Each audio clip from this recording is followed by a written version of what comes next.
welcome to Gladiator Guild Manager. The one of you who was waiting. Welcome.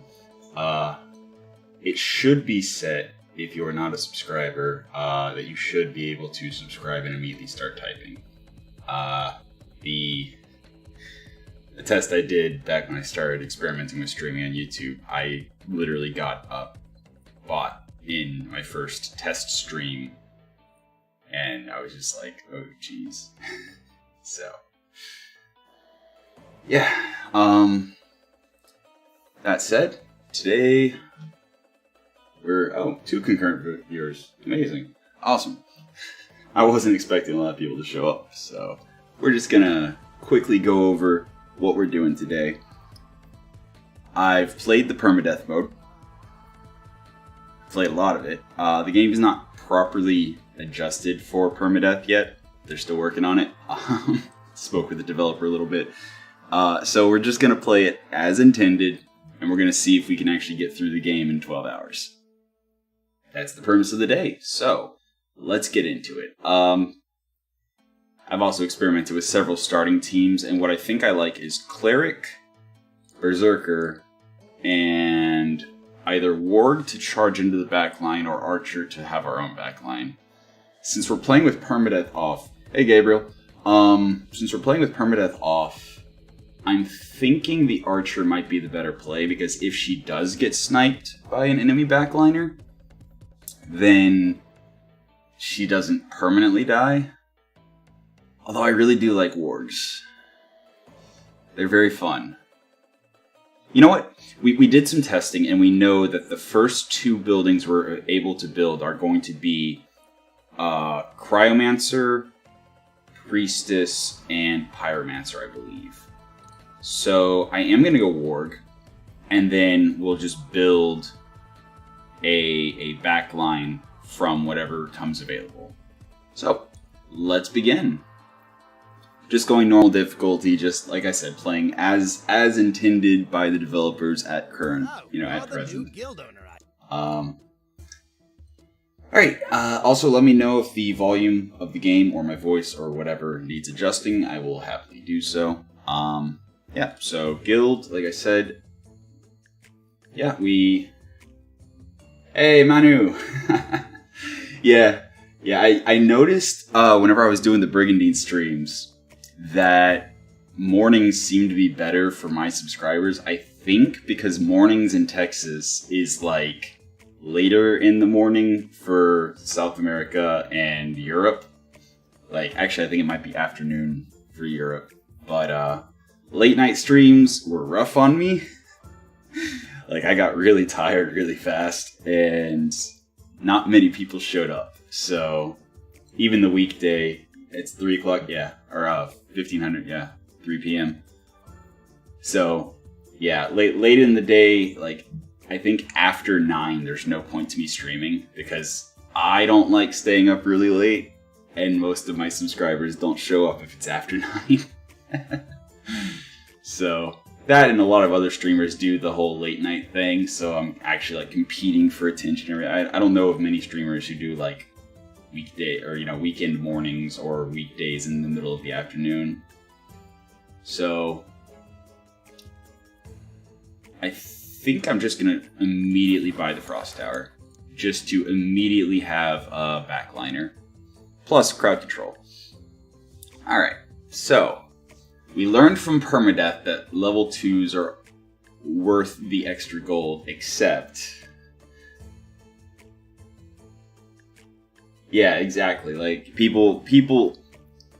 I think that the majority of the streamers and the audience for the streamers in the US that stream, like, late in the evening are all the, like, single people and the college kids and everything, and, like, that's not my demographic. I do not make weird noises while I play games. I just think too much.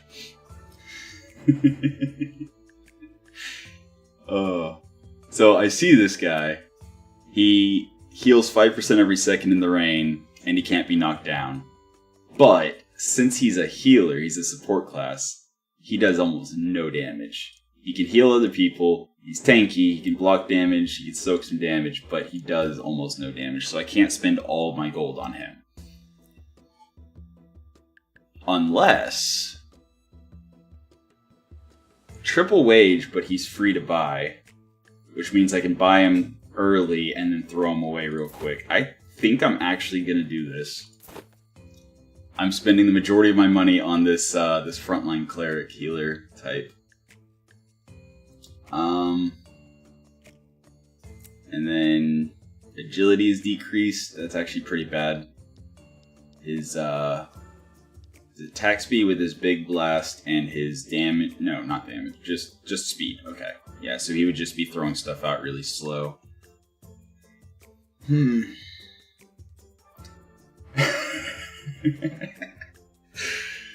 Yeah, sometimes smoke starts coming out of my ears and my head starts getting a little fuzzy. Blow a gasket every now and then. Oh, we could actually get another free gladiator here. Ooh, actually. This is actually really good for a warg. So, they're gonna run, like, wargs by default run to the back line to try to kill the ranged units and the support units. If he dies and he heals everyone else for 25%, but yet if he gets a kill, he heals 35%, this is really good. I think I'm actually going to sell all my mana crystals, even though they're actually useful whenever you're playing with Permadeath off.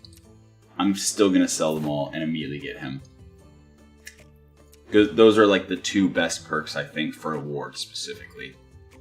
If he gets a kill on a backliner, he heals a lot. And if he dies trying to get the backliners, then he heals everyone else.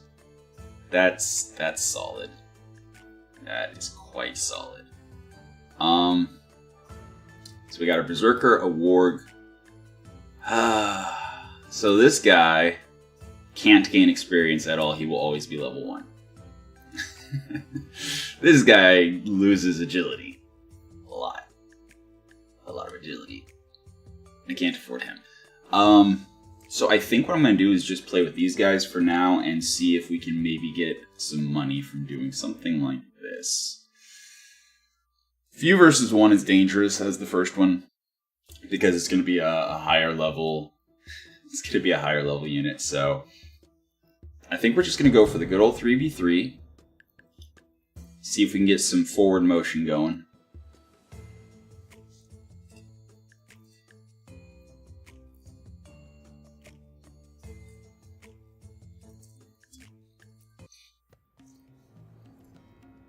Okay. All right. Yeah, this is very much doable. And then Warg at the bottom.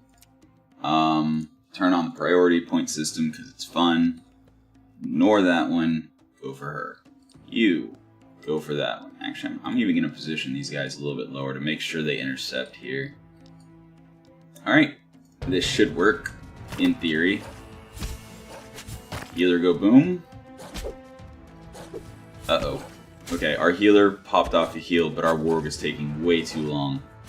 Okay, so now it's up to the warg to do the damage while our healer continues healing him. But I think we're good. Pity the orc didn't get, like, any experience, but it's fine. We're already planning on ditching the orc as soon as we can replace him with somebody who doesn't cost triple wages. Level 1, 2, 3 is not that big of a deal, but as he gets higher level, those wages are going to get ridiculous. Alright, so we now have 200 gold.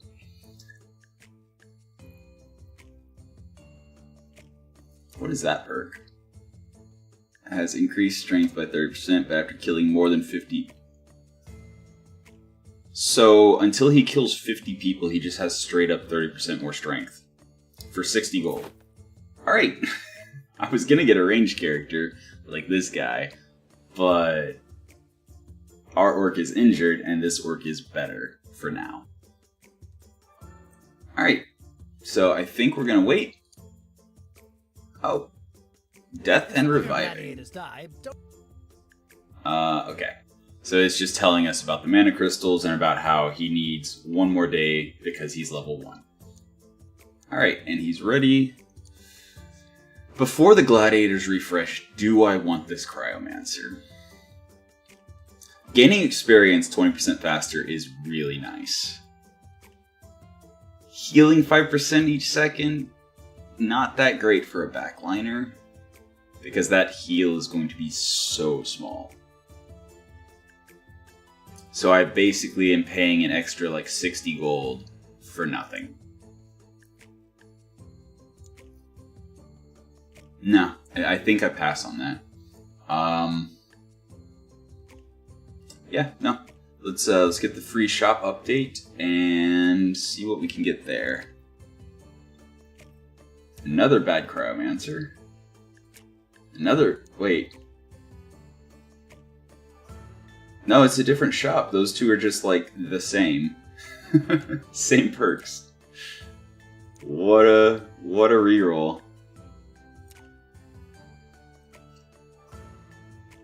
Okay. I'm not seeing anyone I'm particularly interested in, so that's fine. Alright. I should absolutely, while I still have the wood to do so, upgrade the gladiator slots. I could also get more experience in my work faster, that's good. The warg is going to be both important for, as we saw, finishing things off or just taking down the back line. Alright, so we got 2 orky boys. I think we drop in orky boy and healer. Actually, I'm going to put the orky boy behind the healer? Question mark, maybe? No. No, I want one of the orcs, preferably the other way around. So I want him to focus the orc with less health, and him to focus the orc that has more health. And hopefully this works. I mean, it's starting to kind of... Nope. Oh, wait, maybe. Nope. Nope. Okay, we lose. There's no way we win this. Alright. At least Permadeath's off. Okay. It's fine. It's fine. Oh, I should have actually checked the item market before it refreshed. Ooh, best friend. It's really good. That's a really good item. Gives basically a free warg. That's level dependent on whatever level you throw it on. I don't know if it refreshed or not, so now I'm like, I think I'm going to sell all my wood. I'll get more. It'll come back. It'll be fine. It'll be fine. No, not Gladiator Market. Item Market. Hello, best friend. Best friend is going on the healer. Oh yeah, that's gonna be good. That's gonna be real good. Unfortunately, there's nothing that gives health, which is the most valuable stat at the very early game. Well, time to find out if that was the refresh. Yeah, it was the refresh shop. Okay, so I'm actually gonna pop it again to see. Nope, no health. All right, that's fine. So, if I give the healer agility, he does a little bit more damage. Actually, that's... If I give him 2 agility, that would be almost a 50% increase in his damage. But it still won't be significant enough for him to win any fights. So I think the better play is actually giving this orc as much strength as I can get. So, there goes that. Also, wild ghouls in the forest. Yeah, we can kill 2 ghouls. Absolutely. We don't need our healer because we got orky boys. Actually, orky boy and orc. Yeah.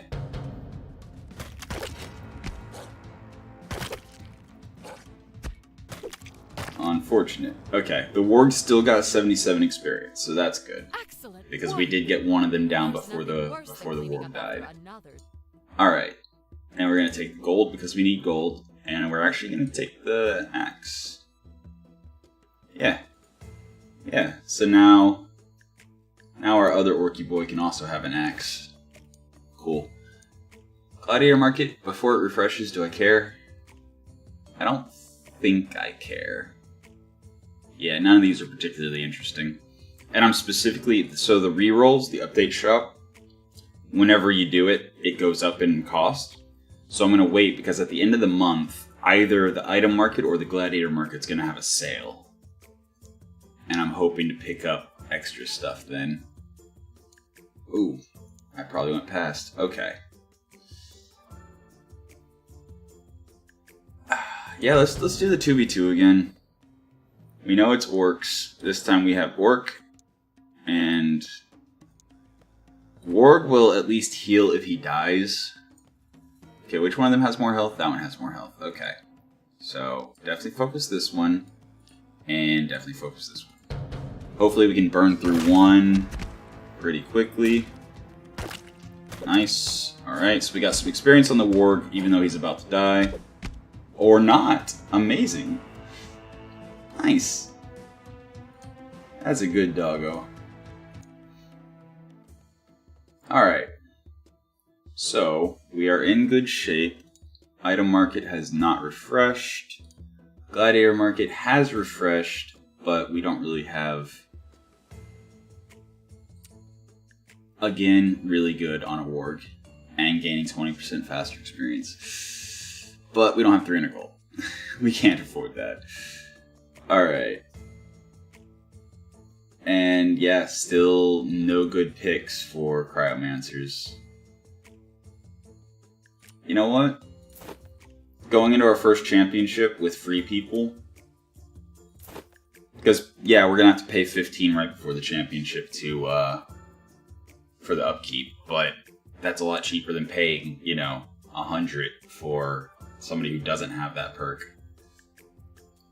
So, we got a bunch of healers, we got one warg, we got 2 orcs, but we got no ranged. And I really don't want to buy a bad ranged unit, so... we're just gonna leave it as is. Help raising dead? Sure, we'll beat up some peasants. That's fine. That'll be fine. They do a lot of damage, though. Like, a lot of damage. So I think I'm actually going to drop Tanky Boy and Orky Boy behind him. And hopefully we take down the 220 health one quickly. We do get the doggo, so this should be an easy win. Success. Cool. Good. Alright, and that's exactly what I was looking for earlier. 100 health. 100 health will do very nicely. Actually, I think I give it to the warg, honestly. He does heal 35% of his max health whenever he kills something. So he has enough health to hopefully kill and then heal off of it. And he heals more because of his higher health. And yes, gladiators are going to be discounted. So I really don't want to buy any items right now. Yeah, no. None of those are worth not having the gold for gladiators. Okay. Got Ring of Death available again. I mean... he does 160 per hit with his axe. 102 whenever he's punching.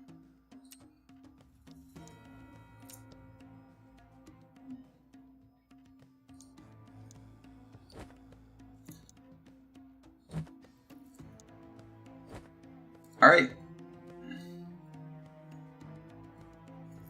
Here's hoping this is enough. We do have the doggo helping us, the summoned doggo. Yeah, this is fine. We're good. That's a lot of experience. Beautiful. Whew. Alright. Some more gold, some more stone, and... I think we honestly sell... I'll wait to see if there's a gladiator that I absolutely want. Boom, right now. Gladiator Market, on sale, refreshed. Level 2 warg, nothing fancy for half price. I mean, it is a level 2. 30% off. Nah.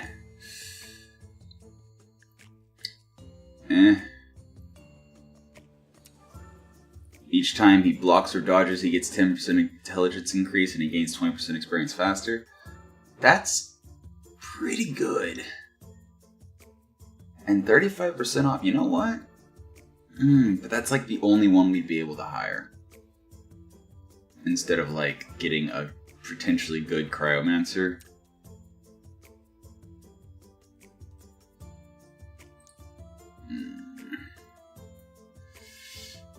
Or again, just getting a level 2 ward. Tough decision. But I'm gonna go with the healer. I'm gonna update the shop, and unfortunate. We did not get a good roll. The discounts almost exclusively on the healers that we can't hire, priestesses. And then this level 1 ward for 66. Oh boy. I mean, we could grab the cryomancer. I mean, I'd rather grab this level 2 cryomancer and just pay full price for him. Yeah, this is not a good combo. Because that means he'll level up faster, and I'm going to be paying him insane wages very quickly. I'd rather just pay $225 for a cryomancer that levels up regularly. Yeah, that's terrible. Chance to fall down at the start of the fight.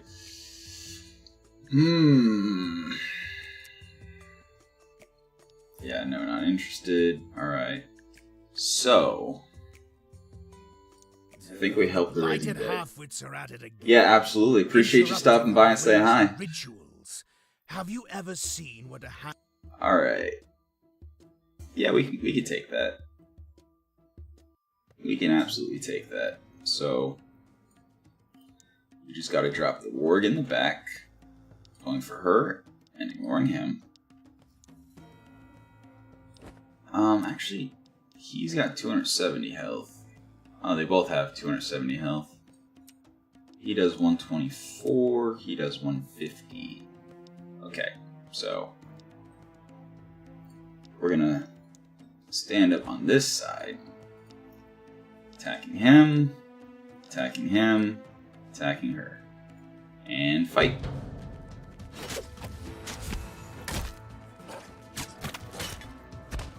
Nice. Beautiful heals. Cleric coming in clutch. Amazing. Alright. Cool. Again. Definitely taking the 100 health. Our Orky boy gained a level. He also gets more health now. And now he's going to get even more health. Let's get him to... I think 600's fine for the first arena. His strength largely determines his damage, but his intelligence actually determines how fast he's able to throw out his attacks and his kick and his block. So I think I'm actually going to go straight intelligence for all those. So now we're down to 0.76 cooldown on the block. Still a long way to go. Like, the kick takes a long time to get lowered, but I mean, yeah. I think the plan's going to be to get, what is that? 0.02, so to get 0.4 we would need 20 intelligence, I think? Yeah, 20 intelligence gets us to maximum cooldown on the punch. And it would get us to maximum cooldown on the axe as well, yeah. Alright, so our goal is to hit exactly 20 intelligence, which is kind of hard since he has an odd number and the upgrade points give it 2 per level. So we're either going to have to over-level it or give him an item that gives him like 1 intelligence and some other stuff. And then the warg is almost entirely, like, his damage is strength-based, but like, he's very much dex. Like, dodge is dex. You know, I say that, actually. Yeah. I didn't pay enough attention when I was playing Permadeath on. So actually, he benefits a lot from intelligence, actually. Minimum 0.45. So the goal would be to get negative 0.45. Which would be 15 intelligence? Yeah. But I do want to give him some more health as well, because he does heal based on his max health. And I will give him another point of dex to increase his damage a little bit, but also to increase the amount he can dodge. 0.042 per intelligence, so if we get him to... What was it we said, 15? Yeah, 15. Then 15 would be 42, and then 21, so that'd be... Yeah, that'd be minimum. Okay. So yeah, we need to get him to 15 intelligence, which he's even number intelligence, which means it's going to be either over-leveling it or whatever. Alright, that's fine. It's fine. I'm actually kind of tempted to give him the axe now that I look at it. Because like the orc already does very significant damage. I think I'm going to actually give the axe to the warg so that he has 119 damage per strike. Alright, cool. Alright, so gladiators, we already refreshed. I do have one slot left open.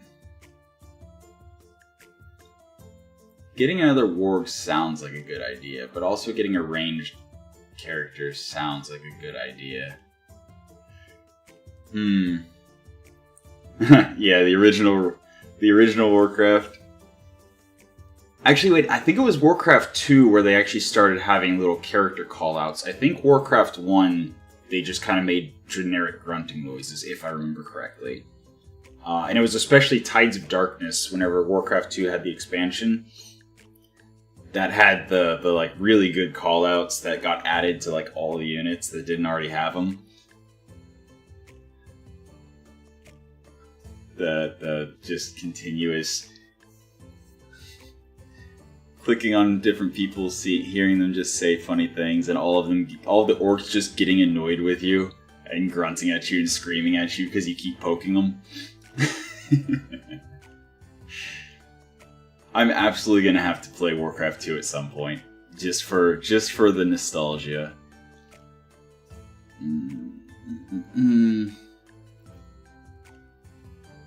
I think I'm actually gonna just buy items, because none of the gladiators that are on sale I care the least bit about. I mean, I could actually just buy another axe and put it on the orc as well.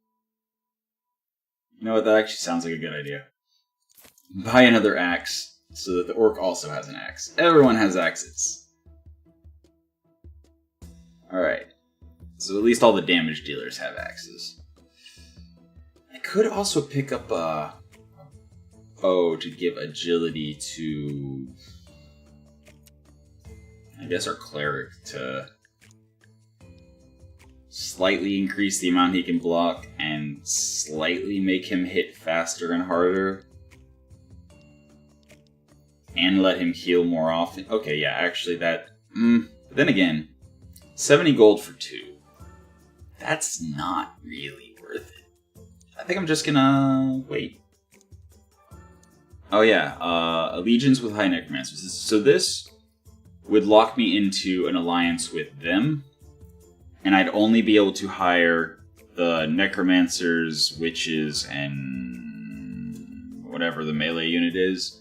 And the problem with them is that all of them are kind of synergistic with each other and nothing else. So like, if you have the witch curse people, then the other two do higher damage.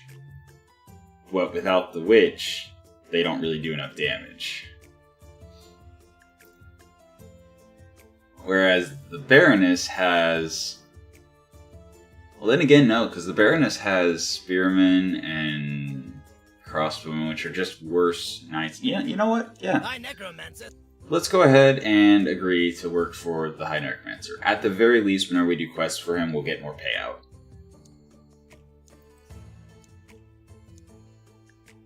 Okay, cool. We can get one more Ring of Death in. 1 versus 1. Beautiful. And who do I want to fight this guy? He does 135 damage. And then he kicks him to the ground, and then he does 135 damage again, and then he starts punching. So they need to be able to survive 271 damage, and then out-damage his punches. I think our ward is actually the best candidate here. Yeah, I think our ward is actually the best candidate.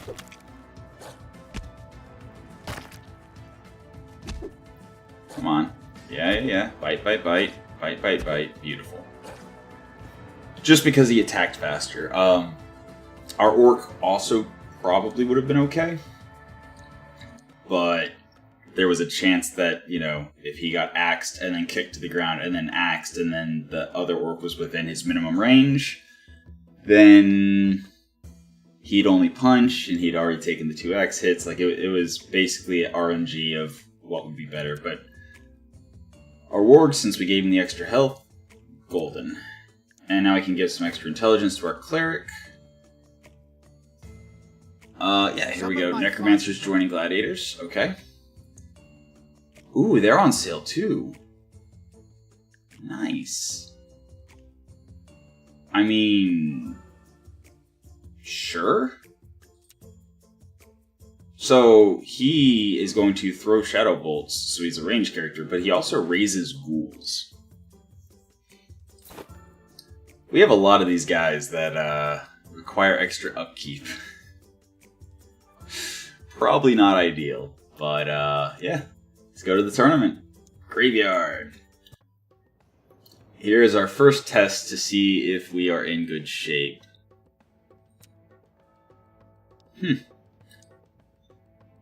Alright, so 2 clerics and a warg. That's mildly dangerous, but I think we'll be fine. Because we can also bring 2 clerics.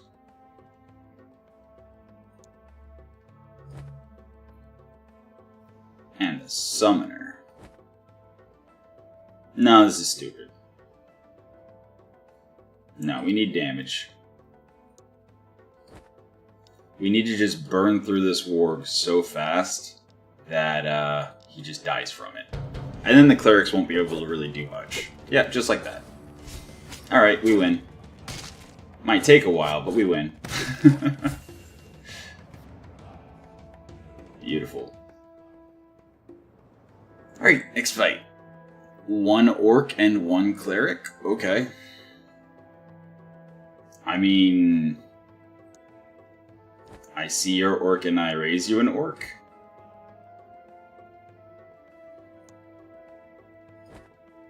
Yeah, I think same plan, just take the orc down fast enough and we win.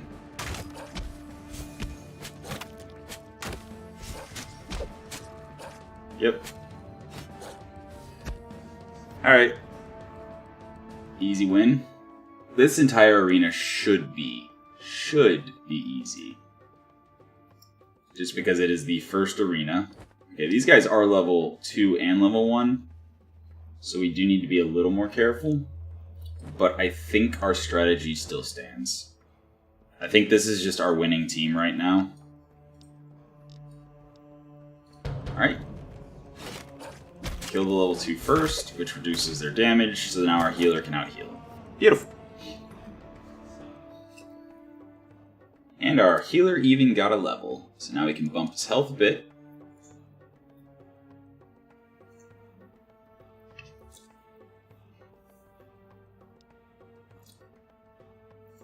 Increasing intelligence will increase the frequency with which he attacks.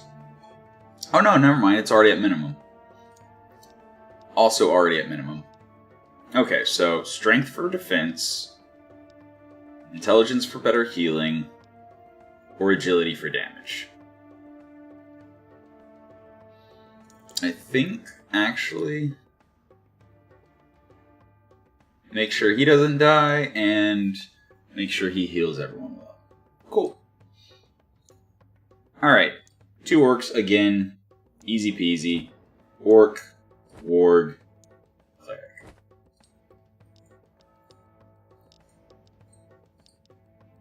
Alright, let's go. Yep, cool. Last fight. Healer and a warg. Wargs are powerless when you have no backline. And honestly, actually, just go take her down really fast. Make it a really quick fight.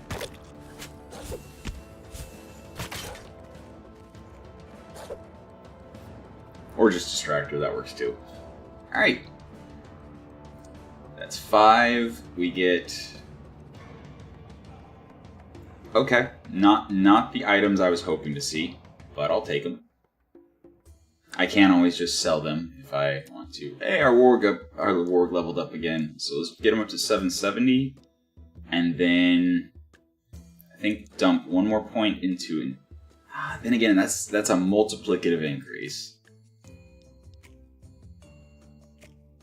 Like, it's really hard to say no to a multiplicative increase.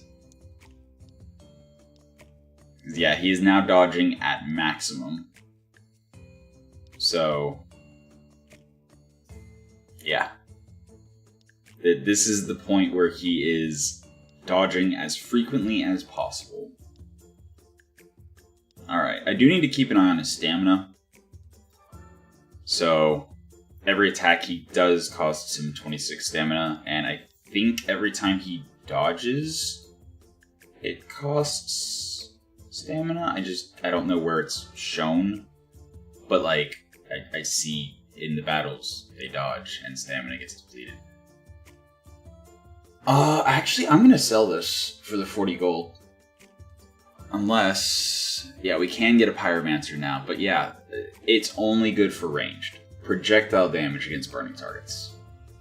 So, the Summoner would have to be dropped with the Pyromancer. That's not happening. Alright. Especially since we actually can't really afford... I mean, we got 75 iron. I mean, yeah, let's upgrade the Cleric Fort, get him some more experience faster. Cross Tower, we would need 10 stone, but I don't really care. Yeah. Need 25 wood for the Berserker Hut. Okay. But yeah, as far as Gladiator Market, anyone I actually particularly care about? Not really, because when it refreshes, it's going to be level 2s. Just like the item market, when it refreshes, will be higher quality equipment. So that's the first thing I want to look at. Boom. Yeah, like that. Immediately buying that. And another one? Absolutely. So you can't stack 2 of the same item on a person, but you can stack 2 items that do similar things. So I can give him 500 health. Which, honestly, I think that's fine. Here, I'm just going to give him the 400 health instead of the 100 health. Keep the axe on him for the higher damage. But yeah, he's actually getting most of his damage in a battle from his agility. And the agility also determines his crowd control, duration, and damage. And it does contribute a little bit to the long axe attack. So if I want him as a burst damage character, I give him strength. If I want him as a sustained damage character, I want to give him agility. Alright. And then...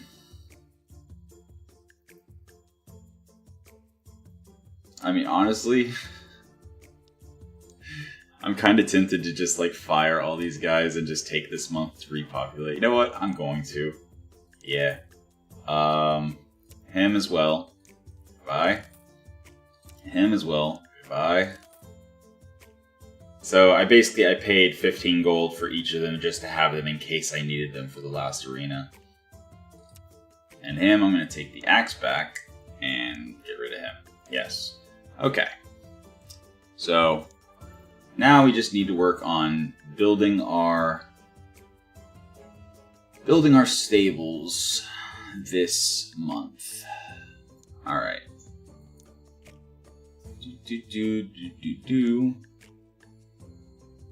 I mean, yeah, sure. They won't give it a rest. We have our dream team left. We can do this. We can absolutely do this. So we've got axe, heals, heals. Focus on him. Actually, wait, no. Hold on. No. Focus on him. You focus on him as well, and you focus on him as well. You, on the other hand, sneaky, sneaky, focus on her, and then focus on her after. And just ignore these guys.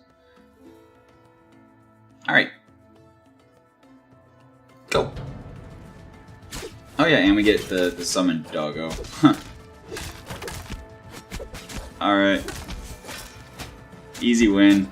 Easy experience. Good times. Beautiful. And if anyone wants to name one of the gladiators, let me know. I can rename them. Now we'll see if they feel like doing any more peaceful protesting. Ooh, that's a tough choice. 6 strength or 7 intelligence and 6. I'm gonna go with the intelligence. That is a pretty sizable increase to his heal. And it gives him 60 stamina. Pretty good. And then he will get this one and this. Oh wait, I have this. Yeah, there we go. Boom. Cool. Alright, so we have our primary team, and we have an extra healer.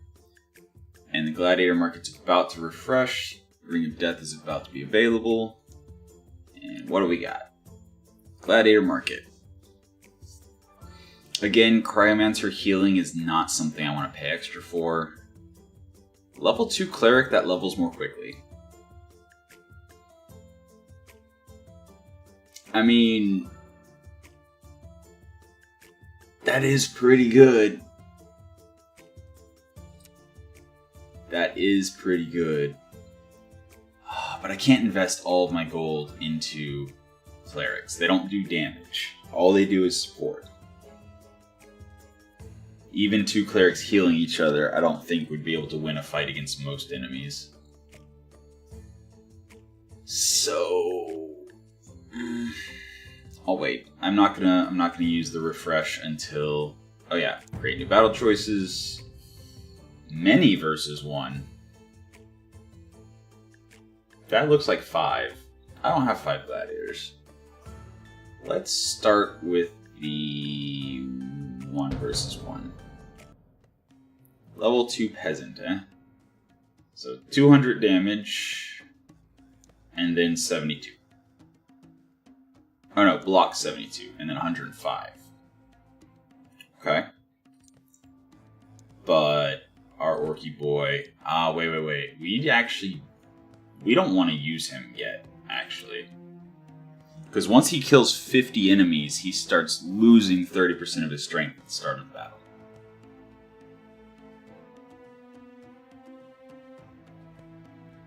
So no, we want to save him specifically for the championships. But I think our ward is strong enough. Also level 3, so... Yeah, you see the gray numbers is every time Doggo is dodging, he's losing stamina instead of health. So I think that's how that works. Cool. Oh, take a sip.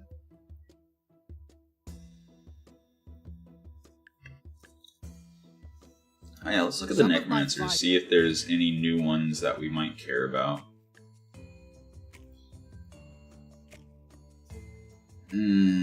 So the executioner, again, the problem is, unless they're cursed, he doesn't do that great of damage.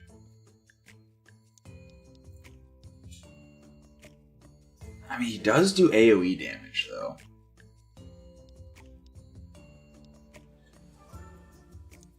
But not that much.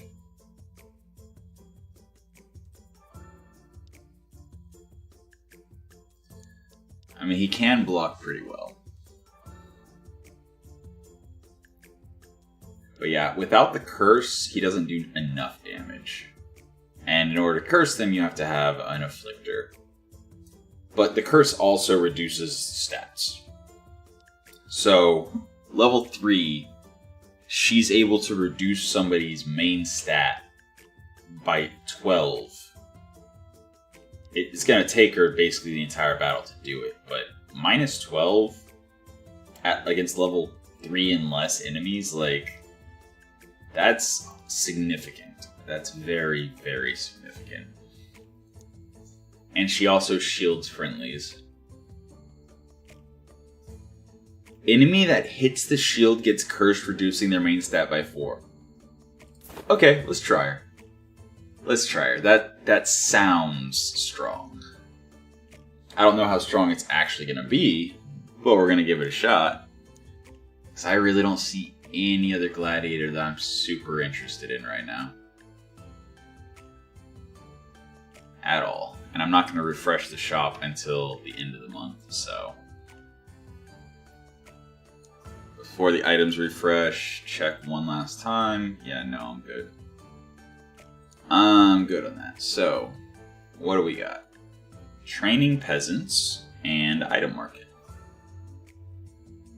There we go. Yeah, I'm going to get one of those for Doggo. So, reduces the damage he does a little bit, increases the amount he can dodge, but also gives him 100 health. So, what's the damage difference? 14? Yeah, 14 damage in exchange for 100 health and better dodging. That's worth it. That's absolutely worth it.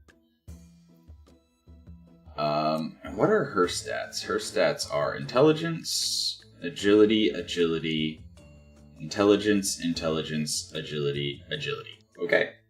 So all these axes are completely useless for her. Got it. Alright, cool. I think I mean, she only has 170 health, so if she gets hit by, like, anything, she's down. But now she's reducing stats by 5. That's pretty nice. And I can give him an axe, so he blocks better and does a little bit more damage. And... yeah, we just got extra axes. Cool. Alright. Let's train some peasants, which requires us to put one person in against 3 peasants. Let's see if our ward can handle it. Alright, so every time he kills somebody, he's going to get back, what is it? He's got 1170 on health. He's going to heal 35% of that every time he gets a kill. So, in theory, he should be able to handle this.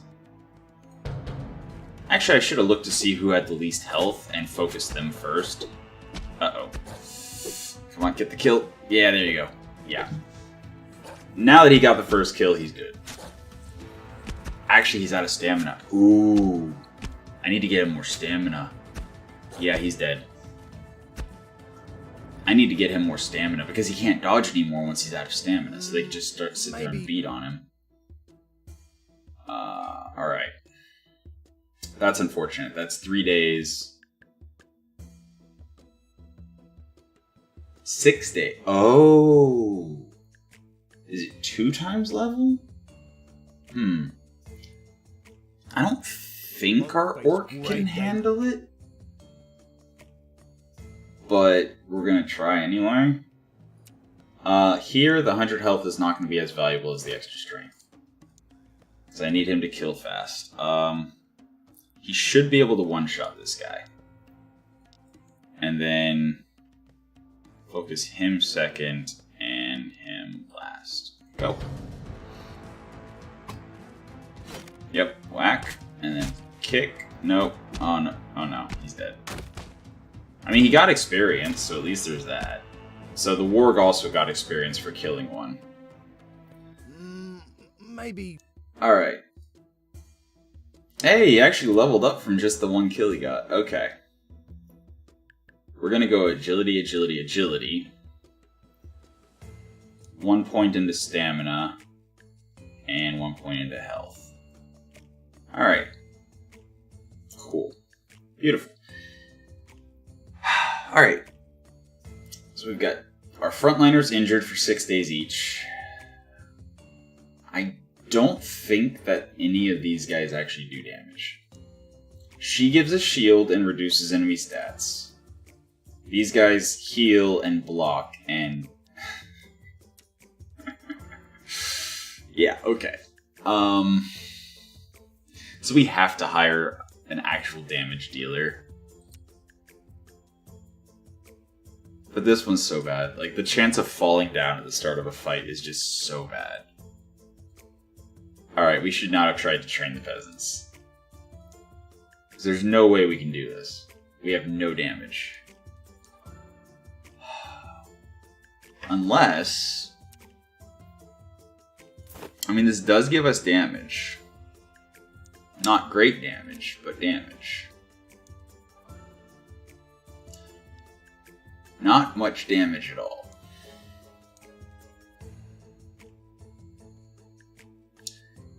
In theory, if our healers can keep healing each other while the Cryomancer smacks him... Oh. No, our Cryomancer will just instantly die. Okay. At least she'll get a curse off on him before, 273 damage? What? That's a lot of damage. That's not gonna work. Yeah, no, surrender. I can't afford to lose anyone else. Okay. That's fine. That's fine. Just fast forward till the guild refreshes. Beautiful. Okay. Same bad warg. Seriously? I mean, he's better than the Cryomancer that we currently have, which is literally the same exact thing, but just, you know, lower level. I mean, we're not... Okay, so we got a sale on items, which means we can update the... Wow, still the same warg, huh?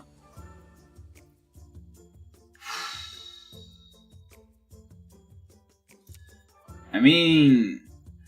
But if he falls down at the start of the battle, that completely defeats the purpose of having a warg. Unfortunate. You know what? Oh, jeez, he's bad too. They're so bad. And I can't afford anyone who's actually, you know, decent. So...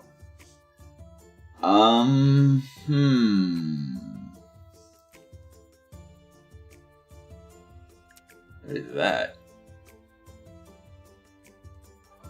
Oh, okay. I can afford him. Yeah. I just gotta sell... Well, actually, that might come in handy, especially since I've got injured people. I can sell some iron. That should be enough. Yeah, not him. Him. Yeah, nice. Alright, well. I mean, he's fodder. I can just throw him in front of something. It's fine. Won't face grave danger, Eb. I mean... There's no way he's gonna win, but maybe he gets a kill. They need 900 experience. Yeah, they're not gonna level up off it. So it makes more sense to just let it pass. go to the item market with discounts. 5 gold. Also 5 gold. 6 gold. Can I just sell like 1? Yes, I can. Beautiful. Alright. Yeah. That's a great deal. Ooh, actually, increasing movement points might have been interesting. Increasing agility. But, for 14 gold, I just bought those because they're super cheap. So, alright. Yeah, because there wasn't anything. Oh, actually, this was discounted.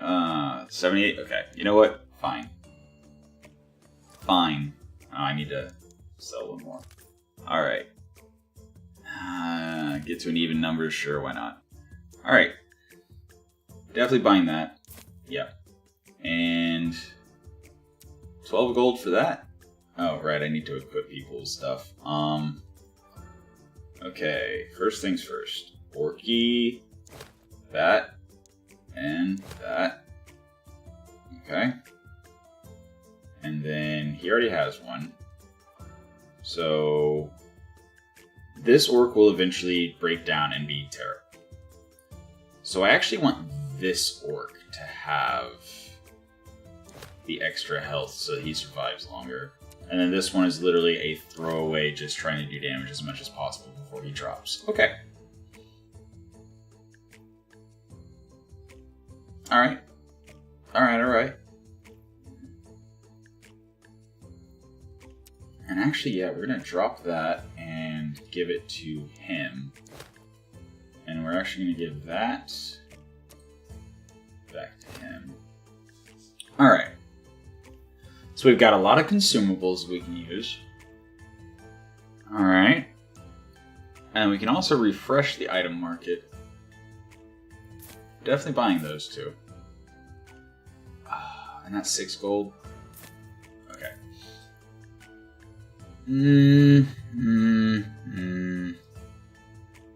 Okay. We have all the consumables we can possibly carry. Alright. Let's get on to the next Ring of Death. Bandits taking over Graveyard, huh? Alright, first things first, Ring of Death. Many versus 1. You should be able to win this. The question is just how many are going to die. What's the range on her ability, actually? Range 5. So, range of 2-ish is about from here. So that's about 2. So 1. I just realized these are hexes back here. I can actually use that. So half a hex is about 2 range, I think. So from the front, 2, 4, 6. Yeah, she's gonna have to be like up here in the front. But we can put her right behind all the front line. All the front line in the world.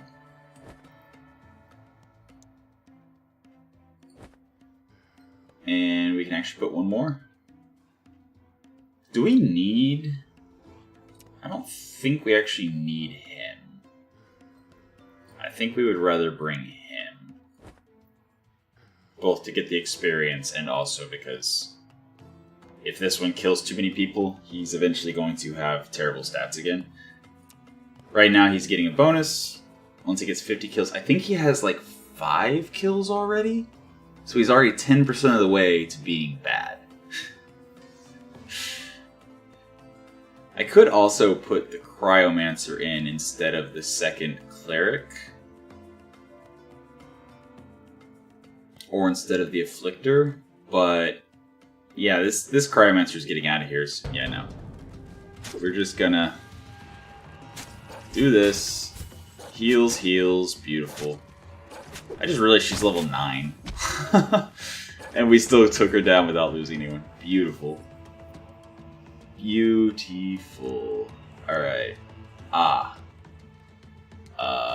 think we actually dropped one of the strength potions. potions, maybe. Yeah. I think everyone benefits more from agility. And that's 9 agility versus, what, 5 strength, 3 strength, 3 strength. So, definitely worth it. Alright. Cleric. 2 there, 2 there, and...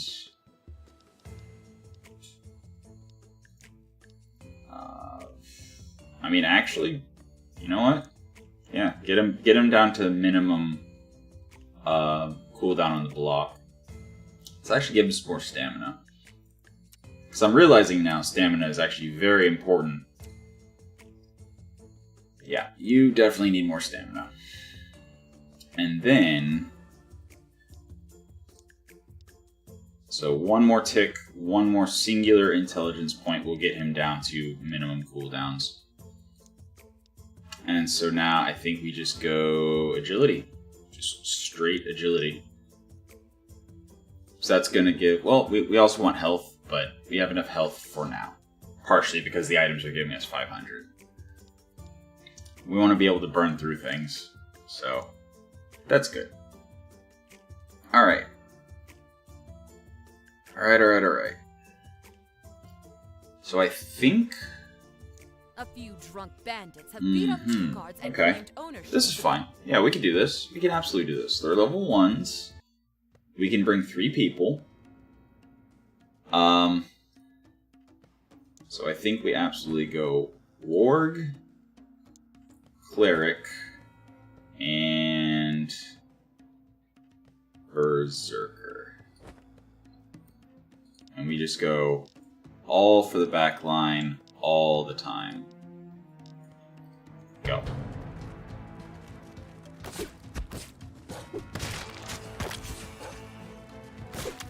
Yep. Beautiful.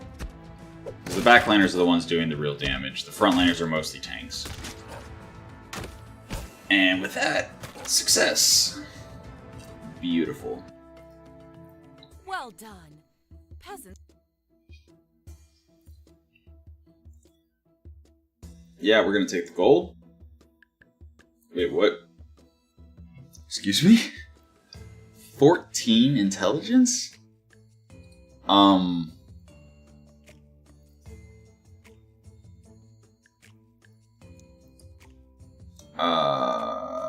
Upgrade. Upgrade again. Yeah. Definitely want that. Alright.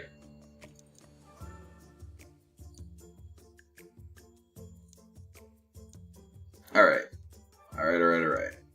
Boom. So, yeah. That's 14 intelligence. That is insanely good. And I think I actually... Yeah, I put the other on this cleric. Ooh, actually, that gives 60 stamina. How much is his stamina down to? 180. Ooh.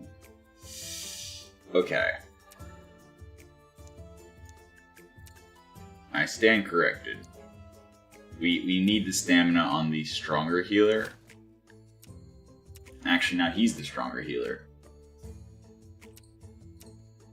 Huh.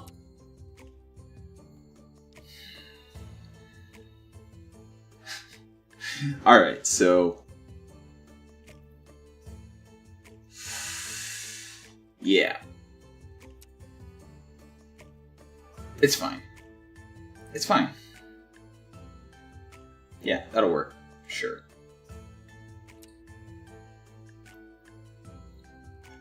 And... I mean, actually... There we go. That lets him dodge more. It also lets him do more damage. And then in exchange, we can give him an axe. And then we can put the 100 health on him. I guess we could put it on the Cryomancer, but it's fine. Completely fine. So, we still have training peasants. I mean, our Warg's level 4 now. he almost was able to do it whenever he was level 3. And now he's not going to run out of stamina. So, 170, 270, 370. 170, 270, and 370. Go. Dodge, chomp, dodge, chomp. Healed for killing. He's running low on stamina again, but hopefully he's able to win this trade.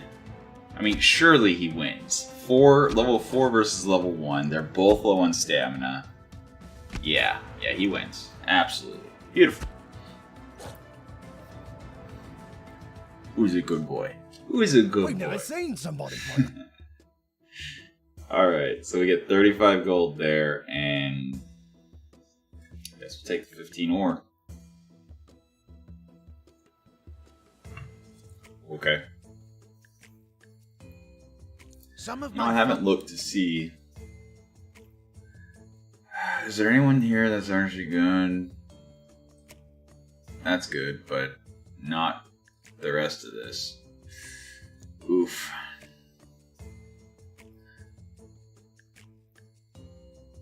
Yeah, no. Not really. No. Nope. Okay.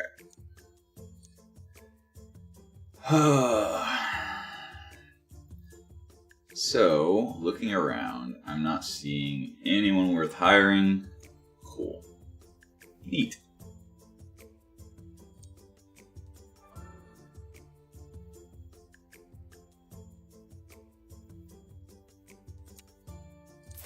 And we could just straight up buy our way through the next arena.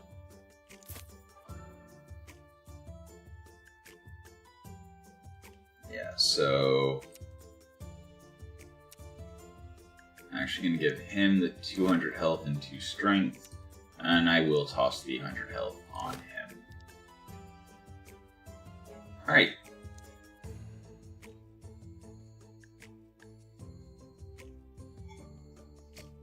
What? I did not know this was an item you could get this early in the game. First melee attack makes enemy lose control and run in terror for the next 4 seconds or until somebody hits them. Well then.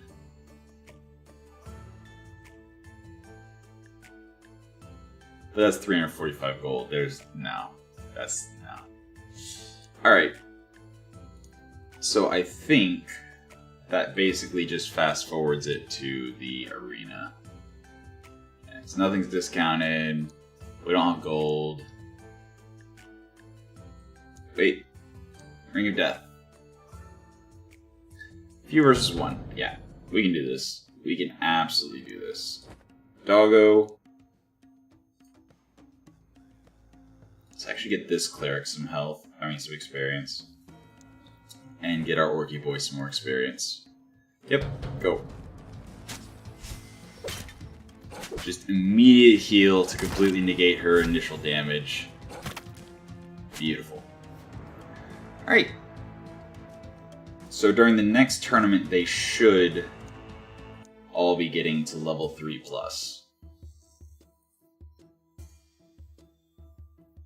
Yep, that's it. Oh. Are you willing to help us train? Do we want to risk somebody? Like, they do very little damage, but it does take a lot to get through their shields. I think we can do it. I think we can. They have no real damage. So all I have to do is find the one that does damage, if any of them do. Nope, not really. This one does 35. He's also the one with the lowest health, so if I take him down first, should be an easy win. 7.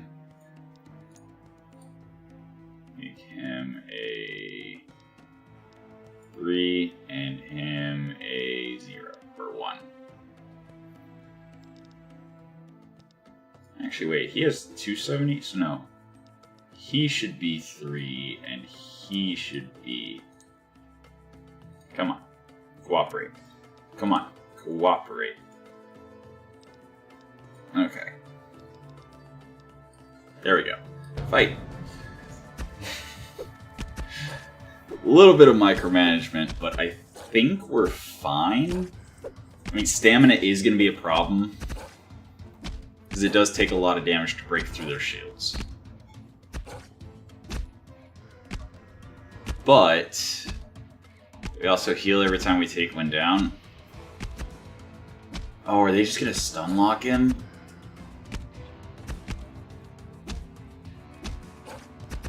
If he can just kill, he will heal. And surely they will run out of stamina before killing him, right? Come on, come on. One more hit. One more hit. Nice. Okay, we got the heal. Now they're out of stamina as well. But it looks like they get their stamina back faster. Oh no. Oh no. Okay, we're gonna definitely need to use a mana crystal. Unless the next hit should kill. It does. Oh man.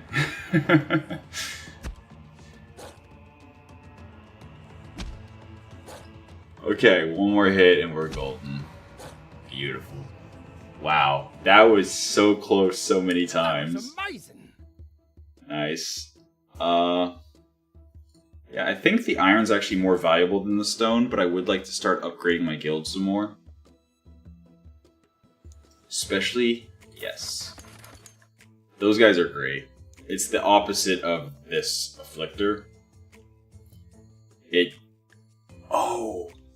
It heals stamina. It heals stamina whenever they have... Okay, okay. So we already got... Yeah, we already got intelligence where we want it. So we need stamina. And we need agility. Alright. Our warg is getting scary. But yes, we can now get invigorators. And invigorators do no damage, basically. But they buff people's stats. And they restore stamina. And they can block a little bit. But primarily they're buff and restore stamina. That would be very helpful. But I have no wood, so I can't increase my roster any. Alright. Oh, and our ward can equip another piece of gear. So I think I'm actually going to give him another 200 health and 2 strength. Nice. That warg is becoming a very strong force. Oh, hey, doesn't he... Yeah. Oh, during this tournament, he's going to have 40% higher strength and 100% stamina recovery. Or double stamina recovery. Nice. That might help a lot. Alright, is there anything else to do? I don't think there is. So, tournament time. Let's go. Alright, first fight. I mean, yeah, we are literally built for this. So, doggo. Kill Granny. And I think I actually go Berserker. No, because if I do that, he's going to die. So instead of dropping him, I drop him. So, Berserker.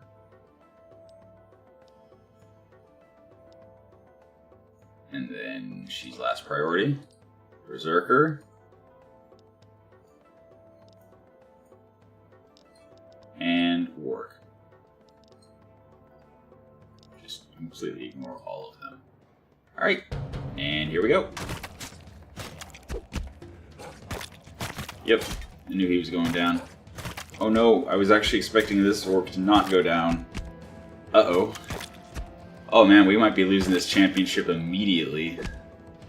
Come on, Warg, you can do it! You can do it! No, you can't. Okay, it's over. Alright, so... I mean, Berserker leveled up. Oh wow, you can revive in the middle of a championship. That's new. Now I regret selling my mana crystals. Whoops. Now I know.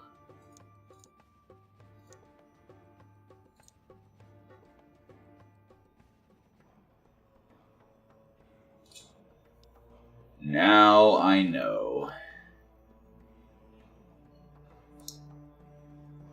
I mean, might as well, right? Might as well. Yeah, this is not a purple. This is totally a let's just. We don't have our warg, so like running down the back line is going to be really rough. It's going to be really rough. But hopefully, honestly, do I just go double healer and orc? I think I might. I think that might actually be the play. Just try to heal through the ranged attacker. Yeah, I think that is actually the play. Just try to heal through it. 7, make that 5, sure, and then whatever. All right, so we will see if this works. Fight. Oh yeah, we got the doggo. I forgot about the doggo. Yeah, our little buddy there is going to absolutely win this for us. Oh, now I really regret not dropping the healer in that first fight. Whoops. Whoops.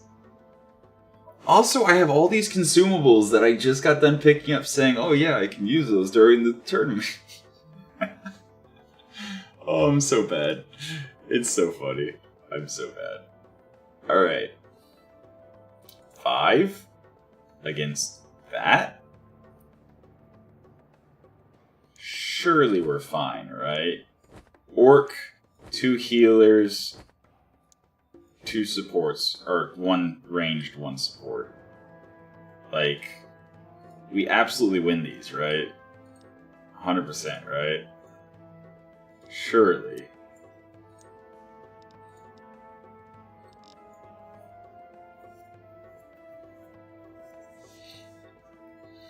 Yeah, we'll be able to burn through the grannies a lot faster than the orc. So I think that is absolutely the play. Absolutely. The Afflictor, however, immediately I want her to start debuffing the Orc. And the Cryomancer, I immediately want to start slowing the Orc. So we're going to be dropping his stats, we're going to be making him slower. Wow, our Cryomancer almost got one shot. Nice. Whew. Alright. Wow, literally the only reason he didn't die is because we did end up giving him the 100 health. That's hilarious. Okay. Healer. Get him up to 1,000 health. And yeah, something like that. His agility increases his damage a little bit, but also increases the speed with which he can heal. Oh, right, stamina. Yeah, I need to remember he needs stamina too. Yeah, I always appreciate whenever a game like actually makes you think about putting the stats into a character instead of just like, oh yeah, I'm just always gonna put this one stat in. If we had the Warg, this would be an easy win. But we don't. So, but at the same time, if our Cryomancer, okay, we can only bring 3. So we bring Cleric, we bring Orc, and Cleric will summon Doggo. And Doggo should run straight at the Pyromancer. But if he doesn't, we're going to try to debuff her. Ow. Wow. Okay, 1 pitchfork to the face, huh? Alright, well, I mean, we lowered her stats, and we were able to get a kill because of it. Cool. Next, yeah, let's go with the one ranged and mini melee. And here goes nothing.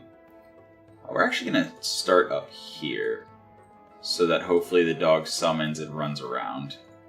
And we're just gonna click him, and click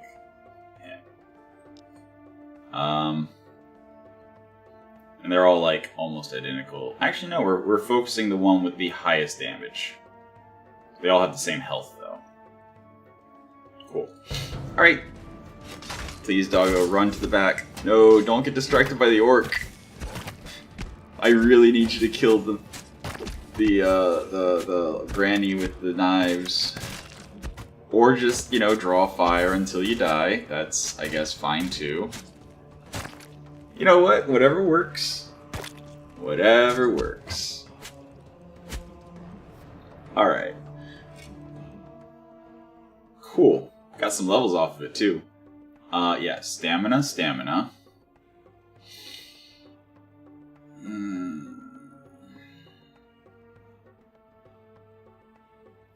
Agility. Now he's doing 51 damage. More stamina. Alright. Berserker. Get him up to, let's say, 1200. And then, I mean, he currently has 40% higher strength whenever the red mist is active or whatever. But again, intelligence makes him do everything faster. Which actually makes him run out of stamina faster too. So that's a consideration. I don't know. I've never claimed to be good at this game. I think we can do this. And if not, we've almost gotten the maximum reward possible anyway. Oh, we can actually bring 5? Oh, heck yeah. Okay. So I'm actually going to split into 2 teams. You go after her, and then go after her, and then her, and then her last.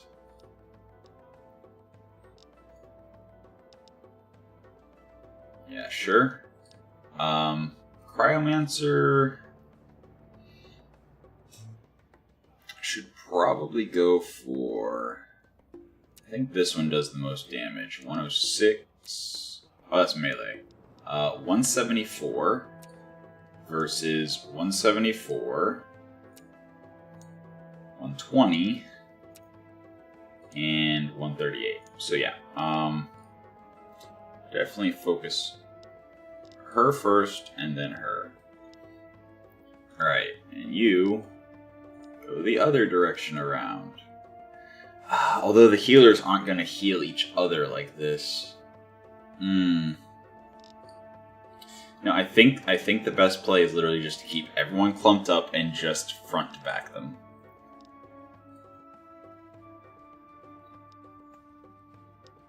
Okay.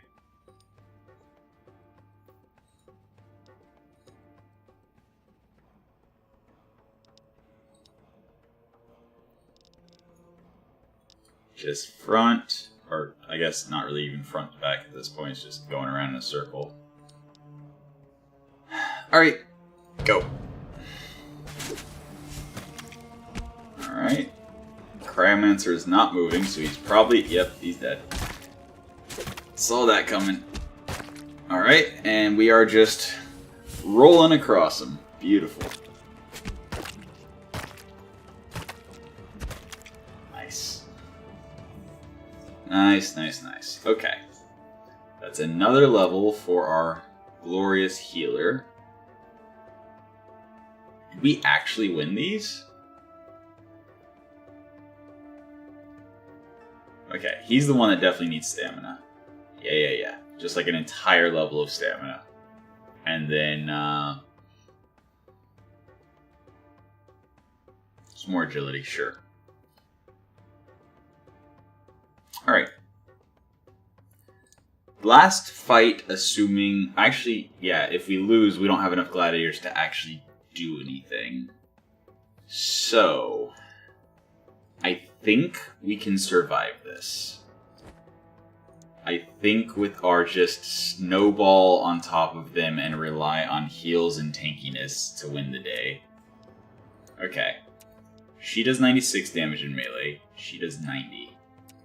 He does 337 with his axe, and then 256 with his punches. He also has 1300 health. How much damage? 222 and 193, so that's like 400. We might be able to kill her immediately. And then focus him, and leave her for last.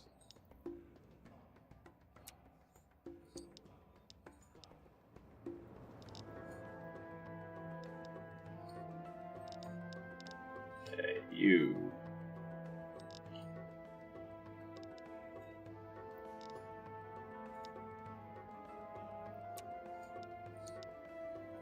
Last but not least, hopefully this works. Just completely snowball and go. I do kind of wish they waited to heal until, like, you know, it wasn't just one thing got, you know, one person got hit once kind of thing, but then that would raise the issue of sometimes. Okay. That's actually interesting, because we do have a Cryomancer, and while the target's frozen, increasing damage by 30% is quite sizable. Alright, continuing on now. Cool. So we got a bunch of people injured. We got a bunch of levels. This Cryomancer, we don't want anymore. We do not want this Cryomancer at all. Also, we didn't use, like, any consumables. Whoops. So we'll give him that, which will let him heal more often and attack for more damage. Because he's already got one.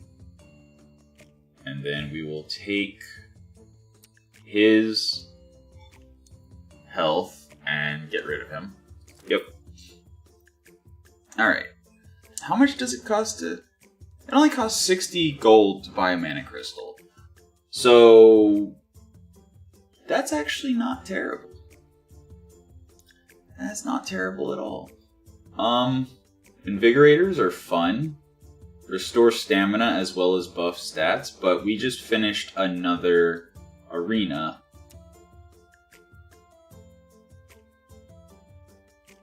This is an amazing warg. Every time he attacks, he's gonna steal 5% of the enemy's stamina, as well as healing for 5% of his maximum health. That is amazing. Okay. So, first things first. Okay, we definitely want to get that on him.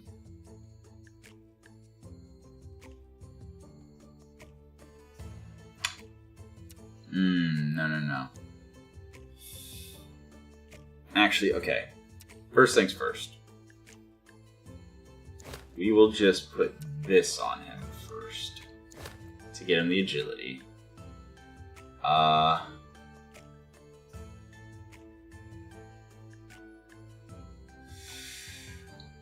You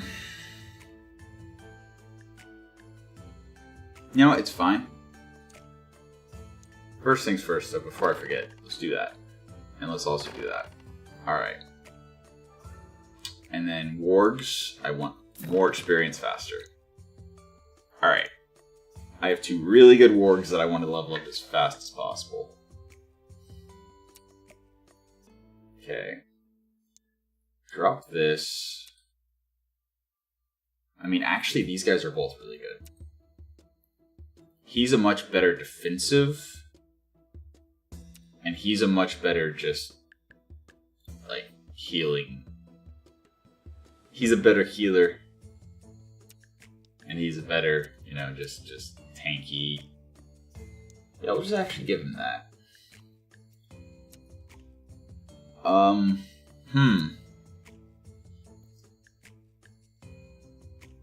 I mean, I'm just gonna hold on to the Frostblades for any particular battle where I drop a Cryomancer. And not just, like, keep it permanently equipped to anyone.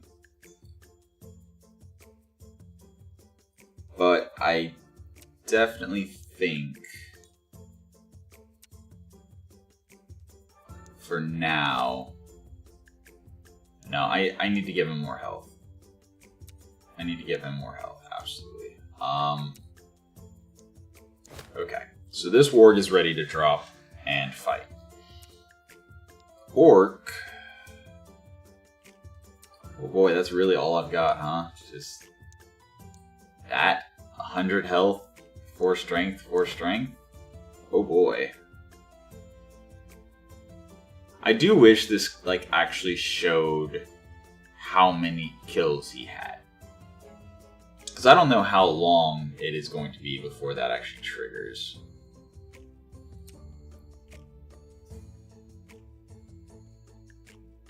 Yeah, I like that exactly as is.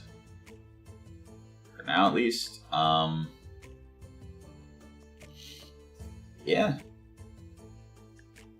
Alright, so you do get an axe because everyone already has stuff. But we definitely give the 100 health to this orc, because he's the one we care the most about. Alright. Beautiful. So, we have the Gladiator Market refreshing in 9 days, the Item Market refreshing in 3. We don't really want to buy any of this stuff, because it's about to refresh with higher tier stuff, because we just finished another tournament. So,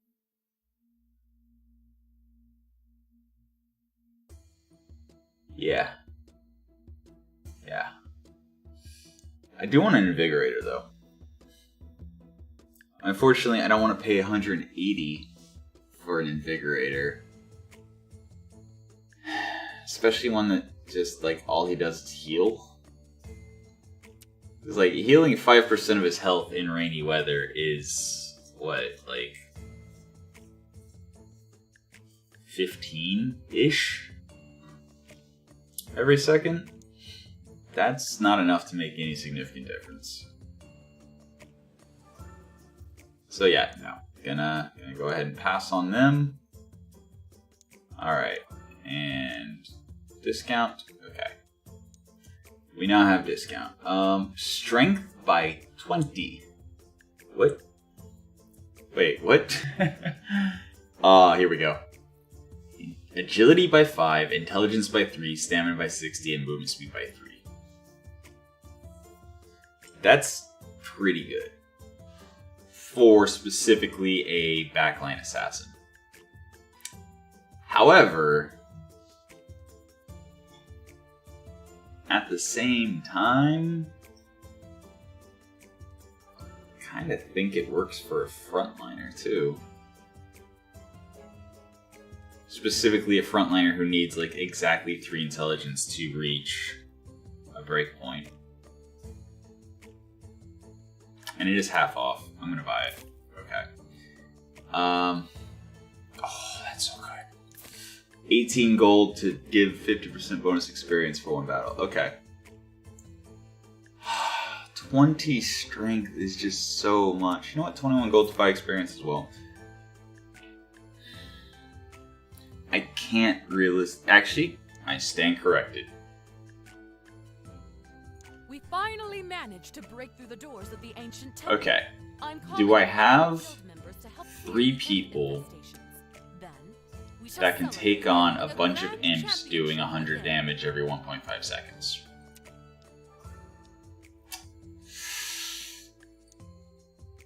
I don't think so. I don't think their heals are fast enough. Yeah, no, it's 4.5 seconds. So, in 4.5 seconds, they're gonna do... Oh, no, only like 300 something? No, I think we can. I actually think we can. So, we definitely bring Berserker and both Clerics. Fight. Yeah, this was absolutely, definitely gonna work.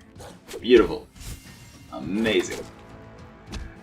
Alright, so that means we're gonna get gold. Gold is good. Well done. Gold is very good.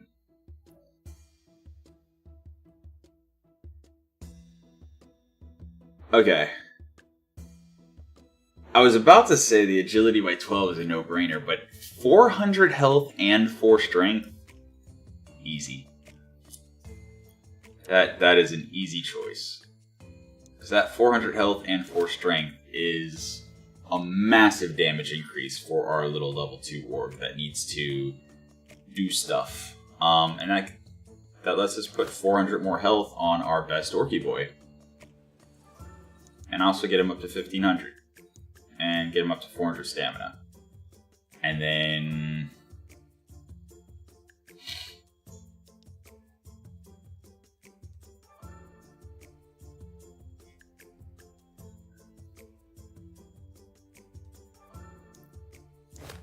that is better than 100 health. That is much better than 100 health. Alright. Beautiful. And that also puts him at 12 intelligence, and I think it's 15 for him to reach max. Yeah. No. Wait. 20. 20 for him to reach max. Yeah. Okay. That's cool. And then here, I mean...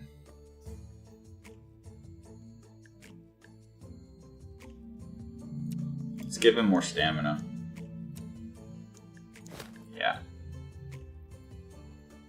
Pop him 2 in the health, 1 in the stamina, and then 2 in agility. Yeah.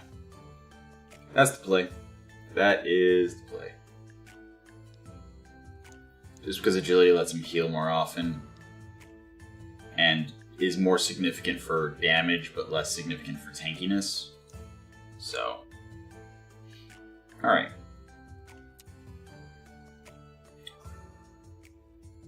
Yeah, we have 262 gold. How much did we need for the 20 strength item?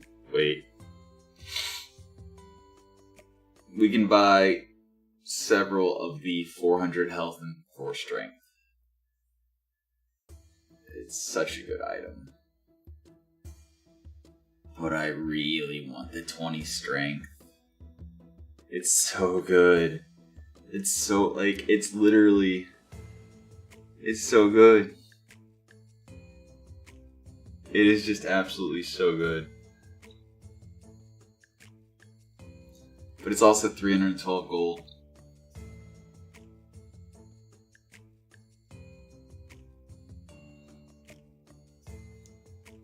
And I'm pretty sure, yeah, this is the one where I have to bash down the door. 10,500 damage is what I would have to do.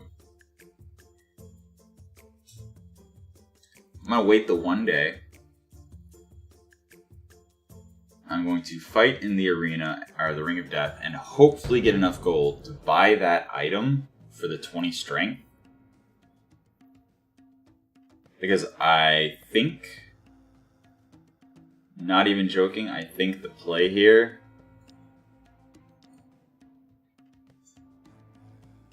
is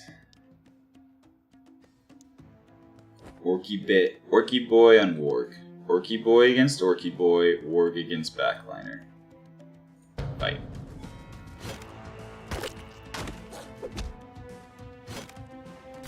In part, so that we can hopefully get the Warg to level 3. Yes! Beautiful, beautiful. Okay. 45 gold. Oh, I should have put, yeah, I should have absolutely put that on both of them. You know what?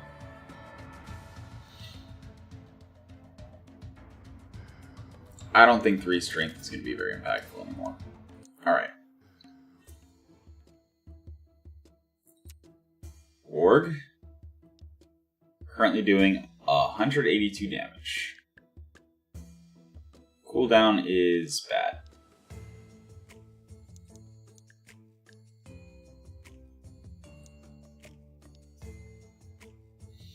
Okay.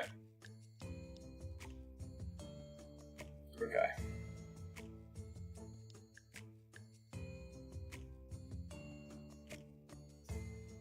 Yeah. Okay. So, what I now need is to buy this. Oh, right. 400 health and 4 strength is definitely better than just 4 strength. Does she get anything from strength at all? Nope. Not a single thing. Alright. Well then, I will give it to him. I will give her 100 health. And that lets me now buy this. Okay. Now I can... excuse me. Now I can give it... Okay. Agility, intelligence. Strength and agility.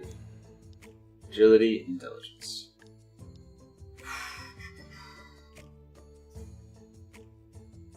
So, 182 damage can become 308. 308 damage every 1.52 seconds. That is pretty fast, but it's not fast enough. So, I need invigorators.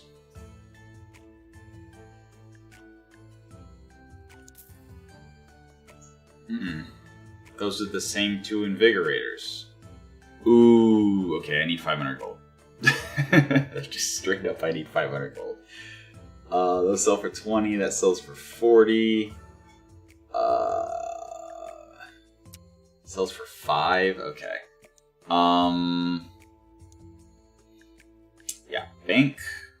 I can't wait till they introduce the bank loan. It's gonna be so much less painful than just like selling all the resources I need to. Oops, I didn't need to. Whatever. Yeah, selling all the resources I need to upgrade my. Jeez, how much did I need? I needed 500. Got it. Got it. 500 is the number I'm looking for. Alright, I don't want to sell everything. I don't have to sell everything, okay. 500. So... Sure. Gladiator Market. You. Absolutely you. Alright. So, you... first off, let's give this Orky boy some health. Now, in order to make this work, I need to... Okay, so he's going to be largely useless in this particular endeavor. Because it's a DPS check, is what is coming up real quick. It's a DPS check. So...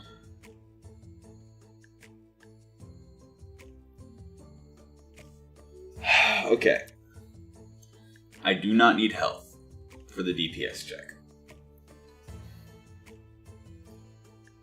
I'm going to immediately transfer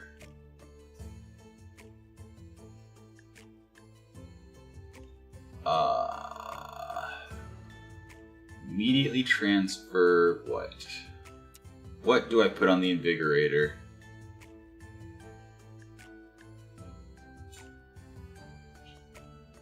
Oh, I know what I'll do. I will simply take this and do that. And now the Invigorator has 33. And then another 3, no, another 7, yes. Alright, so the Invigorator is now going to grant our doggo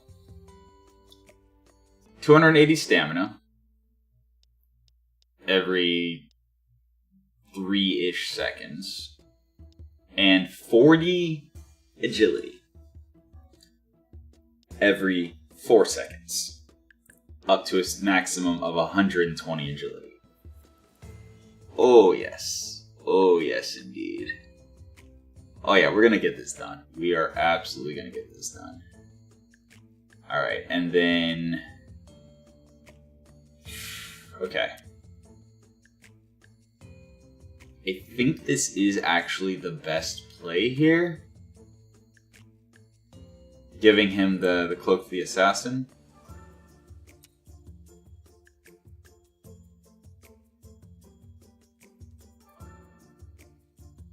I think we can use 4 people. So it's going to be Doggo, Orc. Probably Orc. So... I see. I think that's really the only other thing I have that gives strength, huh? Yeah, it is. Okay.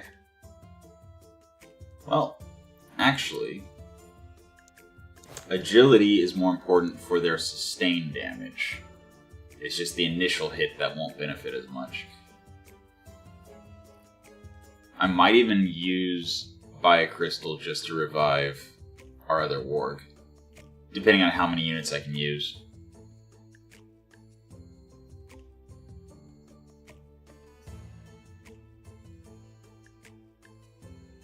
Yeah, because he's going to be useless. Alright. You have chosen We can your use 4, alliance yeah. wisely, young one. Now, here's what I want you to do. We're I venturing think we got this. Here's the 20 seconds. I think we got this. Then again, 308 every 1.5 seconds. Without any buffs, 20 seconds of that is only like 4,000 or 5,000. Oh boy. Well, hopefully the Invigorator does his job. Your job is 100% to focus him. These guys are going to accomplish nothing. Orky Boy. And then... yeah, I guess Orky Boy. Alright. Here goes nothing. That's 3 seconds down before they even get there.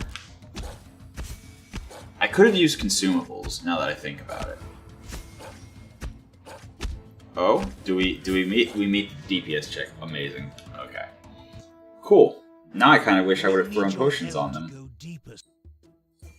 Okay, 205 gold and 14 strength. Sure. Alright, cool. So he gets more health. And then some more strength going. Yeah, alright. 14 strength, huh? I mean... I don't see why not.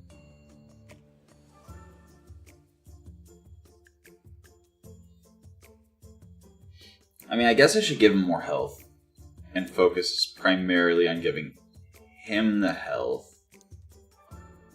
and then give him more strength. Our doggos are getting stronger. Wait. Yeah, this already gives 400 health. So, yeah. I guess I give it back to Orky Boy. And then give that back to probably him. He levels up faster.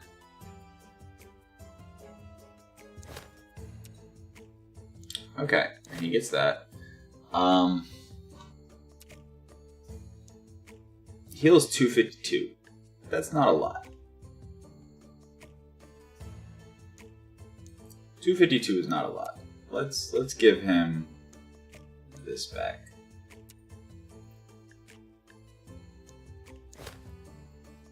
There we go. Now he heals 450. Beautiful. And he heals 210 until we give him that back.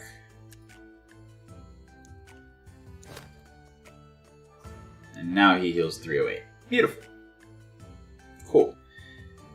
So, what now? Warg has good stuff. Warg has good stuff. Invigorator has nothing.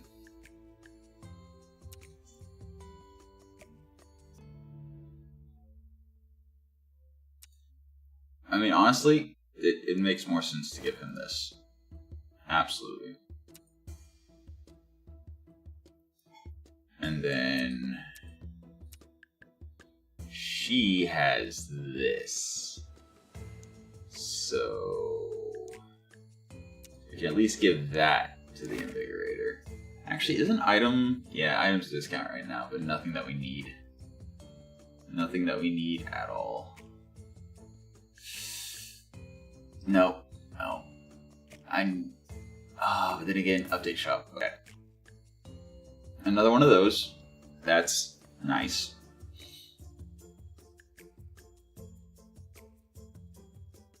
Okay. Yeah. Yeah. And that is going to actually go... Invigorators... Cooldown on melee doesn't matter. Cooldown on the buff, on the other hand. That does matter. And the cooldown on the stamina replenish. Yeah, we're actually going to give it to him.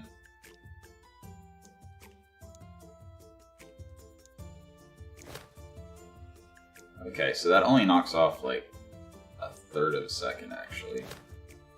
23 over there, and 4 there, yeah.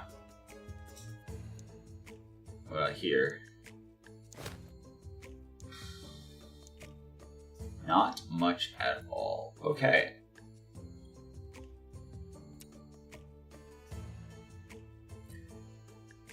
We can't afford to just go full damage here. So, who do we give it to? Like, realistically. Him? Yeah, you know what? 50% damage increase? Sounds good. Sounds good. And then that lets us actually give the Invigorator another 100 health. Okay. And yeah, she literally benefits none from strength, so there's no point giving her that. Okay. Now.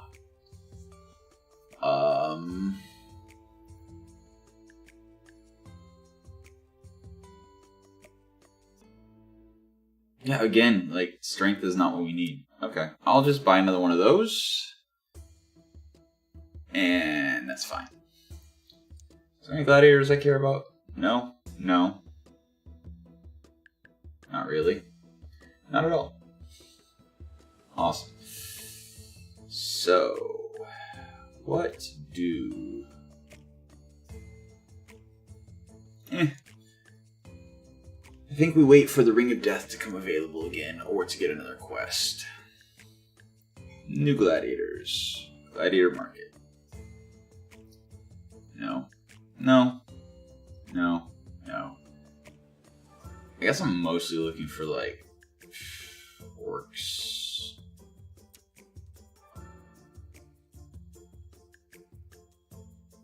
That's pretty good. Then again, it says every time the gladiator gets damaged. If he dodges all the damage, does that not count? I don't know. Do not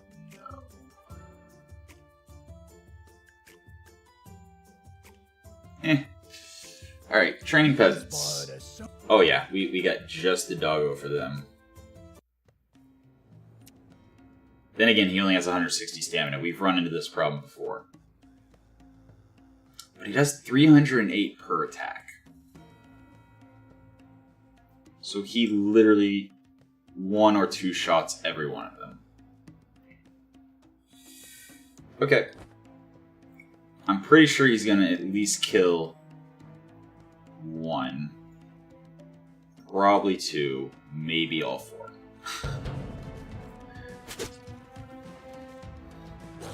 Okay, there's 1. Okay, there's 2. And he leveled up. Alright. Nice. And yeah, he wins. Amazing. I love my doggos. They're doing such a good job. Alright. Do we care about either of those? Need more stone, need more stone, need more wood. Need stone and wood. I guess we'll take the stone. Alright. Definitely upgrade that. Okay. Also upgrade that. Okay. Alright. Now that we've got some baseline health on him. I haven't looked at the necromancers that are willing to join in a while.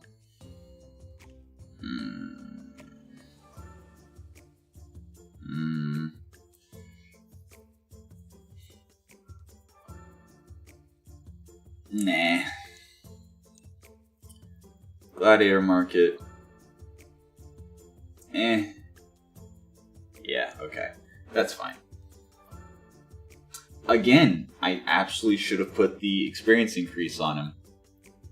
I need to stop forgetting those exist. Alright. New battle choices.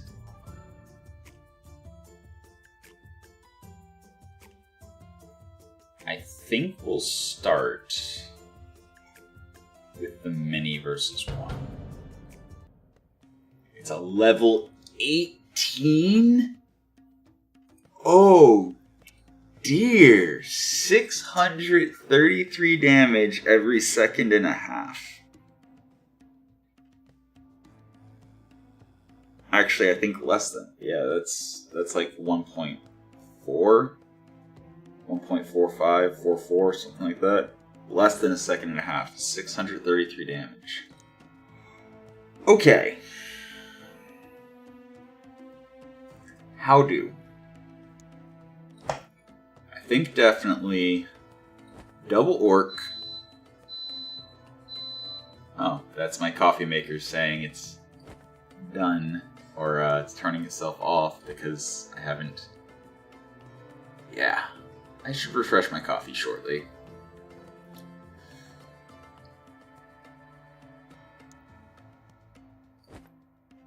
I mean, surely this is just a DPS check. We just have to do more. We have to do 2,000 damage to him before he kills all of us. So, I really should have absolutely thrown a bunch of experience potions on all of them. Oh my goodness, why didn't I? I guess I didn't think I was actually going to pull it off. Okay. I'm terrible at this game. Okay.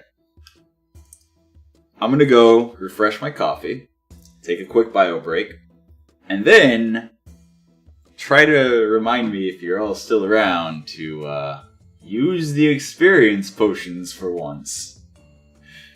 So, be right back. I should totally make some kind of little animation to play with.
And I'm back. Yeah, I I do the whole coffee concoction thing where I have the sugar and the milk and yeah, overfilled it a little bit so I had to wait till I could sip off the top. Yes, recaffeinated. And ready to go. And hopefully it's not too loud when I set the mug down now. Alright, so we have 18 days until the temple. We're going to get probably in those 18 days 2 more quests to do the DPS check, but I think we were fine, especially if we gain a couple more levels. So, I'm not a fan of chocolate unless it's white chocolate. I don't remember. I think white chocolate's made without the cacao, and so maybe that's why I like it when I don't like regular chocolate, but like, I don't know. Just something about regular chocolate. I'm not a big fan. So, but I'm definitely one of those. I like my coffee with, it's about 2/3 coffee to 1/3 milk with some sugar and a little bit of vanilla. That's how I do my coffee. I don't do like creamers, I just do a couple drops of vanilla just to add that slight hint of flavor. Of course, if I go and splurge and get some fancy coffee, I usually go for caramel. I don't know, caramel and coffee goes good together. At least I think it does. Alright, so we have 220 gold. We don't really need any of these items. I would like to hire a cryomancer or 2. And actually another invigorator would be good. We also could use some more frontline.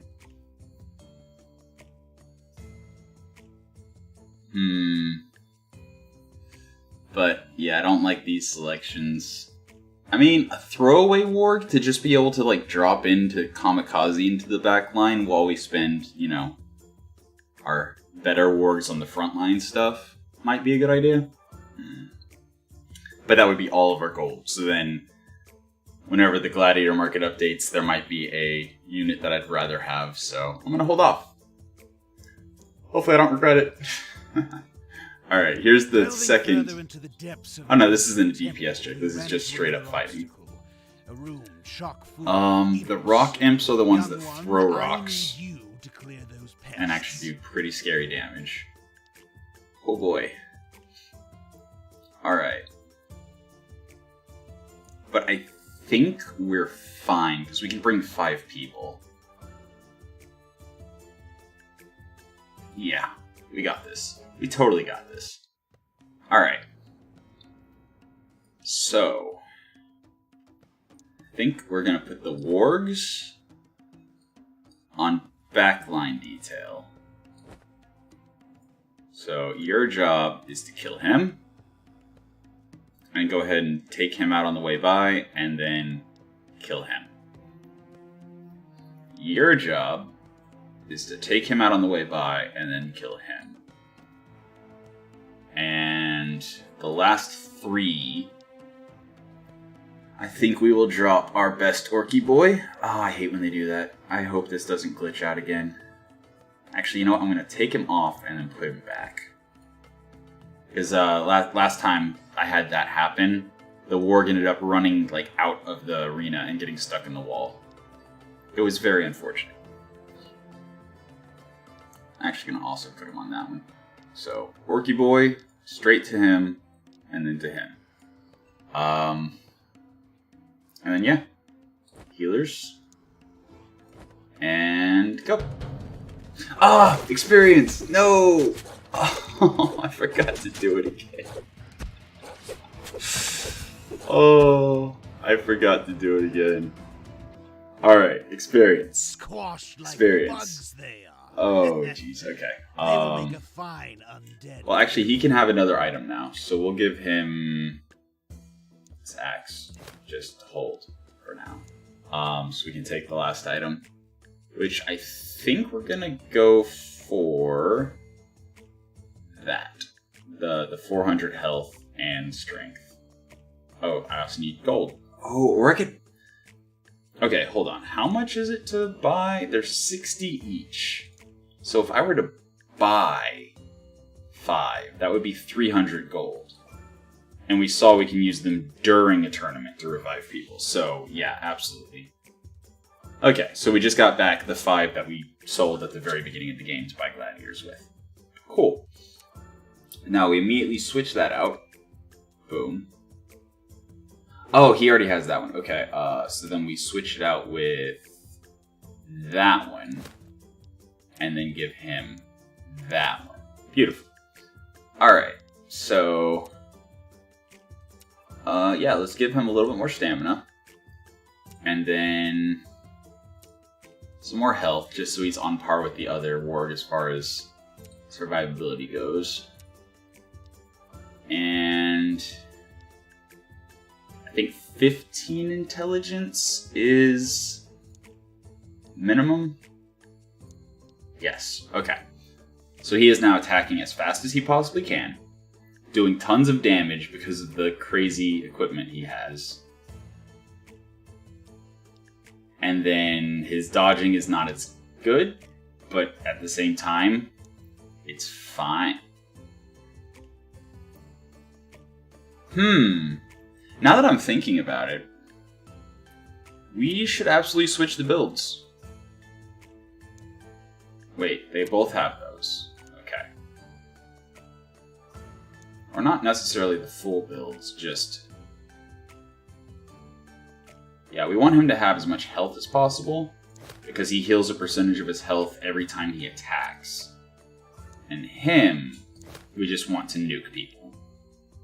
Because every time he kills somebody, he heals. So him getting kills more quickly is better than him getting kills more quickly.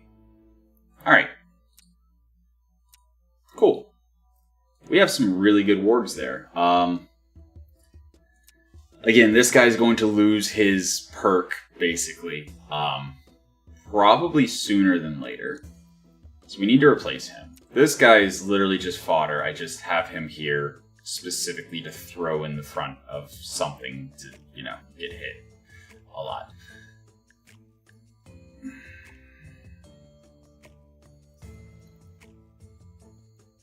And... actually, hold on.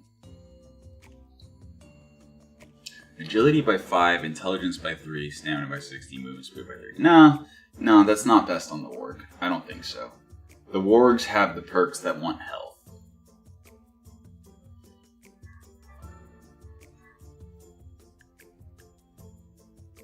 Yeah, no, I think this is fine.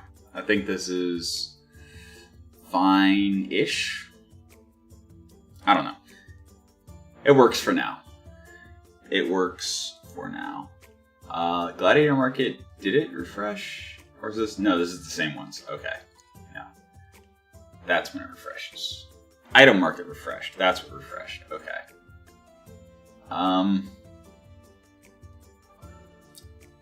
Honestly, I'm kind of just fine with what I got.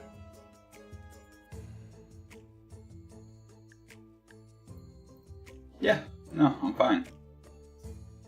I am fine with the items I have. I'm fine with the the gladiators I have. So, although actually, some of my fighters are I haven't looked at them in a while. The summoners are pretty good. During heavy wind weather.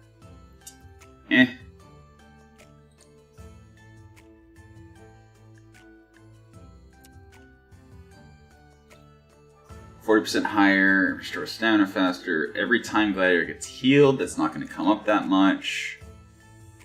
Okay. So yeah, no. Nobody I care about there. How about here? I mean... I would rather that actually be Dex, honestly, if his health starts dropping.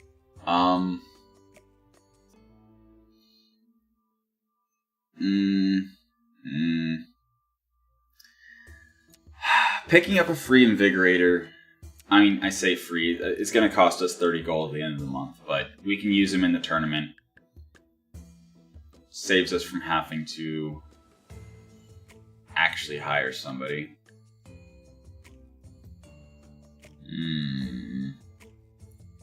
But I see a discount coming. So we're gonna wait for that. We're gonna see what that's like. Okay, training peasants. We get to bring 3 people. And I know exactly which 3 people. Warg number 1, Warg number 2, and Berserker. So, Warg number 1, kill her first, and then kill him, and then kill him. And all of them are staggered. Not that much. Like that. Okay. And then you do the exact opposite.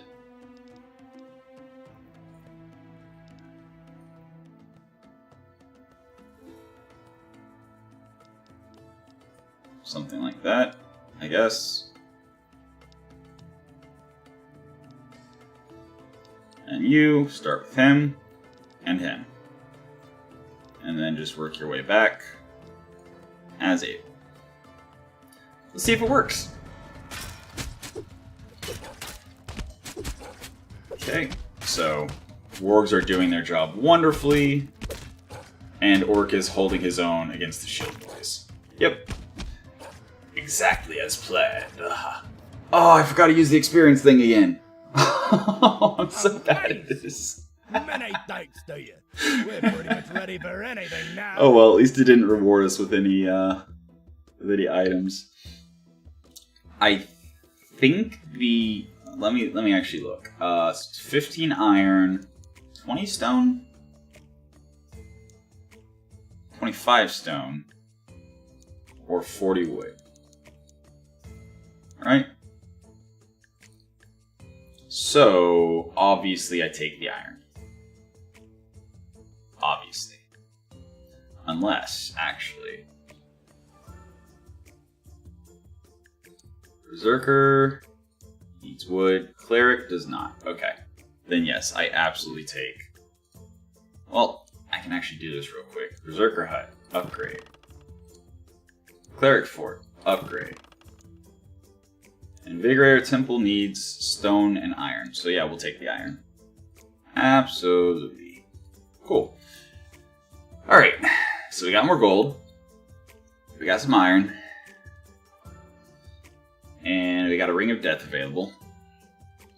Gladiators are about to go on sale. Item market is about to refresh. But it's also almost the end of the month, so I don't really want to buy items right before the tournament. We're probably never going to use this axe. Okay.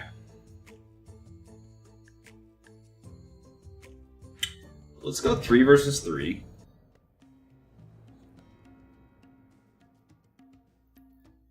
$620 health, 430 health, 670 health.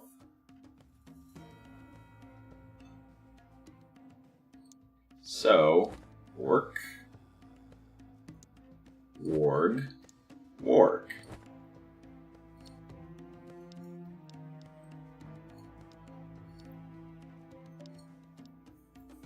Yeah, absolutely. And then Orc versus Orc.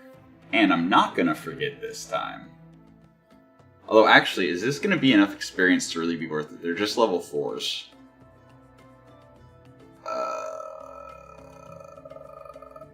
You know what? It's not worth it. It's not worth it.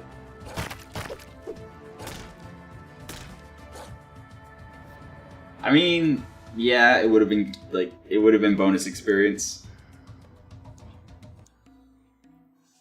But we're about to go into the tournament. I might as well use them there, right?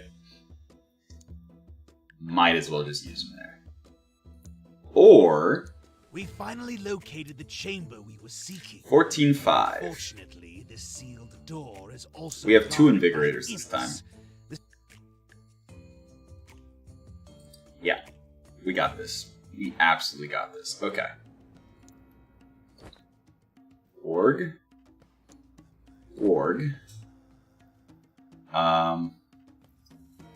We're going to, first of all, before I forget, oh, wait, no, there. Give him that, give him that, give him that, and give him that. And then we'll figure it out from there. Invigorator. I'd hate to waste the experience, but it guarantees that we make it in time. No, that's right. I need to click over here. Okay. So off. All right. So intelligence.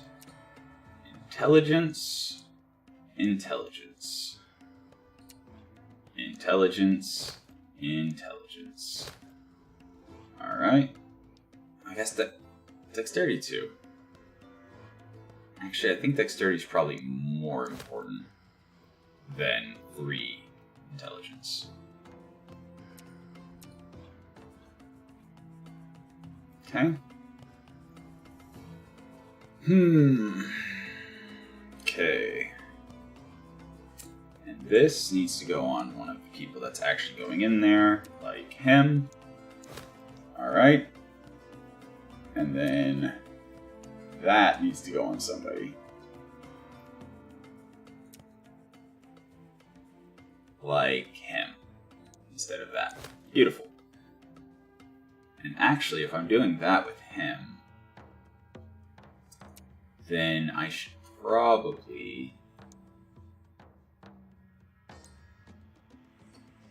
put that on him as well as that.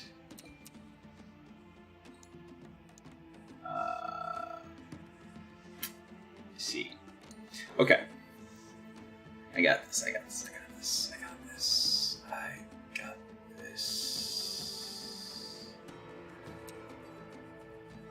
That instead of that.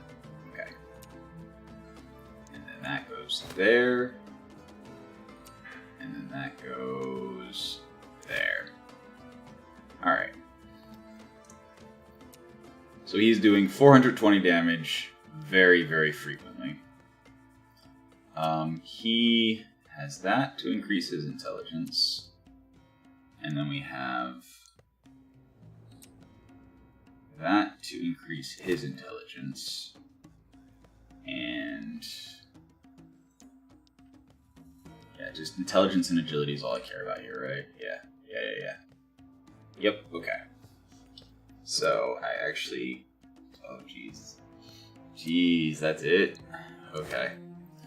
That's it then.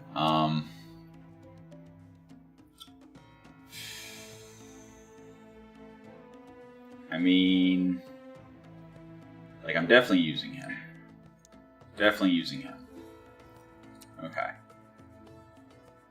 And then what?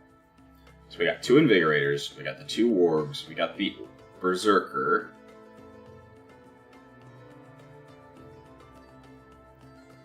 And then I guess we have... I mean, honestly, I could just drop Cleric in just for the experience. He's not going to do much, but I think we still win these. Like, he's really not going to do much.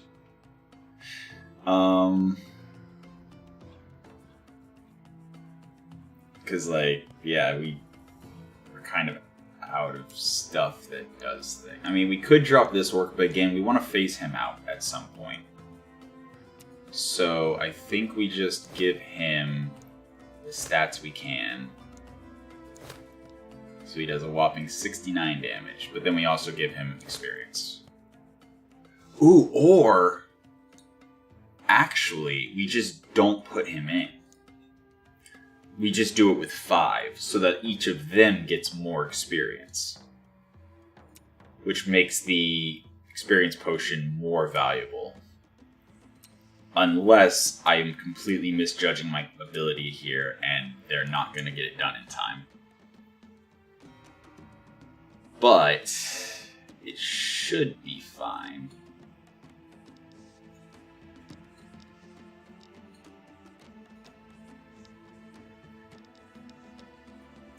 And they're not going to have enough time to actively buff everyone.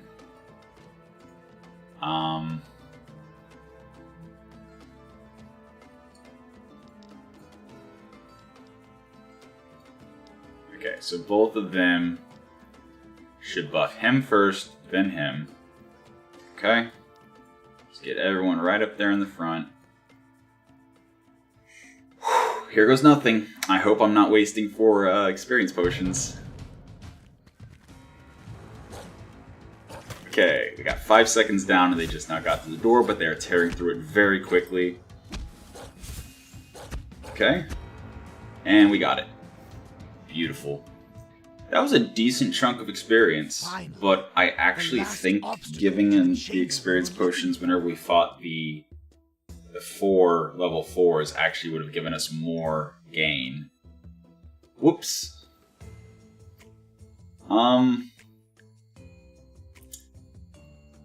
I actually think agility is more useful across the board. Everyone in our team can use agility. Like, including the casters.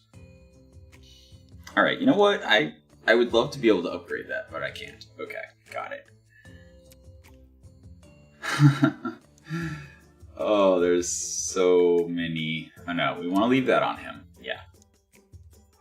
Okay. And then that's fine. And then he drops that, and he drops that. He picks up. He's the one that can't be knocked down and heals. He's the one that levels up more and gains more intelligence, so. Yeah, we'll keep the dog on him, I guess. Oh boy, item management. Tricky. Okay. Boom. I think he was the one that had that. I don't know about that. I don't know about that. This warg is the one that needs to one-shot people. This warg is the one that wants to just dodge and last a while. Okay. Health.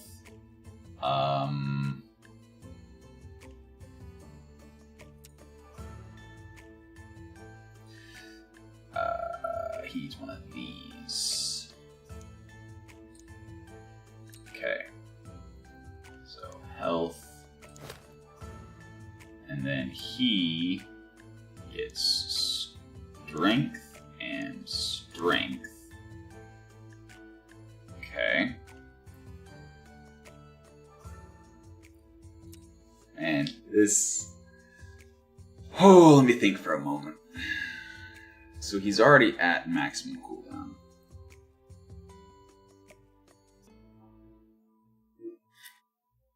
Or I mean maximum cooldown reduction. So minimum cooldown. But the agility also lets him dodge a lot. Although he needs more stamina, so next time he levels up, we definitely give him some more stamina and some more health. And then... yeah. Yeah. Decisions. I honestly think... I don't know. Like, does he just have enough health at this point? And also, like, where did the... There it is. That can go on him. Right? So he's got 36 intelligence. Makes his heals 500. Meanwhile, he has more tanky stats.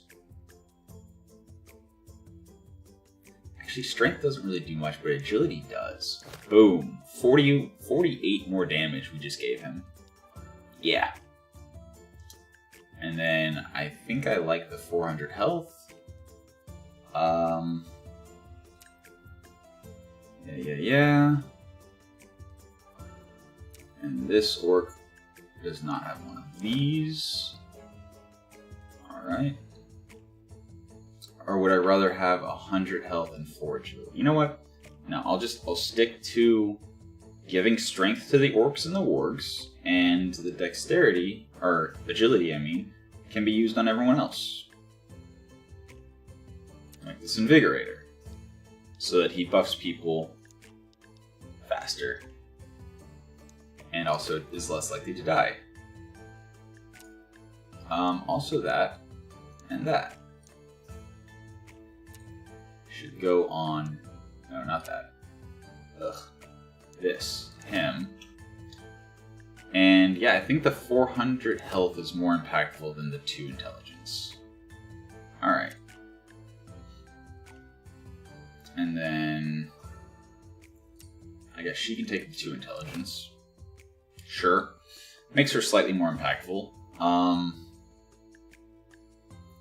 And I guess this berserker will take the axe. And that's everyone fully equipped. Yep, cool. Yeah, we still have this item that increases melee damage against frozen targets. But we have no cryomancers to freeze people. Oops.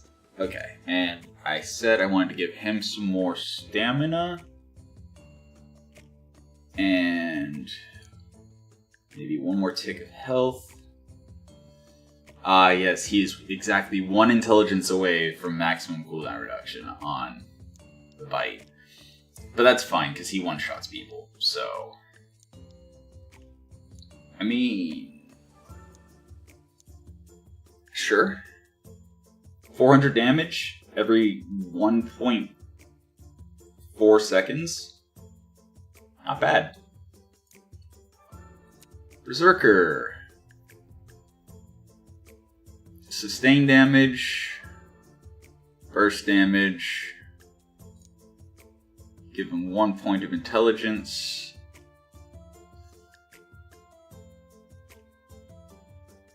Right, 20. 20 is the point where he's at maximum cooldown. But he also needs a little bit more stamina. And agility gives burst and sustain damage, so something like that. Alright. And then Invigorator. Invigorator is very simple. Health, agility, and intelligence. Stamina shouldn't be... Then again, I say it shouldn't be that much of an issue. It's 112 stamina every time he uses Divine Vigor. And 68... Okay, he needs a lot of stamina, actually. I just realized he probably wasn't actually maxing out the buffs. Okay, noted. We need to get this guy stamina. This guy's a throwaway. Specifically because he's the kind that you don't pay for initially, you just pay for over time. We've got items refreshed and gladiators on sale. Item refresh. I have to, right? Like, it's a good deal. It accelerates things very quickly.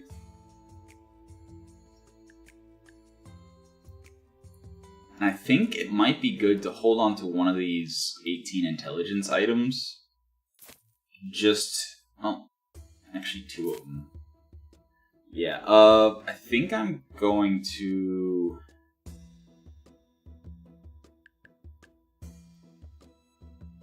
Honestly, I'll worry about upgrading items later. After the next tournament. But if that quest pops up again for me to DPS check and it's even higher health, then I can give each of the Invigorators an intelligence potion and make them buff 18 points of stats to the other people multiple times. That'll be good.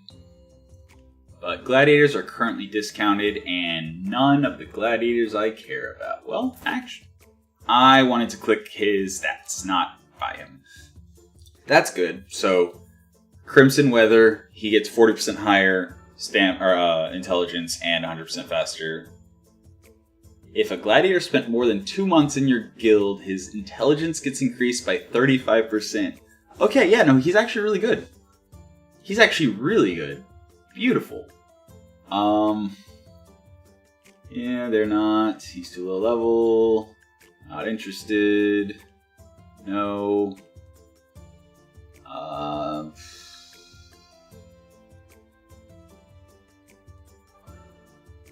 Nah.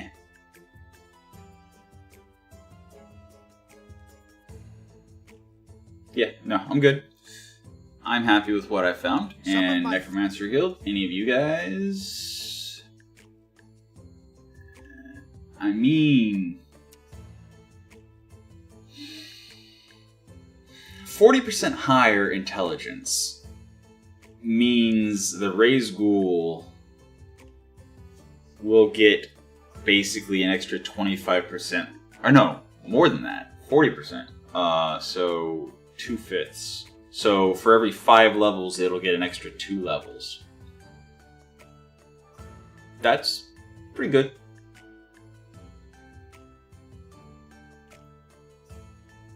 That's pretty good. 300 gold at my last slot. Is there another gladiator that I'm going to choose? No. Not really, no. Sure. Alright. So now, if I look at the item market, are there intelligence items? Agility, health and strength, agility, strength. Nope. No intelligence items. That is literally what I'm lacking the most right now. I have more strength than I could possibly need. And a lot of agility, but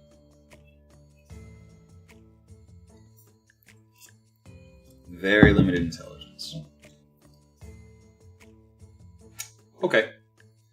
Well, we've got the Ring of Death. I think I'm going to do 2 versus 2 and see if I can just drop a single unit against them. So this is the one that one-shots, basically. 400 damage, 620 health, 570 health. Okay, so he doesn't actually one-shot. But he does kill faster. Excuse me, he does kill faster than this one. But this one also heals every hit, not just when he kills.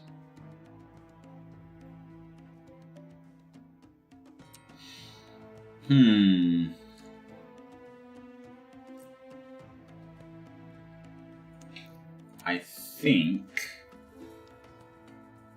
224 is gonna be... You know what?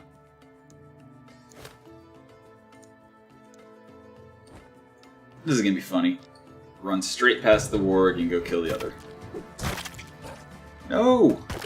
What? Why are you just standing there? Oh, come on, kill him, please. Thank you. Oh! I did not consider that he might have difficulty getting there. Hey, I got one back. Cool. Just perpetual XP buffs. Alright, so... Rebellion. I require your urgent help. The farmers have started a rebellion and crushed my guards with ease. It's almost like the peasant scum have received training from somebody. So, I'm definitely not going to take a consumable. I mean, these Cloaks of Assassin do give intelligence. Just 3, but it is intelligence. It is the thing I'm lacking. 4 units right before the tournament. But it's nothing we haven't beaten before. It's nothing we haven't beaten before. So, 420, 620. Okay, so we're definitely going to attack from this side to the back line. her first, then her, and then him, and then none of these guys. Just ignore these guys. Alright. Then we drop him, and he is going to focus all of these guys. Actually, I'm going to drop him further on this side. And then this guy. Alright. And then we're going to go Cleric and Cleric. And they are obviously going to focus the guys right in front of them. Alright. This should work.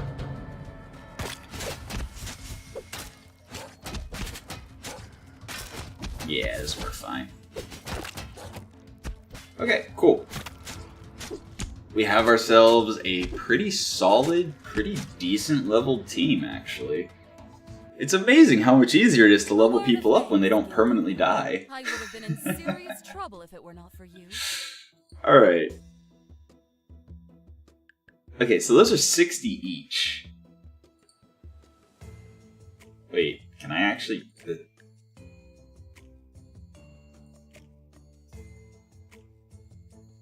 So I could actually have taken the gold and the crystals instead of the item? That's interesting.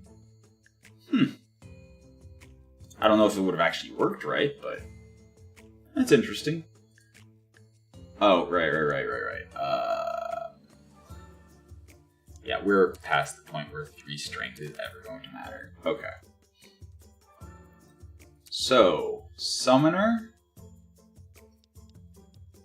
I mean, he does benefit from intelligence and agility.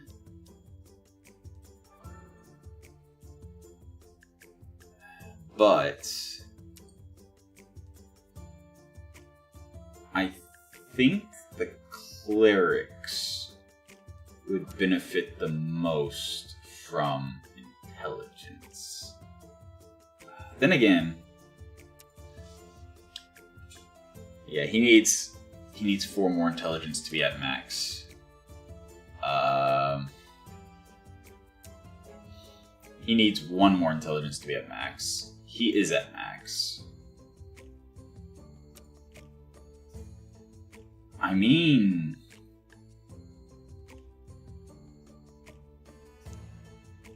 Sure.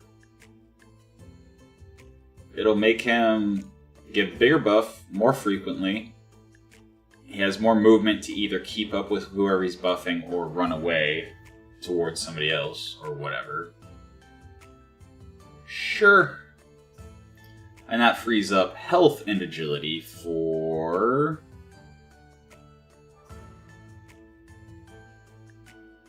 Actually... No, wait. No. We get the Cryomancer. Agility, intelligence, stamina, and movement speed. Because he actually does more damage from intelligence... Oh, and strength. I thought that was dexterity, or agility. So he actually wants intelligence... He wants intelligence, strength, and agility. Then again, that scaling's not... it's not terrible. Okay. So he wants strength, intelligence. He basically wants everything. But he doesn't actually care about movement speed.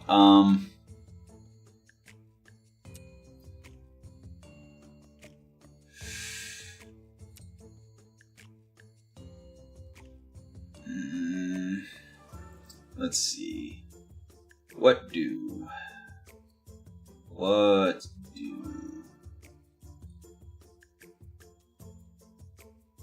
You know what? I really do think orcs are like the best units for that. Unless you have a, warg that is exactly 3 from cap.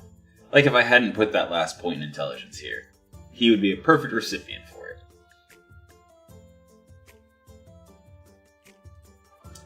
But, I guess I could give it to him. He does he does heal more frequently. Yeah, now let's give it to him. And that lets us transfer that. So now he'll heal more frequently because of the agility. He'll have more stamina. He'll have the movement points. Yeah. No, that's better. And then we can move the 7 intelligence and 60 stamina to the Invigorator, who actually needs stamina and intelligence. And then that we can put on the Cryomancer. And then the Summoner we don't really care about yet. We really need more intelligence items. Like high intelligence items, not just the little intelligence and a bunch of other stuff. Anyway, so, item market. Yep, there's no intelligence to be seen. Okay.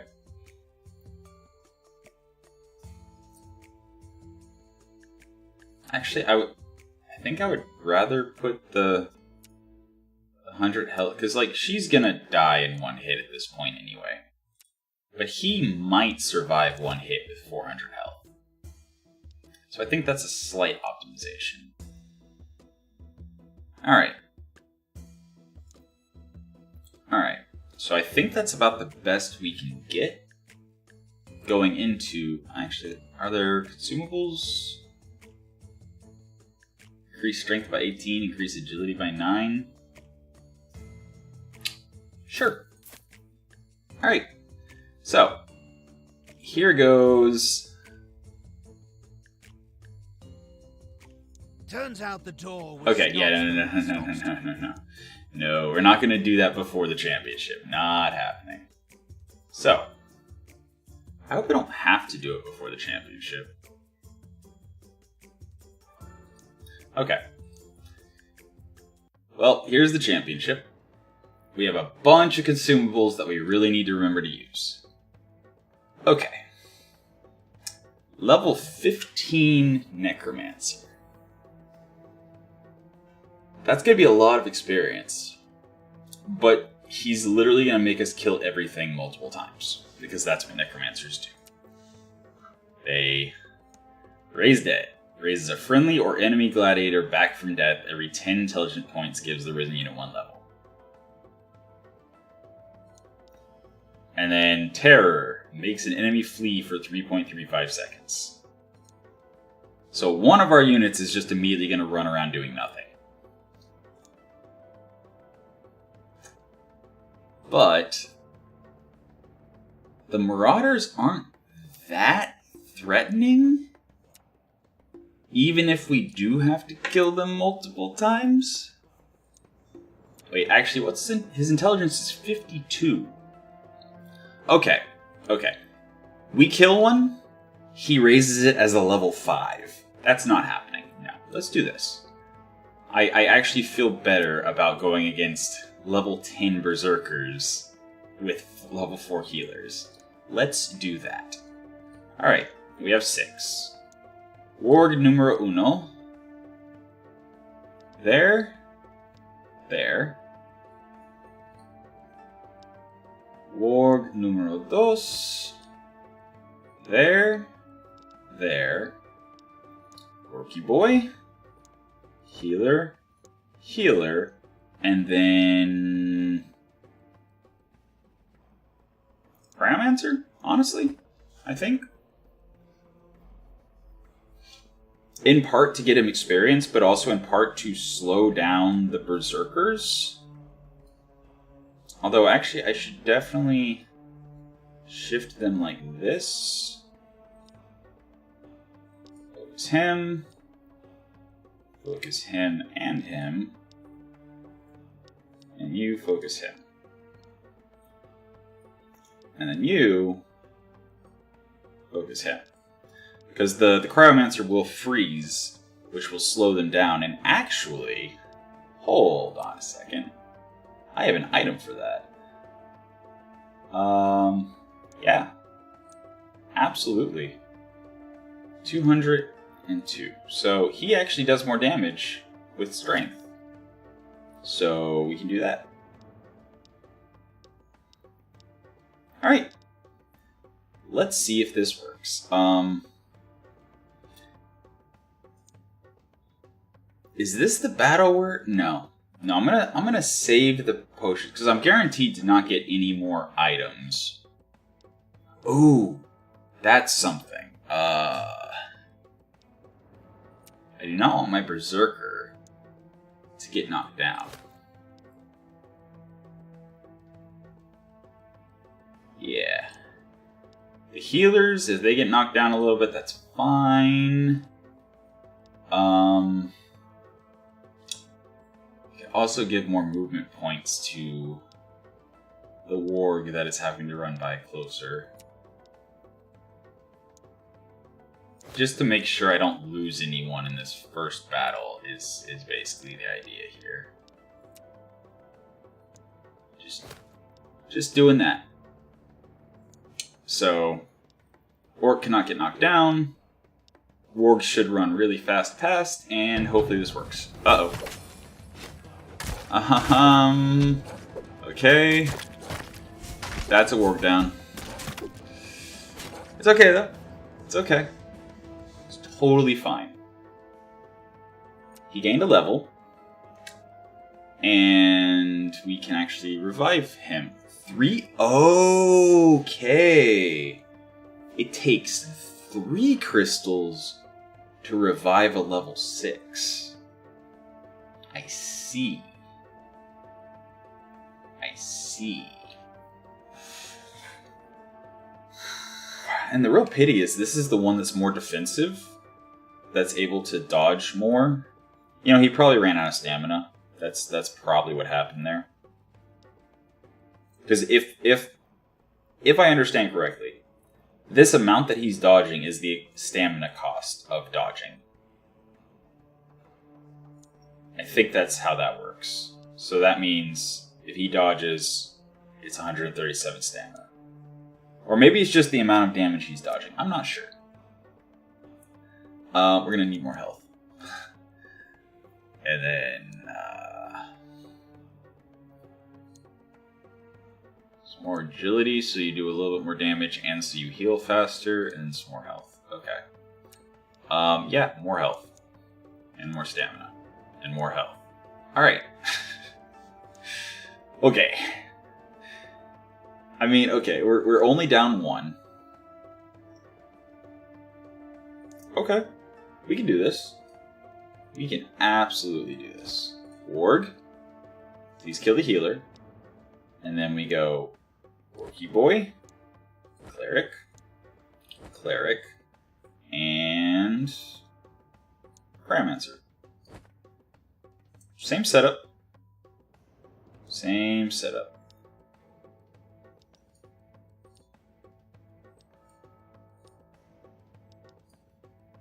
Fight.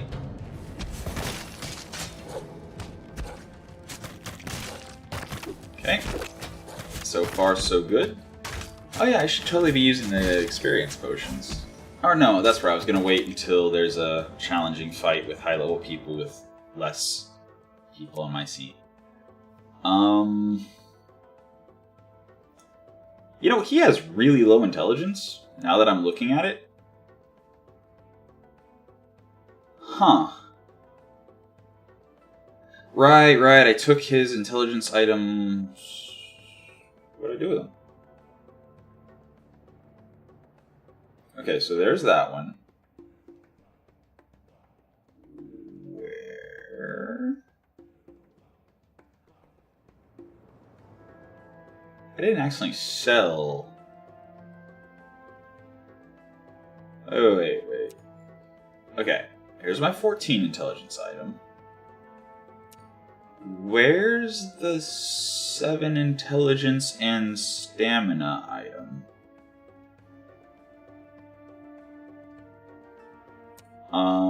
There it is. Yeah, so I put it on him. You know what, that's fine.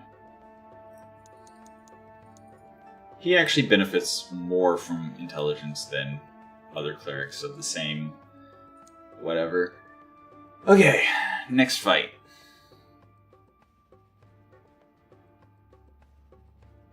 I think this is fine. I mean, we get 6 people. So, Berserker, Cleric, Cleric, Invigorator, Cryomancer, and Warg.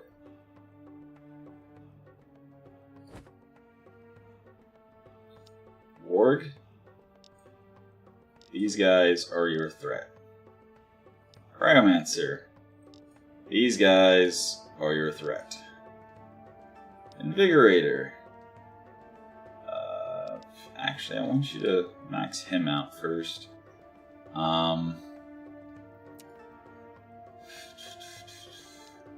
Hopefully you can intercept.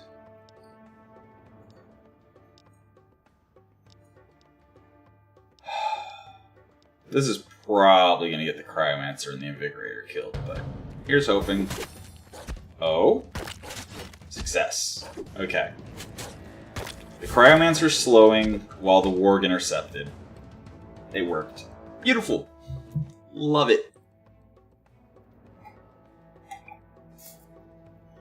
Although we really do need to build up some more frontline.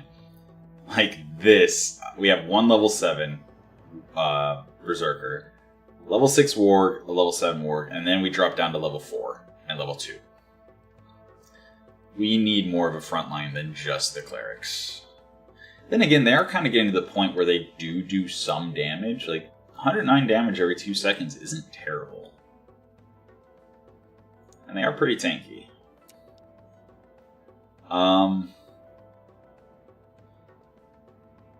Honestly, we're kind of at the point where if this orc goes down, we have problems. So I feel like just dumping 500 into health is not a terrible idea. Cryomancer. Alright, so this AoE splash does 1 damage per intelligence. AoE is determined by strength, and freeze duration is determined by intelligence, up to a maximum of 5.5 seconds. Cooldown is determined by agility. Icicle Shot, strength does damage, intelligence barely does damage, and then agility determined. Okay, so first things first, we have an item slot to fill. Yay! Then I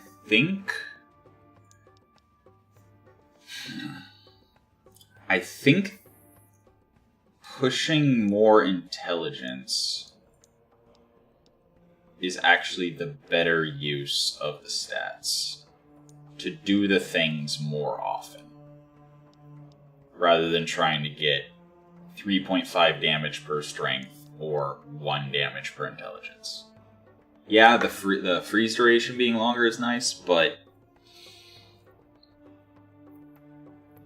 1/100th of a second per point versus 2.8 hundredths of a second of less cooldown. I'm pretty sure the cooldown reduction is better. Alright. Next fight. This I don't want to deal with. The Necromancers I do not want to deal with. So I am actually going to go for the Trappers and Shooters and things. Berserker. Cleric. Cleric. How much damage does... He only does 400 damage every 2.2 seconds? That's not that impressive. And these guys do 161 damage every almost 3 seconds. So they're not fast.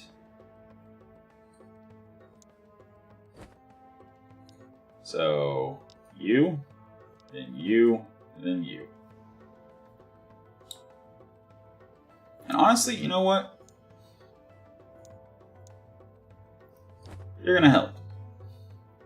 You, and then you, and then you.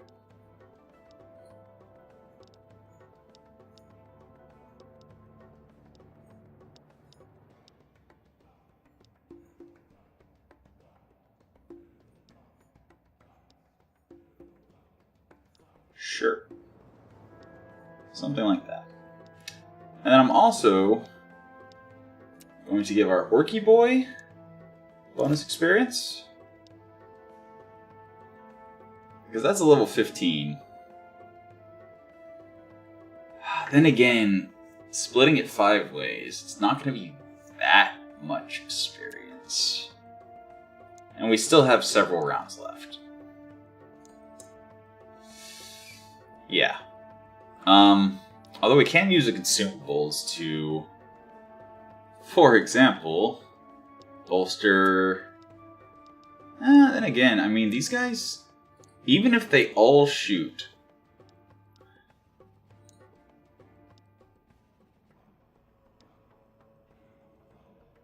Like, they can't just burst them. Right?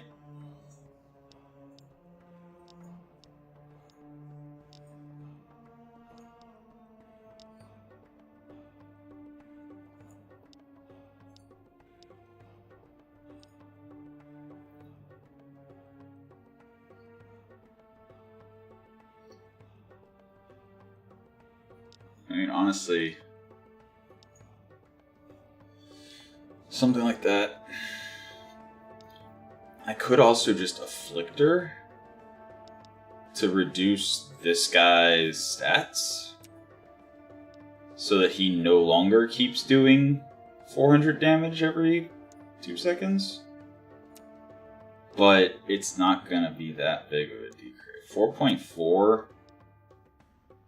I mean, 6.5 times 4.4 is 28?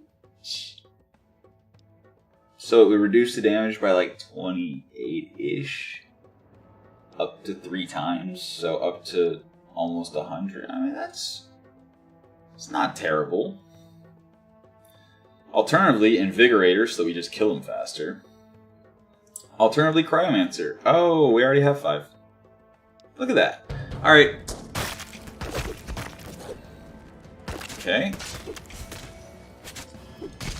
Yep. And that's exactly what wargs are supposed to do. Isn't it beautiful?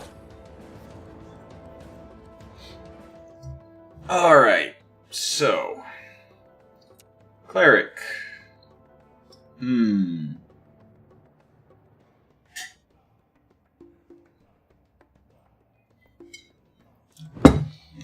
I mean, stamina is definitely going to be an issue if the fights go longer.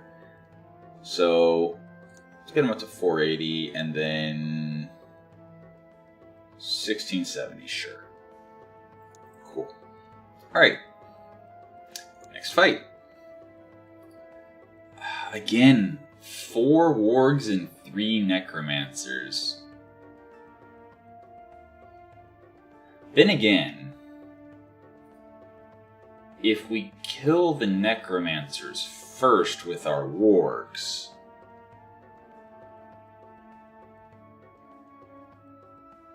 then there's nobody to revive. Ah, no. We would not be able to get past those wargs. Okay. Maybe here? No. That would be even harder. Okay. Yeah, no, I guess let's go for this.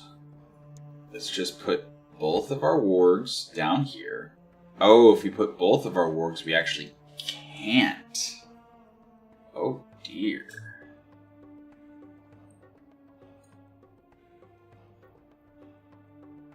So the cool thing is this warg will 2-shot literally everything.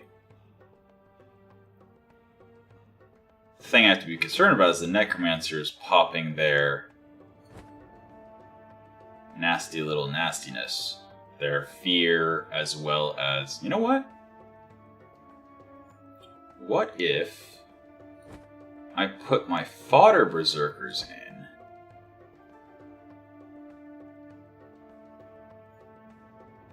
as well as a summoner? So the wargs should all run after them, and as long as I can kill the necromancers before...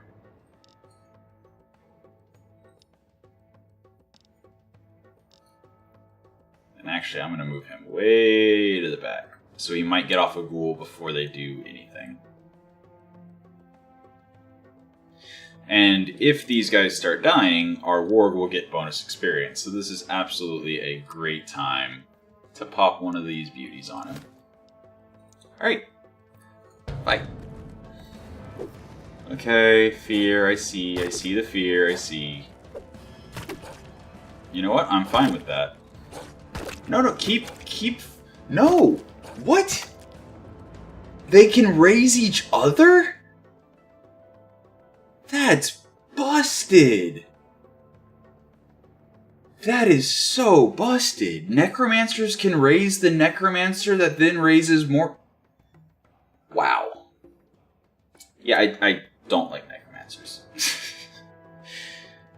Oh boy. On the bright side, he did gain a level off of it, so... At least there's that. Oh boy. Yeah. Alright then. Alright.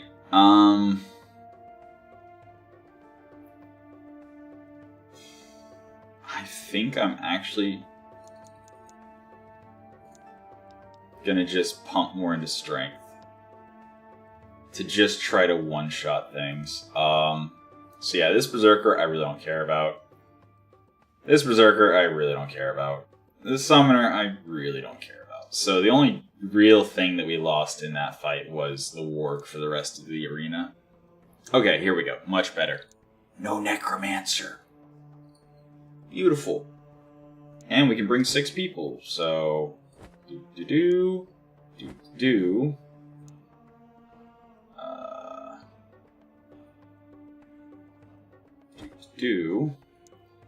And... Actually, yeah.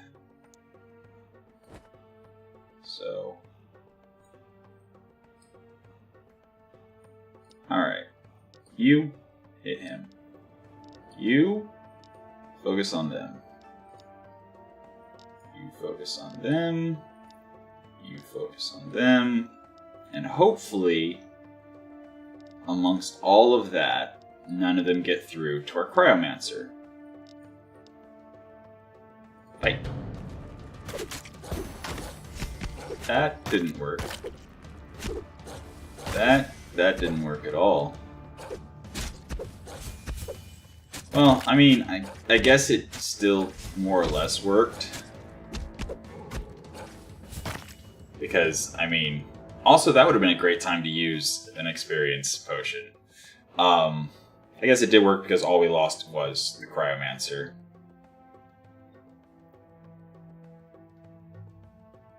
Wait. Where's the Cryomancer? Weird, it like shuffled the roster around. Huh. Okay. Stamina. And health. Yeah. Need the tanks to live. Alright. So yeah, we're running out of tools for... Yeah, we're not going against Necromancers, like, ever again. Terrible idea. This, I have the solution to. So, Org.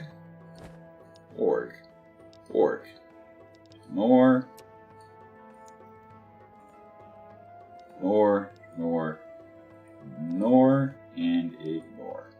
Just kill the support. Now then, Berserker, Cleric, 100%, and 8, 5, sure. And then just ignore him. 10, 8, 5, and ignore him. 10, 8, 5, ignore him.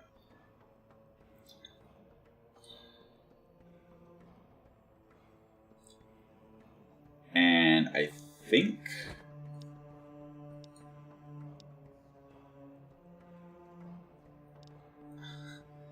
think actually giving the healers some better healing might come in handy here. And then actually dropping her in. Yeah, these berserkers are actually pretty bad, but this guy, absolutely focus that guy. Alright, does it work? One hit, 2 hits, beautiful. I mean, the orcs are doing some serious damage, but our heals are coming in, and I don't think we lost any. Okay, our afflictor actually gained a level. Yeah. My goal is just to get this first, because the execution time is how long it takes after the battle starts for them to get the first one off. So I'm hoping just to get that one initial shot as fast as possible and as strong as possible. Also, I have all of these consumables I have not used. I should use them all. I should use absolutely every single one of them. Not the experience ones, though. I don't think any of these are particularly interesting for experience. Okay, so I'm gonna go for this. I think I can do this. So we have 4. Orky boy. I mean, sure.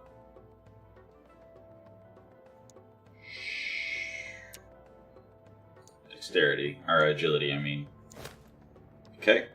And then healer. We're going to give him another 150 health. And we're going to give him another 150 health.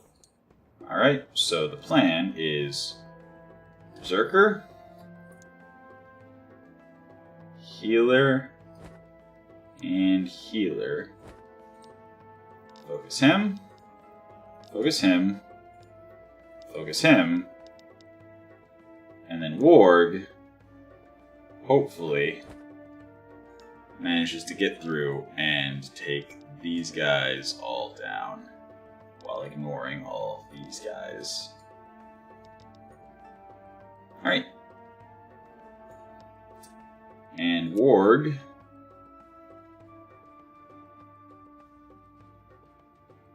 sure. It's something. Go. Oh, right, they have nets. Nets are annoying. I guess my Warg was completely unnecessary since it basically just kind of stood in place the majority of the battle. Well, no, I guess it helped finish them off without losing anyone. So, cool. Victory! Amazing. What is that? Melee attack knocks out the enemy for 3.5 seconds. Every 12 seconds. Wow. That is so good. That is so good. Okay. Also, our Warg leveled up. Cool. So...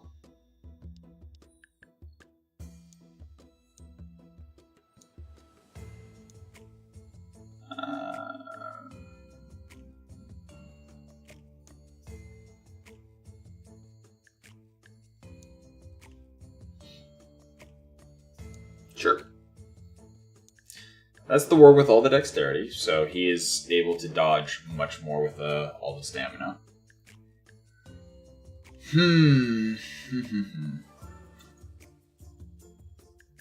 It's crazy. I've been streaming for 3 hours and 18 minutes without a single dropped frame.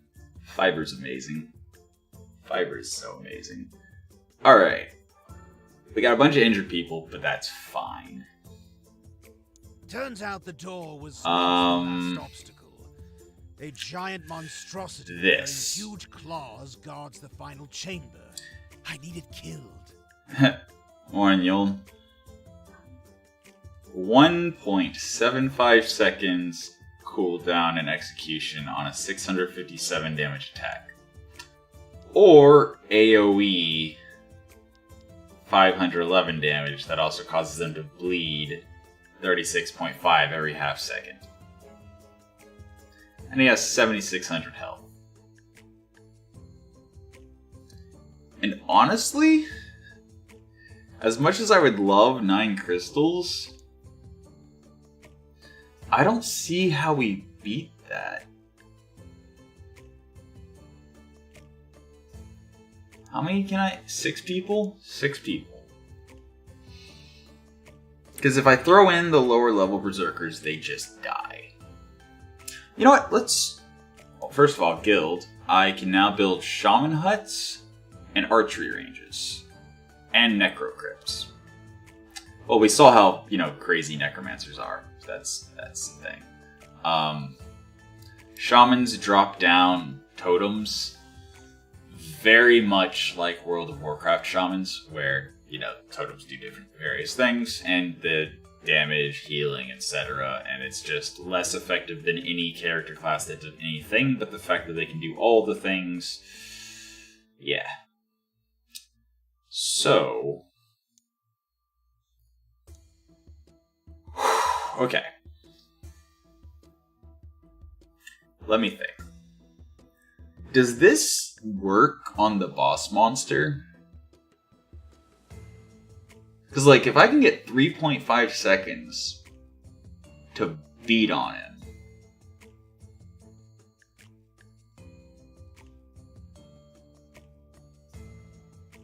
especially if it interrupts him from running straight to my backline. My clerics can survive the AoE and pop heals, so they can completely negate the AoE damage. Actually, I think we can do it.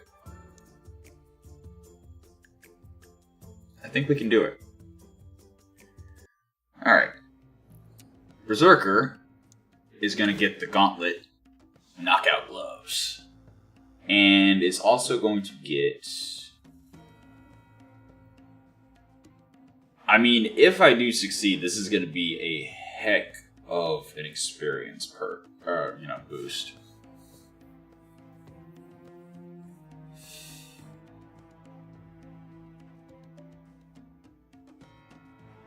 Yeah. Alright. Invigorator. He's probably going to die if the front line doesn't intercept, so there's no point giving him the experience boost. But this is a perfect time for plus 18 intelligence, because the Invigorators with plus 18 intelligence are going to give that 18 as a stat to the other people. Our Warg might die, but might also not die. However, if we increase his damage by a lot, he's much more helpful. Okay, and then that would be it. 1, 2, 3, 4, 5, 6. And we wouldn't even actually really have a backline other than the Invigorators, which after they pop their buffs, I don't care if they die. So it should actually be fine. Should be fine. So he has experience buff because he's the most likely to survive if we win. Clerics are each going to have an experience buff as well for the exact same reason. So those are the 3 that are most likely to not get wrecked. Then we have, way back here, Invigorator. Actually, you know what? I'm going to make a wall.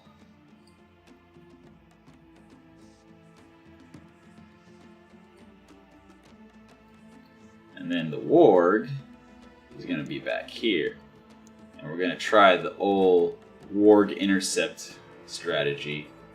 So, Invigorator, I want you to buff the Warg first. Then I want you to buff... no, not 10. Then I want you to buff the healers so they can heal better. This Invigorator, I want to buff the Warg first. And then I want to buff the healers so that they heal better. Okay. maybe scoot them a little bit closer, spread them out maybe a little bit more. Yeah, I don't know how to interrupt this dude. Last time I faced him, he just ran straight through my people. But Invigorator, Warg.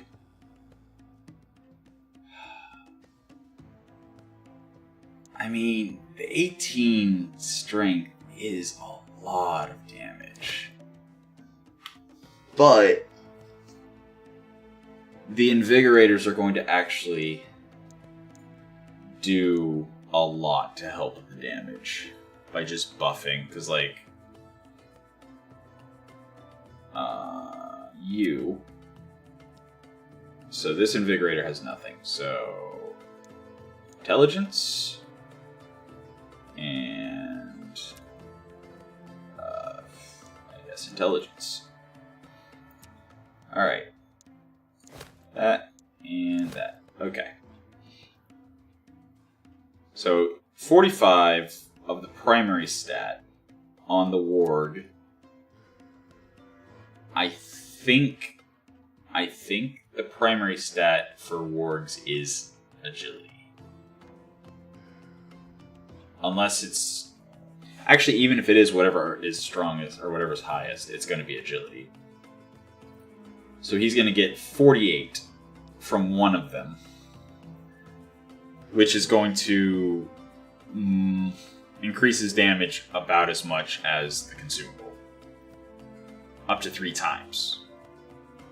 And the other Invigorator, excuse me, the other Invigorator will be hitting him just as hard. So he's actually going to be getting a lot. He's going to be getting a lot more. That's going to be... So about 100, actually, which is about 3,500. Yeah, if he gets 100 agility...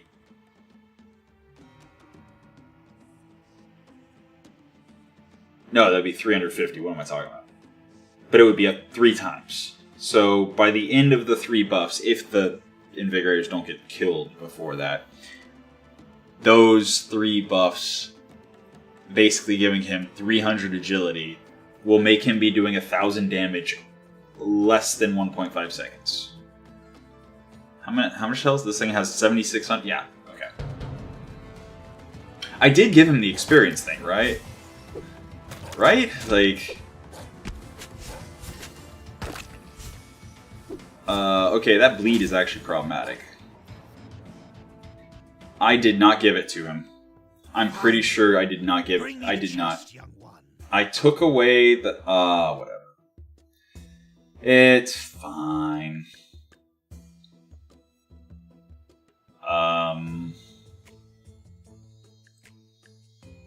Slyn, take a peek into that chest.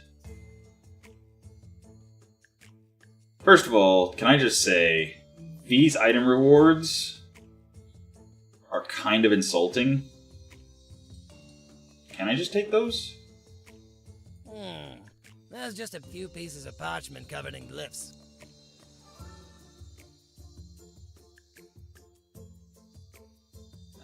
Okay. Yeah, just if I get 465 gold and 9 crystals, that will be worth it, so...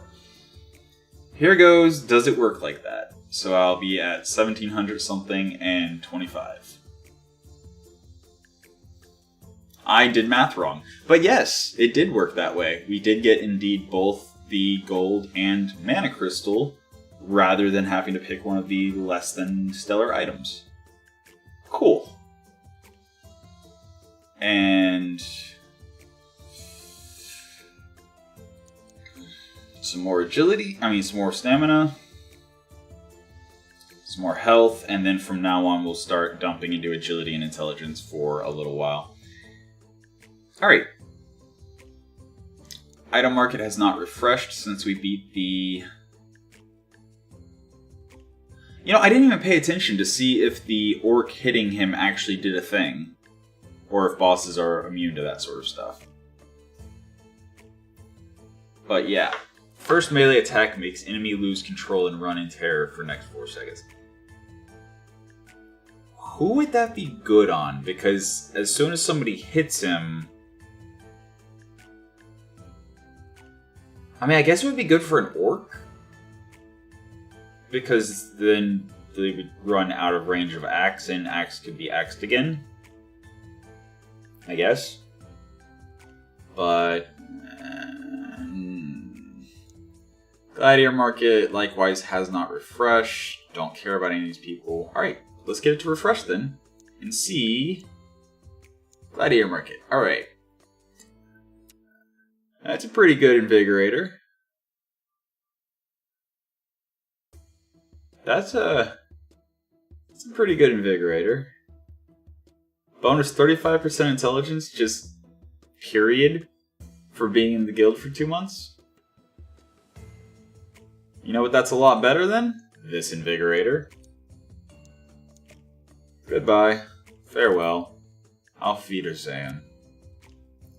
Same level, better perks, lower wage.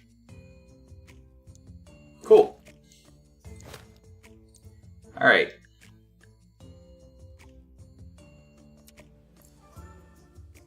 Yeah, this I don't know how this works with dodge. If it was just whenever he's being attacked, that would be awesome.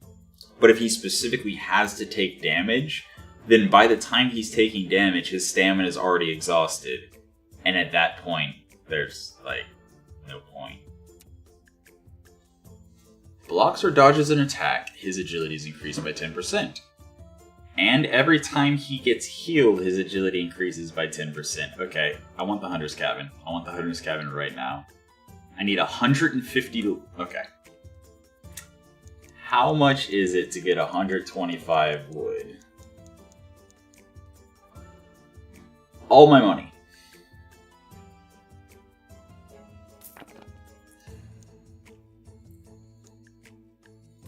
Alright. How much does he cost again? He's a level 5. 750. 750. Okay. So that's 680. That's 780. Okay. I don't have a slot for him. You know what? Drop the fodder. Because honestly, this guy is just as tanky as the level 2. Just as tanky as the level 2 orc. Got a shotgun dwarf with an axe. Oh, alright. So, strength. Strength is a lot of damage.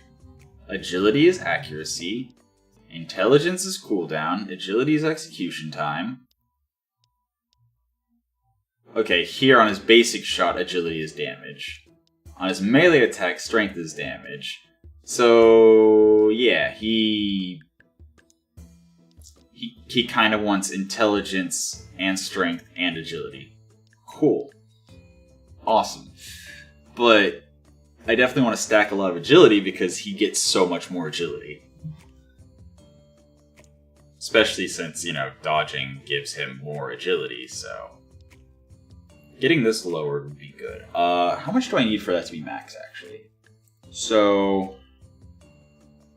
To get to 1.2 from 0.02, 10 would be 0.2, 20 would be 0.4, 40 would be 0.8, so, geez, a lot, actually.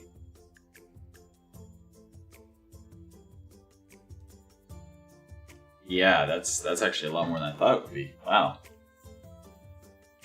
Jeez. Okay.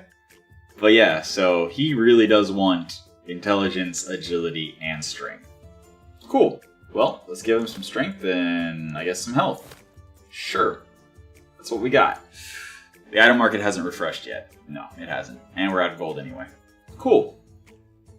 But it is Ring of Death time. Boom. 1 versus 1.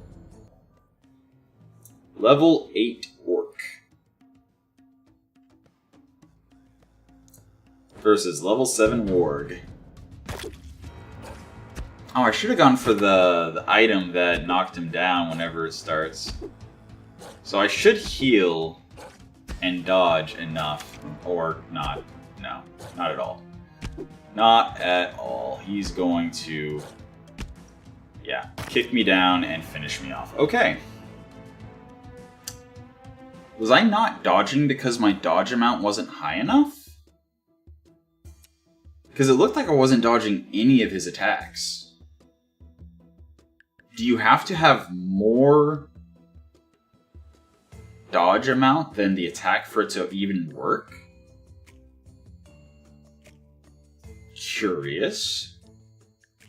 Very curious. Because it didn't look like I dodged. Didn't look like the warp dodged a single attack. At all. Oh well, it's fine. Yeah, it's fine. So, it's not like we had anything to do for the next 7 days anyway. Or, how long?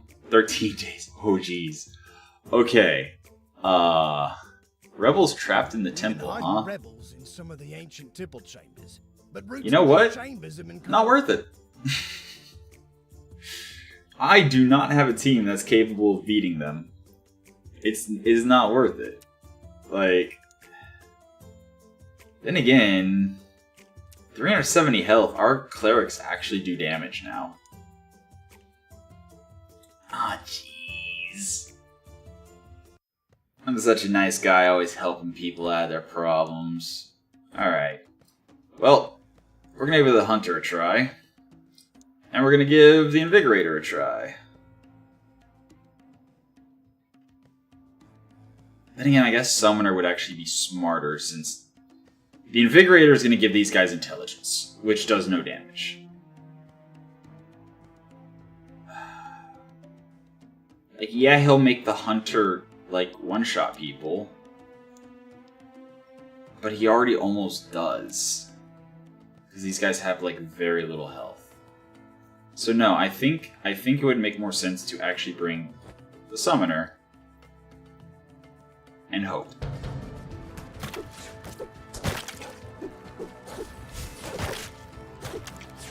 Come on, healers! Ah, they didn't heal in time. Okay, well, can our clerics, just sustain tank this? Yeah, it looks like they can. Okay, cool. Although the one's heals are not adequate at all.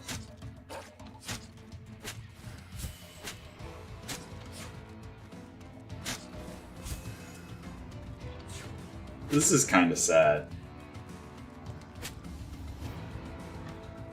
Our clerics are actually turning into okay frontliners in their own right. Okay. Yeah, let's get more wood. Because we don't have any.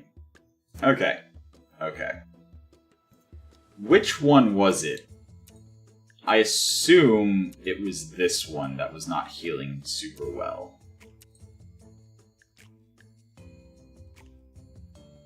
So I think I'm just going to go straight intelligence, just so his heals are actually more impactful. Alright. I mean, on the bright side, we haven't lost an arena yet. But I have no idea what's on the bridge. I have no idea what level we're supposed to be for the bridge. Yellow Gem increases intelligence by 12 and agility by 6. That's what I've been wanting. That's perfect for the clerics. Increases health by 1,500 for a single battle. What? What? You know, these 9 agility potions don't really seem worth it anymore. Oh man, okay.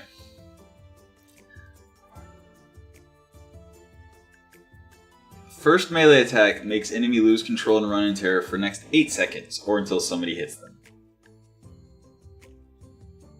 Okay. Where's the... Didn't I have a... Did I sell the makes them run in terror one that I had?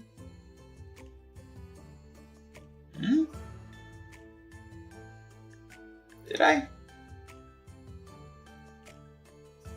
I guess I did. I might have accidentally had it on a gladiator that I sold. Now that I think about it. Because I'm not seeing it. I'm not seeing it at all. Okay, whatever. That's fine.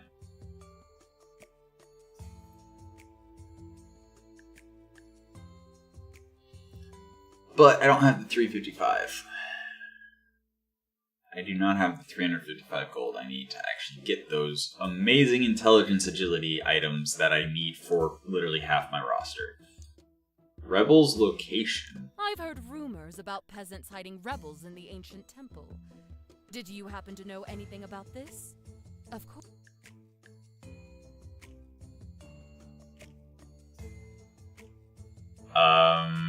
You know what? You are sure. Cool. Pause. I really wish that it paused. I mean, they did a good job with a lot of the auto pauses that used to not be here. But yeah. I did not realize that it was still going. So we got a 1 versus 1 and we have a level 4 orc. That's not gonna work. Okay. Our level 7 orc comes up in 5 days. 7 days on the ward. 7 days on the other ward. I mean, there's no way, right? But it's 7 days. So even if I fail, like, even if I can't beat it and I just go, nope. Yeah, exactly. There's no way I win this. Is there? No. There's no way I win this. Not with any of them. Yeah, no.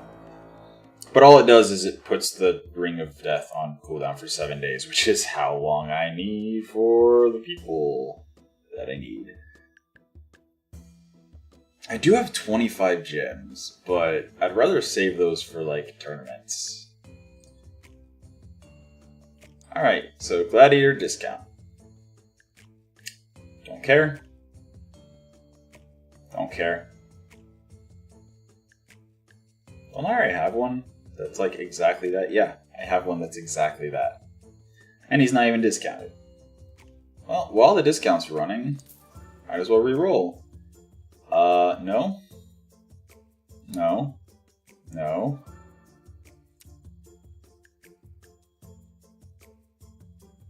That's pretty good, but I don't have the Necro Crypt.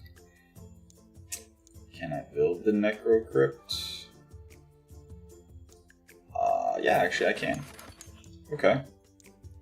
I need 10 more wood to be able to upgrade. Oh no. Yeah. To upgrade the slots, I need 10 more wood. Then I need to sell enough stuff to be able to buy. You know what? It's fine. 10 wood, 90 gold. Done. Boom. Alright, Gladiator Market. Discounted Necromancer with a pretty good perk. 420 gold. So, how much gold? There we go. That answers that question. Alright, you're coming home with me. We now have a level 6 Necromancer. Which, if I had a way to get 1,000 gold, that would be an amazing person to put it on. So his melee attack would make somebody run in fear for 6 seconds, which would give him enough time for his terror to probably come off cooldown. Or was it 8 seconds? Whatever. But I don't have 1,000 gold. That's fine. Yeah, so right now, by default, whenever he uses Raise Dead on a friendly or enemy gladiator, they raise as level 3. With no items. Just base. Level 3. And he, at present, at the start of a battle, after half a second, is going to make somebody run around doing nothing for 3.5 seconds, or 3.8 seconds? Something like that? 3.7? Anyway. So. Yeah. He is definitely also a really good candidate for the intelligence and dexterity item. Just to be able to do this more often. Actually, I think I'm just gonna throw him into battles so that he can die 5 times and trigger his passive. Like, I will literally throw him in the Ring of Death 1v1 just to die. To get one step closer to that. Yes, indeed, Manu. Coffee.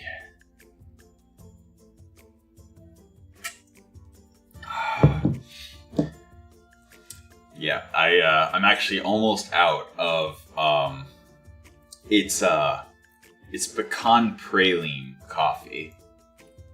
And it's so, like, I'll find it at a store, I'll buy everyone they have, and then the next time I go back, it'll be gone.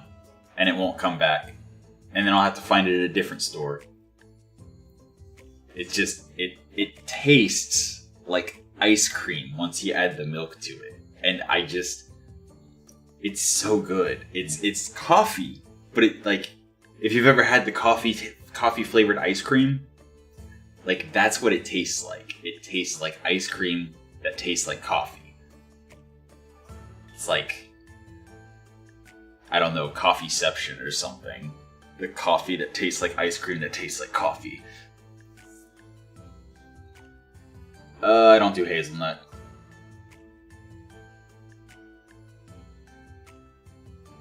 I don't do hazelnut. Nope. Almond? Yeah. Pecan? Yeah. Praline? Yeah. Milk? Yeah. Just not hazelnut. I don't get the joke. Is that like a millennial thing, or like is it like a Valley Girl thing, or I don't get out much. If it is a pop culture reference that is not from the 90s, I will probably not know. Peanuts? Macadamia nuts? Walnuts?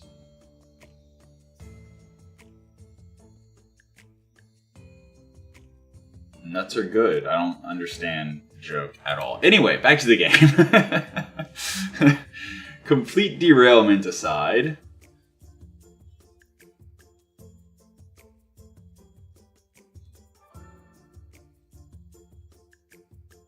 I mean, if you really wanted to, you could literally just go and get mixed nuts, put them in a blender, powder them, or you know, like, chop them really fine, and then just mix them with coffee grounds. And ta-da, you have mixed nut coffee. Like, that literally is a thing that you can do. Now, it won't taste great because it'll just taste like a mouthful of nuts with a little bit of coffee. But, like, you can do it. That's literally how you make pecan coffee, or peanut coffee, or almond coffee. Like, you just chop up the nut, put it with the coffee, and when the water trickles through the coffee grounds and the nut pieces, it sucks in the flavor. And if the nuts are actually smashed up tiny enough, you can actually end up with little bits of, like, little nut dust inside of your coffee. I just realized half the stuff I'm saying right now, out of context, would be really awkward to come across.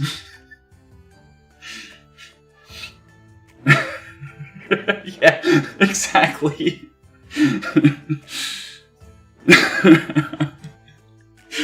Oh, I need to remember that these are actually going to be VODs on my channel for however long YouTube keeps them around. And people, as far as I know, can just like rip footage or even just screen cap footage off of YouTube. So, I guess this boils down to the question of, do I care? And no, I don't think I do. Anyway, we can also look at Necromancer. You know, I'm curious what team comps the summoners would just be objectively better necromancers in. Because they do damage, and they create fodder units. Necromancers crowd control and revive fodder units, basically. Because you're never... Well, then again, actually, now that I say that out loud, increases intelligence by 12. I also have another item that increases intelligence by 12. I could make this Necromancer with 2 items raise things as level 5s, and he's only level 6. Does that mean it's possible for me to throw the level 4 orc into a battle, let him die instantly, and have a Necromancer raise him as like a level 10? Necromancers are so busted. That is crazy. That is the way it is described.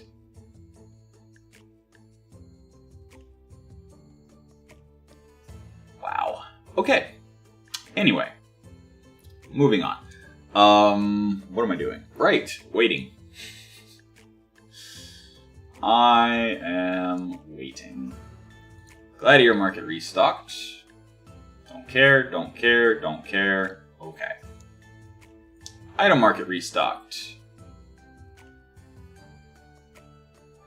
Okay. Ooh. That's interesting. Increases strength by 8 and health by 500. Oh yeah. Oh, it's consumable. I was gonna say increases intelligence by 30. I mean, increases intelligence by 15 and health by 250. What? Oh, this stuff's so good. Yeah, the higher level items are so good. I would not mind also having some more strength plus 20 items. But I have no money. I have no money. It is sad. I just realized the Necromancer can resurrect the Summoner at a higher level than what the Summoner is. With, like, a couple items. Summoners are dumb. Or, Necromancers are dumb.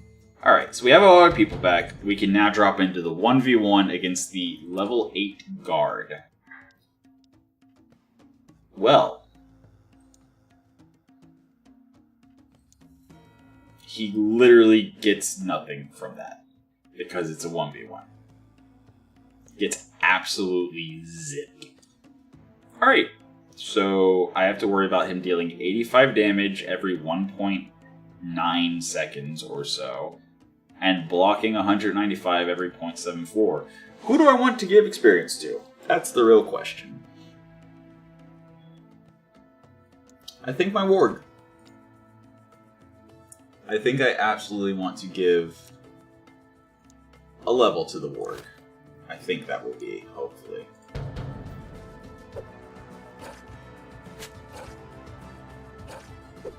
It's good to know the Warg heals even if the attack is dodged or blocked.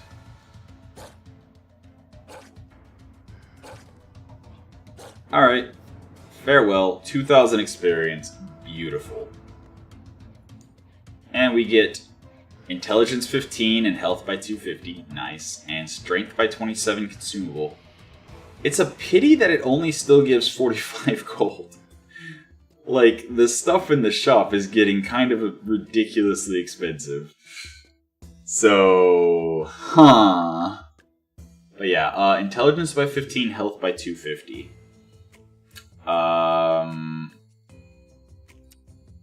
Is that Invigorator? I think that's Invigorator.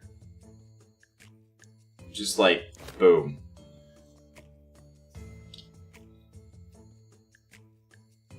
It could also be Cleric, actually, now that I think about it. Yeah, no, it should be Cleric. It really should. Because the Cleric healing enough is the difference between victory and defeat.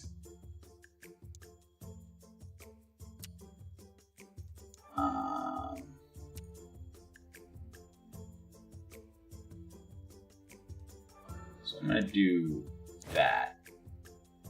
2200, huh? Nice. Super tank. And then he is going to take that. So yeah, he's just objectively worse until he starts blocking. Honestly, no. I should totally reverse them. Alright. So, by base, he has 700 more health. 1 more movement speed, 20 less stamina, 20 less intelligence, 5 more agility, and 2 more strength. Alright, so yes, he definitely needs this. Alright.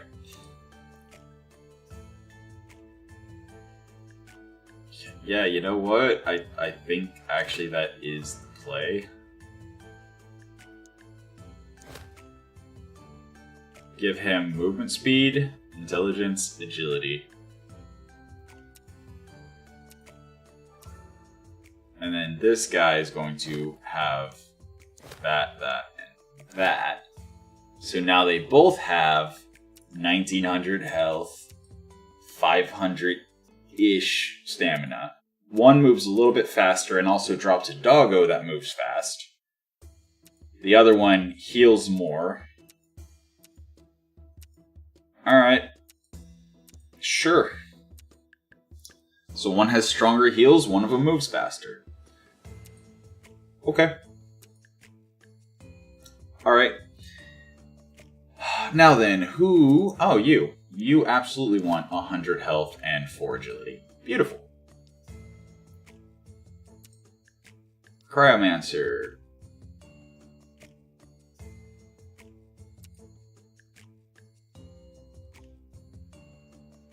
You know what? That no longer goes on the Orky. That now goes on here. Because he literally wants all those stats. He wants the stamina, he wants the intelligence, he wants the agility, he wants the movement speed so he can space out and keep shooting people. Yeah. That is a great unit to put the Cloak of Assassin on. And I guess the Orc's just gonna give some strength. Okay. Okay. So.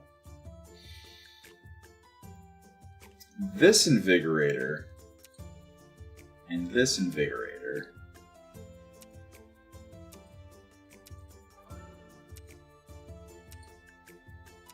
I should actually split up the health. Since they actually both have about equal intelligence.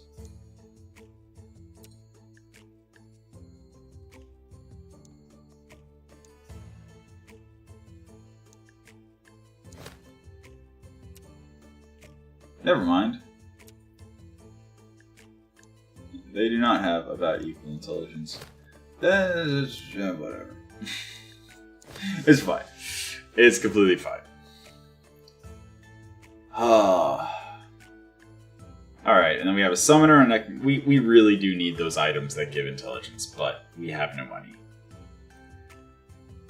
Then again, 355. If we sell this Berserker with the axe, that's 190. That's 240. And we're never going to level him to the point where he's useful, right? Right?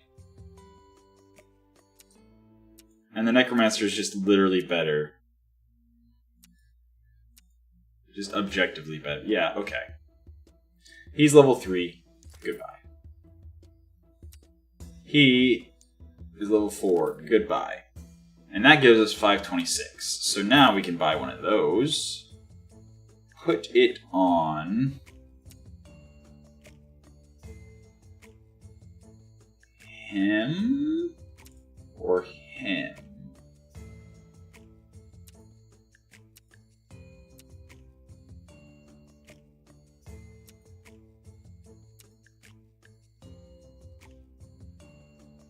I think him in place of that.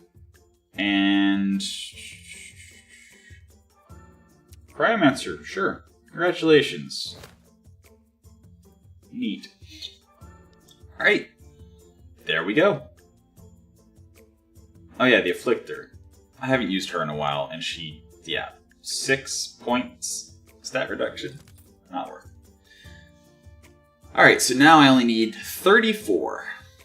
I can get 34. Oh, I don't have wood. Okay, there. Alright, beautiful. Bye. And this one's going to go on... I mean, honestly, the other cleric? No. Invigorator? Yeah. Which one? The one that levels fast? No, this one. Absolutely this one.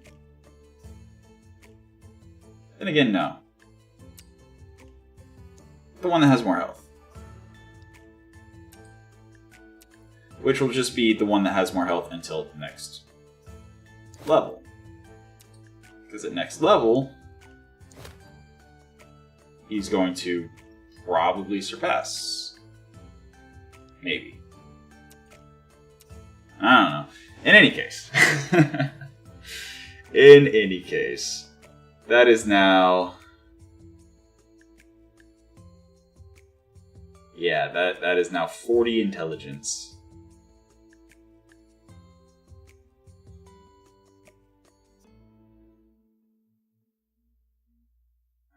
I mean, honestly, no. I'm gonna totally swap it back.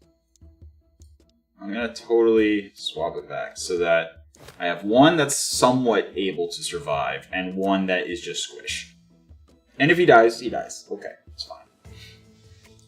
Alright, so now we're back to the problem of we have no money and we have no frontline. I mean, I guess technically our clerics at this point have enough health and damage to be frontline, and our dwarf hunter is kind of frontline. And our wargs are kind of frontline. We have a lot of kind of frontliners. And yeah, just... Necromancer, congratulations on your insignificant 2 intelligence. Cool. Alright. So... Bandits for hire. A group of bandits reached out to me.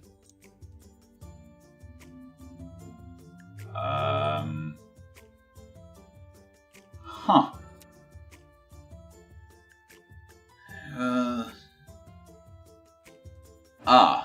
For each death, permanently loses 10%. Okay. Okay, so he could potentially end up with, if I understand this correctly, 0 agility. If he drops with too many friends and has died too many times. That doesn't seem good. I mean, these guys are kind of interesting because they do have the net.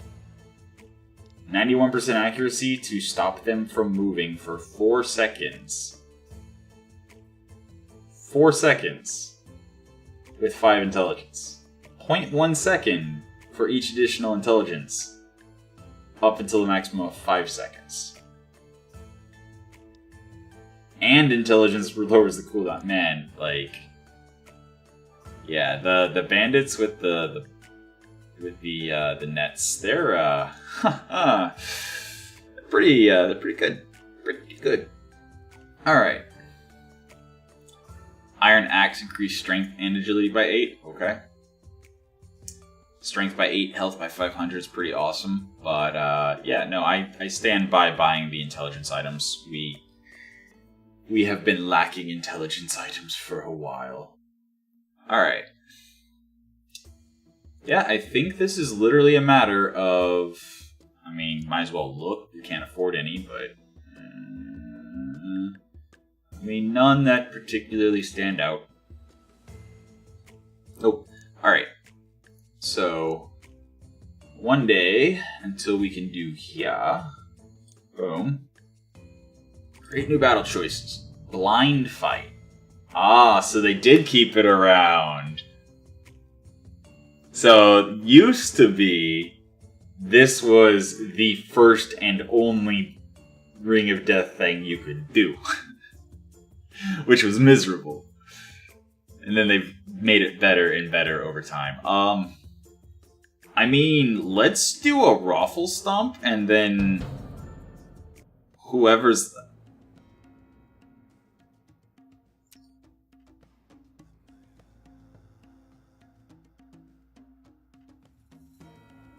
Excuse me. Level 42? Does 2,350 damage per hit every second?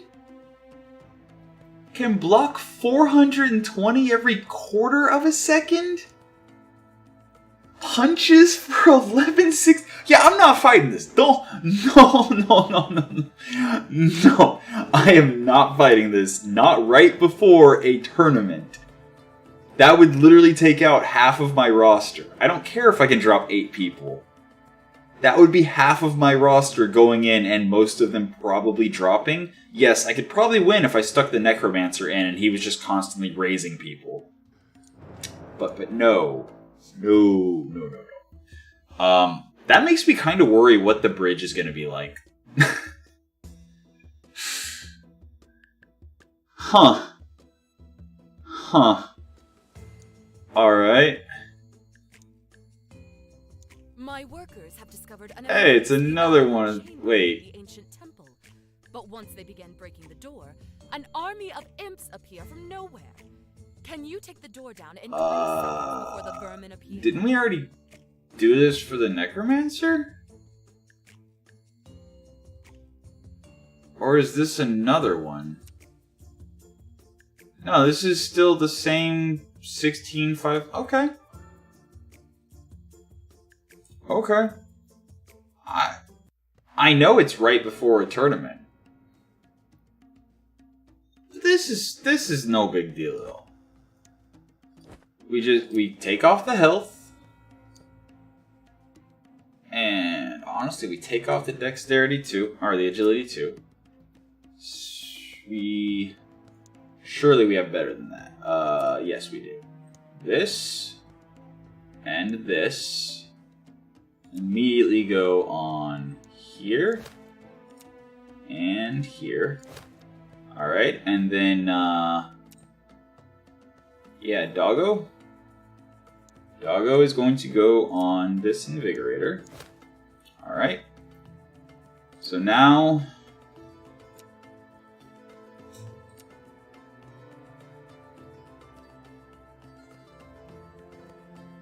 You know what? I might as well let them cast a little bit faster, and then doggos go fast. All right. So the plan is you start on him. All right, and you start on him. Ignore him, and you ignore him. And this should work. Pretty sure. Probably. Most likely. Also works even better if I drop these in favor of one of these.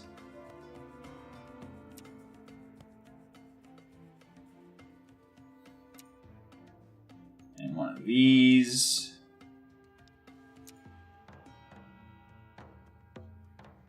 And actually another one of these. Where didn't I? Okay, I already did have those two. Okay. Alright, so you get one. And you get one. Oh, you already have one of those. Okay, then you get this, and you get that. And absolutely replace that with that. Beautiful. Okay, I'm pretty sure this is the strongest the team can possibly be. Without, like, you know, really caring. Go. Alright, 5 seconds down to get to the door, and yeah, this is easy. Right? Yeah. 7 seconds to spare. Yeah, we're good. Alright. Great job. Cool. I'll send the workers in to see what's inside. Alright. I don't know how many of the mana crystals we're going to need to revive people for the tournament, but honestly, I don't really see a world where we don't lose anyone while we go through this entire ordeal. Like, the next tournament, if the Ring of Death, which is supposed to be the mechanism by which you are able to grind levels, is dropping a level 42, what does that mean that the Bridge Arena is gonna have? I'm a little concerned. Not going to lie. I am a little concerned. Alright, so 1, 2, 3. Just kind of trying to even them out a little bit.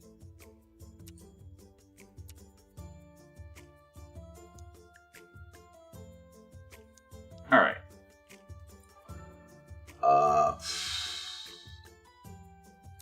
Yeah, neither of them needs the intelligence, so you definitely get Cloak of the Assassin. Alright. Yeah, Cryomancer definitely gets Cloak of the Assassin. Alright. Warg number 1 gets... Oh, wait. So there used to be a difference, but now they're kind of the same.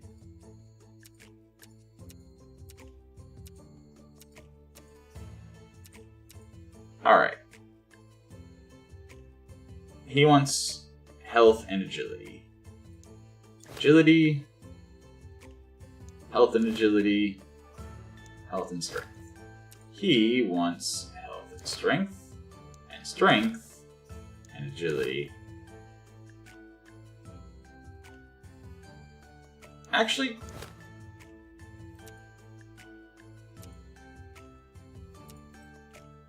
health. Yeah, no, I think we focus here. Oops. On the dodging and the health. And then here we focus on the damage. Actually, it still has better dodge. Really? No, it doesn't. Okay. Slightly worse. Alright. And now all of our items on everyone are messed up. Amazing. It's whatever. Honestly, it is whatever. Okay. Get all of our mage items. I'm still using a level 1 item. Or level 2 item, rather. Huh. That's... Oh, no, I am still using a level 1 item. Wow. Yep, that's impressive. Oh, wow. Okay. Doggo is going to go back on... Actually... Now, Invigorator is actually a good unit to have the Doggo.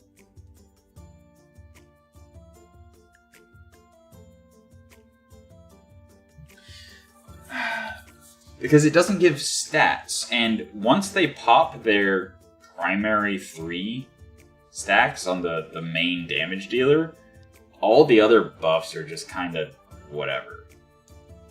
And they have such high stamina costs that after they pop their, couple buffs, at that point they just kind of run out of stamina and just have to recover for a while.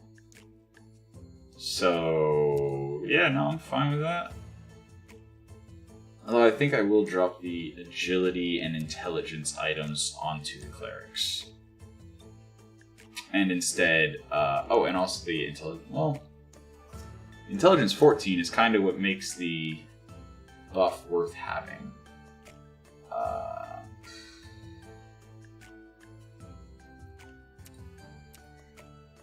I mean, yeah, that's fine.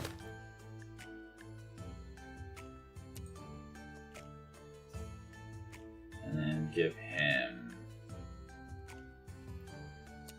That's such a good item for the clerics, though. Yeah, no, we'll just give him 6-7.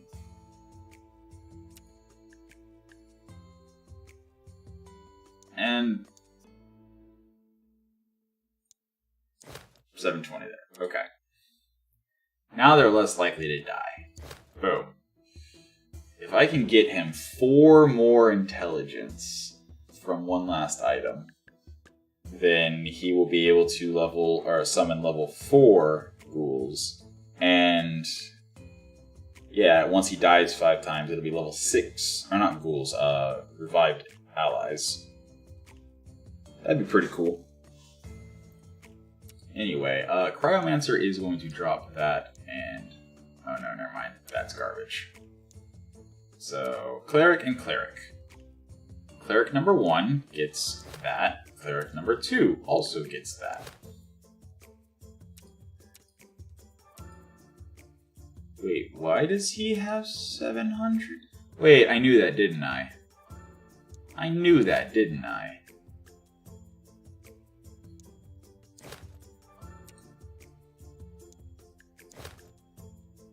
Yeah, I knew that. I knew that he had a lot more health than the other one. That's right. But that one has a lot more intelligence now. Does it just... Is it just...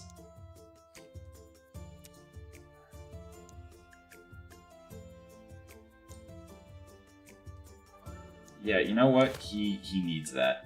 So that his heals are worth anything, basically. Okay. Alright. So, he's now healing 658, and he's now healing 588. Okay. Cool. They both have...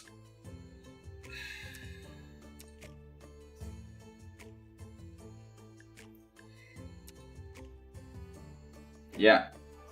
They both have around 2,000 hit points. That's fine. Everything's fine. Yeah, the financial management at this point of the game, I think that I'm supposed to just be, like, throwing my guys into the Ring of Death and just watching them, like, barely win or, get mostly wiped, or going to tournaments every month and just, like, grinding for experience to get them high enough to actually proceed. I don't know, I feel like I just, like... I haven't gotten to the bridge yet, right? I feel like I'm about to hit a really big brick wall that, like, yeah, I've struggled a little bit to get through a couple. Wait a second, can I go back? I see that it says 3 trophies. Here I got all 3 because I didn't lose any battles. And then these 2... Can I go back and fight a previous one more? Is that how you're supposed to grind for, like, money and items and stuff? That would actually kind of make sense. Deal with temple workers. My lord, we have... You should tell the Baroness there was less...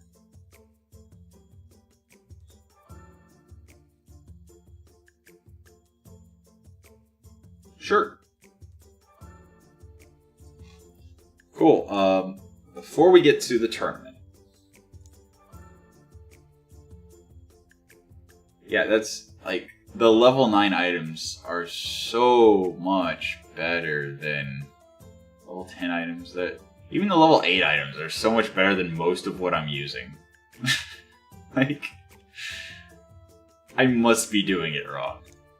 Like, I've got to be doing it wrong. Okay. I can, huh? I can. That's what I was missing this whole time. I thought, based on my first experience with the game more than a year ago, that you weren't able to go back and replay arenas. Wow. Boy, was I wrong. So let's get some easy kills.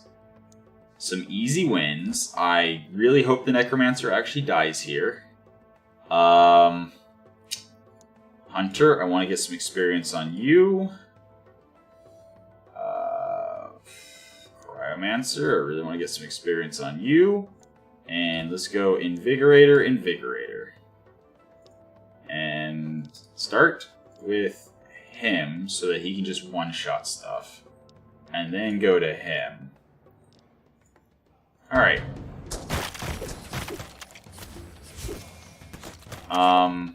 That's not what I expected to happen at all. What is going on? How is it that the Necromancer that I literally set in front of the enemies alone got ignored?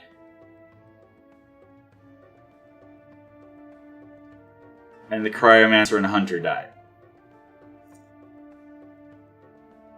Whatever, I won the fight. That's all that matters. Alright, here we go. Here we go.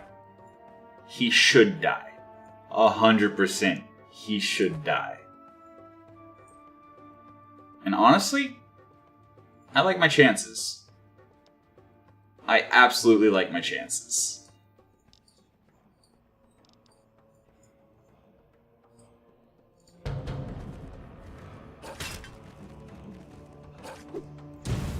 You got this. You got... Oh, wow. Actually, that burn is a lot. Okay.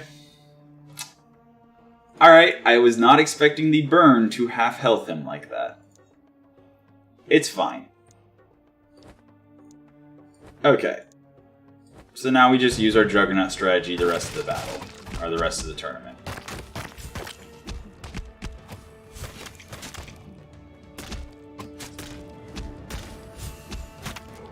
So much for getting the 3 trophy award for it. Yeah, I came back to the second arena because I was like, oh yeah, no, I totally am gonna just roll over this easy peasy. No, that is not what happened. That is not what happened at all.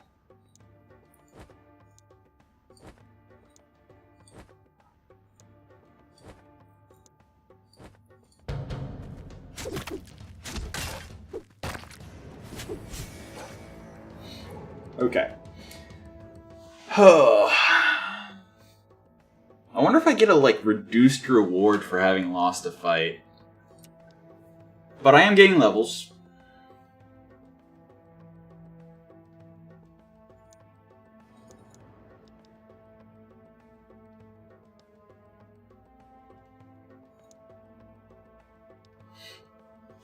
.75. 0.65. So I need 3 more intelligence to be at max cooldown there. Here I need 3 more intelligence to be at max cooldown. Here I actually would need, what, 0.58 more, which would actually be 7? 6. 6 more? Maybe? I don't know. Whatever. Anyway. I need to start dumping agility into him so he can kick people down for up to 4 seconds instead of just 1.81. And also so he can block more. Alright. Invigorators. You have 2 stats that you need. Well, I guess technically health would be a stat you could need. Maybe?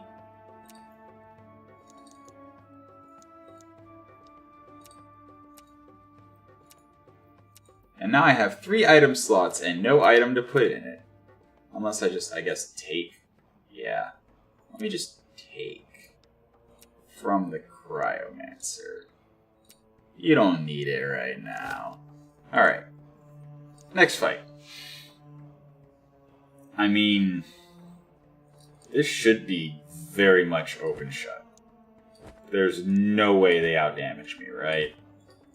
There's no way. Yeah, okay. So, it looks like there may be some grinding in the immediate future.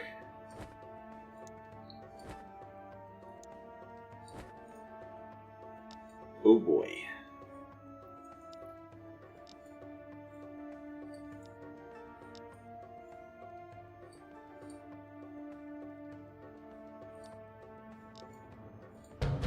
Alright.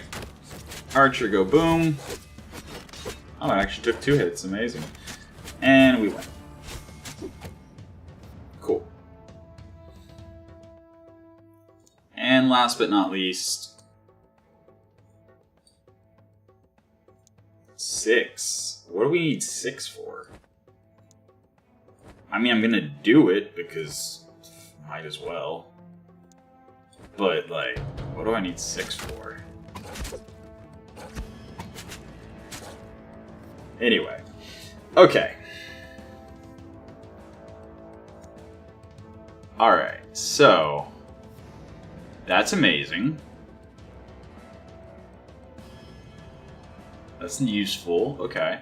Okay. That.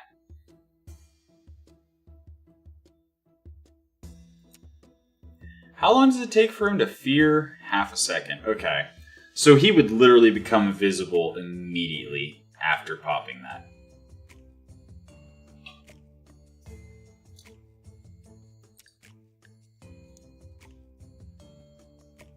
Like, honestly, the only class that I know of would be the Pyromancer.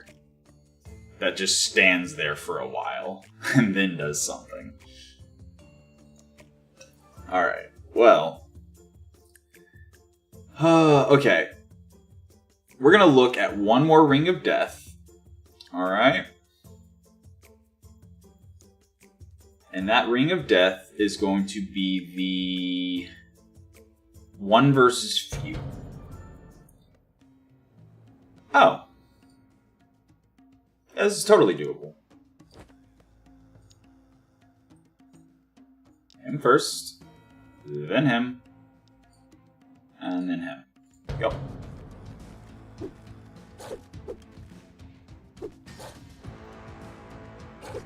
Okay, so what was with the level 42 then? Like, am I missing something here?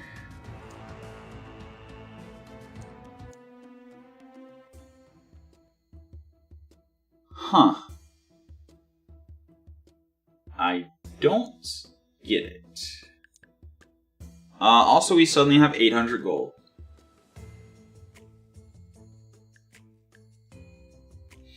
I mean...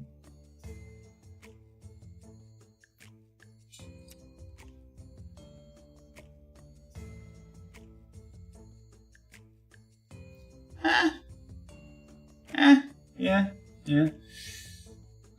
I think right now the best use of my money would be upgrading the items I'm using, since that doesn't cost me additional upkeep every month. Because there are a lot of people that could use this particular cloak. Like, yeah. Replacing 200 with 250 health, and then gaining 15 intelligence. Pretty nice. Pretty nice. And then that lets that shield go to... yeah. There we go. Alright. So. You know what I think I'm gonna do, actually? I think I'm gonna buy another one of those. So now each of them has one. Invigorator absolutely is gonna take one.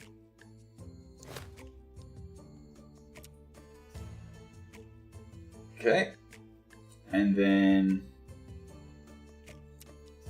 we can pass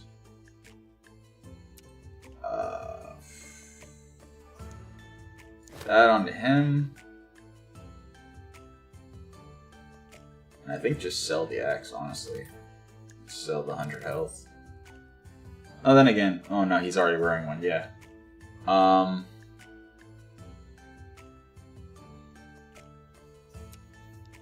mean, yeah.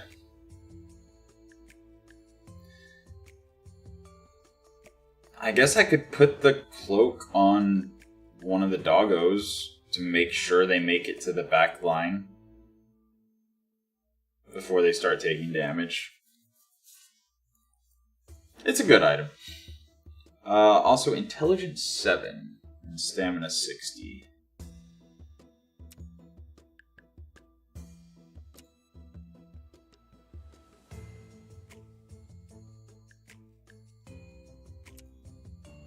There we go. Boom. Alright. Cool. So that leaves health 100, agility 4. Sure. Cool. Neat. Alright. So, I think the fastest route to beating the bridge is going to be going back through the farm, back to the temple. But for now, I'm going to take a quick bio break, and I will be back shortly.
Alright, and I'm back. And I have come to terms with the fact that we are going to have to grind a little bit. So, anyone interested in making it more fun by naming something? Because I really think that what we're going to be doing right now is... Workers deal gold. 336 gold. I'll take it. We're going to be doing Ring of Death. We're going to be buying whatever items we can. I mean, I want them all. Can I have them all? 20 gold, or 20 strength. 20 strength. I'm out of gold. It's fine. We're about to do the yeah. Okay. So, who wants 20 strength?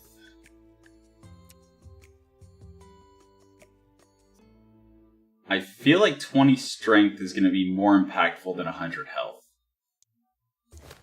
Boom. That's a lot more damage. Really fast. Okay. Clerics also benefit from strength by being tankier. Oh, he's obviously a recipient of strength. I mean... You know, he already kicks people down. He doesn't need that. We should give that to... one of them?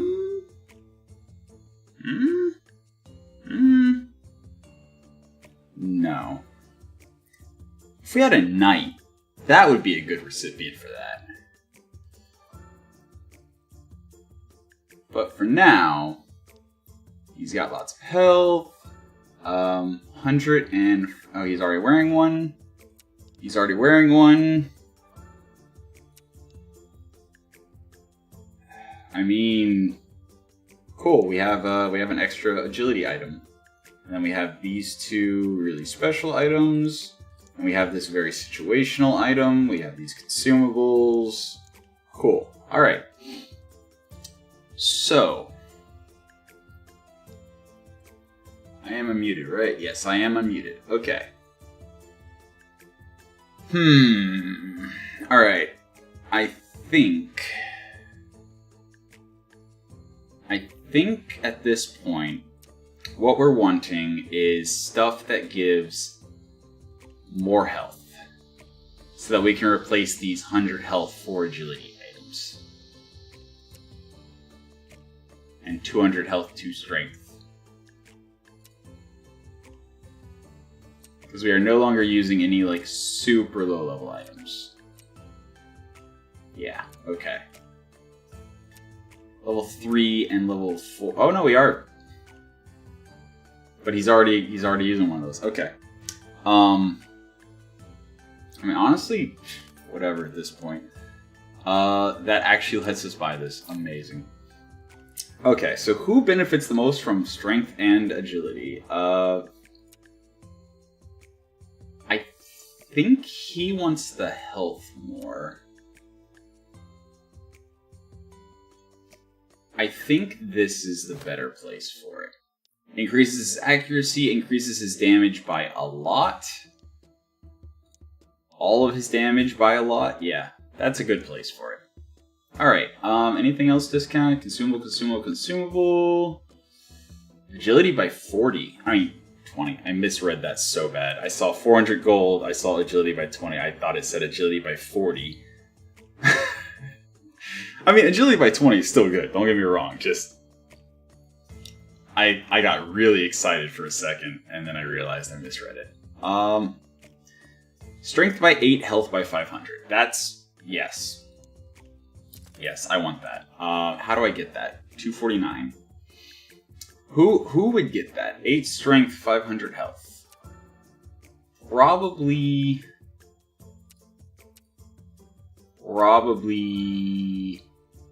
him? I mean, he's using this. But if I get that and replace this, then...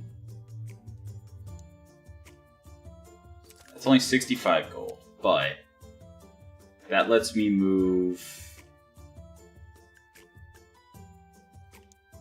this to him. And I need another 122. So let's go ahead and just jump in the Ring of Death real quick.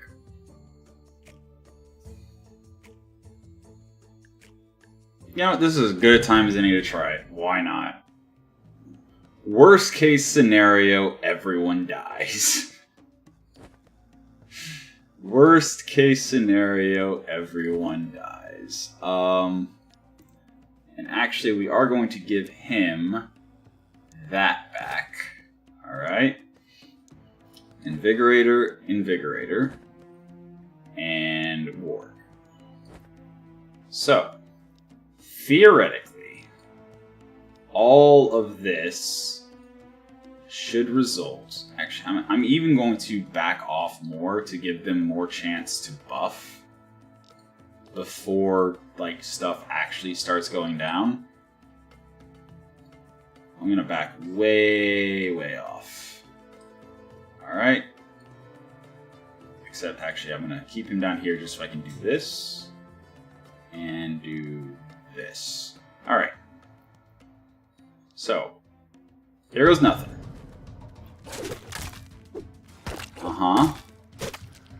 That's a lot of experience. Probably a lot of gold. Is it green? We got 30 gold for that? 30. 30. Wow. Well then.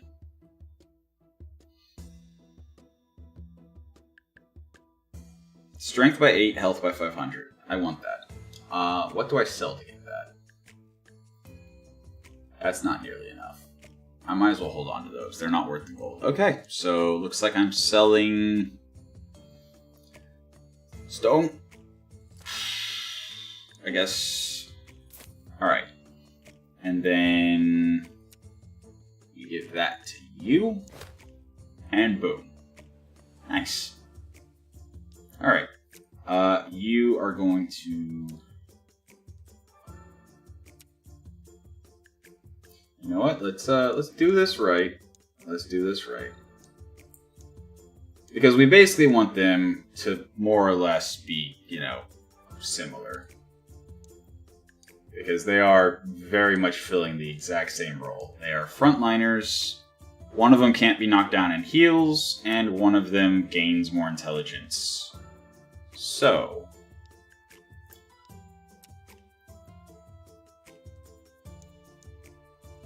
get him up to 1500. And get him up to 25. Alright. And... oh yeah, no kidding. Like, whenever... so, first things first, yes, whenever they don't permanently die, it's very much easier to get further. Second thing, I realized what would have probably made the, you know, permadeath runs easier is you can actually, at the end of the month, instead of going to the next arena, you can go back to any arena you've already played in. So you can actually go back to the graveyard over and over until you're not gonna get wiped in the farm. You can go back to the farm over and over till you're not gonna get wiped in the temple. I didn't know you could go back to a previous one, because you used to not be able to. So, yeah, that's why my permadeath runs always just ended in a massive wipe, usually in the temple. I know, right? Oh, yeah, completely changes the game. But hey, it made it interesting, and we got to experiment with a lot of different combinations and stuff. But yeah, and welcome to the Saturday crazy 12-hour stream, because I felt like it. This is going to be the last of the Gladiator Guild Manager streams. Starting tomorrow, we're going to do XCOM 2, War of the Chosen. Tomorrow specifically, we're going to do a short stream where I just work with chat to get XCOM 2 modded and figure out which mods to use and whatnot. So I figured, you know, I'm going to take today and I'm going to try to beat the game. I'm going to see if I can. And if 12 hours isn't enough, well, I guess I'm just not beating it. I'll definitely come back to it in the future, though. It's a really relaxing, fun time. Like, if I ever just have a day where I'm like, you know what, I'm just going to stream at random and just have a good time. This is definitely a good game to do it with. Yeah, no, I think I will just give him more health. Alright. Yeah, just... he is the one that gains more intelligence, so he wants the more intelligence. Alright. And then he is the one who is healing, so he wants the more health. Boom. Alright. Cool. I can actually order the items by, like, rarity as well, so that I know which ones due to be replaced sooner than the others.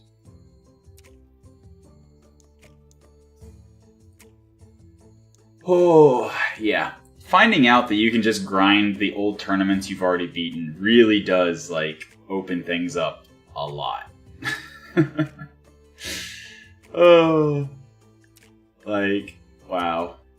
I can't believe all the time I spent with the permadeath runs, and it's just like, yeah, no, you could have just done that. Much easier that way. But yeah, so we've got... Oh, and also the mana crystals, when you're playing with permadeath off, if you're in the middle of a tournament, you can actually revive a unit in the middle of the tournament that it died in. So you can, like, win a round but lose 2 of your most valuable units and then just revive those 2 and keep fighting.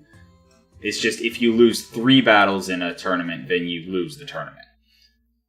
Which is why we only have 2 of the trophies for those 2 and 3 for that one. So, right now we're trying to figure out how to grind items most effectively and replace all the low-level stuff. So, I'm thinking... like... 1,200 health increase? Oh man, I need that in my life. It's only 276. That's cheap. That's so cheap. How do I get it? Sell that and that. There we go. Boom. Alright, now, obviously it's going straight on Orky Boy. Boom. He now has 3370. That is a decided improvement. And then we can put the 400 health and 4 strength on him. And then the 400 health on our Cryomancer, doubling his health. Amazing. And again, if anyone wants to name anyone, I'm more than happy to. Anything to make this grind less grindy. There's nothing else discounted that I care about, right?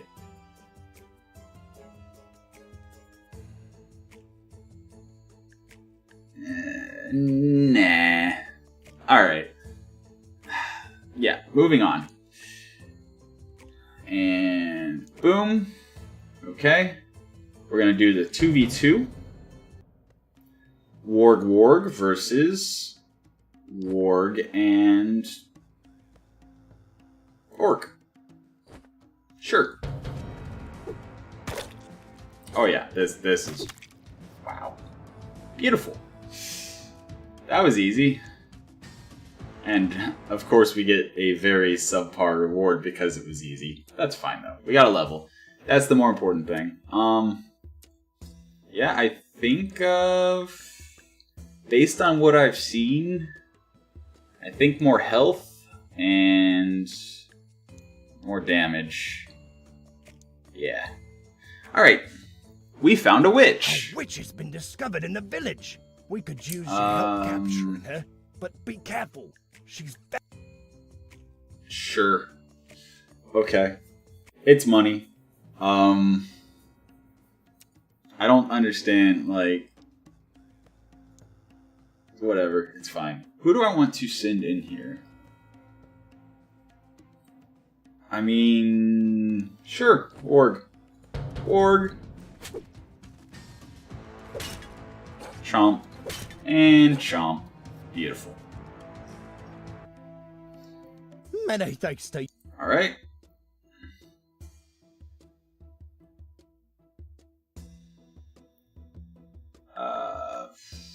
Yeah, let's go with some wood. Sure, why not? Okay. And that leaves, I think, just one more trip to the Ring of Death before the end of the month. Doing the blind fight. 5v5. Well, I know exactly which 5 I'm bringing. The 5 that never fail. Actually, I'm just gonna do this.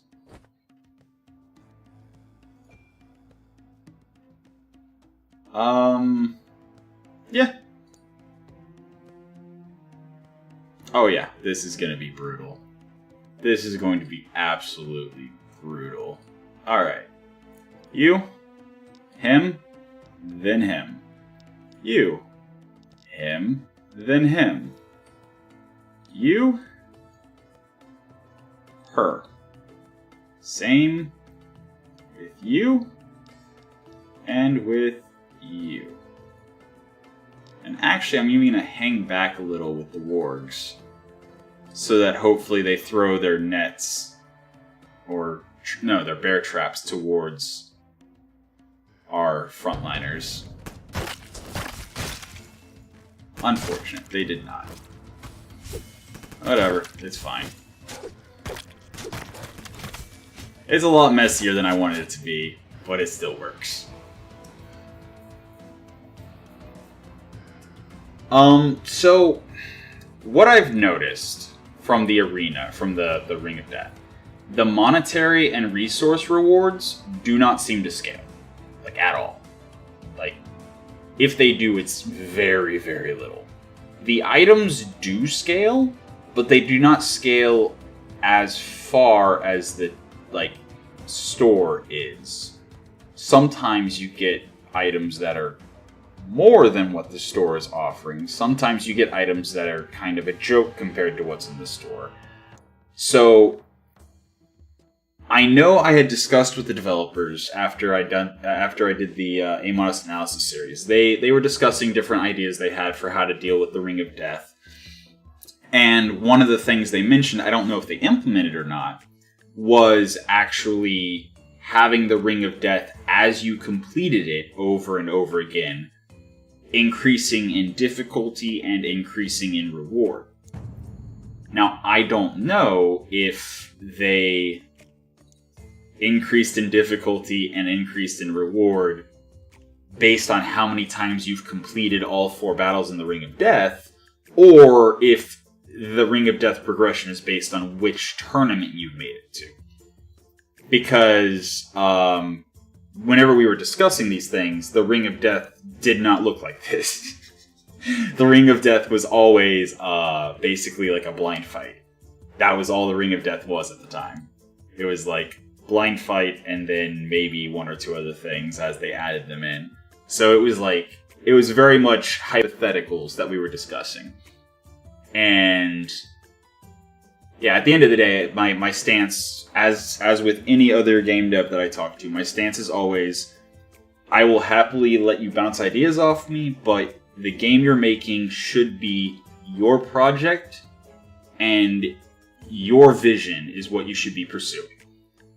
I will give feedback on the things that you do, but I'm not going to push you in any direction of how you should do this or how it should be this. I'll be like, hey, you could do this, this, this, this, this, or this. I don't care which. It's up to you. These are suggestions. Throw them all out if you want. I don't care. Like, that's the stance I take when I'm talking to other devs. Is because, like, I feel like a lot of devs, especially like small teams, like solo devs and duo devs and stuff, like, they're too worried about feedback. Like, I will always harken back to an interview that Jeff Vogel, who is a solo developer who started in the 90s, created a game company called Spiderweb Software. And he has been persisting and succeeding as a solo developer. Not ludicrous success, but just, surviving and thriving and flourishing in life as a solo developer without ever having any big breakout success. But his stance was always, I don't care if my game's balanced as long as it's fun. If something is broken, but it's broken in a fun way, I'm all for it. I'm happy to see players getting all excited because they figured out a way to break the game to make it really, do something silly that I didn't expect. I'm not going to go in and patch it and change it so they can't do that anymore. So, I feel like, especially, in recent years, a lot of indie devs have been, really concerned about, we have to balance things perfectly, and we have to get everything so that it's in line, and so that there's basically, the idea of trying to prevent there from being a meta is a completely pointless endeavor. Because no matter how well balanced the game is, there's always going to be one tactic. Yeah, for single player. I'm not talking about multiplayer. Multiplayer games is a whole nother beast. But for single player games, for single player experiences, there's always going to be one tactic that is the most effective in that given patch. No matter how well you've balanced everything in the game, there's always going to be one technique or one series of, things that you can do. And a great example is actually the Rogue Tech mod for Battletech. So the core game, the most effective tactic was just to shoot a lot of missiles and knock the enemies down. So the Rogue Tech mod, actually it's a combination of a bunch of mods, but one of the big things that happened was that they made it so that missiles weren't just you instantly knock down the enemies. So all of a sudden that effective tactic no longer worked. And also different specific things didn't work anymore, knocking evasion off targets by shooting at them and missing, or there was a lot of little small changes that mostly were just hey, we're going to try to make a larger number of units viable, and we're going to make it so that this incredibly powerful technique is no longer the best technique. And then over time, each year it seems the Rogue Tech modders are trying to crush a new meta, or they're trying to make something new viable, and it's just a big cycle because it was just a couple months ago that the most effective tactic available was once again just shoot a bunch of missiles and knock everyone down. So it had gone completely full circle. I thought it was hilarious. Anyway, back to the game at hand. Troll Toll. Level 28. Sure, let's. Why not? Oh, that's big. 8,400 health. Oh boy. Hits do 920 damage. Smashes the ground around him, dealing 920 damage every 5 seconds. Okay, so what you're saying is Orc, Healer, Invigorator. Just, make him strong, and make him strong. And we're just gonna try to sustain tank this as much as we can.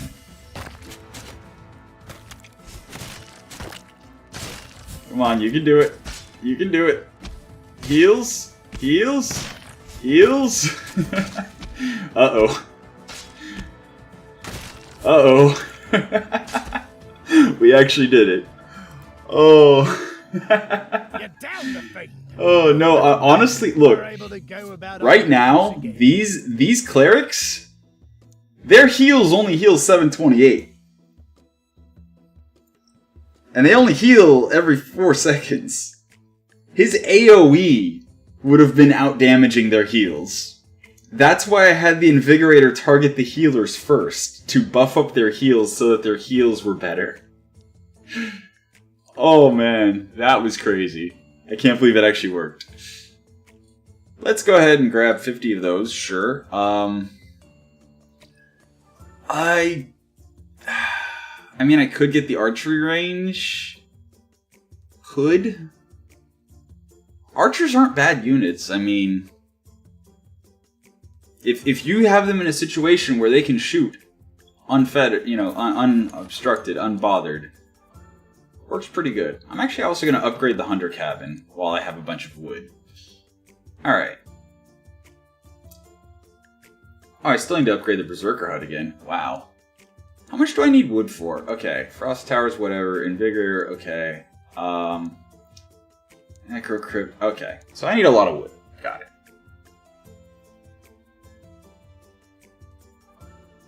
Well, yeah, but their heals, you know...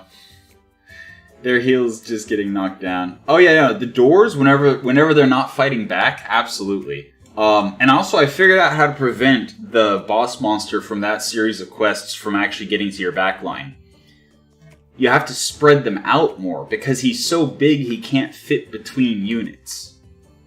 So if you have a more spread out front line, he just runs into the front line. And then your front line collapses on him. And then you don't have problems. Yeah, I know, right? A simple problem would have actually prevented that entire issue with my backline getting wiped in the Permadeath run. But I feel like it was more interesting learning things in the Permadeath mode and then applying them in the non-Permadeath mode rather than doing it the other way around. Because, like, again, the game has devolved into grinding. I am now grinding for money, I am now grinding for items, etc. If this had happened with the Permadeath run, I'd be grinding, somebody would die, I'd have to get a new person and grind them, and, like, that's just not fun. Speaking of getting new people, I don't really care about anyone here. I don't... then again... Level 6 Berserker for 350 is not a bad deal. But on the other side of the coin, I could just use the guys I've got. Did you kill my troll? Did you just what? Did you just kill my troll? Gave you permission to kill my troll. Huh? He was a tax collector. I did not expect that.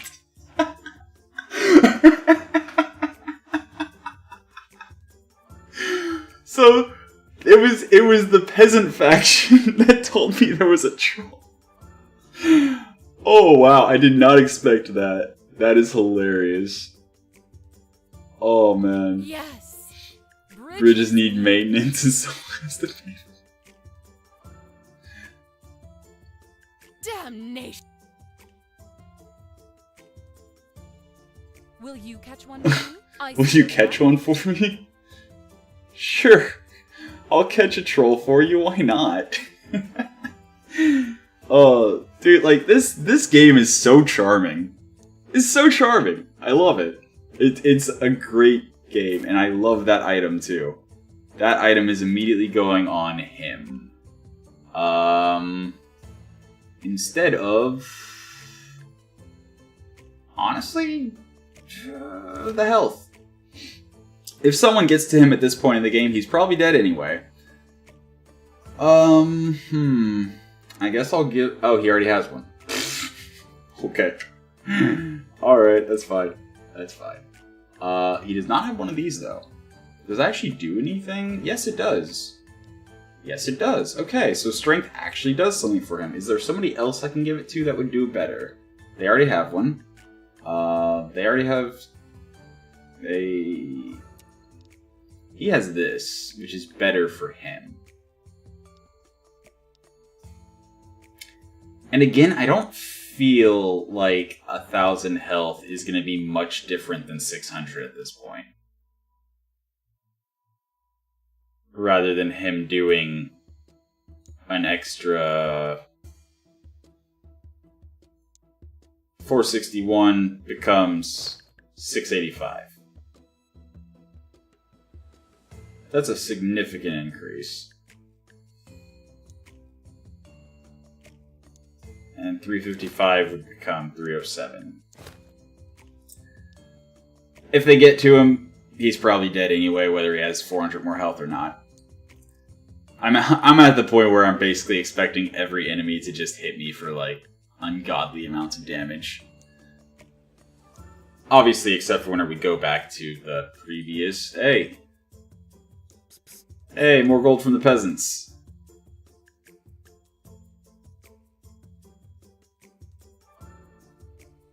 Cool.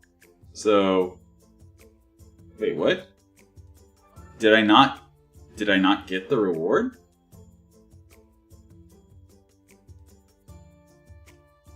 I thought it said I was getting, like... Oh, did it trigger right before the 301 got deducted? Huh. Alright, well, Ring of Death. Let's do 1 versus feud. I think this is the easiest one. Yeah, this is absolutely the easiest one. Alright, doggo. Start with him.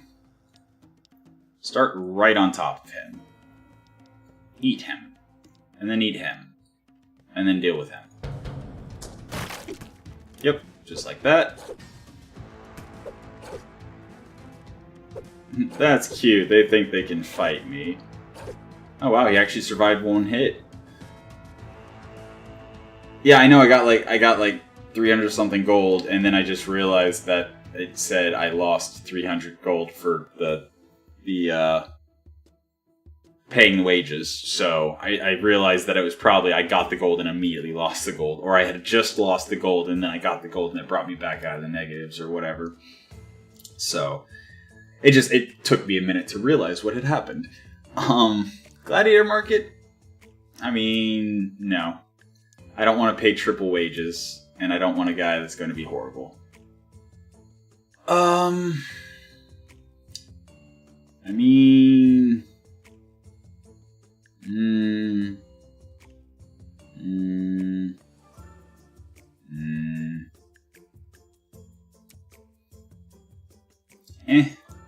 Alright. Now, time for another championship. And we're going to try to do the farm again, this time not being cocky and not getting wrecked. Okay. Okay. So, job is simple. Tank. Oh, one of our healers is out. Really? 4? Yeah, I'll pop 4 for that. Heal, tank, and then down here we're gonna have a hunter with a couple wargs. And the wargs are going to try to kill him, and then kill her, and then kill him, and ignore him. Same here. And then he is going to try to kill her, and ignore him. And let's see how this goes.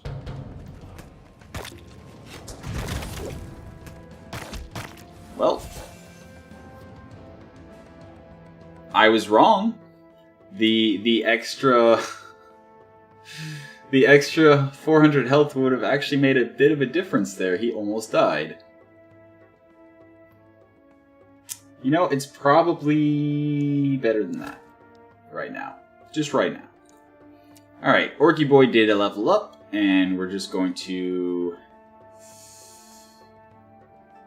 get him to 3570, and then I think pump 1 more into intelligence, and then 2 more into agility. Alright. Next. Yes. Alright. 1 there. 1 there. Your job is to kill her. And your job is to kill her. And then... yeah, just, You guys just draw fire.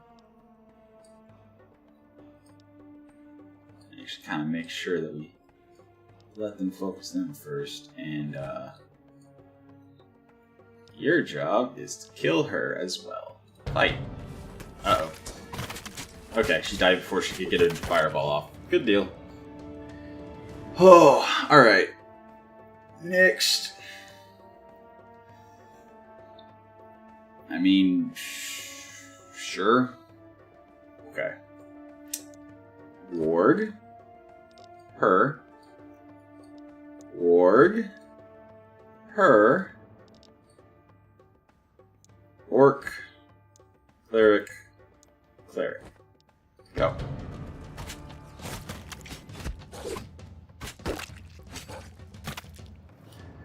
Yep. Grinding. So fun. Oh, it's so hard to not be just like overly confident and say, you know what, I'm just gonna drop my, 2 level 9s against these people or whatever. I will do this though, because I don't think I need anything beyond those 3. So, get some more experience on my backliners. Alright, once again, warg number 1 goes for her. Warg number 2, wait, 7 goes for her. I mean, okay.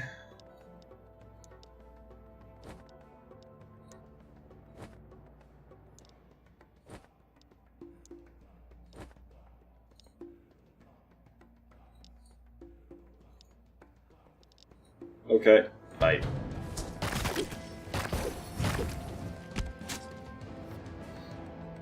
Yeah, I don't see, like, that was a bit much. Alright, this might actually be a little bit trickier just because traps and fireballs, but there's no way we lose. Like, if we go full 6 people, there's no way we lose. It's not possible. We just outstat them so much. Oh yeah, ignore him. And you, ignore him. And then one more, huh? Let's get this Invigorator some experience, I guess. Sure. Go.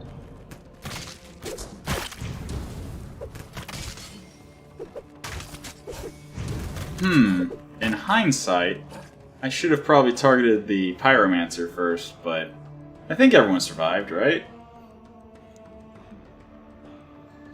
Book of Force. 2 seconds after battle starts, enemies in the area 3 around this gladiator get pushed away and knocked down for 2.5 seconds.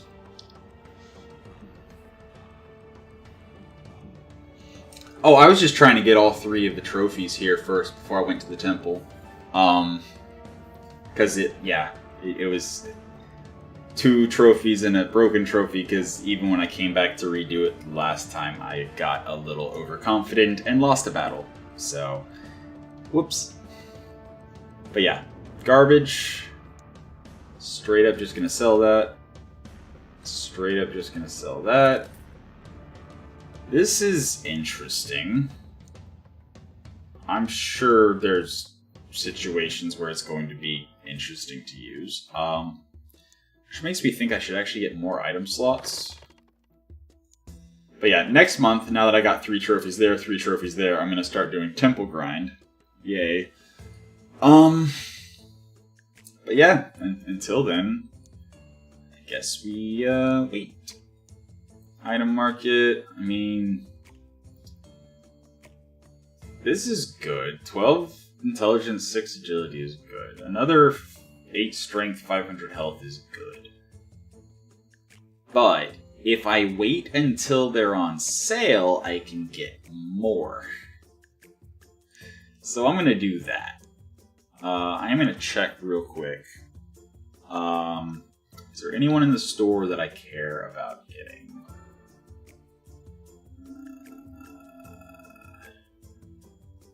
I mean, can't be knocked down's pretty good, but introvert's kind of bad for a warg because you really don't want to drop it with too few people.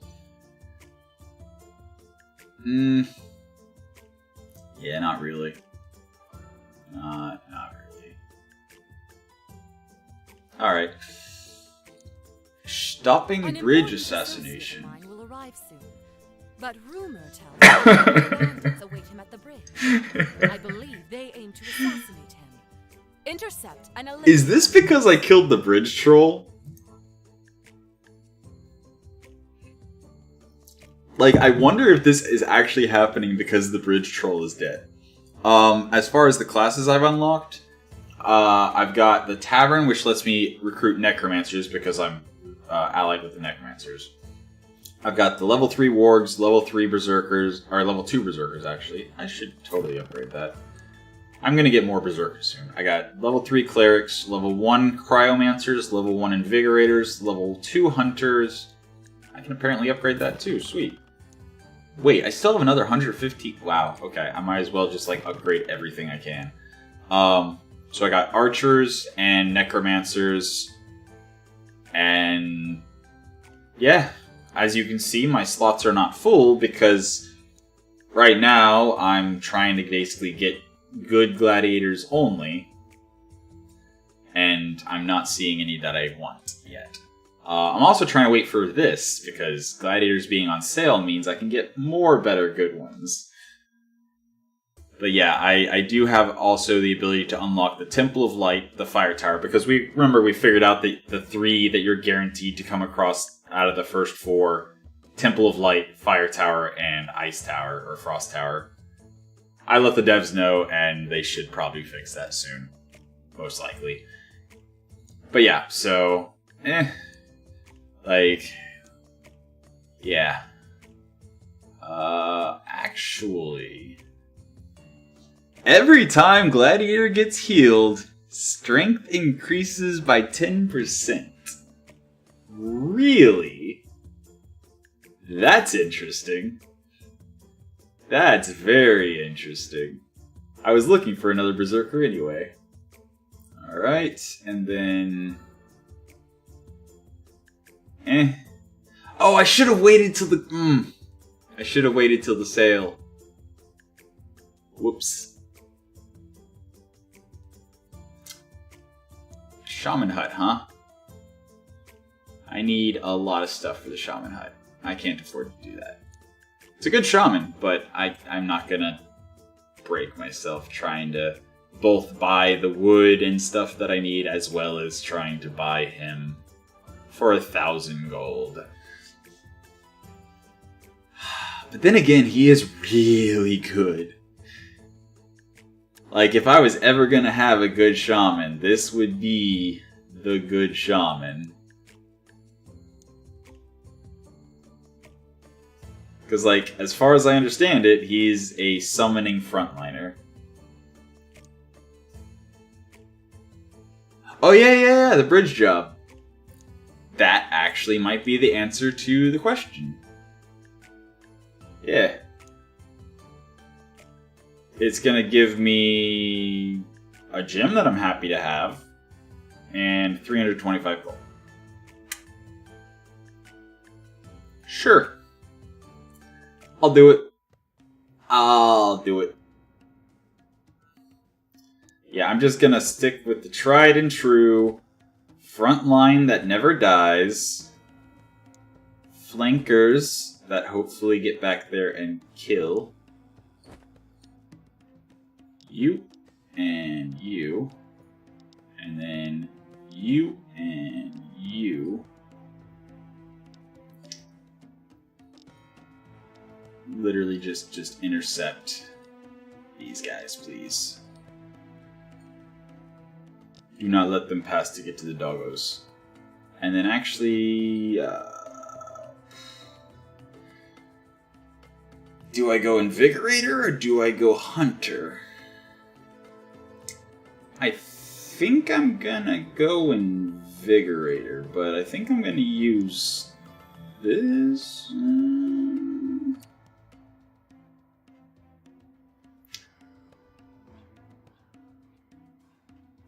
I wonder if it's actually going to tell me once it's been 2 months. I mean, sure, actually. First things first, I can do that and that. Alright, so now he has 1400 health and okay damage.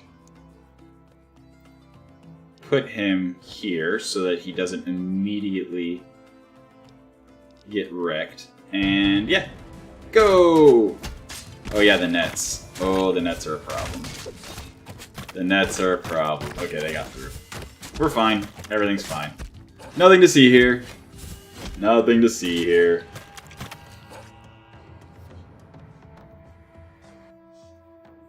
Excellent. The bridge should Cool. be safe now.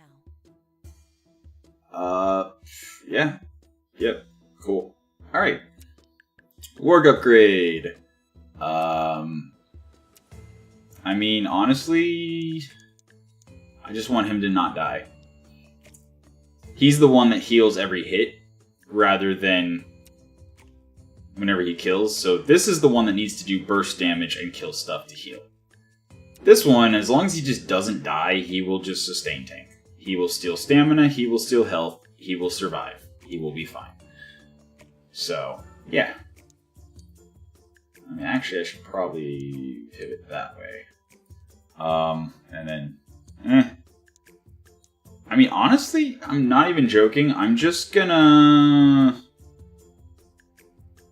I'm just gonna throw in the blind fight just to see what kind of levels we're up against. Lock team, go. He has a perk where he's gonna get a bunch of intelligence once he dies 5 times. So, I'm kind of in a hurry to see how long, or, you know, like, it's gonna take him time to recover from each death, but once he does, guaranteed 50% intelligence increase for the rest of the game. So, yeah. Carrying out the bridge assassination. Lord, what have Wait. you done? The person you cleared the way for is cruel and corrupt beyond measure. Wait, so am I just Local playing folk both had us a sides at good this point? So long as you promise to keep them away from our lands. Like, alright. Sure. I'll fight the war on all sides. My little band of gladiators is just gonna decimate the entire world. Alright, so, plan clearly needs to be keep the Pokeboys busy.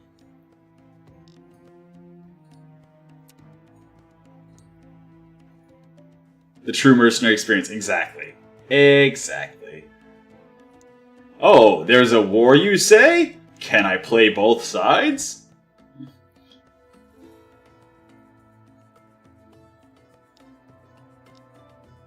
You just gotta be careful it's not, you know, like a World War II kind of conflict where there's actually objectively a bad side.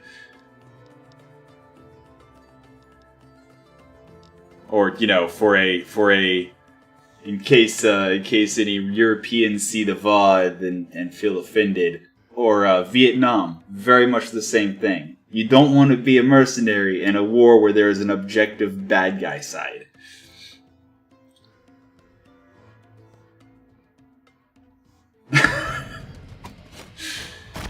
Oh.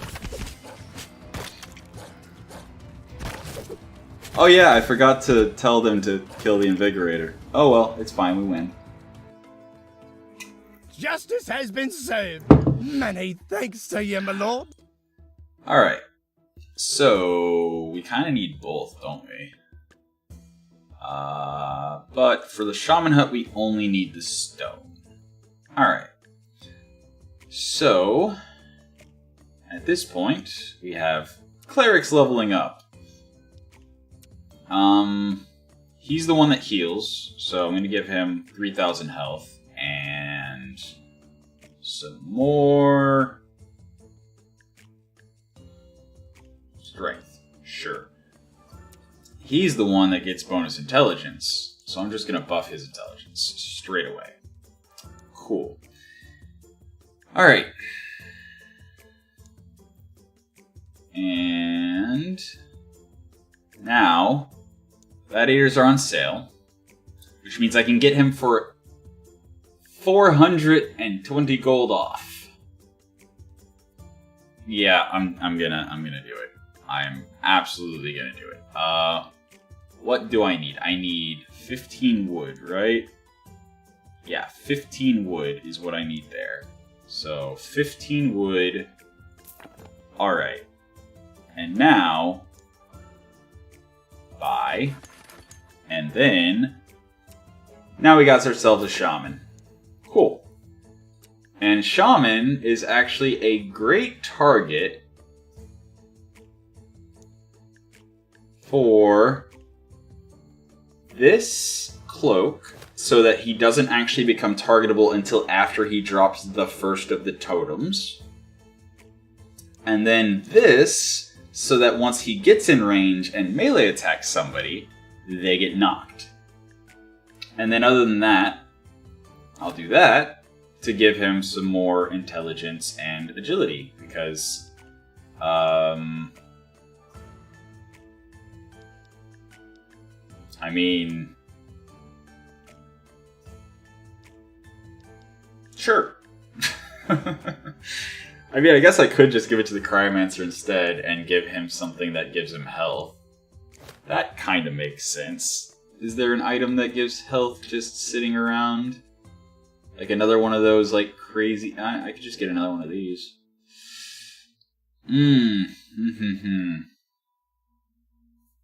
I have enough gold to get either 8 strength, 500 health, 8 strength, 8 agility,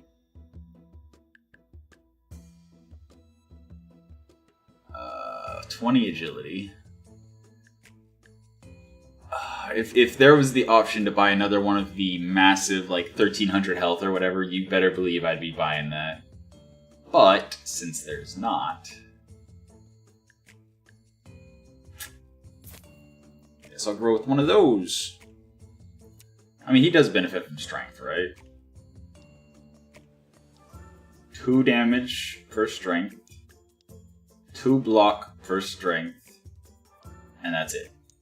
That is legitimately... Okay, no. You do not give him strength. Got it. The Invigorators just need intelligence and agility. There we go. He needs... Oh, he already has strength and health. Oh, wow. They actually have another slot. Okay. Okay. So I need even more items than I thought I did. Amazing! I mean, honestly... Sure.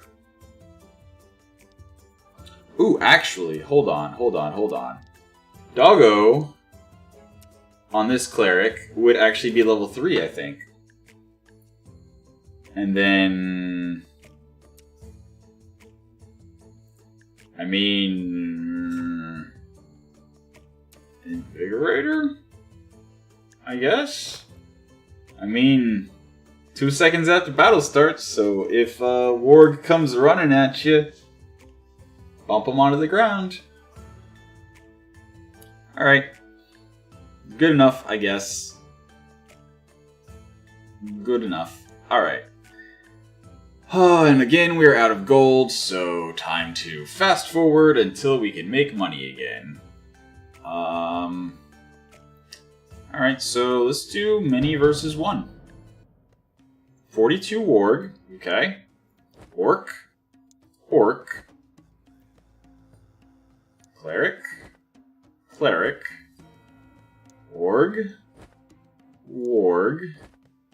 Hunter. Cryomancer.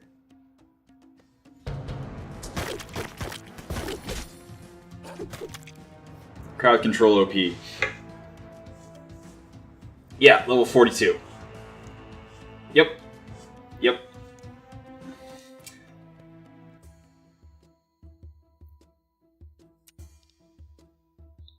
Yeah, I was surprised the first time I saw it, too. I literally noped out. Although, to be fair, it was immediately before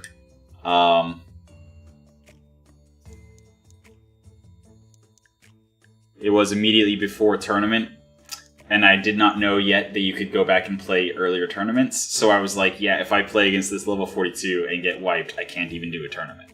So I noped out as soon as I saw level 42 the first time. But at this point, it's like kind of a joke because it's a single level 42, and so far they've been very manageable. Just gotta make sure they're targeting somebody who has a couple thousand health, and then it's easy. Stop spreading of the cult. A gaggle What of cult? immigrated peasants are plotting to spread their...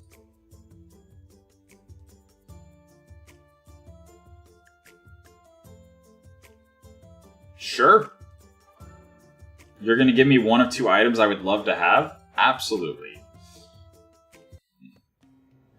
I will literally play every faction against every other faction without any complaint at all. Alright, 1, 2... Actually, do I need... They're level 5, 6... The Purifier is level 9. I don't need 3,500 health. I think 1,900 will do. And then... 1 warg... Specifically to run back there. Kill the healer, and then immediately kill the purifier. And just ignore everyone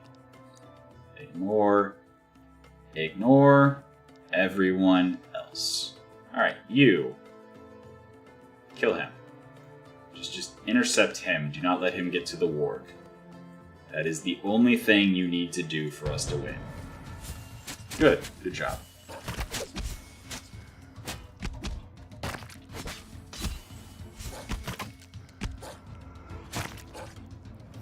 Easy. Alright. Good. Now we are done. with this Definitely the gold. nonsense. Definitely the health. Alright.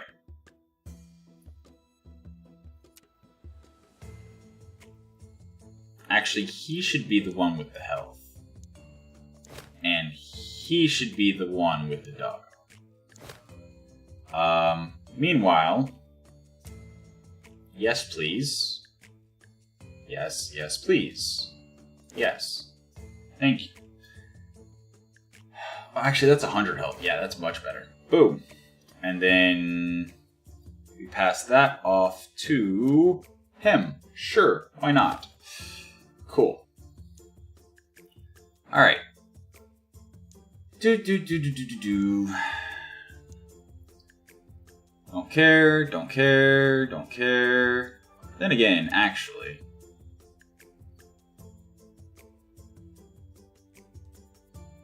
He's level 4 though. I'm not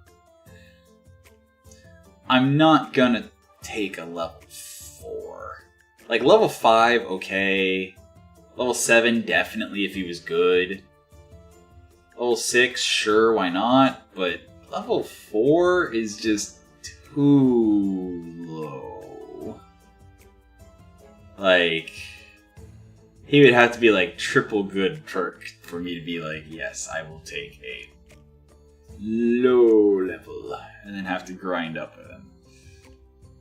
Okay, new item markets. More of those, more of those, more of those. Anything interesting? More health. More intelligence and agility. Both good items. I haven't seen a really nice... Like, there is the chance. You know what? There's not gonna... Okay, update shop. Because I have seen a couple of very high-level things that popped in occasionally. But no. Nope. I mean, it doesn't hurt to always have more health. Even if the person can't use strength really well. There will at some point be a character who can... Oh, there we go. That'll do. That will do. Nice. My wargs are quite tanky. And they still do a great job of killing the backline. Okay, so who else would want one of those that doesn't have it? Not really anyone. Okay, I don't need to buy any more of those. He's already got one of those. They are using...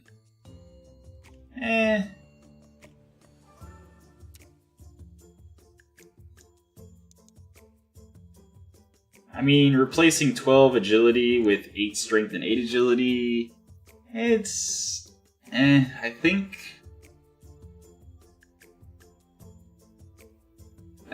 this gym is going to be the most valuable thing out of this selection. So, I will take it, and I will put it on...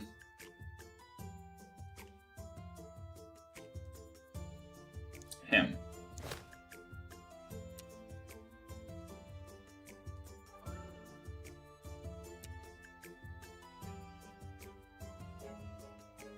Okay. And then... honestly, I just want the Necromancer to die. I don't care about equipping him with anything.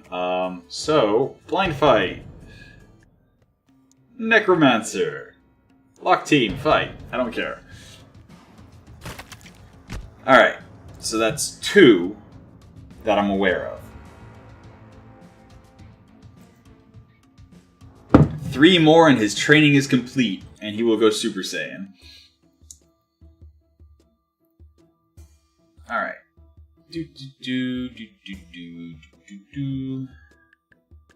Okay. Tournament. Temple. Let's go. Next fight. Oh, Necromancer. Oh, Necromancer. No. So, 7. I feel like that's not necessary. I feel like it's really not necessary.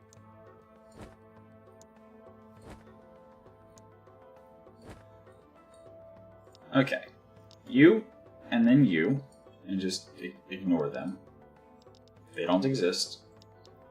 They don't exist.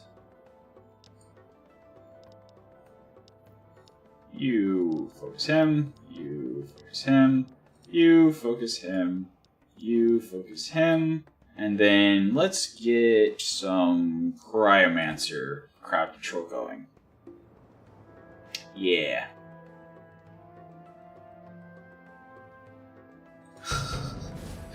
Yeah, I don't know. Balance is a tricky thing. So,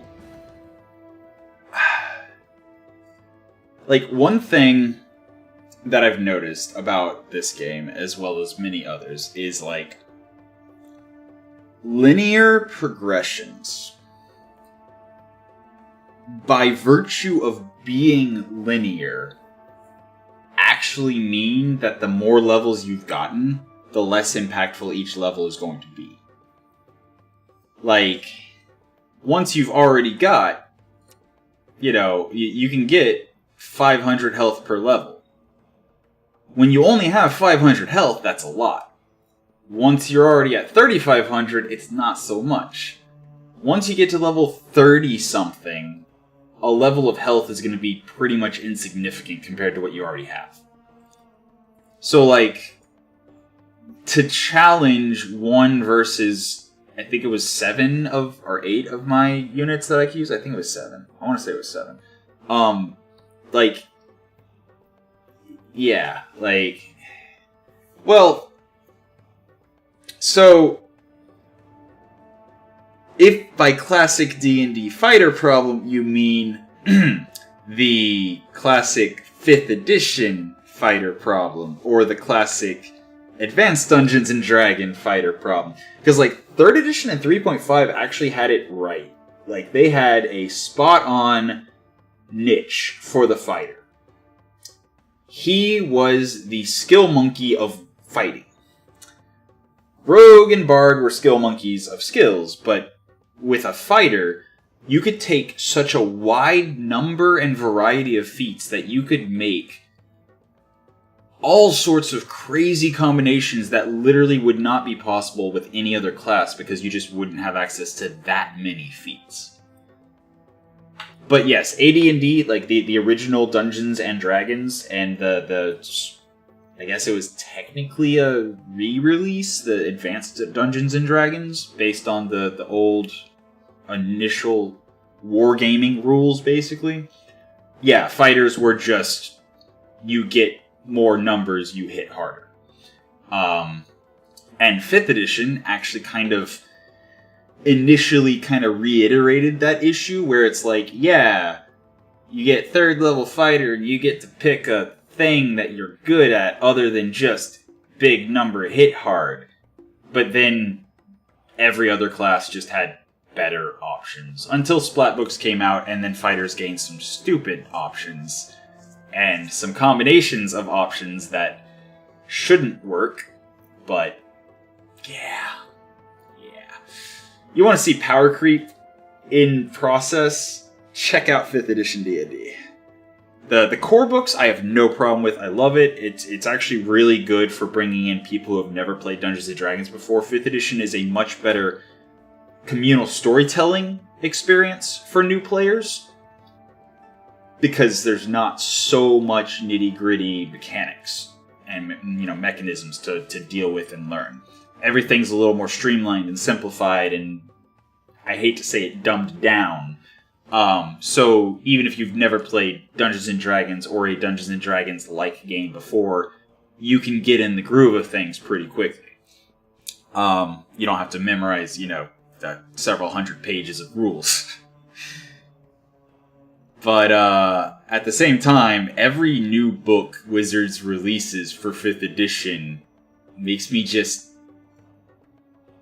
salty, I guess. Like, they completely seem to have lost sight of what it was they were trying to do with 5th edition. Because, 3rd edition, the big complaint was, oh, it's too complex. You need to have things be less chaotic and have less rote memorization and everything. But, at the end of the day, you just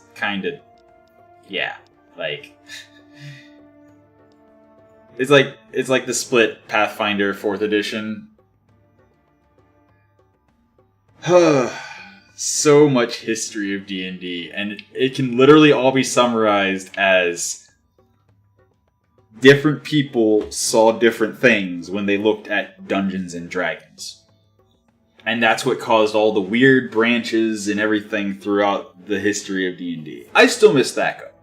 I started in 2nd edition.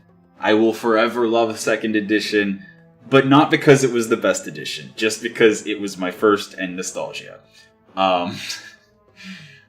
the fact that I started with 2nd edition and playing Warhammer and stuff, and then that evolved into 3rd edition and 3.5, where you didn't have to look up charts to see if you actually, succeeded at your fight. That was already streamlined enough for me, just because of what I had started with, and where I had come from, basically. But then 4th edition, they just took it. They took Dungeons and Dragons and they tried to make it into pen and paper World of Warcraft. I'm not saying it was wrong. I'm not saying it's not a fun game. I don't personally like what they did with it. I don't like the style of play. But I know people who do. And I know people who love 4th edition. And I know people who played 4th edition and could not get into 5th or 3rd or 3.5 or Pathfinder or anything else. Because it was different. It had its own vision of Dungeons and Dragons to appeal to a broader audience that was more familiar with video gaming than tabletop wargaming. It had a purpose, it did a thing. Then 5th edition came along and tried to continue doing that thing of trying to appeal to a broader audience, to try to make it more approachable, to try to bring new blood into the franchise, while also trying to appease older players who were, for example, coming back from Pathfinder to see if 5th edition was worth coming back to. And they got mixed feedback based on all the different types of people who were coming into 5th edition. And then they started releasing the splat books, I forget what his term, like the actual term, supplemental material, that. So they started releasing the supplemental material, and it's just like, they're completely just breaking everything that made 5th edition good by just making it objectively worse 3.5.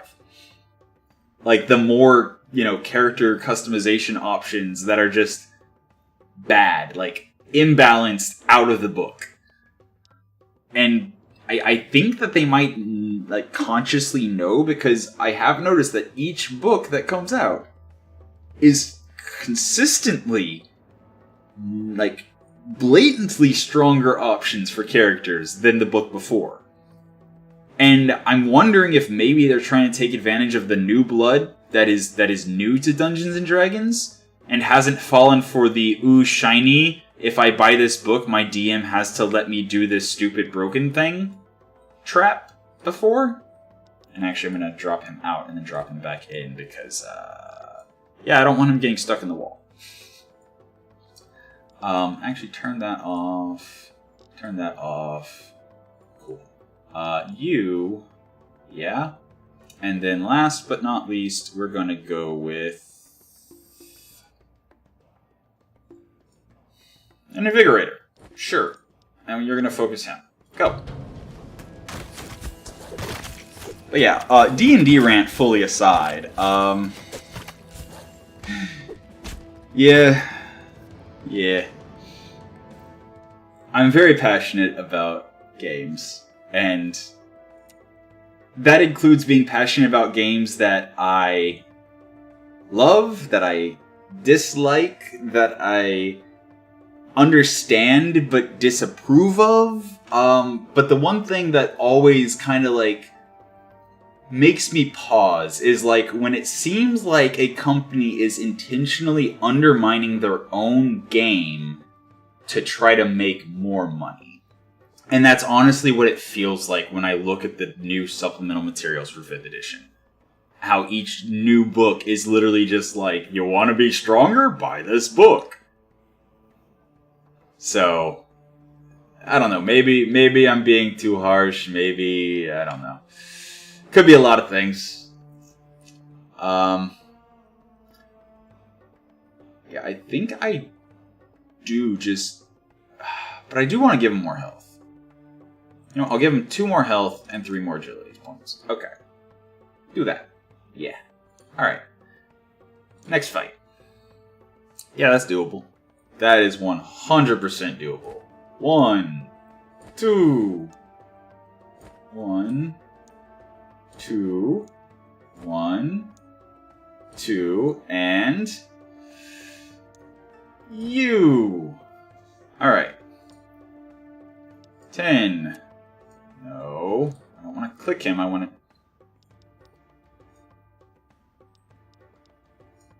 Oh yeah, I need to make sure to remember to send a DM to them about the trying to click the priority bar and it like hitting the person behind them instead of, them, or instead of the bar. That should work. Yeah, that works. That 100% works. Oh, actually, the other orc almost died. We almost lost a guy. Okay, I mean...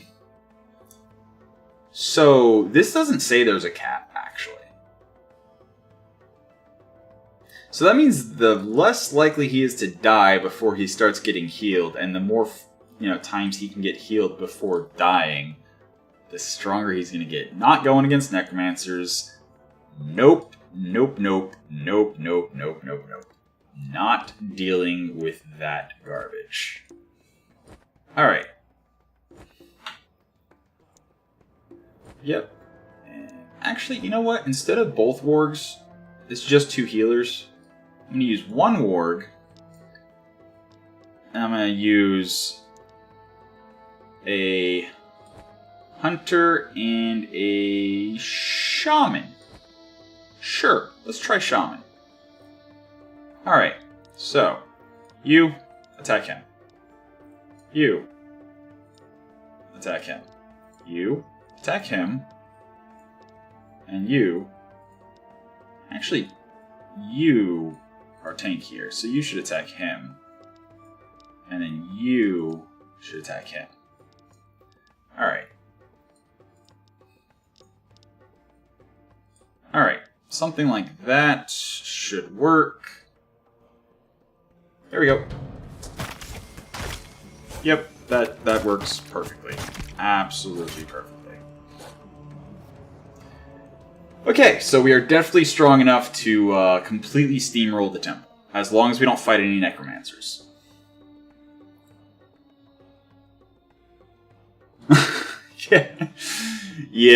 Yeah.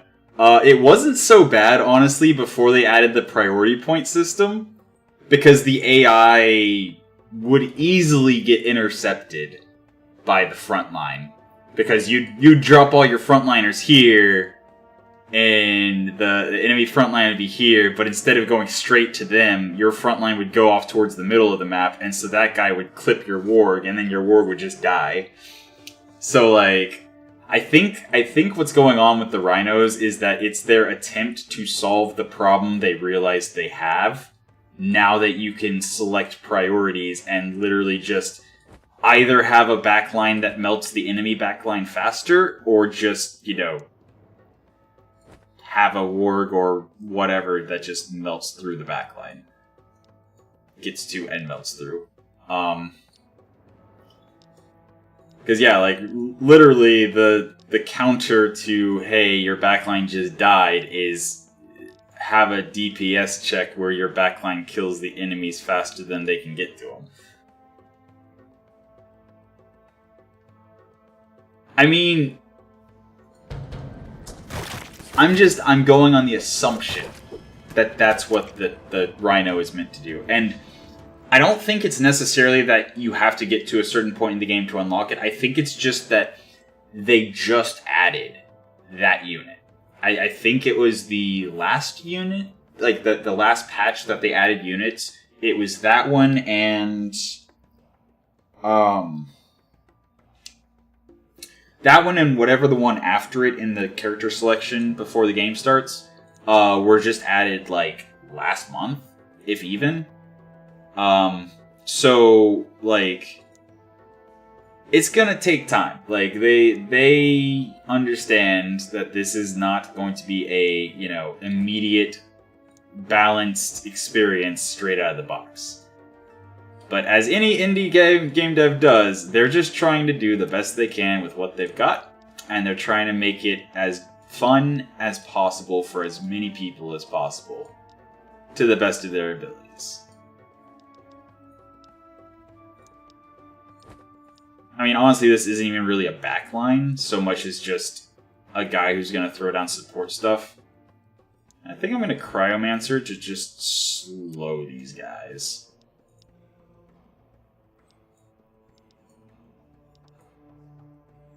Don't care about him. Alright. Alright. Alright. Okay. Yeah, we're fine. It's a little bit whatever.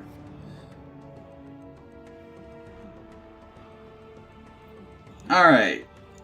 So we didn't go full purples, but we did get 2 experience potions. That's cool. And intelligence plus 14. Womp womp womp.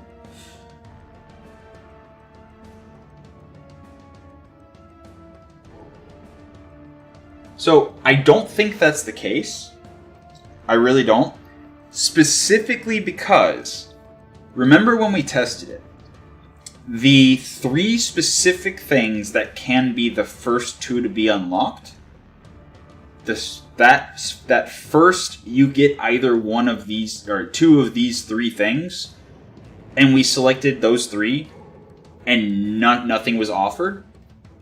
However, when you select to not bring this starting, like the knight, for example, I still haven't seen the knight building. I've finished 2 additional tournaments past, or 3, 3. The first 2 and then the temple's the third one. So I finished 3, so I've gotten 6 buildings that I could build. I got the archer one, but I have not gotten the knight one for just the basic original knight. So I think what it is they have a randomized system that they just overwrite for the first 2 to make sure that you get whatever. Like, I don't know why they did it, but I'm pretty sure it's just the first set of 3 that they pick 2 from. Because after that, it's completely randomized. Like, Hunter Cabin, Shaman Hut, Necro Crypt. No. I did not have the Shaman Hut whenever I got to the temple last time. And I did not have the Necro Crypt. Because Necromancers are broken, I would have absolutely grabbed it immediately. I can't remember what was there in place. I think...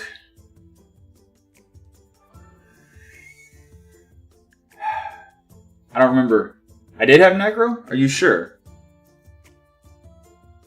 I know I didn't have Shaman, otherwise I would have immediately built it to try them. Because that was before I tried Shamans.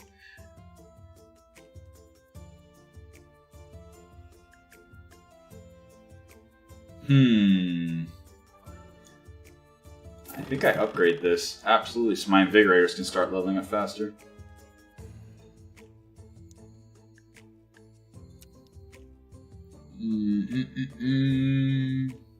Okay. No. Okay, so strength increases the AoE. Intelligence barely increases how long they're slowed for. Barely increases damage when you give them intelligence. Oh boy. Oh boy, oh boy, oh boy. I mean, he is gonna get 35% increased intelligence at all times. And then 40% higher when there's Crimson Rain. Oh no, this is Ancient Strength or whatever.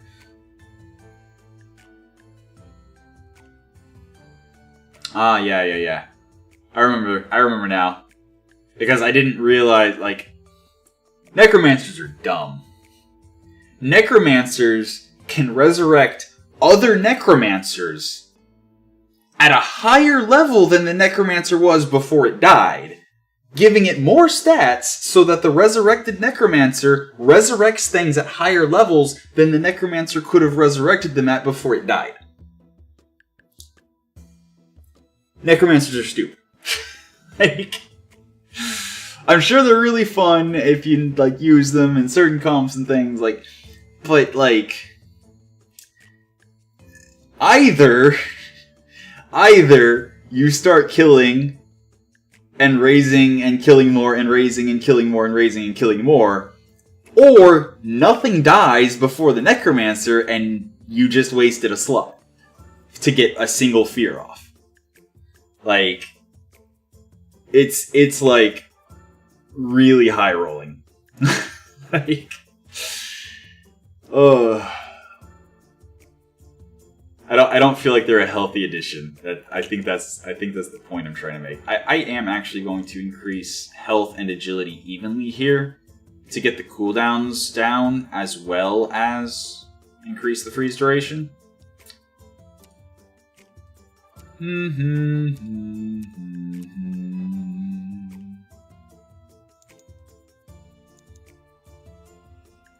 Yeah, sure. Alright. Something like that. Alright. Ring of Death. He's not for another 4 days. So yeah, we'll go ahead and 2v2. 2 orcs. Say hello to my 2 orcs.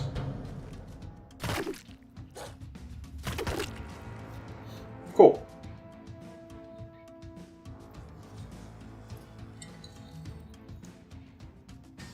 Yay! A scroll that prevents knockdowns.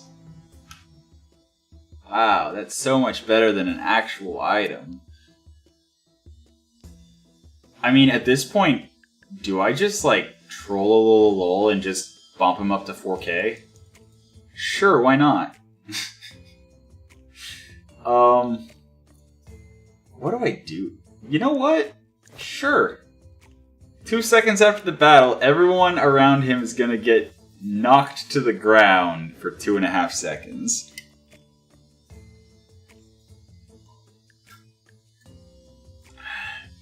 Which also means he'll be able to axe them immediately after. Because it will absolutely be off cooldown, and his kick will absolutely be on cooldown. So, he's going to kick him down for 1.88 seconds, and during that 1.88 seconds, they might get knocked around again. I don't know. I'm looking forward to seeing how that works. But yeah. And yeah, cool. Oh, you know.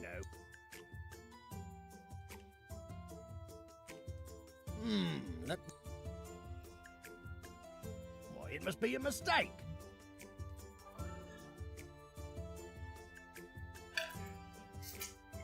Huh. Yeah, sounds good. Blackmail them. Blackmail them into giving us more gold? Sounds good to me. I don't care, I just want to progress already.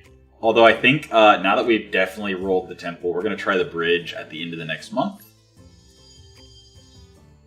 So, oh, also, I should totally be looking in the gladiator market to see... No. Nah. Then again, an archer that... Oops, I didn't mean to right-click. I'm glad I couldn't afford that. An archer that heals every time she shoots, or every time she hits an enemy, and can't be knocked down.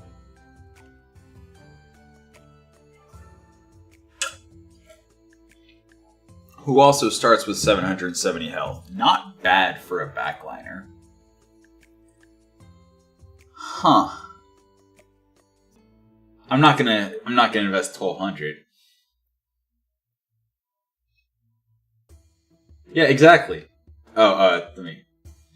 Yeah, you said a potty word. You said a swear. So YouTube made me authorize it.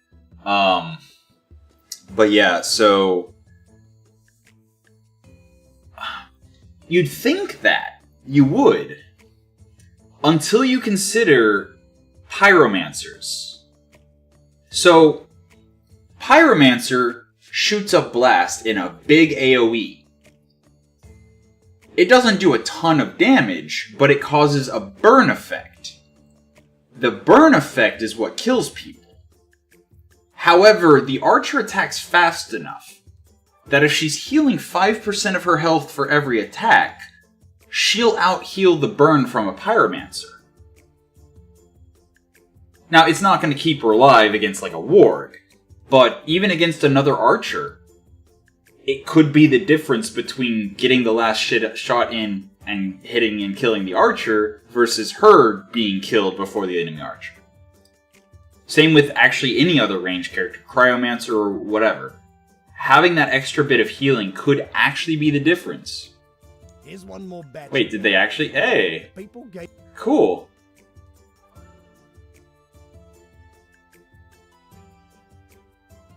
No. No, I mean... Here we go!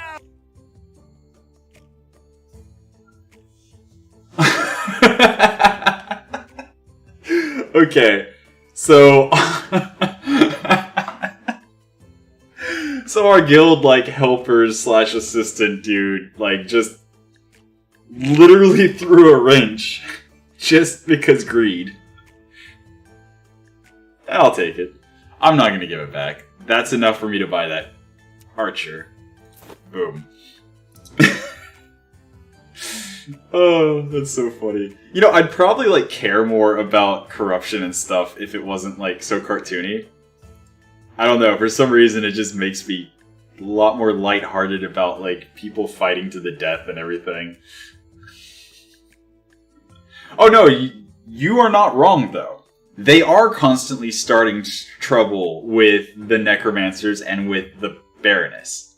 Constantly. That entire gold shipment thing was them making a deal with us to steal half of the Baroness's gold. And keep half of the half for themselves and give the other half of the half to us. So that's why I was like, okay, yeah, I believe that they're, you know, conning us, because the entire job was a con to begin with.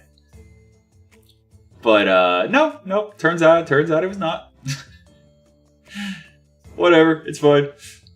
See, now this, on the other hand, this on a support backliner is useless. Every time he heals, every time he's healed, he gets intelligence increase. That's never going to happen, because he's either going to die from getting attacked, or he's not going to get healed before he gets hit again. But, yeah, like, definitely saves, like, dots and ghouls and things, like, or things that turn attention as the archer runs away and another, like, my ward is able to intercept. So sometimes an enemy will get, like, one hit on my backliner before my ward attacks the thing that's attacking my backliner and gets the attention. Which I also found was a viable way of protecting your backline from wargs, is put a warg or another really fast melee unit right there in front of them. And then have it target whoever's going to run past the front line. It's just, yeah, it seemed like wargs were really busted because I didn't know how the AI and how the targeting and everything worked. Yeah, I'm not seeing anyone else I'm super interested in.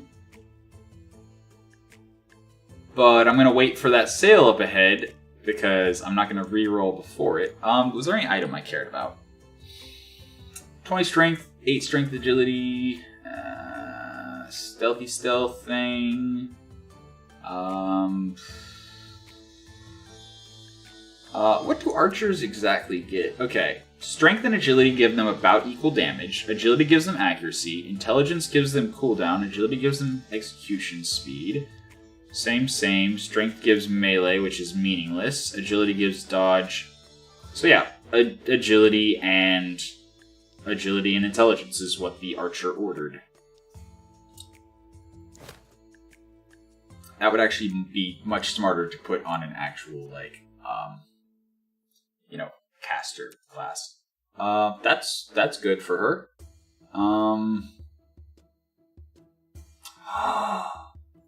Oh, wow, that's so good. Oh, that's so good. Okay. Yes, absolutely that. So this item... Yeah, no, I'm not saying that they're balanced. I'm just saying, like, there are ways to deal with them. For example, another way to deal with them is to post your entire team against the wall so that the wargs have no way to get around your front line. So if you have your archers against the wall and your front line literally circled around them, the wargs physically cannot get to them. Although, if the enemy has backlines, it makes it kind of hard to deal with them. But this item... melee attacks knock out the enemy for 3.5 seconds.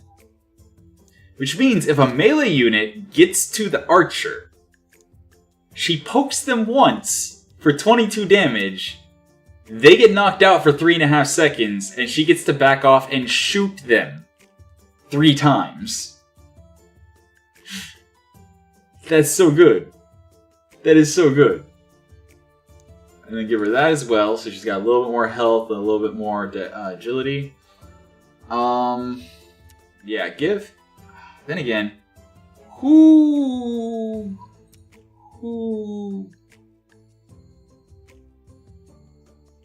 Yeah, absolutely that. Yes, absolutely yes. There you go. We now have a pretty solid archer. Nice. Okay.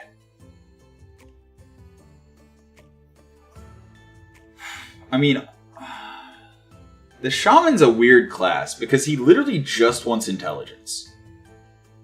Like, for the most part, he just wants intelligence. And there's only so many items that are just intelligence. But I'll guess I'll give him some intelligence and agility.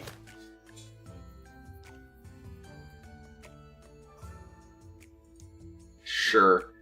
And that's all the gold we got for this month. Oh no. I forgot the gladiators are getting discounted ahead. Oops.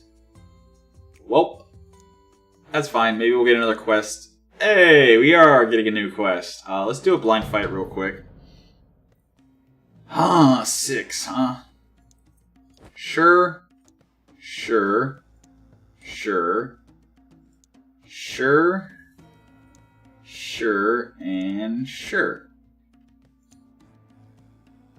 Okay. Time to demonstrate.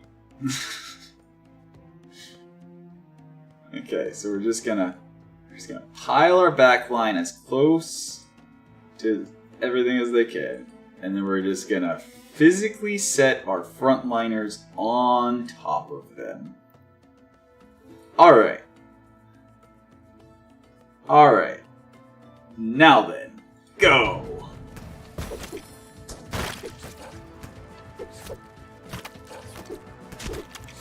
See? You don't need wargs to counter wargs, you just need to position well. Cool. I mean, who wants... You. You want... You already have one.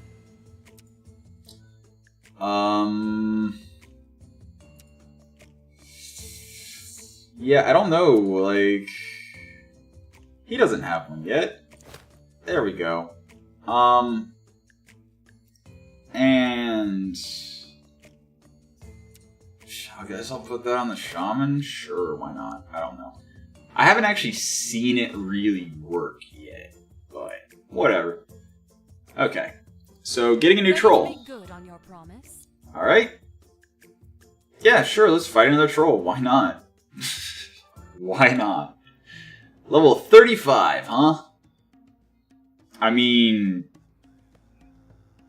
That last setup actually kind of worked pretty well. Like Cryomancer plus Archer plus my frontline. It does prevent the issue of... Oh no, that's right. Cryomancer, Archer. So Cryomancer to slow him down, Archer to poke at him, and then the front line, which, I mean, 4,000 health is definitely going to do better than 2,800 health. Alright. Healer, and here we go. That is not a lot of damage we're doing. Heals. Heals. We need more heals. Oh. Okay. Alright, we're good, we're good. Okay. Cool. Nice. Alright, so that should give us a bunch of gold. Oh yeah. Absolutely. But I think I have a new bridge troll. And then also... That's a tough choice, actually. Do I want increases agility by 20 points for the archer, which would love that? Or do I want increases intelligence by 15 and health by 250 for literally all the casters that don't already have that?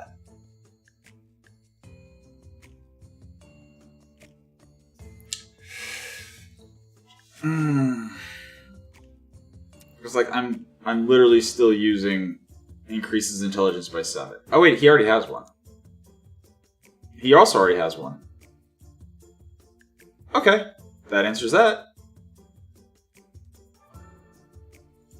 Alright, so immediately, Archer, you are now getting this. Yes. 100%.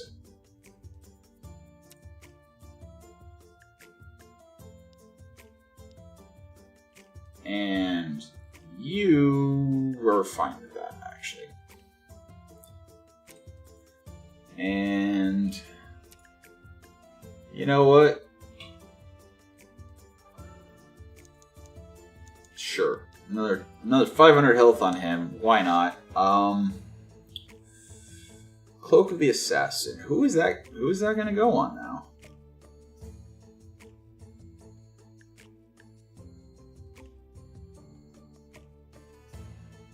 I guess a warg? Actually, wait, no. No, that agility is so much better on the warg. That is so much better on the warg.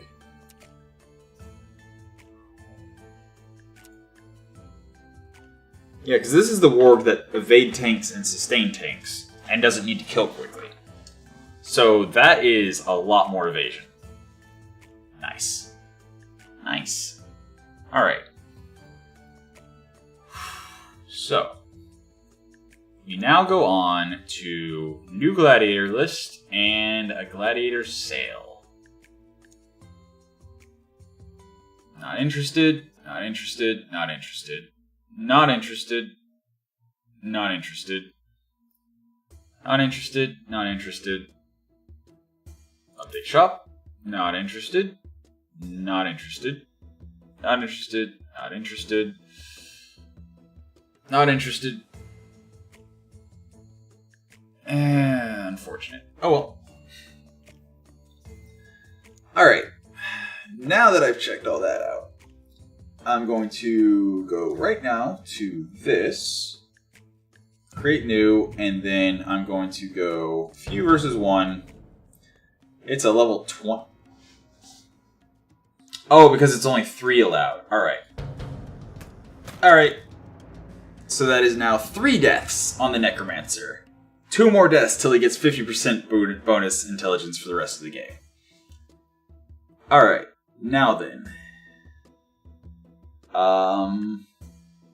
Tomb Raiders, A group of bandits have been seen entering the ancient temple. Yeah, sure. Alright.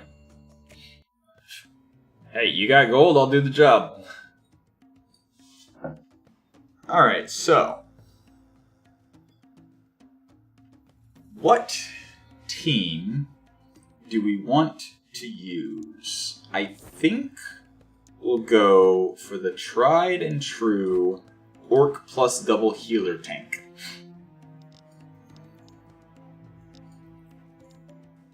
Kill him first, and then kill him, and then kill him, and kill him last. Go.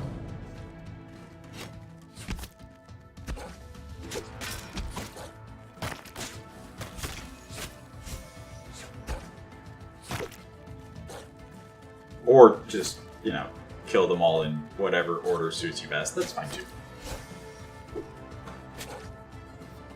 Alright. Superb.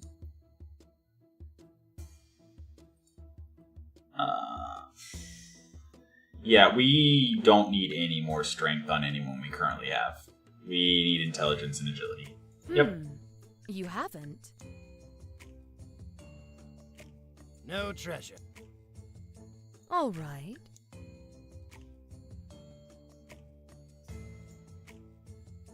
Okay, yeah, sure. And he's already got 3,500, so he doesn't need more of that. I think we'll go with that. Something like that. I should probably invest in more stamina soon, but for now, it's fine. I believe it might be worth re-rolling once to see if we can get another gladiator on sale. 40% off, yeah. That's worth. That is absolutely worth. Okay.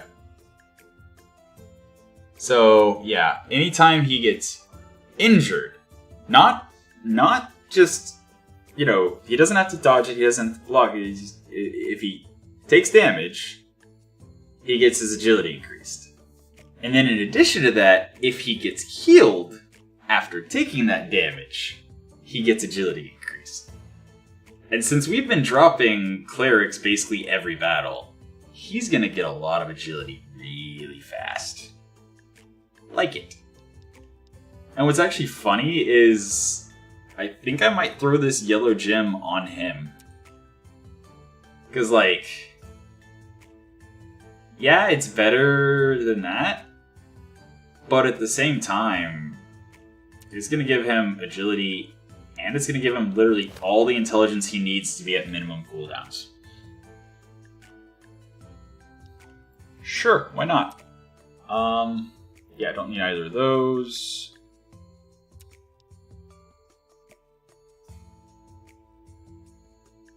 I mean, that's kind of funny, actually. And then where's the invisibility cloak? Invisibility cloak, yes. Okay. So, no, he's not a frontliner warg. He's a flashbang warg. He's invisible at the start of the battle, which means he just runs past their front line into the middle of their back line, and then after 2 seconds into the battle, everyone gets pushed away from him and knocked down for 2.5 seconds. So their front line gets pushed towards our front line even more, and their back line gets scattered and crowd controlled. So at least for now, once he gets more stats, once he gets more levels, absolutely he'll be a frontline warg. But for the time being, he is going to be our sneaky dives in the back and does damage kind of warg. Which is fun. It's very fun. Alright, I'm glad I rerolled that. Anyone else?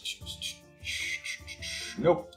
Not seeing anyone else that I care to run. Okay.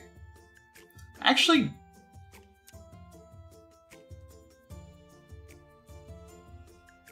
he's level 6. That's a good perk. Sure. Alright, so I got more Orky boys. We almost have a full guild, and now we just need the items to equip them all. Or I guess not really, because you can only drop like 7 gladiators in a battle. So I guess it doesn't actually matter. Treasure from bandits. Got that treasure from bandits.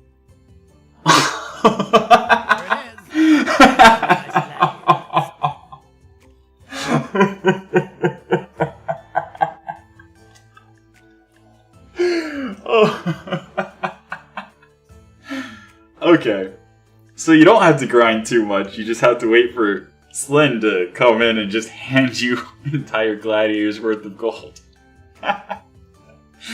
Oh, that's great. That's great. Okay. So yeah, item. Yeah, I'm not really sold on the shamans, but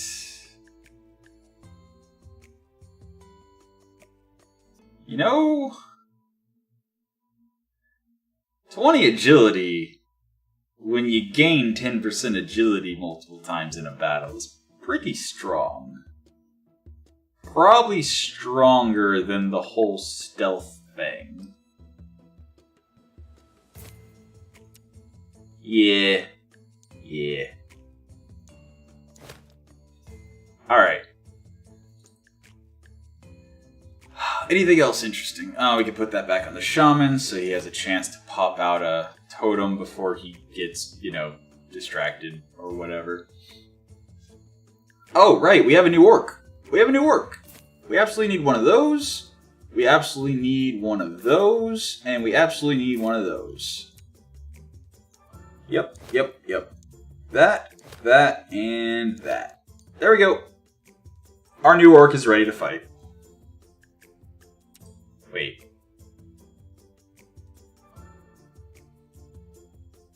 What?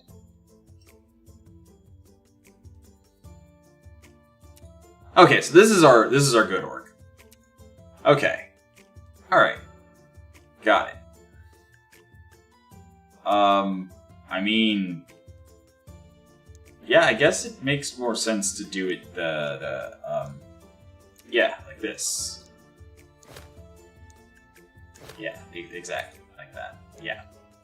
Alright. That makes more sense. Absolutely. Alright. Beautiful. Our front line is looking much healthier. Our back line is looking much healthier. Our support list is looking much healthier. Huh. Imagine that. And we still only have 2 clerics, because you don't need more than 2. Alright, so I am going to take a quick break to refresh my coffee, take a bio, and when I come back, we will try the bridge and see how crazy it is. And then maybe we'll see more of the map revealed and maybe have an idea of how many more tournaments there are, maybe. But for now, bio break. Be right back. Click and...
Okay. Fresh coffee. Stretched it out. Oh. Whew. Okay. Done with bio break. And now, while we continue pushing towards the bridge tournament, I totally have decided at some point I need to take some time to specifically 1 versus 1. Yeah, let's do that. To specifically at level 8. I'm kind of tempted to throw the level 6 in just to see if he wins. Because this is just a spearman.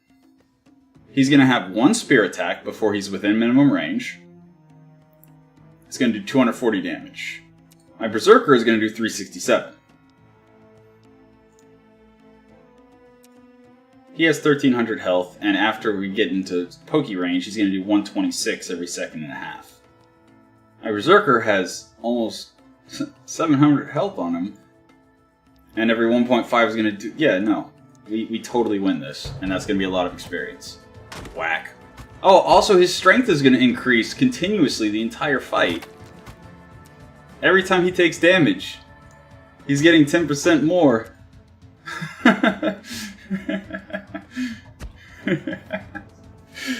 Yeah. Anyway, what I was about to say is I've already decided at some point I need to take the time to redo my little opening for streams in 3D. Nickel, my penguin, and Tic Tac, the alarm clock, have that little interaction and bashing on the computer and stuff in 3D. And then once I have the 3D models, I can also animate like bio break, where like I, go behind a biohazard sign, or Nickel goes behind a biohazard sign and then like does some stretches and then like drink, like make some coffee or something. Like, fun little animations instead of just my game sitting here idling while I go and use the bathroom and stretch and make coffee. Like, yeah, I feel like, I don't know, if I'm gonna be doing this streaming thing. Card game with Necromancer. What? Played cards with some peasants in the tavern. Played cards with some peasants in the tavern last night. He lost and insults were thrown both ways. The Necromancer wanted to have the last word, but was having trouble doing so among drunken peasants. So he cast a spell which turned everyone at the table permanently mute, hardly able to carry on the argument. Peasants' families are taking him to court over it, and the High Necromancer has asked you to testify on his behalf. How can I help? I wasn't even there. Just send a couple of gladiators as witnesses and have them say it was all self-defense. Oh man, dude, like...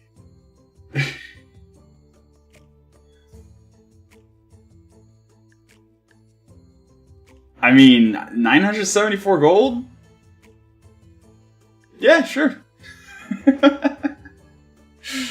Oh. Yeah, and so I was thinking about it, and I was like, while I already have the 3D models, I could even do, like, I think it's called VTubers or whatever. It's like a YouTuber, but instead of a face cam, it's like a little avatar on the screen somewhere doing stuff. And if I could figure out how to rig it up, like, if I already have the 3D model and I figure out how to rig it up, I could totally have, like, Nickel dancing around the screen and making faces and stuff as things happen. And I could make it smaller than a face cam, so it wouldn't block the screen like a face cam does, and it would still be, expressive and things. But, yeah, that's obviously something I'll work on over a long period of time. That's not something I'm going to immediately, like, postpone my game development for or anything. But, yeah, I think I could do some pretty fun stuff with this whole streaming thing. And I'm really looking forward to it, because this is a good time, even though there's only been, like, at any given time. Dolly 2? Evertoaster, what is Dolly 2?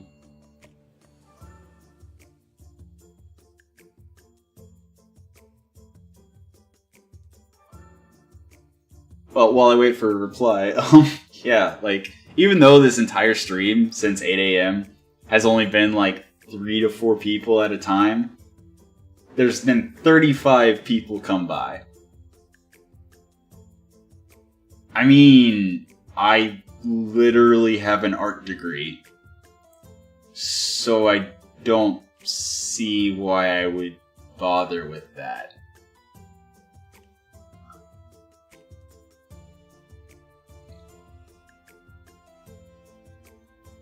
Like, no, I mean, I'm not trying to be like a smart, you know, I'm not trying to be super facetious here. I know a lot of the times on the channel I am facetious about different things, but like, AI art generator just sounds expensive, and I already paid for an art degree, so I'm just gonna use that instead.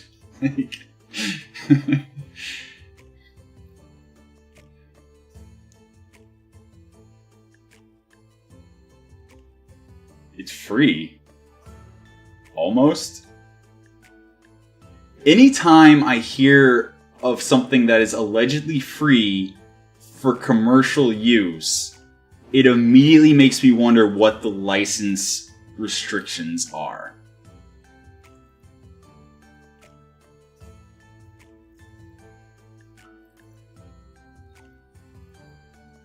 Right. Moving on. I mean, not moving on, like, continue the conversation. That's really interesting. Like, I am a fan of technology and hearing about how things are being developed. But at the same time, I don't want to just sit here idling the game for a while. And again, we're in the situation where I feel like... Yeah, no, that is a good pickup for our Berserker. Yeah, he loses 400 health, but he gains a lot of damage off of that. And then we can put the 400 health, like, on the Shaman. There we go.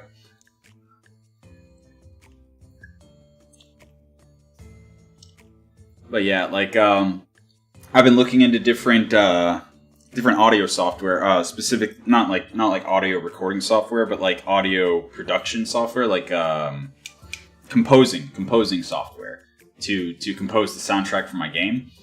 And there are many things that you can install for free and use for free for personal use, but the second that you try to make any money, basically you are either, you know, paying them an arm and a leg or a massive percentage of any income, or if you don't, you know, pay for the license, you just owe them everything you make.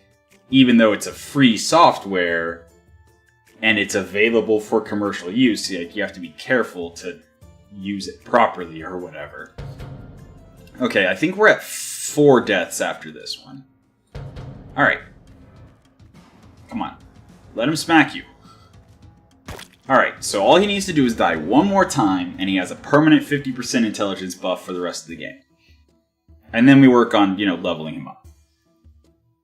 Alright. So. Boom. Is there a gladiator we want to grab right before jumping in here? No. Pretty sure I already looked through these. Yeah, I already looked through these. Yep, okay. Championship. Bridge. Let's go. Alright, 7 fights. If this pyromancer gets a shot off, it's actually not that bad. As long as we only bring tanky tanks, it's actually not that bad. Okay. I thought it was going to be a lot worse than that. 1, 2, 3, and then...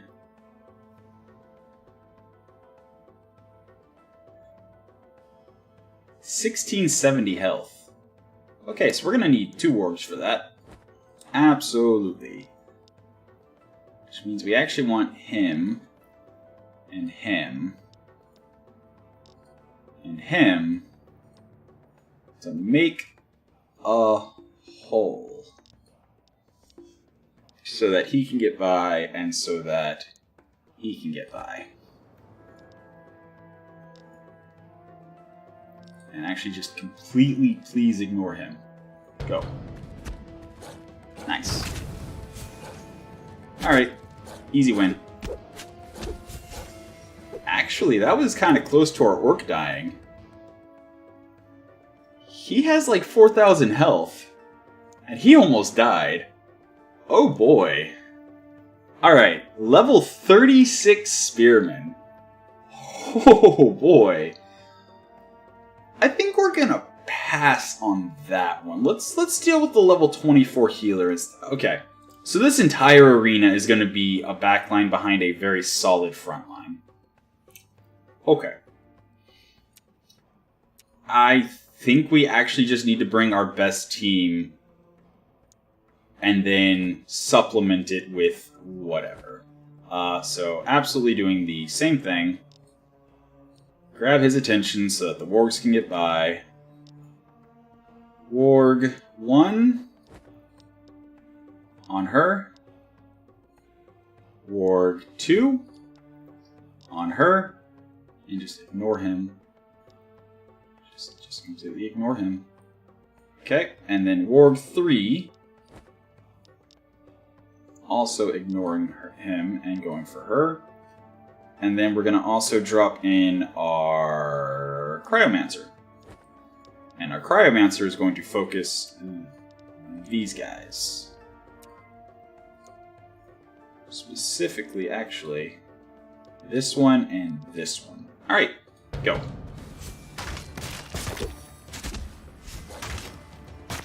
Okay, that was pretty cool. The wargs ran by and then it blasted. Yep, that's exactly what happened. You saw it, right? The wargs made the path, and then as soon as the berserkers were trying to turn and attack them, boosh, knocked them all away. Oh, that was great. Nice. I like it. I like it so much. So like these guards are not super dangerous. I mean, yeah, an extra 10% for each alive ally, so 10, 20, 30, 40, 50. So they get 50% boost to strength, which is an extra 24, which is an extra 48 damage. I don't care. Like, they're bad. They're just bad. Alright. And they don't even have that much health, so I'm actually going to drop in... it's too risky to drop into level 6. So... actually... I want the Invigorator dead first. Absolutely. 100%. Him. Him. And... him. And then... yeah, just... warg. Ignore these guys. Just ignore all of these guys, please. And then,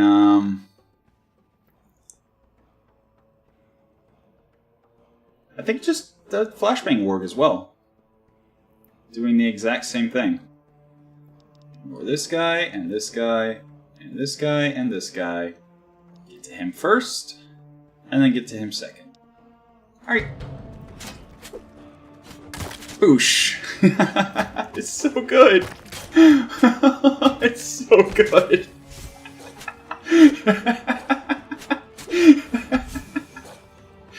Oh, that is so entertaining. And he gained a level. He's immediately getting health. Oh, that's so good.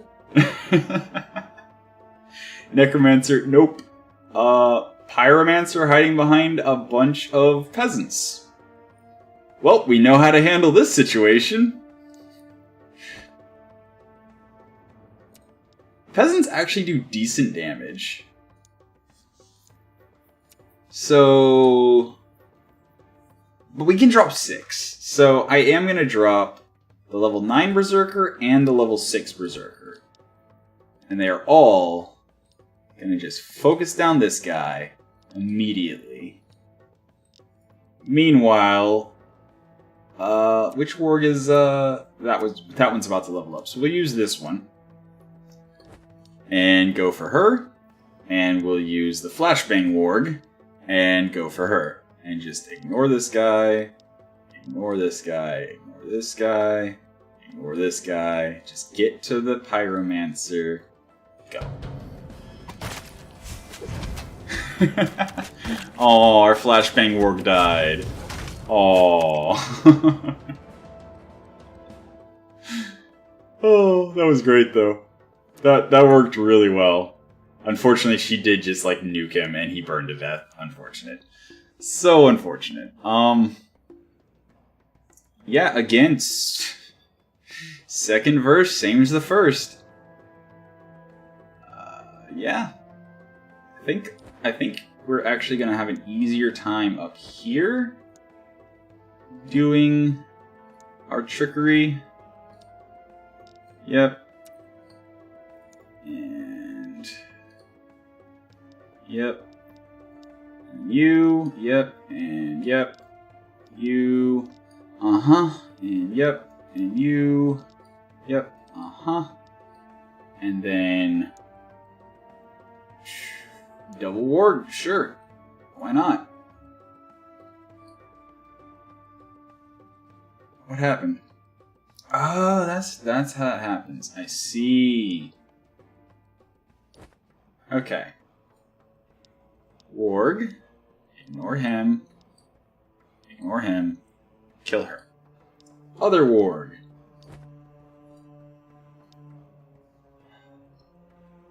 I mean, honestly, actually, I have 52 crystals.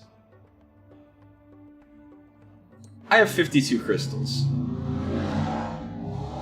Wait, which one is it that's about to... That one's the one that needs to stay down. This one's the one that needs to go back. We're gonna revive this one for a measly 3 crystals. Jeez. Jeez. Alright. Get to her. Ignore him. Ignore him. Ignore him. Also. Get to her. Ignore him. Ignore him. And ignore him. Alright. Oh, we can actually add another. Wait. No. No, I didn't want to put him back out. Ugh. Okay. This is the one that I want to put out. Get to her. Ignore him. Ignore him. Ignore him. Alright. And then, last but not least, we'll add a... Invigorator. Sure. Why not? Fire. And boosh! So fun. Oh, that's great. Our Invigorator died, didn't he? Yeah, he did. Whoops. Whoops. It's fine. Okay. Next fight. Necromancer, not dealing with that. Sure, we'll do this. We know exactly how to deal with this. Uh-huh. Uh-huh. Uh-huh. Uh-huh. And then... Shadow. Ignoring him, ignoring him, ignoring him, ignoring him, and ignoring him. Killing her. And then our Flashbang Warg.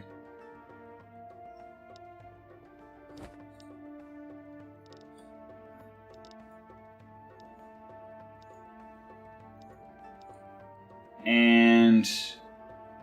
Oh, we can only drop 5. Okay, I mean... They don't do enough damage to need our top Berserkers, right? This is fine. This is fine. Everything's fine. We got this. We totally got this. Yeah, I actually... I have a small list of things I'm already going to have a conversation with them about and just, like, you know, notify them of. based on the last... Like, I just got done talking to them. They stopped by last stream, and, yeah. Oh, that's right, you were here. Duh. So I talked to them since then. And they were very cool about it. They're like, yeah, if you see anything else, just drop us a line and let us know. And I was like, yeah, absolutely, I will. So, yeah. This is fine. We're fine. Everything's fine. Boosh. Oh no, he's gonna die. Oh no, he got the heal. He got the heal! He survived! Our flashbang war survived! That's beautiful. So ridiculous, but it's so funny. Yeah, this is easy. I don't, like, yeah, he's level 22. Woo. Like, okay, he's gonna get an extra, like, 30 strength. That's gonna make him do an extra 60 damage. Amazing. I can drop 6 people this time, so... you know what? Let's try the other Invigorator. Why not? This Berserker needs experience. Needs experience fighting guards. Obviously healer. Obviously healer. Also, definitely doing that. Smackety smack smack. And so that's our front line, and then we've got yes, this warg, shadow. Once more going straight for the kill on the healer. And then our flashbang warg also going for the healer and causing all sorts of chaos and madness whenever it does. And our last Invigorator. Because sure, why not? You know what? Focus the flashbang warg. Uh-oh, Invigorator's gonna die. Oh no! Oh, it's so hard to keep backliners alive. Unless you, like, actually intentionally build your formation around keeping the backliners alive. Alright, 4 of those, 3 of those. Really? That's all? Yeah, the Invigorator is about on par with the healer. Like, their AI is not good. They literally have to be surrounded by your friends for them to, like, not get themselves killed. Alright. And we've got... Yeah, okay. Let me reorder... This is so weird. Oh, that's what happened. Okay, got it. Okay. This is so weird. Alright. 2,000. Yeah, 2,000 sounds like a good goal. 2,500, 3,500. Yeah, let's get to 3. Okay. And then this Berserker, yeah, let's also get some health here. Cool. Alright. I think once the Berserkers are all around 3,000, then I'm just going to focus on offensive stats for a little while.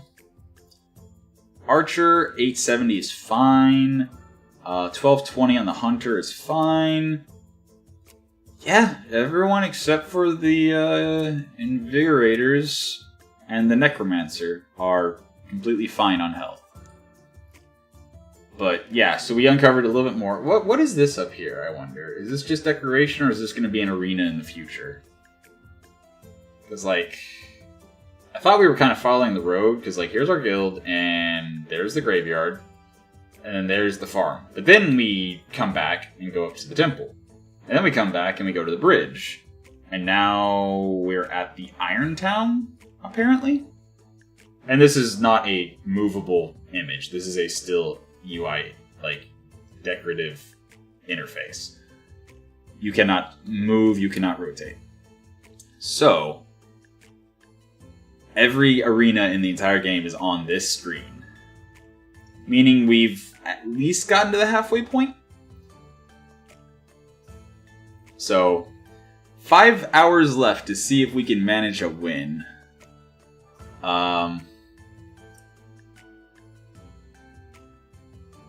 Like, honestly, I kinda want to upgrade the archery range so that we can try to level up the archer faster.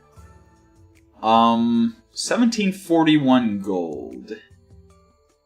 We could use another healer just in case one goes down. But then again, we've got 69 crystals.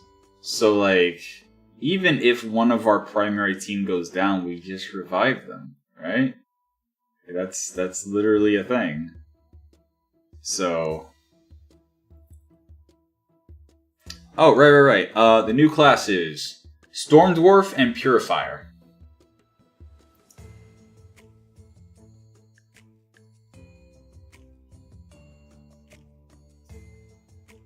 Both of them backliners, and not really super interested in either of them, honestly. The Storm Dwarf is just a worse hunter, for all intents and purposes. He's like a short-range ranged character, but he actually changes to a melee character during certain storms, like rain weather right here. And the Purifier is just basically an archer that can't miss and pushes people away, but doesn't really move. So, yeah, also we're almost out of item space, so let's go ahead and do that. Actually, speaking of...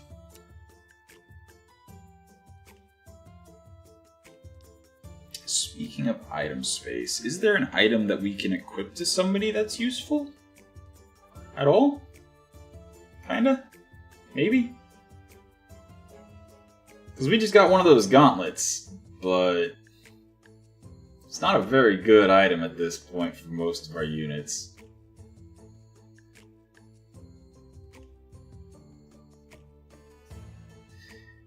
Like, I guess if once the warg hits level 10 and I can give him another item, then... No, because I'd rather give him the strength and agility. Huh.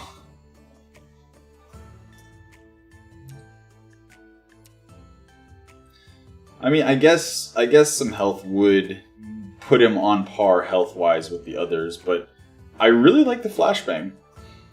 That was very helpful. Like, very, very helpful. And honestly, like, giving him 500 health and 8 strength doesn't really matter because his perks are all about getting more agility. So, like, the 8 strength, 8 agility would be more useful than the 8 strength, 500 health. And if it's only going to be 2 less agility and I'm getting 8 strength instead of 12 intelligence, I'd rather just keep the 12 intelligence. Like, that literally, without any levels put into intelligence, that gets me to minimum cooldown. So, yeah. Good times. But yeah, moving on. Gladiator market update. No. No. No. No. No. No. No. No. No. No. No. No. No. No. No. But there's a sale coming up, so I'll definitely... Let me check the item market before I... There's another one of those. Don't I already have one of those on, like, every caster? No, not on him. Not on him either. Yeah, okay. Yeah, that's worth picking up. Because it is literally that. Slightly less health, but also 15 intelligence. Which then means we can put the 400 health on...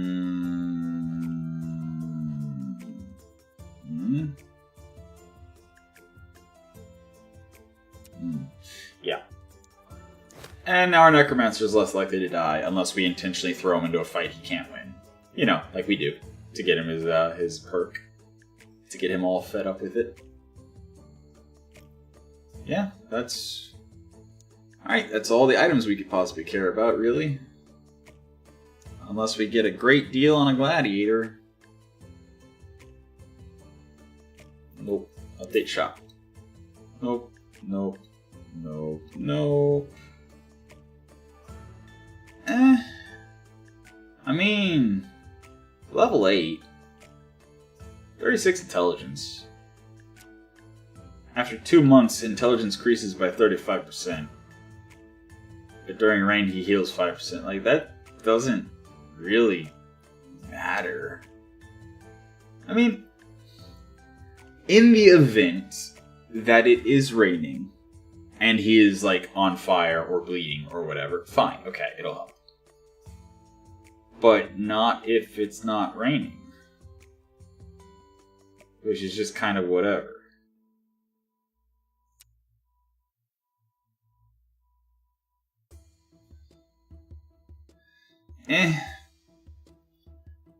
Honestly, you know what? I'll pop it again.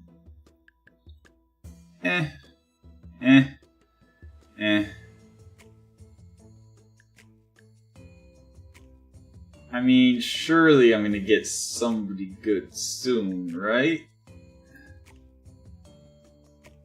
Right? I can only reroll so many times before I get lucky, right? Oh. What I would absolutely love would be a cleric with the heals on every hit quirk. That would be amazing. No, I didn't...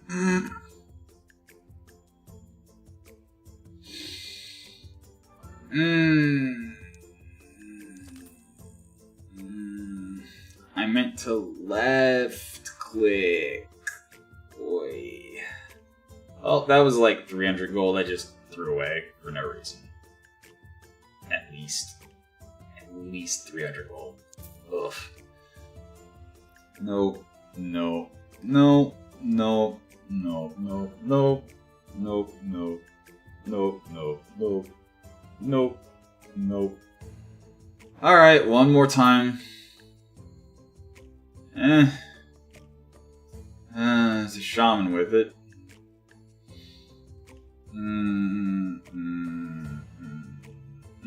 No! Oh, jeez. Yeah. I can tell I've been playing for too long now because my hand's a little too shaky on the mouse, and I definitely would love if they would just, put a confirmation dialogue before you auto-buy when you right-click. Oof. Alright. Hello. That I intentionally right-clicked.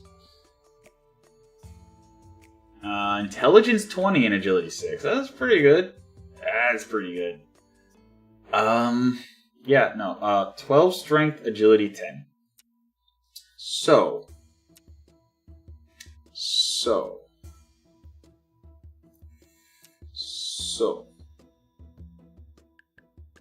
I mean, that's...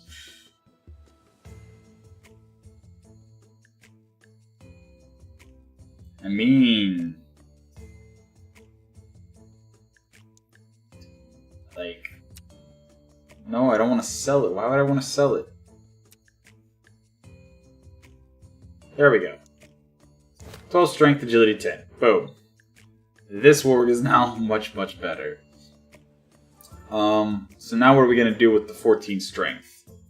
I see some Orky boys who would love to have more Strength. Like our...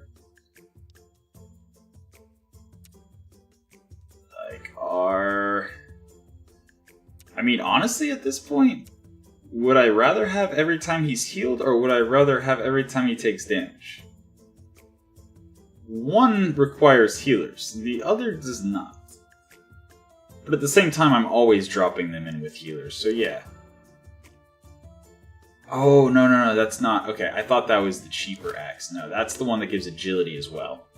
And agility is important because their sustained damage is actually from the punch, which primarily scales with agility. Yeah, no, absolutely. It's one of the things that, like, gamers especially, like, that don't think about it really. You know, a lot of people will get irritated with indie games when there's, like, a user experience thing like that. That's just like, oh my god, why did they do this? Why didn't they... And it's like, dude, there's so much to test. And you're just trying your best to make the experience as comfortable as possible. And what's probably going on is they probably realized early on it would be a really good user experience thing for somebody familiar with the game to be able to just one-click purchase Gladiators without having to open up the page and click the buy button. And then they just have been playing it themselves so much for so long that they just know. So it doesn't really occur to them that if the player is used to other games where you right-click for information, all of a sudden you're accidentally buying stuff. But it's also actually an accessibility thing. Because I actually have some pretty messed up skeletal muscular stuff. So, like, since I've been playing here, like, I've been taking breaks every about 2 hours to, you know, refresh the coffee, stretch the legs, and stretch out and stretch my wrists and stretch everything that's, you know, a little bit broken. And, yeah, I can always tell when I've been playing for, like, hours on end because, like, my hand gets a little shaky and my mouse is very sensitive. Unfortunately, I know how to turn down the mouse sensitivity for movement, which is why I'm able to move it really slow and steady and precisely even whenever my hand's shaky. But the click sensitivity, like the pressure that it takes to click, I swear has gotten lower as the years have passed by because I remember not having as much trouble with this exact mouse until, like, the last couple years, starting to get worse and worse, where it just, like, accidentally clicks. Which, honestly, buying a Gladiator and having to resell it and losing a couple hundred gold here is not that big of a deal. Accidentally walking up next to the enemy mech in Rogue Tech instead of punching him is a big deal. So, I appreciate that the game is not too terrible, but, like, I mean, the two easiest fixes and the two most straightforward fixes would be either require something more than just the right click, like you said, shift right click, or, you know, right click and then click yes for confirmation or whatever, or have a security feature where if you accidentally right click, you can immediately go back to your roster and sell it back for the same amount you paid. Which is another feature that a lot of AAA games have that people just go like, oh, why didn't they do that? Well, there's work to be done to get it to do that, and indies don't have staffs of thousands of people to, you know, have an entire dedicated team to just the user experience. So, ranting aside, what was I doing? Oh, right. I now have a 14 strength. But I also have an 8 strength, 8 agility, and an 8 strength, 500 health. Why would I ever use that 14 strength if I can give 8 strength and 8 agility? Especially when most of my units that benefit from agility, or that benefit from strength, also benefit from agility. But most of my units that benefit from intelligence and agility don't benefit from strength at all. Like, I guess the Cryomancer does benefit from strength a little bit. But it's 3.5 damage per point of strength every 3.5 seconds. And AoE. But, like, it's already a sizable AoE. So, like, realistically, yeah, not gonna put strength on a Cryomancer. Yeah, I don't know where to put this spear. Is it just trash now? Like, is that actually it? Is it just trash now?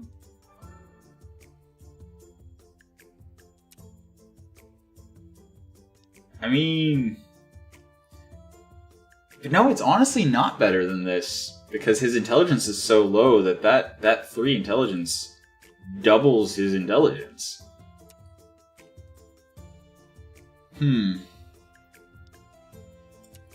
Alright, yeah, I'm a little bit at a loss, honestly. It's like, everyone already has the gauntlet except for him, but he has the dog. And him, but he has the flashbang. So, like... I mean, okay. There, yeah, that's... I could just sell that. I'm never gonna need that again. Oh, actually, I just realized it stacks.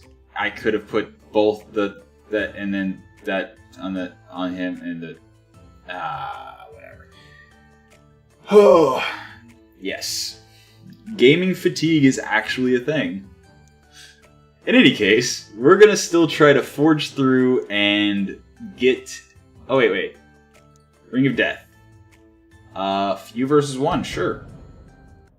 We got 3 versus a level 27. Well, you know what 3 we're gonna use? And it's gonna be great doing it.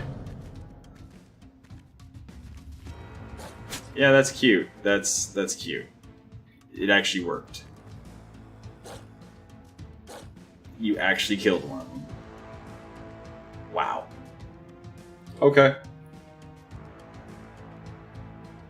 Blue fish increases stamina by 660 points. Okay. Which one died? Was it the flash? No, it wasn't even the flashbang wolf. It was the one that was closest to leveling. Amazing.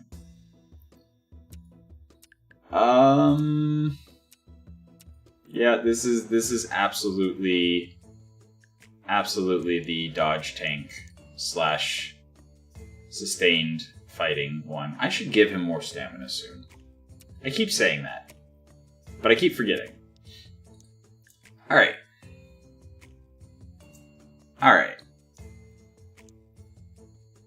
No, I'm not forgetting anything. Okay.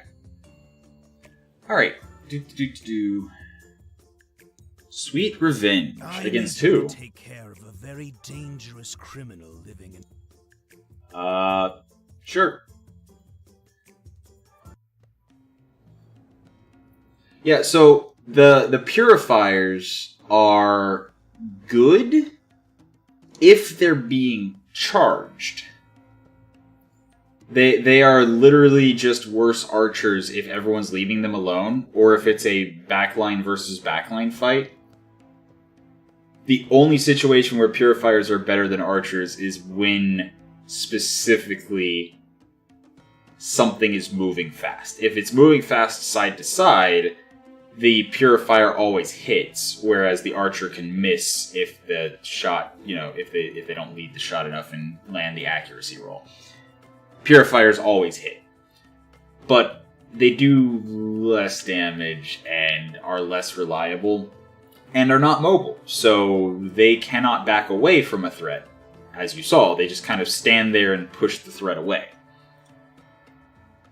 So as far as making distance goes, having an archer, especially an archer with a thing that knocks people away, is actually going to be better for what the purifier is meant to do than what the purifier does.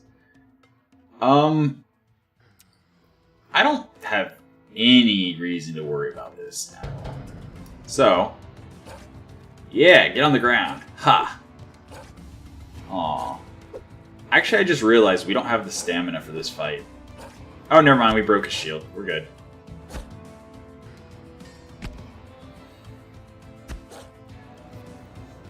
But yeah, the reason that the purifiers seem good for the AI is because I'm using a very warg-heavy strategy. It's literally the counter to wargs, basically. I just figured 3 of them would be enough to get there and kill it before anything bad happened. Speaking of... Yeah, I'll... Actually, can I just... I can just take both of them. Oh, that's a huge upgrade for 2 of our casters, and I think I know which 2. Actually, wait. This is agility and intelligence. Do we have agility and intelligence over here? No, but we have intelligence and stamina. Oh, we do have agility and intelligence. Well, now we have more agility and intelligence. And here... I mean...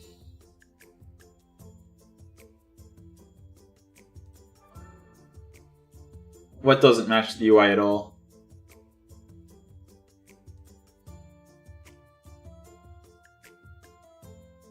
What doesn't match the UI at all?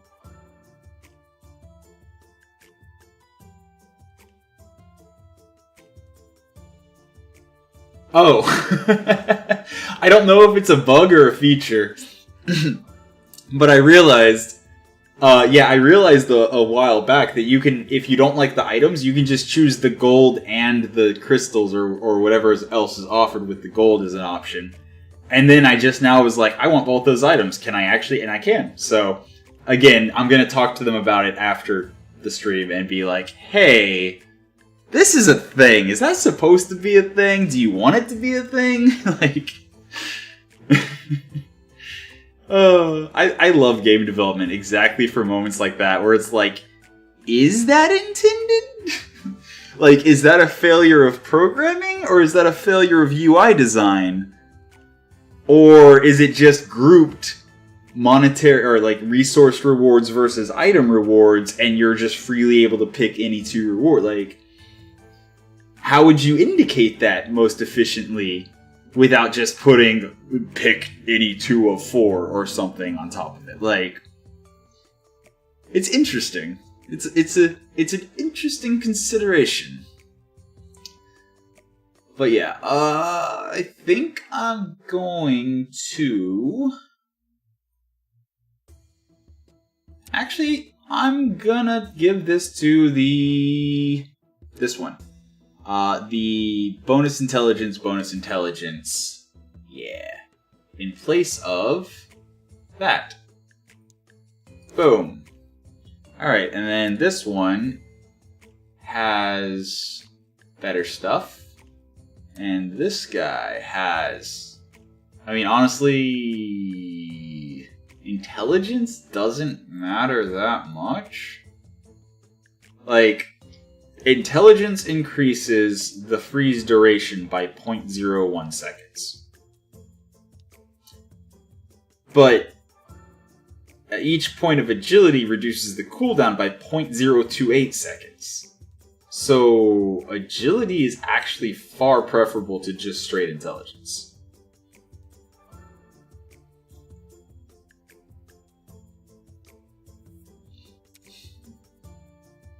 It's only a bug if you admit it's not supposed to happen.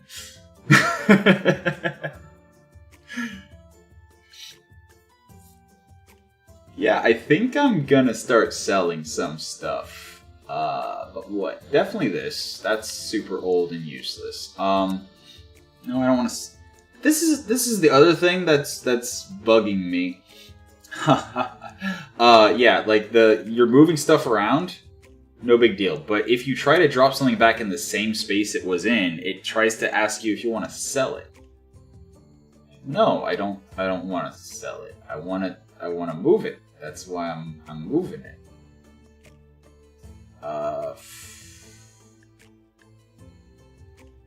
Honestly, this is never going to get used. I always forget to use it when it's viable. This is definitely gone. You know what? I don't need this either.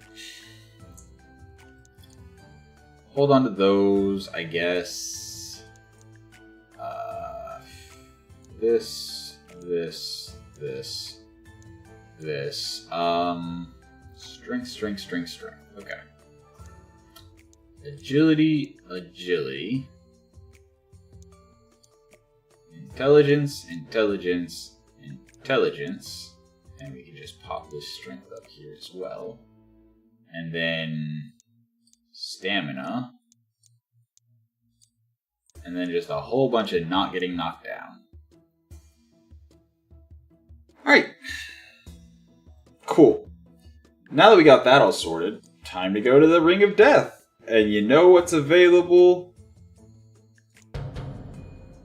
It's time for our Necromancer to die for the last time.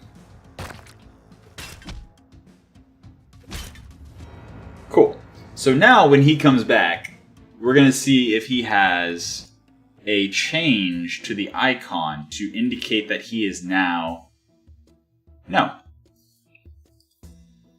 But if it does what it says it does, he should now have 50% increased intelligence at the start of every battle. Which means anyone he raises will be level 6. Wow, really? Wait, really? You're telling me that necromancers, their crowd control ability is entirely agility based. And their cooldown on Raise Dead is entirely agility based. So literally the only reason to stack intelligence on a necromancer is for the levels of ally being raised. Or enemy.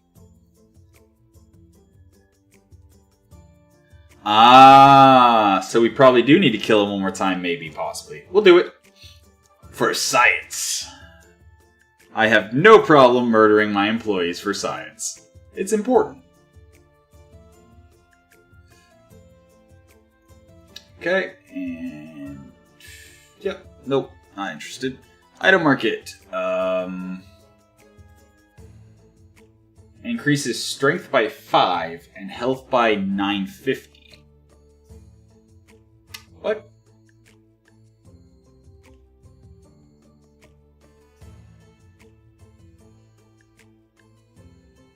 Like, I mean, don't get me wrong, that's good, but like...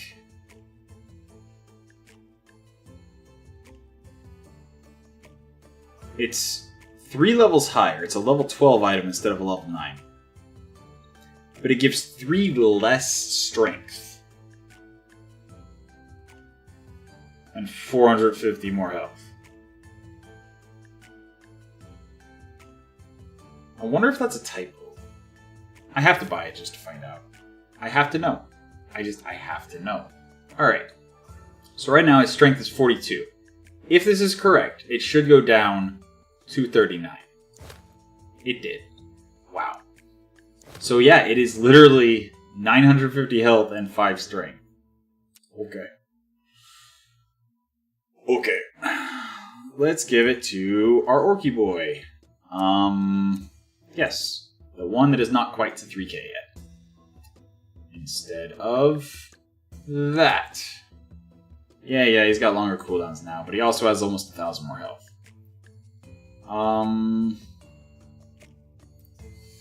Yeah, I don't even know like who to give what to anymore.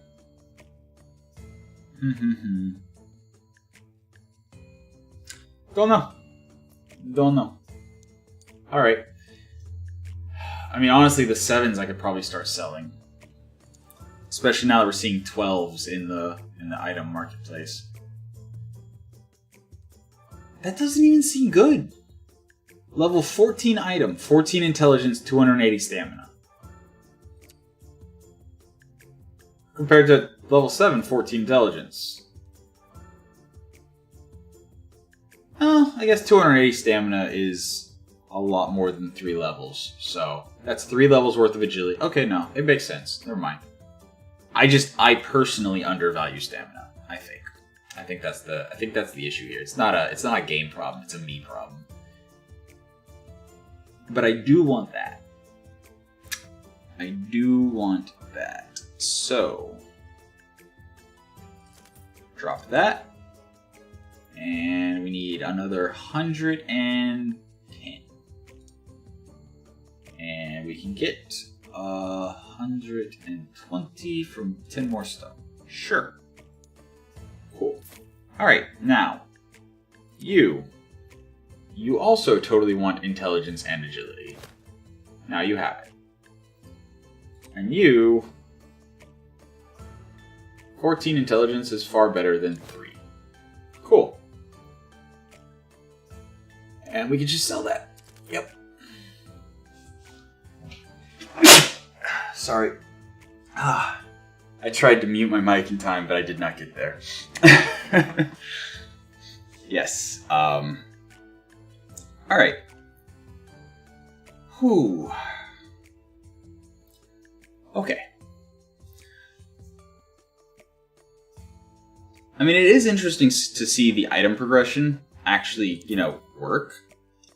Like, it's interesting that, there's some trade-off here. Like, but at the same time, there has never been a time where I've gotten an item, like, 20 minutes later in the game and been like, wow, this is worse than the items I started with. Like, they've done a good job of smoothing the progression instead of just having a handful of items that you see all throughout the game and them never getting any better. Like, that's actually one of my complaints with Wasteland. Wasteland does not tend to have a lot of character progression in the form of really items or much character development. I still like the Wasteland series, don't get me wrong. It's a great CRPG. Amazing setting, amazing, I love it. But it just, as a game, I feel like it would just be so much better if it just had a little bit more feeling of progression beyond just narrative progression. And now I'm going off on entire tangents unrelated to anything I'm doing right now, while forgetting what I'm doing right now. Yeah, I think 12-hour stream might be a little too long. I've still got a little over 4 hours left to make it the full 12.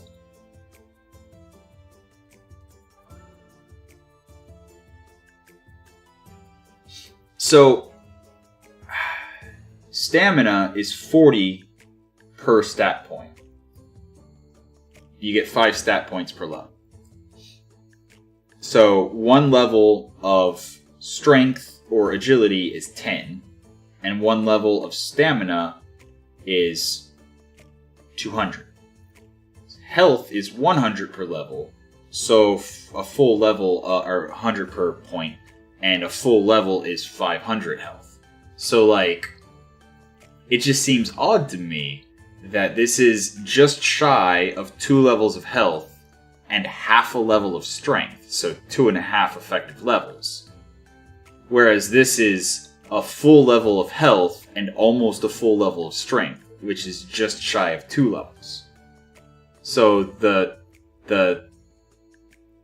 transition from 9 item rating equates to roughly 2 levels would make me think that 13 or so would be 3 full levels. But 12 is apparently shy of 2.5. So it just seems like it's definitely not a linear progression, but it's not like an exponential progression. It's this weird, like, wiggly progression. Like they picked numbers that they thought were just good.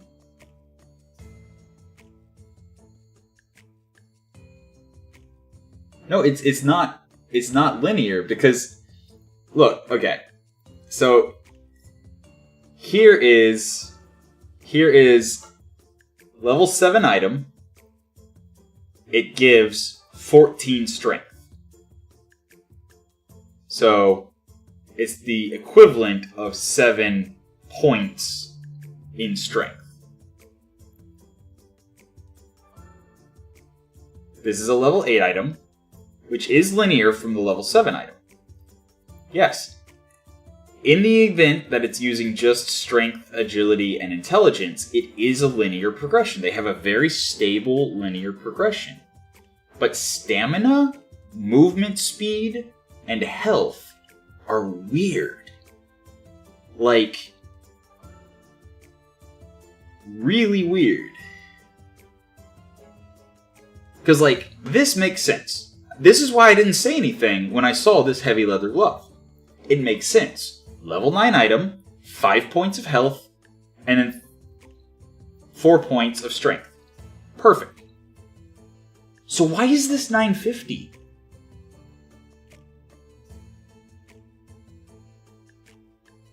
Like, that's 9 points of health and a half, and 2 points of strength and a half, which is 13.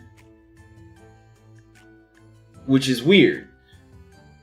And then, where was the stamina? Stamina. 11, right? 11 would be 6 points of agility and 5 points of stamina. No, okay, that one's accurate. 280. Okay, so I thought stamina was off because my division by 40 was bad. Mental math is hard.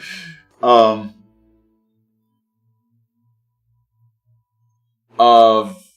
2k dodge? You mean dodge or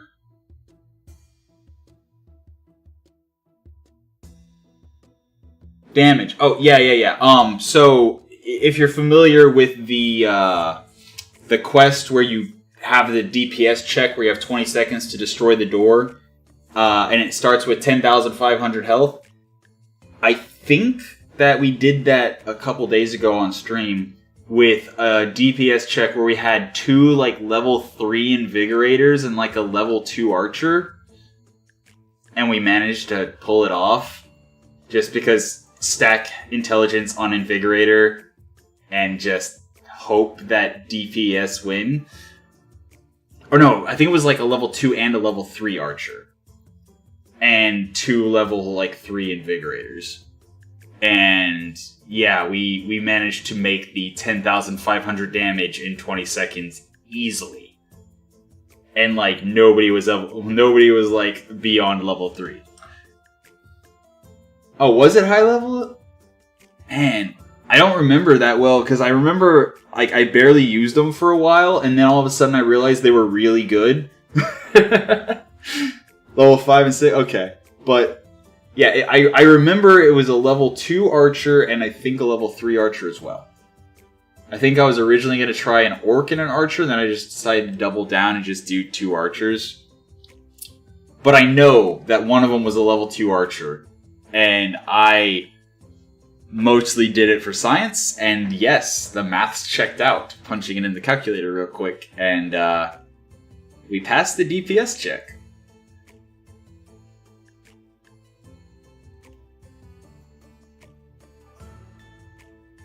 Yeah, of course, you gotta remember, every unit in the game has a weakness. For example, the Invigorator's weakness is it doesn't know how to stand behind the front line, and it'll walk out right in the middle of the battlefield and get slaughtered. Which is why in Permadeath they're a little bit more of a liability. But yeah, I think what's throwing me off is just that, like, they split. It's like, outside of items, there is no way to get an odd number of strength or a health in the increment of 50 instead of 100. So it just seems weird. And then even if you do add it up, I mean, like, it feels off. But it does check out, because 1,000 health would be 10 points. And 4 strength would be 2 points. So, no, it actually is. It just feels weird. Like, you were dead on, Jamaro. Like, absolutely you were dead on. It is a linear progression. I wonder why it just feels so weird. Because that is accurate. That is actually accurate for the health and for the stamina. Because the health is increments of 100 per point. And stamina is increments of 40 per point. So everything checks out, actually. Every single thing checks out completely. But it feels weird when you see 50 health and an odd number of a stat. Huh. Anyway. Tangents aside, we are trying to beat the game. Hopefully, maybe, possibly. I have no idea how much is left. I imagine it's going to be harder and harder and require more and more grinding before I go, okay, I'm done. Okay, so he needs 5 days left before we can kill him again, or we can drop 3 crystals and just kill him now, but nah, we'll do it... We'll do it this way with...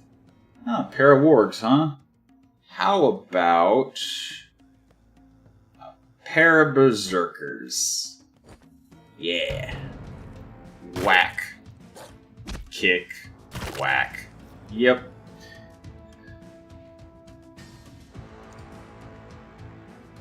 Not so fast when you're lying on the ground in your own blood, huh? Alright. So...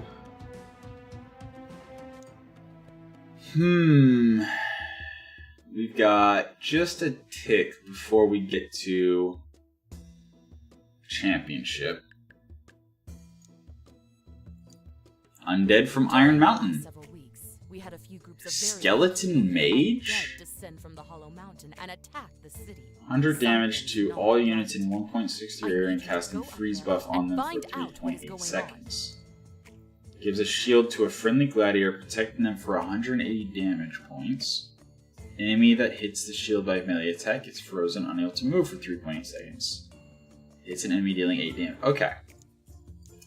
That is interesting. Skeleton Assassin. Hits an enemy dealing 182 damage. Damage against frozen enemies is increased by 150%. Increased by 150%. Okay, so if you're frozen, this hits for...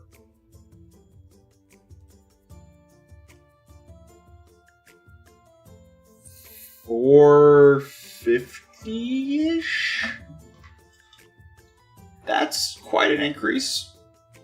But at the same time, that's it? Like,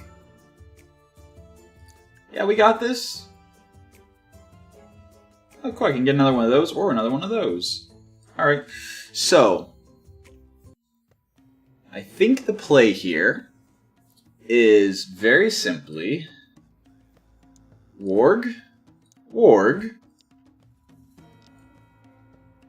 Start with him and then hit him. You also start with him and then hit him. And then over here, we are actually going to do Archer, Invigorator.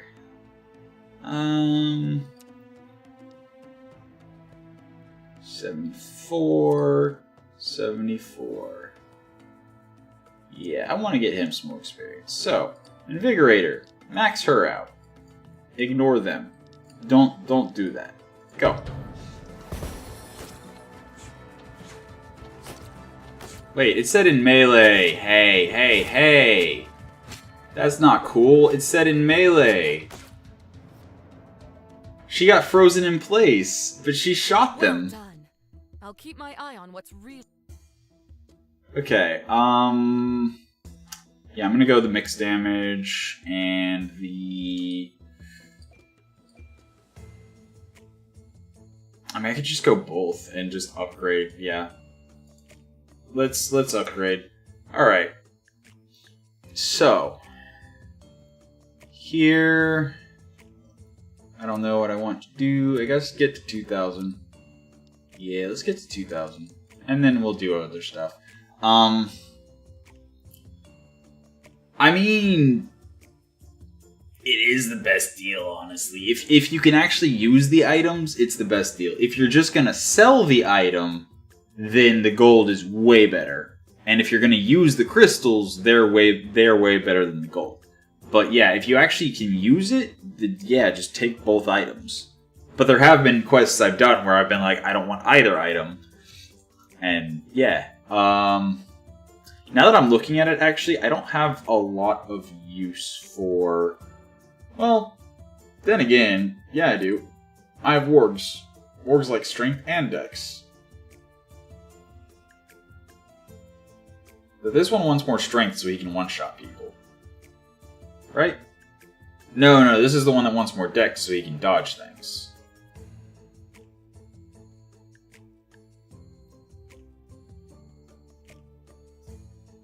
Yeah, this is the one that needs the strength to one-shot people, and it already has one of those swords. I mean, this is an upgrade to agility as well as strength in place of intelligence. So, cooldown will be longer. Is this the time? Yeah, this is the time. This is the time where we replace the, we set aside our special little tactic for once we actually really need it. And then 5 and 950. 5 and 950 is pretty good. Because that is 21 damage in exchange for 450 health. That's absolutely worth it. It's not worth... Is it? 12 times 7 is 84 damage for 500 health. I think that's actually worth it. I think that is absolutely worth it. Because wargs, the only thing they get from strength is bite damage. That's it. Everything else is intelligence or dex. Or agility, I mean. So just pure strength isn't as... Well, then again, I mean, pure strength is better than agility, but it's not better than health, I don't think. Is it? I mean, then again, it is more damage, and it is the best way to get them damage. So what's the actual trade-off here, actually? Because it's not just... No, actually, I think the strength is better here. I think the strength is even better than agility, honestly. Yeah, that gets replaced. Because this is the one where if he doesn't get the kill, he doesn't heal. So he needs to front load his damage as much as possible on the first bite. So while agility will, let him bite faster and let him dodge better, it doesn't matter if he doesn't get the kill and doesn't heal. So that's why he's just stacked up on strength.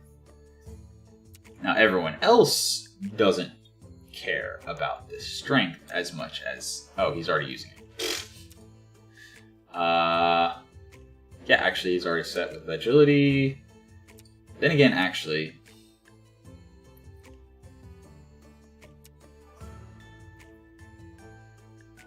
This one can replace...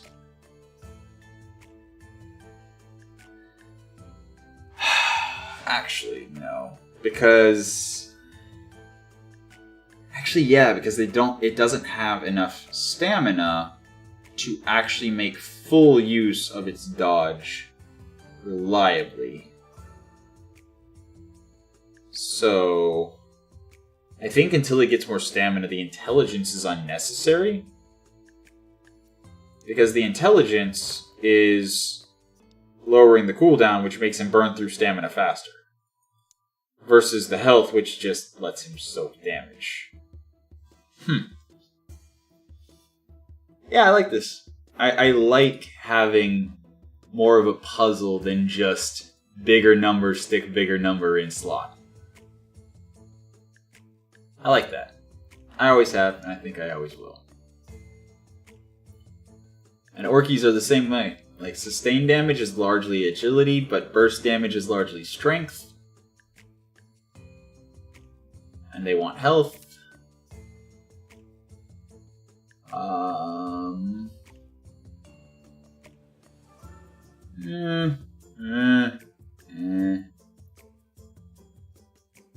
That would be actually a lot of cooldown. 12. You know what? I'm not going to, though. I'm going to put that on a mage who doesn't already have one.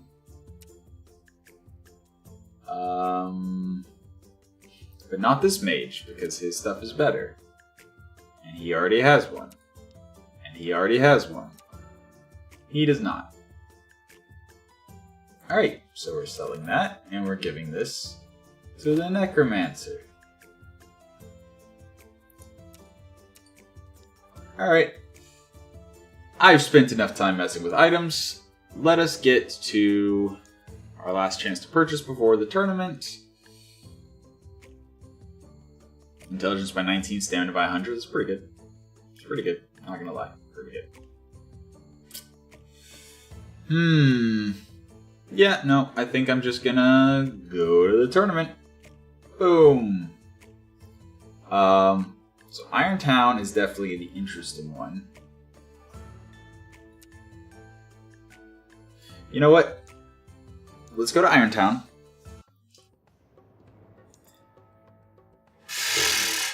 Yeah, this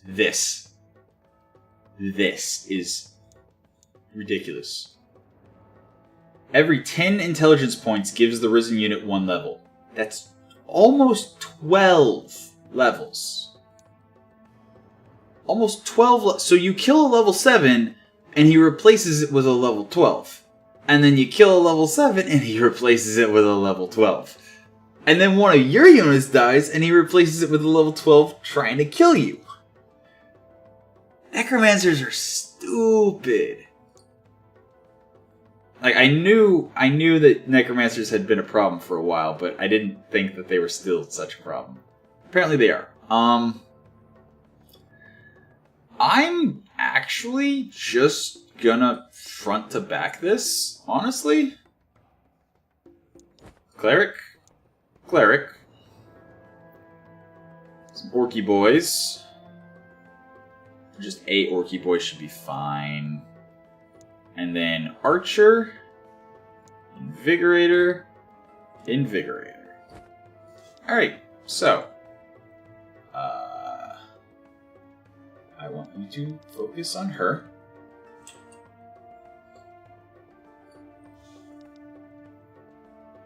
Okay.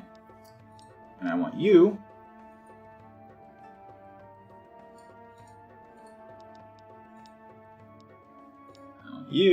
to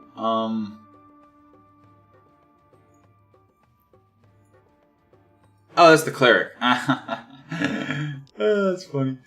Yeah, okay, that explains. Alright. Okay, so if you're able to, try to kill her and her. Otherwise, try to kill him. Otherwise, I guess, you know, whatever. Do you. You just do you. Alright, fight.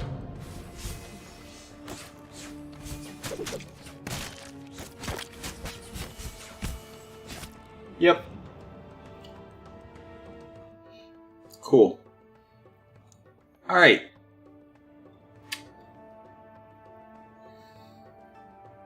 I think that's actually faster than the warg method at this point.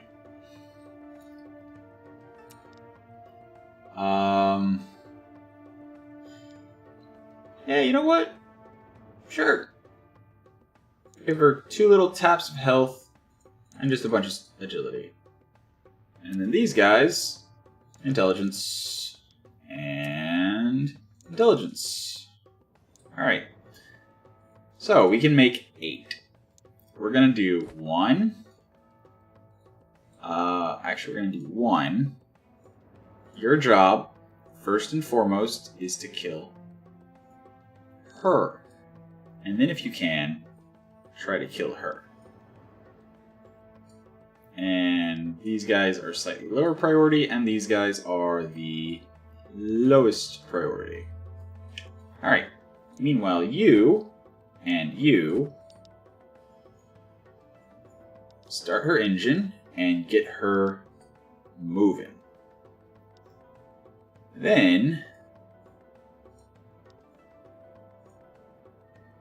we're going to drop a nice wall of meat and heals. And heals and meat. Just boom. And then with the last 2, we're going to try, if possible,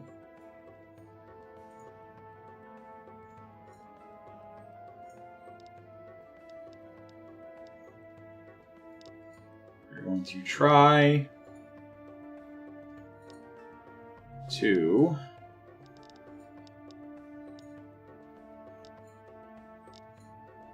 drop in a warg. Actually, no, we want our burst warg. We absolutely want our burst to work. We want to chunk her, hopefully, in a single hit. Or if not, like 2.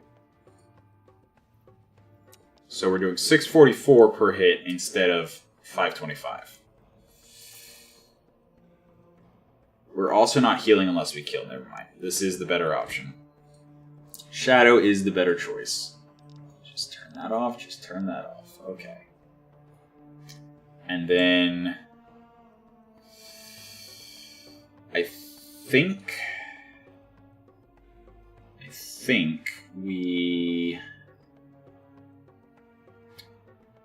pop in the Necromancer, honestly. Let's see what happens.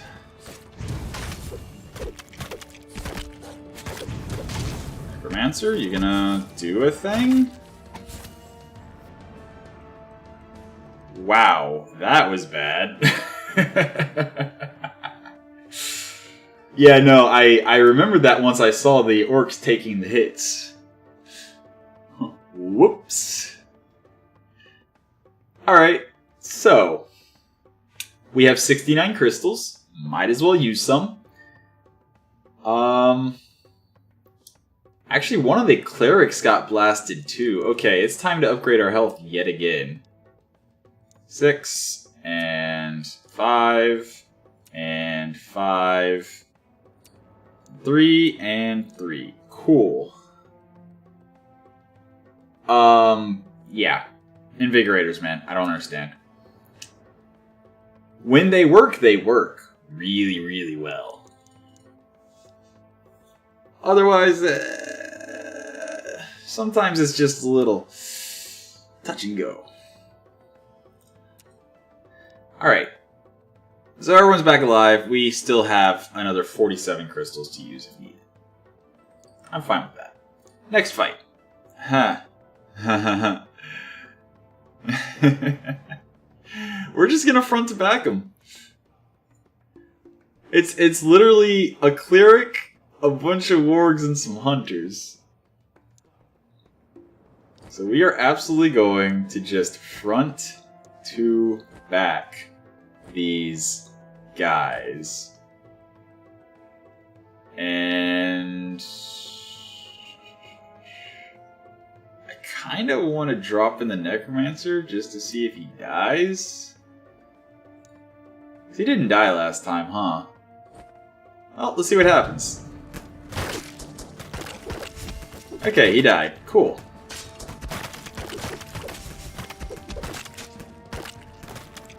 Yeah, this is funny. I resurrected their warg to help me kill them. Alright. So, did it change now? Nope. Nope. Still showing the same intelligence. I guess I could have checked during the fight? But, yeah, definitely just health. Because... yeah. Because it's getting kind of crazy. Alright. Okay. This should be super easy. Just stick to our old, tried and true method of tank, tankity, tank. Focus. Focus. Focus. And then SEAL Team 6 goes back here. Actually, wow, they actually have plenty of health. So, yeah, let's actually make her 6, and her 6, and her 10, and her 6. And then make these guys all nothing. Doggos, ignore the barbarians. Berserkers, whatever.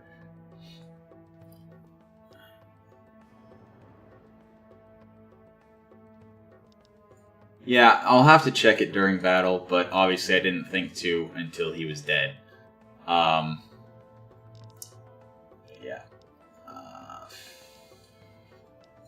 Hopefully this works. I mean, theoretically, it should work. Because I have my front line intercepting that guy. I have the doggos ignoring that guy. It should be good to go. Alright. Alright. Alright. Cool. Intercepting, intercepting, intercepting, and then I can still bring one more, so let's bring a Cryomancer. Because why not?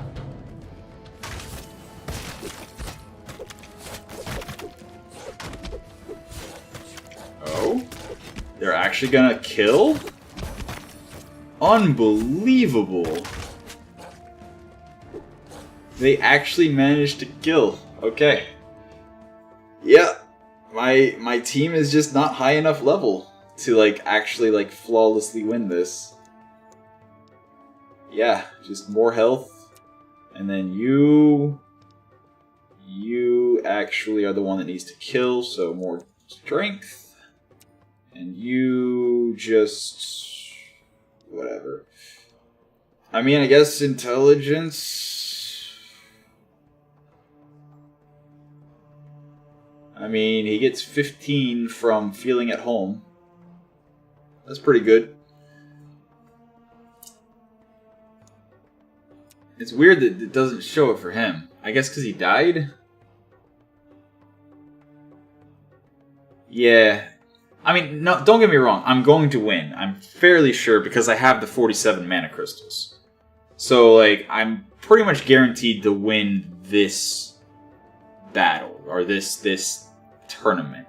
But if there's much more beyond this, I think it's just grindfest. Oh, right. Speaking of, need him back. I can deal without him. So let's use him, and him, and him, and I don't really have to worry about wargs doing flanking stuff. Or intercepting, you know? Because they're going to run straight at the people in front.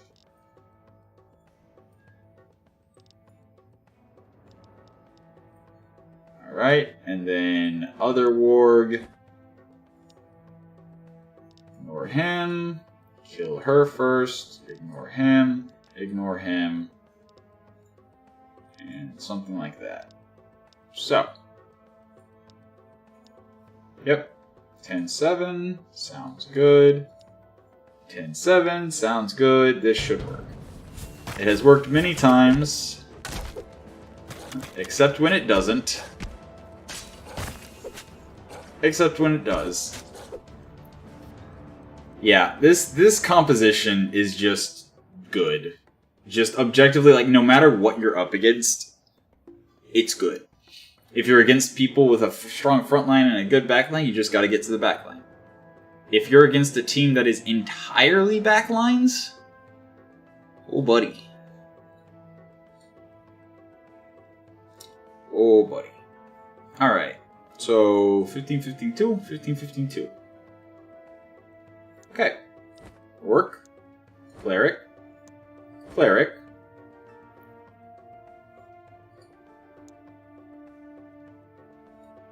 Which warg is closer to leveling up? That one is. Okay. So I will drop warg and warg. Alright. So I'm just gonna do this. And do that. And that. And that's all fine. Alright, fight. Alright, they're all ranged enemies. That's problematic. I should have actually initiated a, strict order of who to kill and when. I lost a doggo because of it. Yeah, I forgot whenever I said just kill ranged units that he was going to run straight at the one in front of him that was going to just tank it. It's fine. Necromancer, nope. Healer, and yeah, we'll do that. We'll do that. Okay. Let's just front to back and see if it works.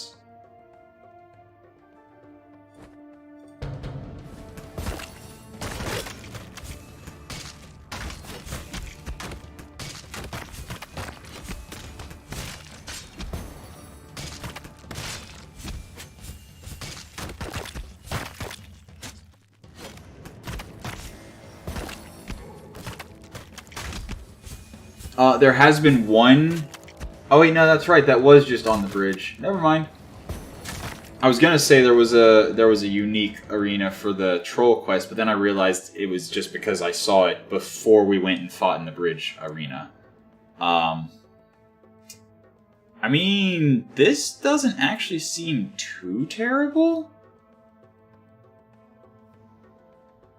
Unless I'm, like, missing something?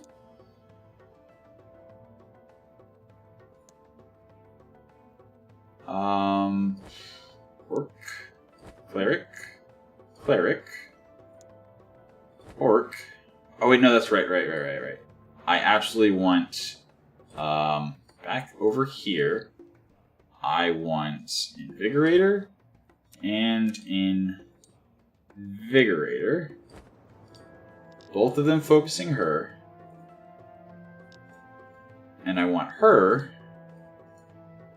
focusing her, and then her, and then him, and none of them at all. Oh, jeez. Okay. And then, actually, wait.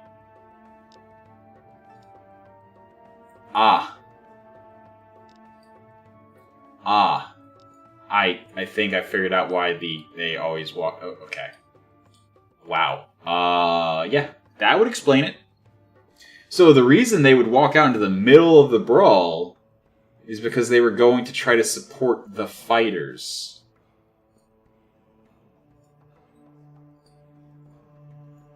Oof. Alright.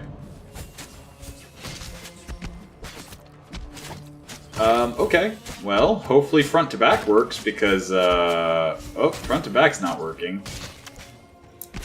Yeah, okay, so... This guy. Wow. 2.9 seconds. Deals 1,005 damage. And then setting them burning for a total of 429 over 5 seconds. So one hit is 1434. That would explain why this went so bad. Because in addition to that, we had all those guys.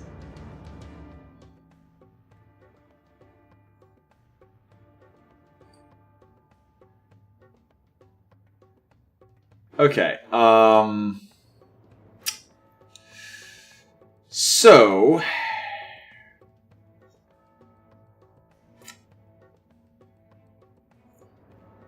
I mean, why don't we just try 1, 2, 3, 4, 5, 6, reviving the clerics, and then winning on the easy battle. Just front to back, right? Just front to back. Actually, you know what? No, not front to back. We're gonna set up our standard operating procedure here with our standard flanking procedure here.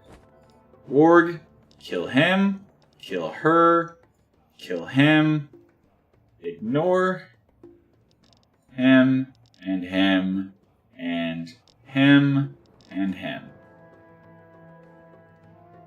So that should be a very quick pair of kills, and it should also be a very quick pair of kills followed up by wrecking the archer. And without the archer, the front line definitely loses to my front line. Alright.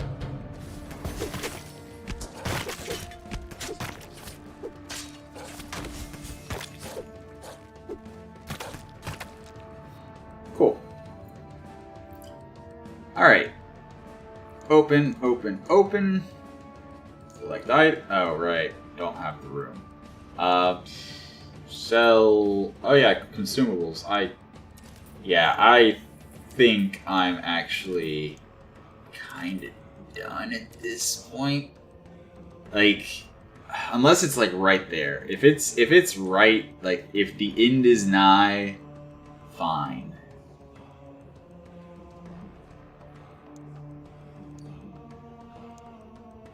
But, yeah, I'm not willing to sit here and just grind for hours and hours. So, what is this? Ah, Hollow Mountain. Okay. So, we just fought in... was it Level Editor? Yeah, Change Arena. Hollow Mountain. I think it's the last one. Ring of Death, 1, 2, and 3. So, normal Ring of Death Arena, 1 versus 1, and 1 against mini Ring of Death Arena. Woods Quest Arena. That flat out says it's a quest. Royal Arena is probably also a quest, because this is probably the Peasant quest, this is probably the Noble or the Baroness quest, and Tournament is probably the Necromancer quest. Or... yeah, it's very much the Necromancer quest, I think. Maybe? Then again... no? Maybe not. So... alright, I'm going to take a break. I'm going to... because, like, it is weird that we only see half the map. If this is the last arena... what oh, yeah, Royal Arena right there. Yep, the Royal Arena is right there. You are absolutely right. The Royal Arena, that is right there behind Irontown. I don't know what this little hut thing is, but I do see a road going off that way.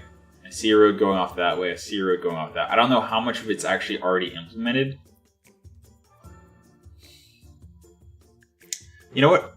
I'm going to take a break. I'm going to stretch it out. And then we're going to come back. We're going to just barrel through, just completely ignore all of this. I don't care about any of it. I just want to go to Hollow Mountain, see if we can eke out a win, and then if that's the last one, cool, we did it. If it's not the last one, call it, I think. I think that's the plan. So, give me a moment. I'll be right back.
Oh, okay. I'm back. I decided to not whip up another coffee, so I'm thinking I'm gonna, like I said, I think I'm just gonna rush through this month, just ignore everything, and just jump straight into the last. Yeah, class 5 mountain. The quests are cool. Like, it is enjoyable, but I don't want to spend the last 3.5 hours of this stream just grinding to potentially guild robbery. Last night, a group of bandits broke into our guild. They took some of our gold. Yeah, we'll get them. Chasing You don't bandit get the thieves. Yeah. Just on principle. Just on principle. Level 24. Alright.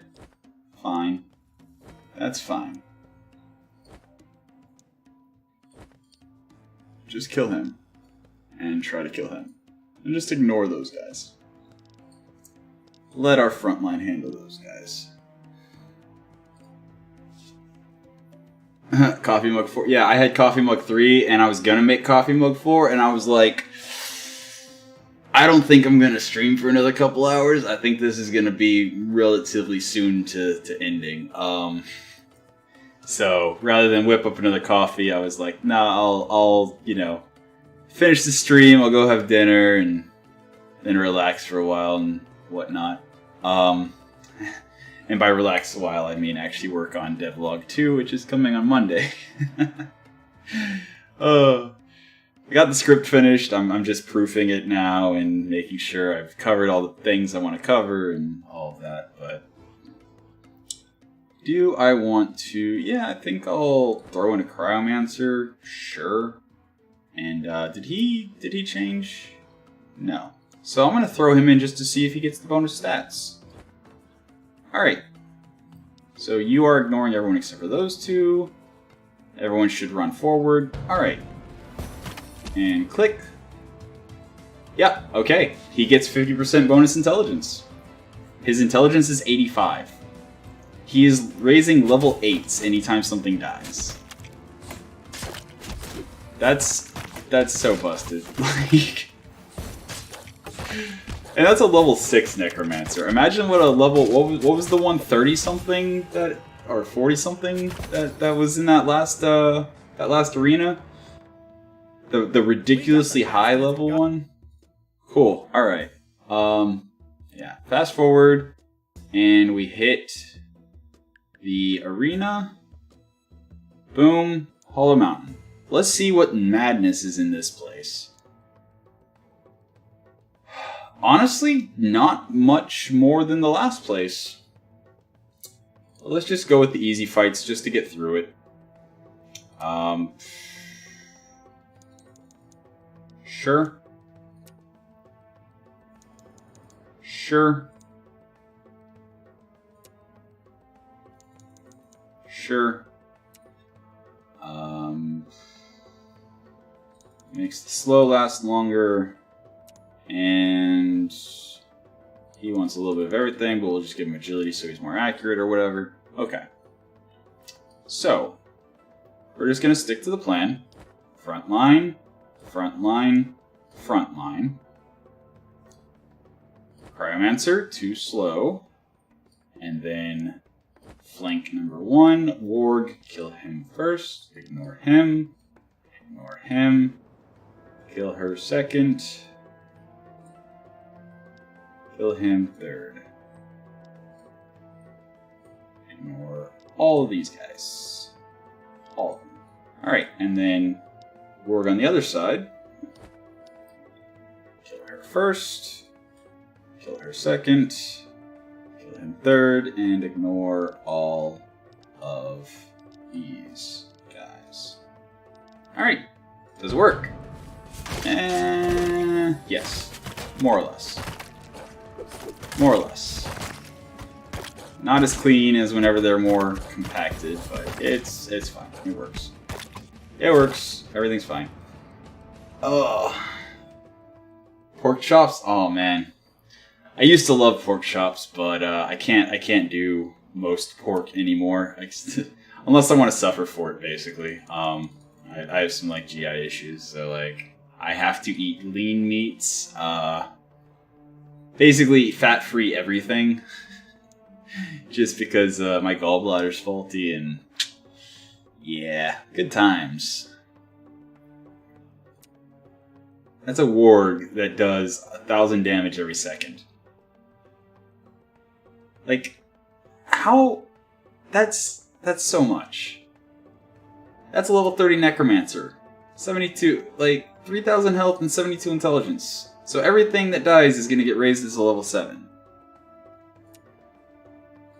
I think this is actually the easiest one. So we're going to try to front to back over here. And we're going to try to kill these guys.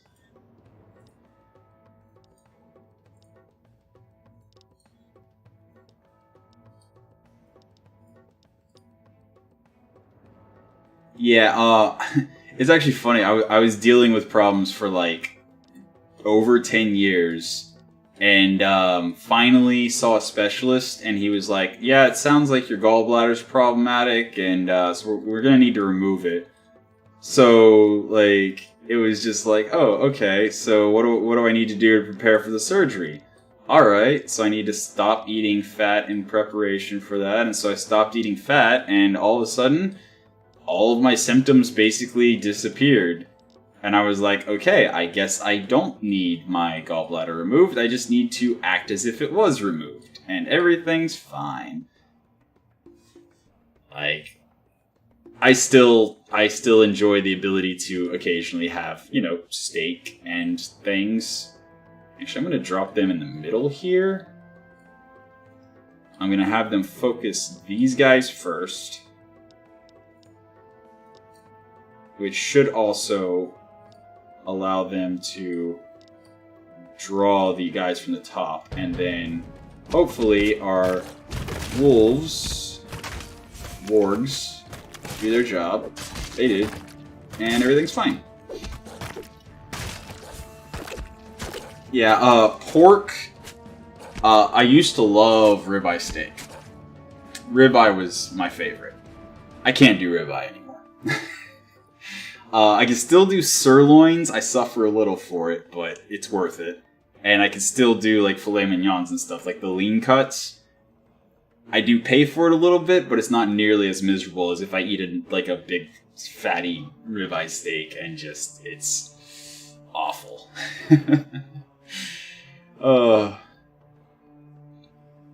9? I can bring 9? Okay. 1, 2, 3. You're going to start with her. Then you're going to go to them. Then you're going to go to them.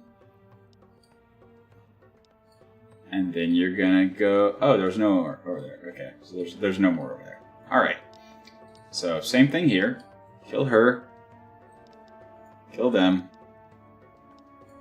And kill them. Ignore all these guys. And... But yeah, like, pork is something I miss. I used to really love, like, pulled pork barbecue and, like, pork chops and just... Pork is good. Sausage, love sausage. I just can't anymore. It's a trade-off between, you know, misery and temporary, you know, enjoyment. But luckily, I'm still able to eat my favorite meat, which is salmon. Because I love me some salmon. Anything I drop is going to die to these wargs. Unless... okay, it actually worked. Resurrecting them worked. No, not long enough. So resurrecting the archer made the wargs turn around from the necromancer and go kill the archer before coming back and killing the necromancer. That's actually some pretty funny AI there. 2 of those, 2 of those, and 1 of those, sure.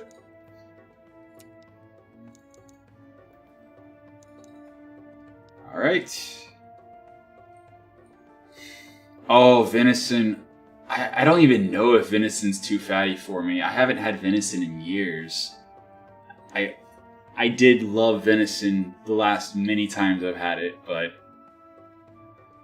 Man, I wonder if it's too fatty. Because, like, venison tends to be a fairly lean meat, usually. Well, then again, I guess it depends on what part of the deer it comes from. I am definitely not dealing with this. Starting cooldown, 11 seconds. Every 5 intelligence gives the Titan 1 level. That means he's going to summon a level 19 Titan. Unless I kill him in 11 seconds, and he has 4,000 health, and has all sorts of goons in front of him. Of course, here it's 2 level 24 Pyromancers. Oh boy. Oh boy. Alright, I see. Okay, I see.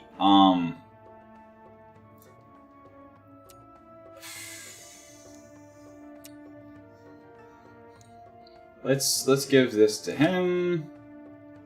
Anyone else get new item slots? Because we might actually really need this extra little bit of stats to get through this. This is gonna be rough. I think the answer, honestly, is 9. 1, 2, 3, 4, 5, 6, 7, 8, and then...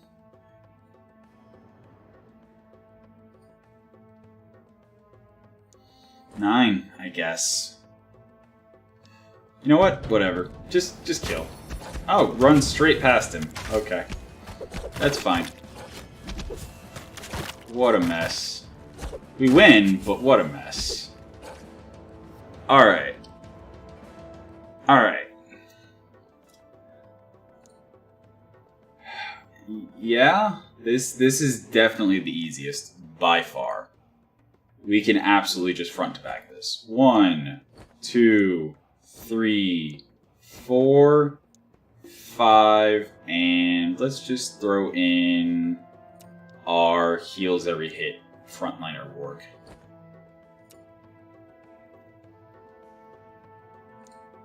Sure.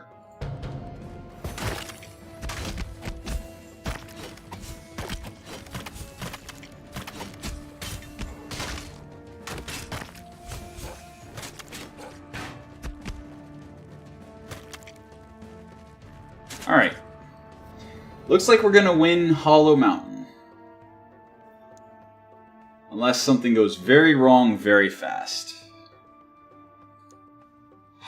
Jeez. Okay. We're gonna go 1, 2, 3. We're just gonna set it up. 10, 9, 8, 7, 6, 5, 4, 3. And then we're going to go to the next one. 10, 9, 8, 7, 6, 5, 4, 3. And then we're going to go to the next one. Second verse, same as the first.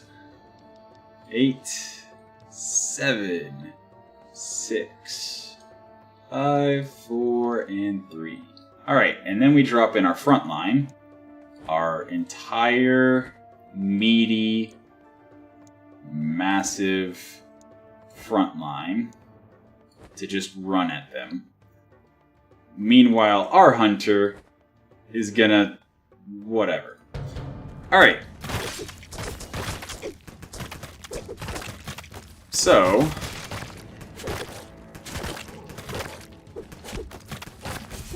I mean... I think we actually win without losing anyone. I'm kind of surprised. I was not expecting that, honestly. I was not expecting that at all. Yeah, we're just gonna give him... Actually, I should have given him intelligence. You know what? We have...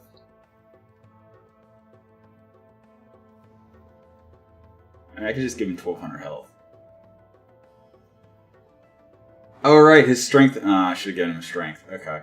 Actually, no, I can do this. I can do this. I can take the 20 strength off of him, give him a bunch of health, and then put the 20 strength on him.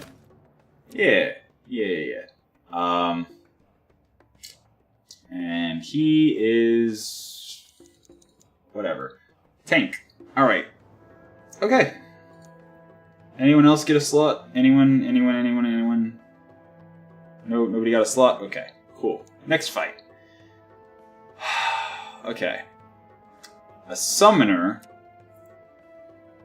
summoning level 7 ghouls isn't as terrifying, but I still think that this is the easiest one. 6, huh? Obviously 1, 2. And then 3, 4, 5, 6. Default behavior, go. Default behavior is stupid because it ran past the healer to go attack the range. Alright, cool. Noted. But we still win. Alright. So that means one more? Yeah, one more. Okay.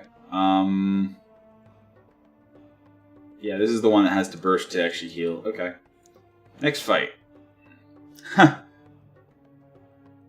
Depending on how that's arranged, actually. Okay, that's actually annoying. No. No, we're not going to do that. How about this? Yeah. How about this? 1, 2, 3, 4, 5, and then...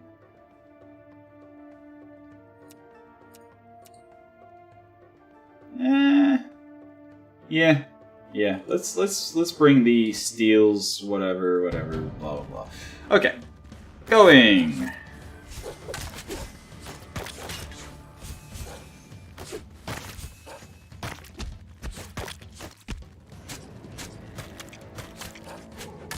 And the 2 clerics peel off to go fight the high-level guy.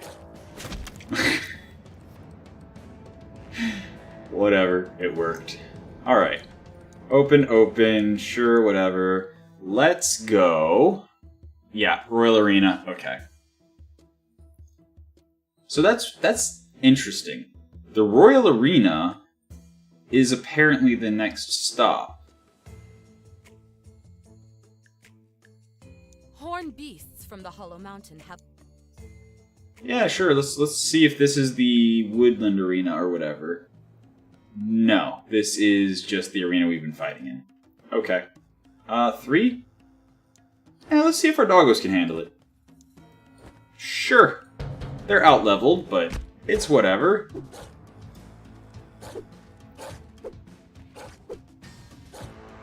Wow, they actually did. I didn't expect all 3 of them to live, honestly. You took care not to show...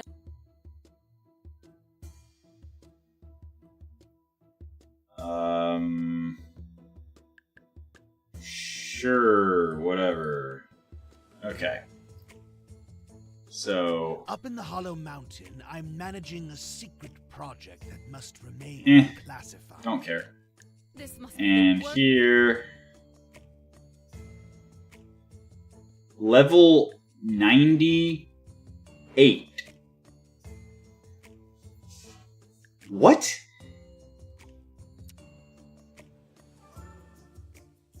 Every 1.3 seconds hits for 2,227 damage. Can't be knocked down or disabled by any ability that will make him lose control. Shoots a burst of icicles, dealing 649 damage. Summons several small spiders. I mean, no? No. I don't think so, no. Let's go ahead and just push on and see if we can also win the Royal Arena. I did say I wanted to see if I could beat the game in 12 hours, so...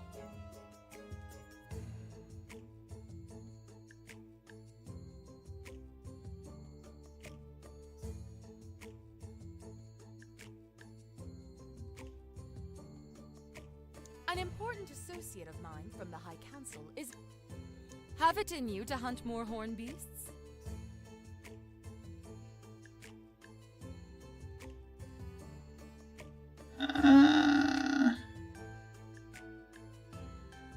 Nah. Alright, what does this one look like?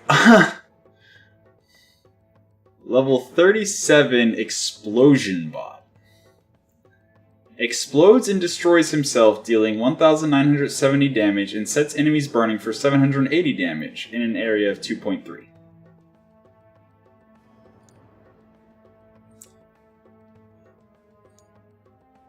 Yep, totally reasonable. No way I would need to grind for this.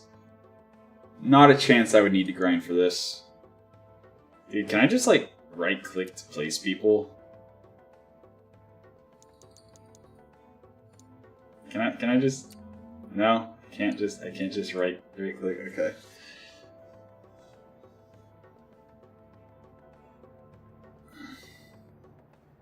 Alright, well, if we're gonna do it, I guess let's do it.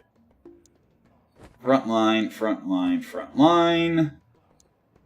Back line, back line, back line. Oh, that warlock's gonna mess me up. Actually, no, I should go kill the archers first. I should absolutely go kill the archers first. 100%. They are going to die faster, and they will not be spitting out continuous damage since they will be dead. Everything else, that remains to be seen. Alright, 10, 10. So... Sure, 6, 8, 8. Alright, next. 10, 10, 6... 8, 8. And then finally, 10, 10, 8, 8, 6. Go ahead. Let's see what happens.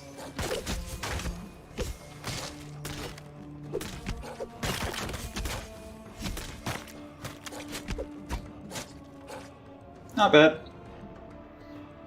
Yeah, at this point, I think the numbers...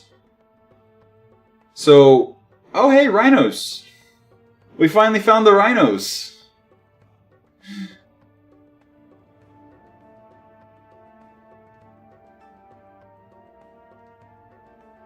Yeah, we found the rhinos. Machine gunner. Rapidly fires 10 bullets, each dealing 74 damage. I see. Okay. Yeah, level 18s, level 28, 25, 25, 15. Okay. I see. This is a problem. Who knows? I'll look once we finish this, tournament. This is rough.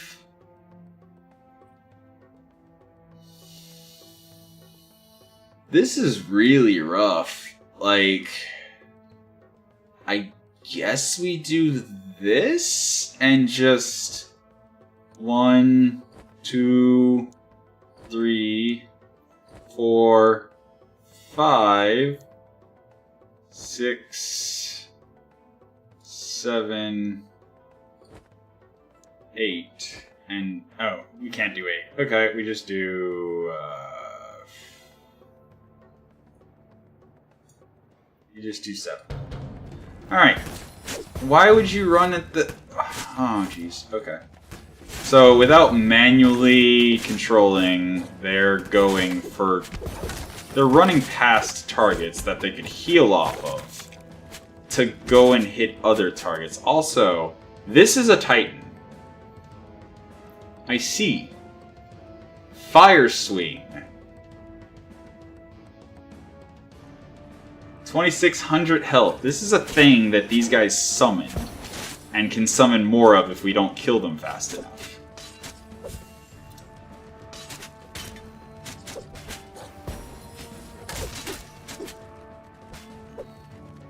And they ran past the Cryomancer that is crowd controlling them. I mean, honestly, the clerics won't die. The only problem is going to be if they let the warg die, because the warg is probably the only thing that will kill the Titan in any reasonable amount of time. Alright, so we won. Heavy losses. But that's fine. We have 78, 67, 61, 55. We have 55 crystals left. It's fine. Everything's fine. Yeah, we actually need the heals to be faster, more so than bigger. I'm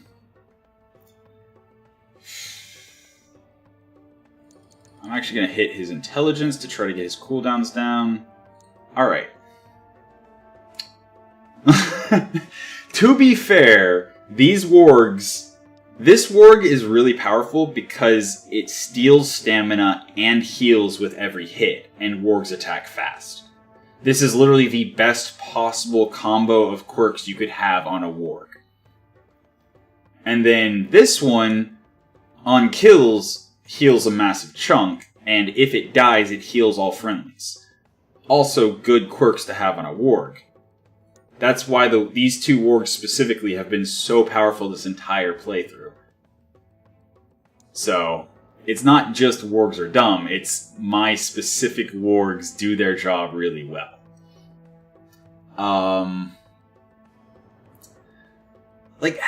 Yeah, there's no way. There's no way. Like, this is literally just you have to grind. Like, what? How? Oh, wow. Okay, you know what? I feel like not having healers and a pyromancer to deal with is going to be worth dealing with the invigorators? Then again, no, there's the warlock. He's going to summon... Okay, fine. We'll do this. Oh boy. Warg. Warg. Warg. Warg. Alright. My plan is very simple. I'm going to manually tell them, kill the healer, kill the healer, kill the pyromancer. Actually, you know what? Kill the pyromancer before the healers. And then kill these guys. And ignore all those. Just ignore those. Kill her first, then kill the healers. Then kill these things. And ignore all of them. Well, so level 11 requires 60,000. Level 12 requires 81,000. Level 13 requires 109,000. Level 14 requires 146,000.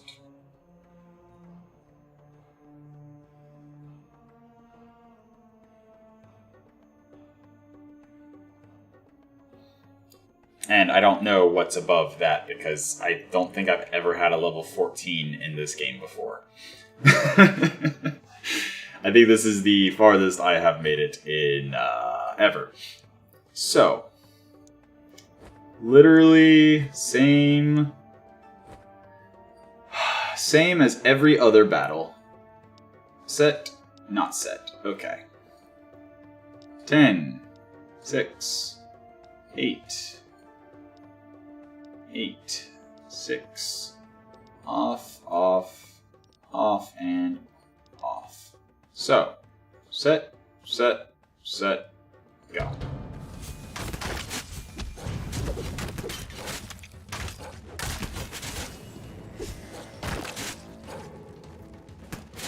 Alright.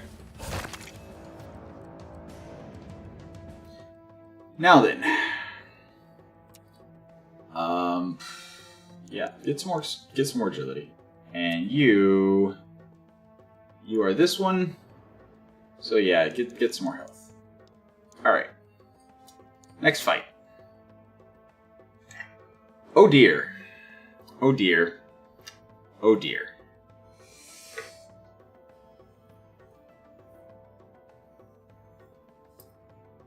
I mean, crowd control doesn't really matter if you just die instantly. Because, like, yeah. This one, maybe we can handle it with crowd control. This one nukes us, shoots us, shoots us, shoots us, shoots us, we just die, and then they summon reinforcements while the Ranners taunt us. And this one, healing, nukes, lots of levels, ranged, just... Oh boy.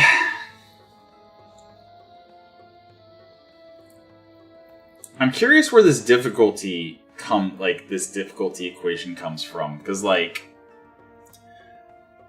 if this is to be believed, then this battle is only a little bit easier than this battle. But I don't see how. Like, this seems much, much worse than that. And this is almost like... Oh boy. Alright, well, I guess I'll go here because no Pyromancer. And... Orc. Healer. I don't know what the range on their taunt is, but hopefully it's not big enough to catch our little backstabbers.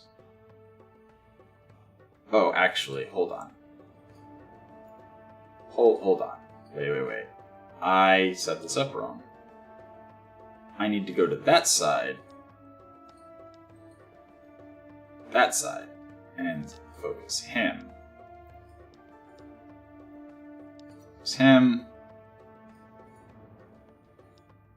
Focus him, not him. And focus him. Alright, and then that leaves my 3. My SEAL Team 6, my covert ops. Just kill these things as fast as possible. Okay? So kill them first. And then after they are no longer spewing out damage, we need to kill the healer. Which hopefully in doing so we don't get too close. And then we kill the warlock. And we ignore the guys with damage reduction and taunts until hopefully after everything else is already dead. Hopefully.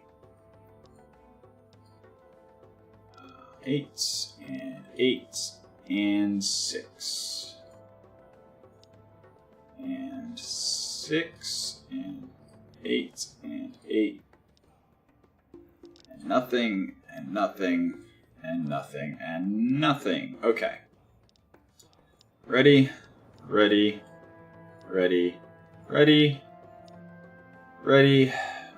and let's go. Uh-oh, that's a giant taunt radius. How often can they do that, I wonder? Okay, not very often it looks. And it looks like their 30% damage reduction doesn't really do all that much. Like, it really doesn't look like it does all that much at all. It kind of melted. Alright. Okay, so I overestimated the strength of 30% damage reduction. I mean, Would I rather deal with purifiers?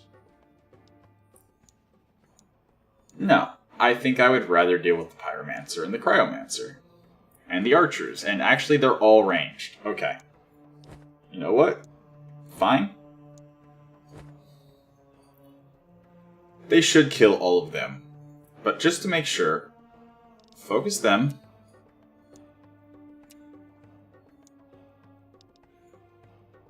Focus them. Then take her out. And him out.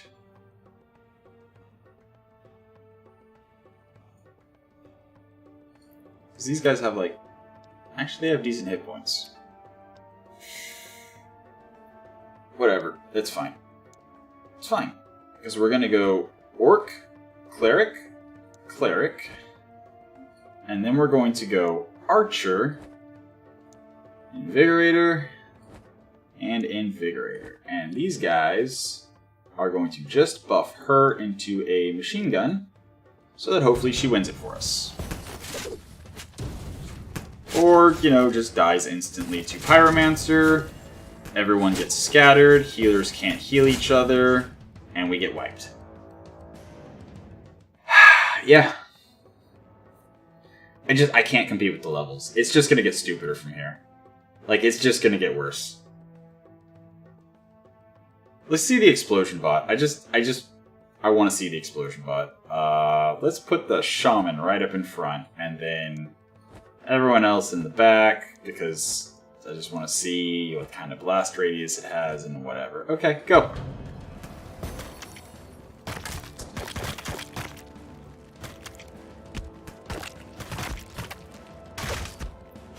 Wow.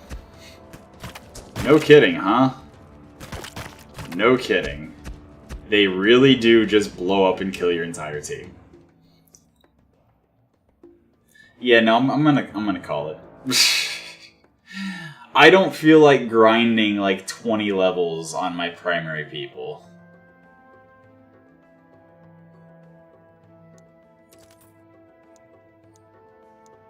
But we will go back and look at the guild, where we can now build Warlock Crypts, Storm Dwarf House, Purifier. Oh, those are the same. So we only got the Warlock Crypt. That's the only thing that got added.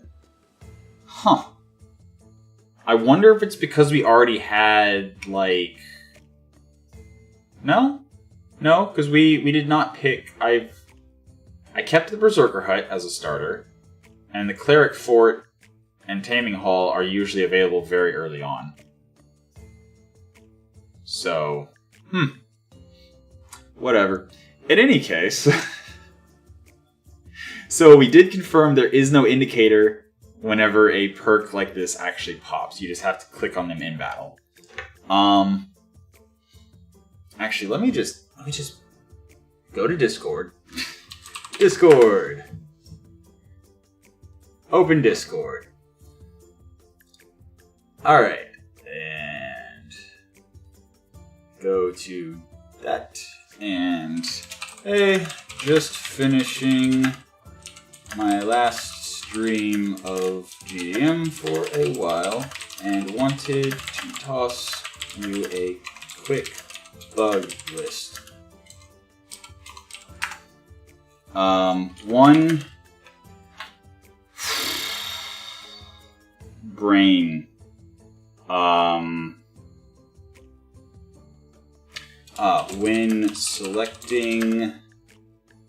When selecting rewards from quests, it is possible to pick both gold and crystals / resources or 2 items.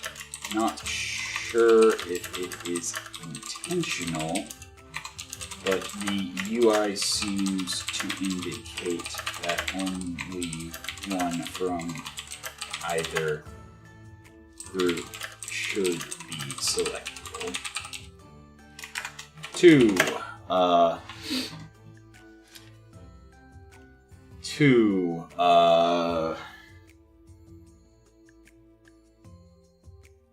I should have written them down. I remember that one.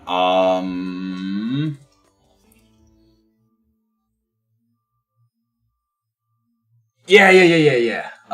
2. When not really a bug, but a UX issue. When right-clicking a gladiator, it is a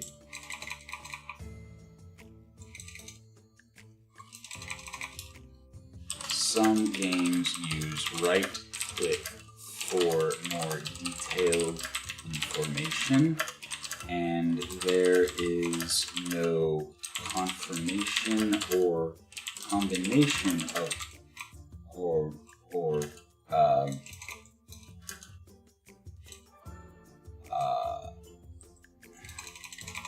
so I bought many gladiators over my streams by accident, trying to look at their more detailed information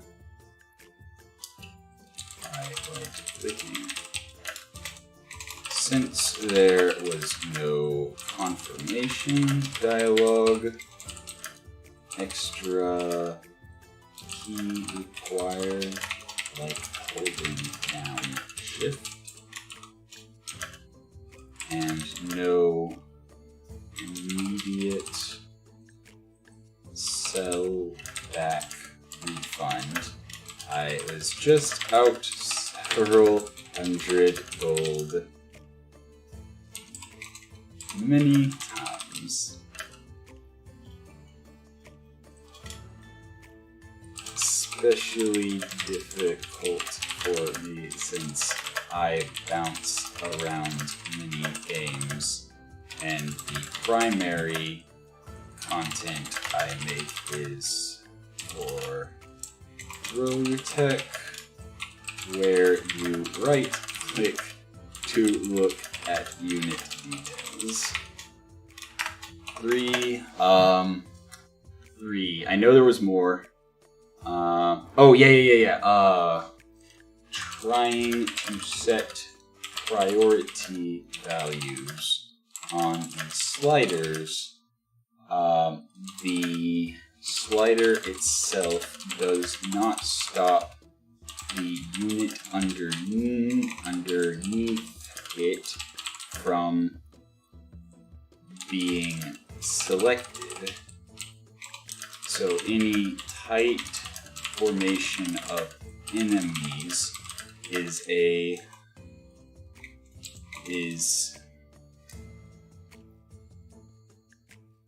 what is a nice way to say frustrating or difficult? Yeah, is difficult at times. Because you gotta be polite, you know? Trying to set priority values on the sliders. This, I should say, while proper English and all. While trying to set priority values on the sliders. The slider itself does not stop the unit underneath it from being selected, so any tight formation is difficult at times, as you have to keep reselecting the unit you're adjusting priorities for, then trying to click the slider without clicking anything underneath it.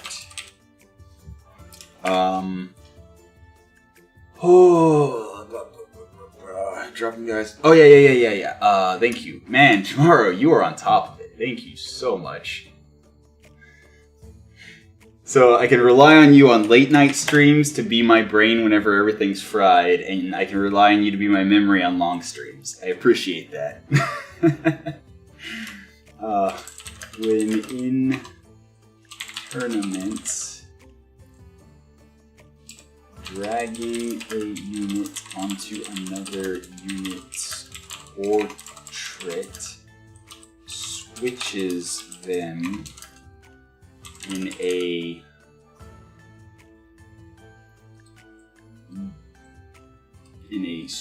strange UX experience, resulting in a strange UX, especially when the units switched are the same type and the same level, but you don't pay attention to the name or quirks because you didn't realize you accidentally swapped them. 5. Sometimes when dragging a gladiator from the roster to an arena, a gladiator that is already in the arena will stick to the gladiator you're bringing out. This happened just before the Warg out of arena issue last stream, and it occurred to me that it may have altered the unit's world's. Oh, what is the term? World coordinates? Transform, yes. Transform position in such a way that it may have been, it may have caused some issue with the boundary code. And then, is there anything else? Oh, yeah. 6, when trying to rearrange items in the inventory,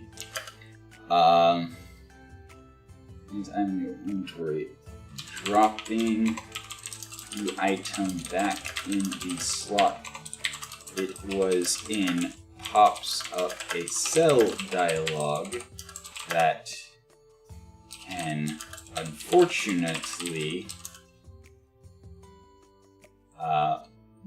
result in an unintentional sale.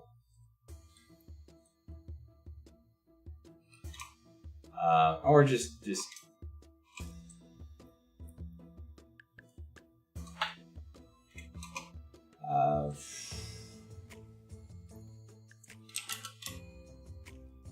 I'm trying to rearrange items in the inventory, dropping them back in the slot it was in, pops up a cell dialogue. This seems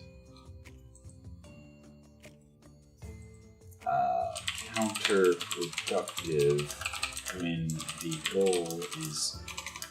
the focus is on moving items around the inventory slots, and you already have the cell slot at the top of the inventory. So I'm not sure what's it's a necessary function if intentional.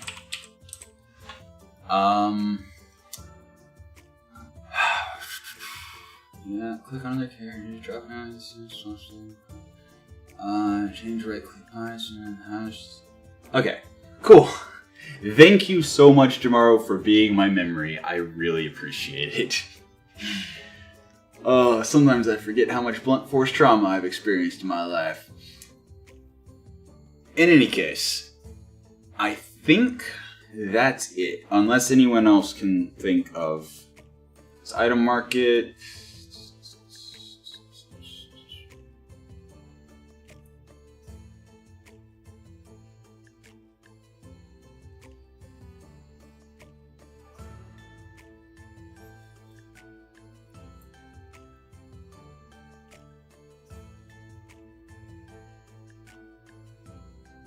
Okay, so actually, now that I'm thinking about it, it wouldn't take as much grinding as it seems. Because if you put a level 18 item on a level 12 unit, it's essentially a level 30 unit. Because that's 18 levels worth of stats, right? Or no, it's 18 points worth of stats. It's not levels, it's points. So in order to be 18 levels, you would need 5 level 18 items. Then it would be the equivalent of 18 levels. So I assume you'd have to get to level 15. Yeah. So you'd have to get to level 15 and then have 5 level 15 items to effectively be a level 30.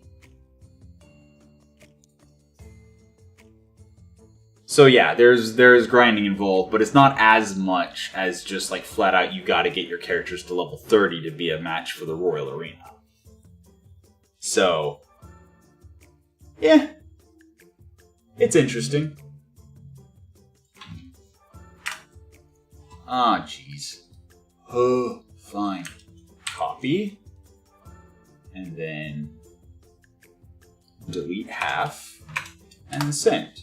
And then paste. Delete the other half. And then send. Done. Cool. Alright. The dev has been... Yeah, exactly. Every 5 item levels is 1 level. So if you want to increase... Yeah, but that's a decision that we've discussed, and they... So, part of the... What? Oh, because we don't have... Whatever. Okay, yeah, you. Whatever. So, this entire setup, right? This is part of, like I said, I let them bounce ideas off of me, and I gave them feedback on their thoughts, my thoughts on what they were asking of me, and what design considerations I offered, for them to think about. I try my best not to give, like, oh, you should do this. So they didn't want the arena to be the grind, to be a way to grind your characters. They wanted it to be a more challenge, a more like focus. Like they wanted it to be about the one gladiator.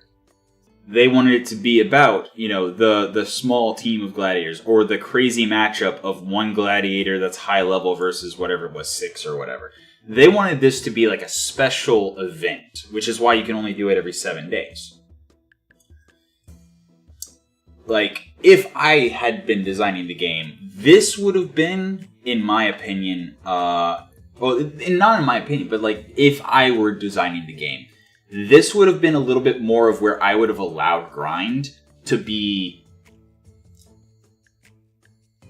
more interesting. But they really wanted, if they wanted the focus to be the tournaments. They didn't want you to play the game for 30 hours and spend 25 hours playing the Ring of Death and then 5 hours playing the tournament. They wanted you to spend the majority of the game playing the tournament, which I agree is a good idea. Like, I mean, yeah, it should be worthwhile to do, and they are tweaking, like, I don't know if you noticed, the items did get better most of the time. They're still tweaking all of that. But they just wanted to make sure that, like, you're playing the tournaments, because the tournaments are the core game. The arena, the Ring of Death, was brought in after the fact. Because it addressed the, okay, if you can only play tournaments every month, what do you do in the meantime? So that's when the Ring of Death was created. And it was a brilliant idea. I was like, yeah, that's exactly what you need between day 1 of the month and a tournament time of the month. And the fact that, you have events, you have these quests that they're constantly adding more quests to. Like, I I mean, you heard me laugh out loud, legitimately, whenever I read some of this quest stuff. And actually, I busted my ear in my car door last night. So I actually ended up not having my headphones on this entire time. So I didn't hear the voices, but I saw the lines, and that's why sometimes I was probably talking over the voices. I didn't know if the voices were still going on or not or whatever. But yeah, they have a great sense of humor. They have a quirky, fun aesthetic. Like, I really love this game, and I really look forward to seeing what their final realization of their game is. And I look forward to playing it. And I'm probably going to be playing it for many, many more years. Not, consistently, constantly, but very much touching back on it on, whatever occasion I have to just pull it out for a couple hours and just relax. But yes, as far as, like, this whole, like, where do we put the need, like, if you don't need to grind, then congratulations, you're much better at the game than I, and I'm pretty sure the average person are. I know that there's like a tier, like not tier list, what's it called? Where people are rated on the speed with which they complete the campaign. Leaderboard. There's a leaderboard. Both for permadeath mode and for regular mode. There's a leaderboard of who has the fastest time completing the campaign. And I assume those people just know the game really, really well and know what units to drop in what situations to counter what combos. And, like, I'm sure if you put the time in and got really, really good at the game, then yes, you probably could blow through the whole game without ever having to really grind. However, the thing that I like to point out, especially to, like, indie devs or to people who are in the AAA who just are a little disconnected from the players. The majority of people who play any given game are not going to be the diehard I put 1,000 hours into this game people. Yeah, exactly. The majority of players are going to be the I'm going to sit down with this for a couple hours and have fun. Just like I did for the last several streams while I was figuring out what days and times I wanted to stream coming up for the rest of, my streaming, quote, career or whatever. And I streamed this game several times. I restarted permadeath runs so many times, and every time it was a blast. And even this time, non-permadeath. I expected the permadeath to be more fun. And honestly, it was a different kind of fun.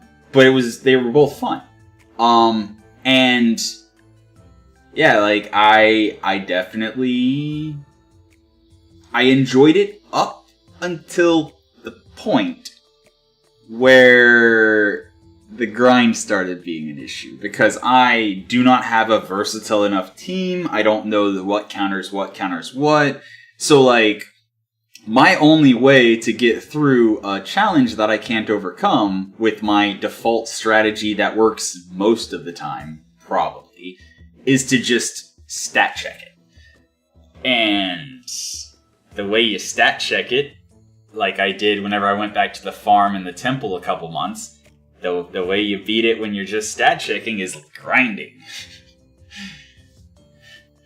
It's like the people who, like, speed run Final Fantasy games or whatever, and they're, like, beating the final boss, and they're super low level. And I'm just sitting there going, man, whenever I was a kid, I, like, got to level 80-something beating that, or, before I could beat that boss or whatever.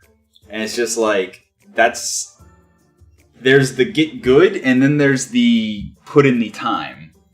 And sometimes one is faster than the other. But, oh yeah, no, I really like the quest system that they've added. And the quest system is almost entirely brand new since the last time I played, before I did the streams this month. They had a very bare bones couple of quests just to show what it was gonna kind of work like back whenever I last played it. And yeah, I was like, dude, this is good. You're on the right track. It's looking good. I gave them some user interface suggestions and things, and we discussed. Like I said, most of the time I've let them talk. I've let them bounce ideas off me. I've given them some feedback, and yeah, like they have made really good decisions. They've got a really solid direction, and like I said, I really look forward to seeing what this game's going to look like once they consider it feature complete. Like once they're like, this is the full finished game. I'm really curious to see what exactly it looks like. Like, what is still there? What has been changed? What has been tweaked? How they changed it? Like, because like they did mention one thing. Oh yeah, no. Don't get me wrong. Don't get me wrong. I just got done saying there's get good and then there's put in the time. I wasn't saying grind is bad. I wasn't saying grind is bad at all. I actually just got done saying that in a certain 90s Final Fantasy, I literally had to get to level 80 something to beat the final boss. I don't mind grind. I'm not saying grind should be avoided at all. I'm just saying it's interesting how the first, like the comment I made about the start of the game. The first, like, hour of play, there is no need to grind at all. You hit the temple/bridge region, and you might have to grind a little bit, which is totally fine. A little bit of grind here and there is fine. And then we managed to brute force our way using a whole lot of gems. I think we used, like, probably about 100 mana crystals to get through the Iron Town and the Hollow Mountain.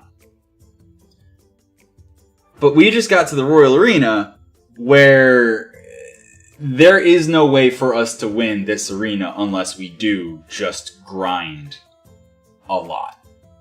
Like, I mean spend several months going back to previous arenas and just doing them over and over until we finally can beat this arena. And I don't know how much more is after the Royal Arena.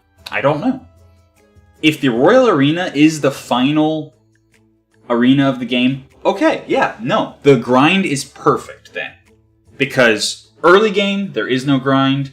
That would make this the mid-game. Mid-game having a little bit of grind as you work out quirks, and you have the option of either grinding or... I would still need more grind, absolutely. Again... He needs another 32,000 experience to hit level 15. Keep in mind, even killing like level 20-somethings, they're getting at most 1,000 experience per kill. And that's if there's a very small team. The more people are on the field at the same time, the less experience each one gets. So like, getting him up to level 20, 25... would be insane compared to up till this point. Like, it's just... I'm not saying it's bad. Don't get me wrong.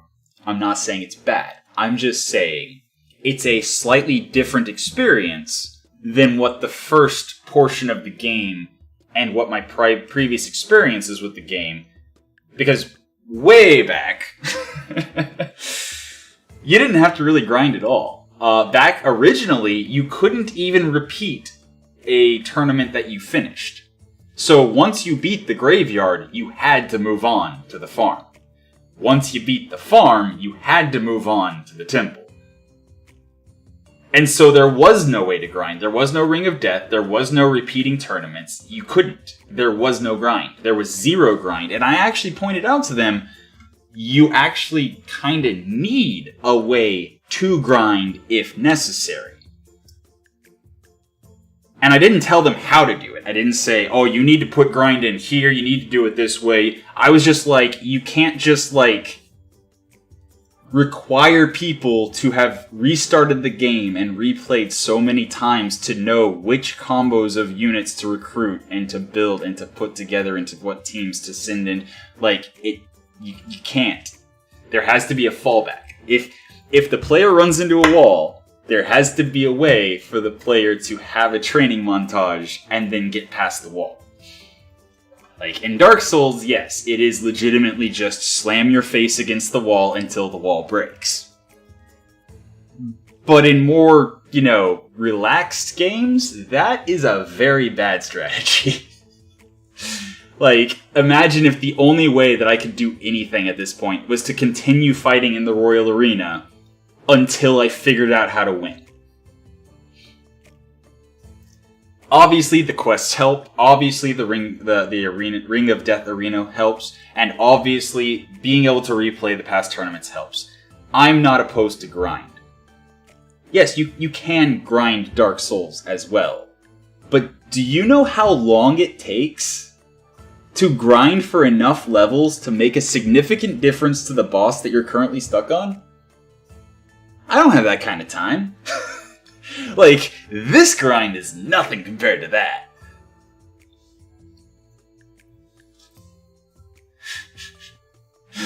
Oh. That actually reminds me of my first experience with Dark Souls.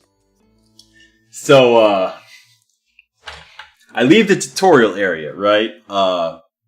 So, I guess I should flash back. I actually started with Demon Souls on the PS3, right?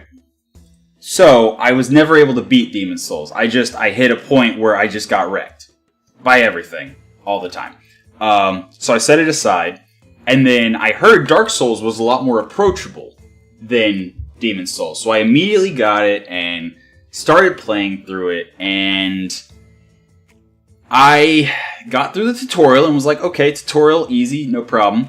And then I thought the right direction whenever you drop at the bonfire and there's the NPC clearly standing there. So the NPC, the despondent knight, is sitting there. So the first thing you see when you drop into the area is this guy in this direction. He talks to you. You see a staircase behind him. You go around a little bit to get to it, but there's a staircase behind him. The way it seemed was that was the starting direction. So, long story short, I didn't know how I was ever going to grind to be able to beat the first enemies in the game, because I thought that graveyard was the first enemies in the game. So I did not have the option of, I'm gonna go grind somewhere else. I literally thought that the skeletons that were just wrecking me were the first enemies in the game after the tutorial, and that I had no choice but to just overcome them. So I literally sat there until I could parry everyone flawlessly. It was hilarious once I then reached the point where I couldn't see, turned around, went back the other way, and went, oh. I am not opposed to grind. I'm not opposed to get good. I think that every game has its own feel that the game developer is trying to pursue and share. Every game is an experience that is unique to that game in that genre by that developer at that time. And while some design decisions, if made either hurriedly or without consideration, damage the UX, that's a problem. But if, for example, Dark Souls difficulty and the very marginal increases to strength you get from leveling up is a concerted design decision, which it clearly is with the Souls series, then that is not bad UX. That is an experience that some people might not enjoy. But it is the experience that is intended for that game. I probably should just do a full YouTube video at some point about UX versus players just not liking it or something like the difference between actual bad UX and I would prefer it to be different. Or something like that. Not sure. Oh. Yeah. Yeah. Game development's cool. Like, just as an entire field of study, game development is cool. It's literally bottling up the experience and handing it off as if you're handing off lightning in a bottle. Like, taking a lightning strike and just sharing it with somebody instead of just telling them about it. Which is, the parallel I draw between books and video games is like, one is, or even movies really, movies/books and video games, the difference there is like the person telling you the story versus the person letting you experience the story. But yeah, I feel like that's probably enough of me just ranting about game development at this point. Oh, but yeah, I definitely, I don't know, maybe it's just because I spent a lot of time last night working on the script some more for Devlog 2, but in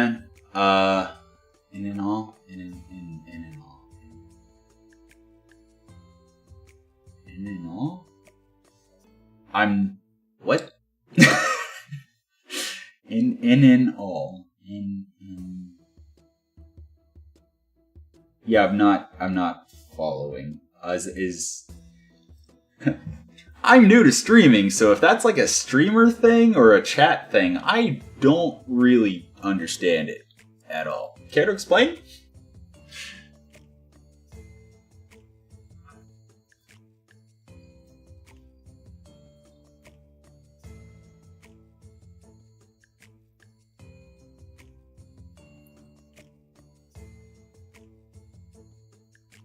Yeah, like, I'm completely at a loss.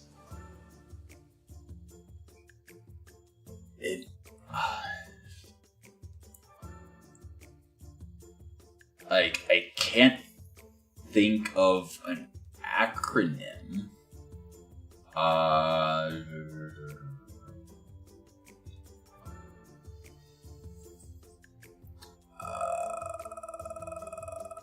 Well, actually, okay, hold on. If he left, in might have been night? Yeah, that's what I was about to say. If he left, if he said that then left, it might have been night. Yeah. Okay, so we all reached the same conclusion at the same time. That's hilarious. I thought it was a response to me talking about all this game dev stuff.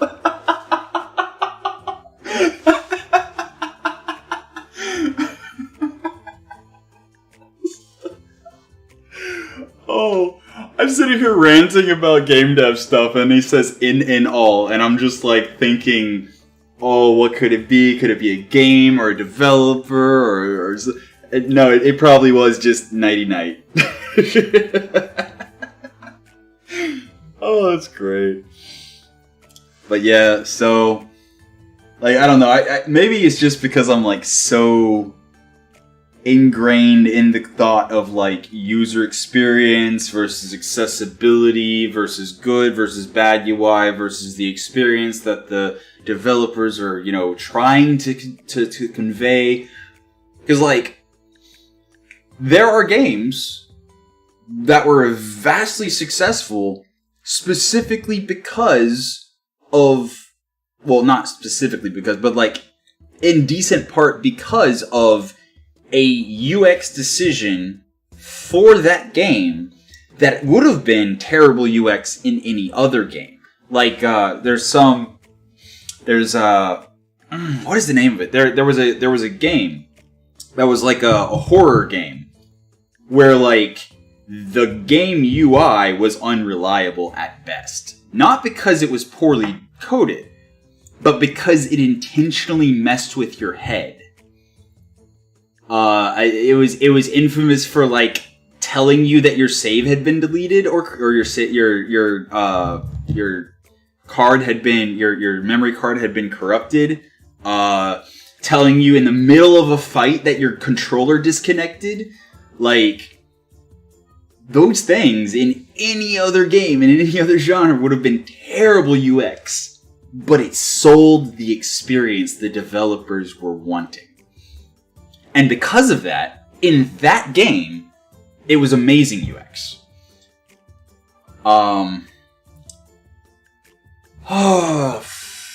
Okay, now I need to Google PlayStation or game controller disconnecting. No, I won't. No. What was it? Warning of memory card corruption. No, I don't want to. No. No. It wasn't actually corrupted. It was a. Was it Eternal Darkness? Yeah, I think it was Eternal Darkness. That makes the synapses in my brain fire a little bit, so I think it was Eternal Darkness. But yeah, it was literally like the actual UX was made in such a way that it would mess with your head while you were playing the game to really sell the creepiness and the horror and the, like, not knowing what you're actually looking at when you're actually looking at it kind of thing. And it's I think, an example of just how subjective good and bad user experience and user interface and game, core loops and gameplay decisions can really be. And difficulty and grinding and there's a lot of things that are very much contended between different groups of people. There are a lot of people that think that Souls games should have an easy mode. But then it wouldn't be a Souls game. Because the experience that they're trying to convey is you're in a world that will wreck you. And it's up to you to find the strength and will to forge on in the quest to do the thing with the MacGuffin. To whatever. To ring the bells. To break the seal, to access the capital, and literally it is part of the essence of the game. Now, you don't want to actually have to play this game? What game?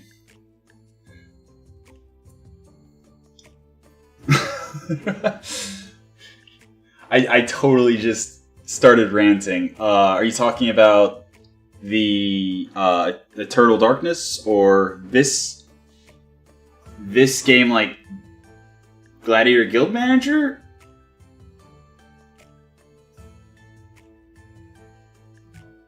Dark Souls. I'm talking about several things all at once. I'm sorry. The difficulty thing. Okay. So, you said you don't want to actually have to play the game. But you also said you've played Dark Souls. So you have played that game. Just because that is the aesthetic and that is the feel that Dark Souls gives to most of the player base, there are still players that go, no, I'm just going to go grind a bit. And they go and they kill hollows until they are, max level.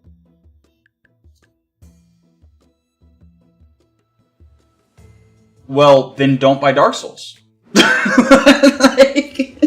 If you don't want the Dark Souls experience, there have been 6,000 games released on Steam already in 2022.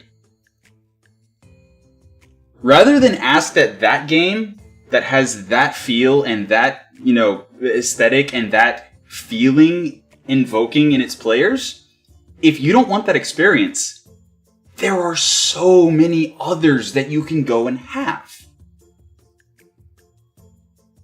But that is the Souls experience, and you're saying, I don't want to play that game. I don't want to have that experience.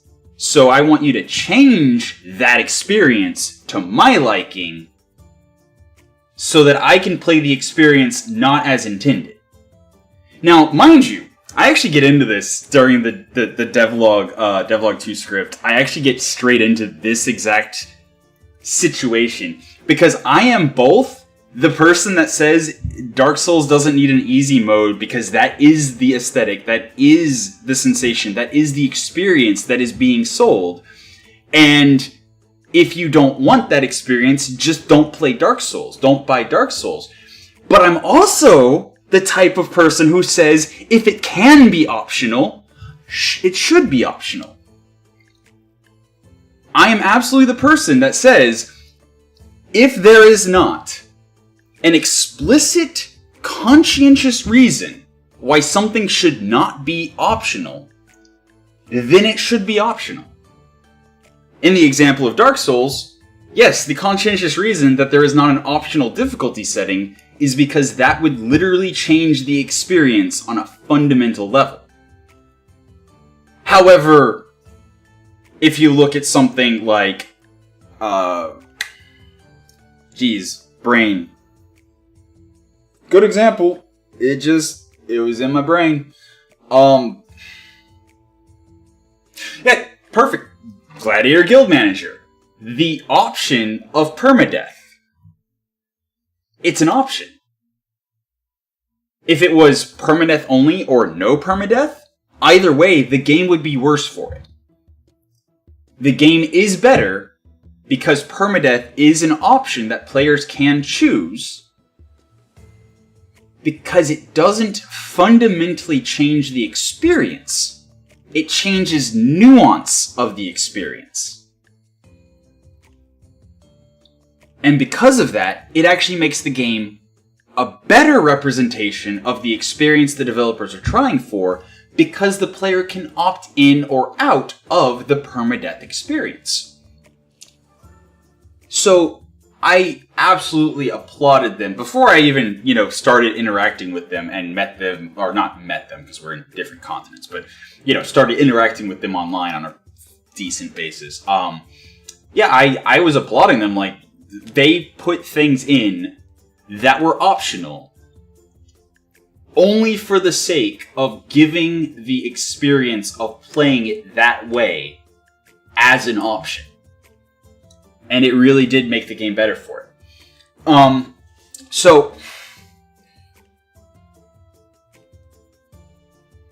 Wait. I just read that. I skimmed it, and I thought I understood it, but I just read it again. IGN gave Cuphead a bad rating because they couldn't get past the tutorial? Is that actually a joke, or is that actually something that happened? Because,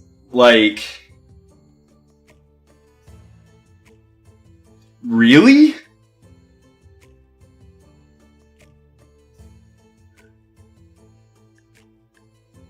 What?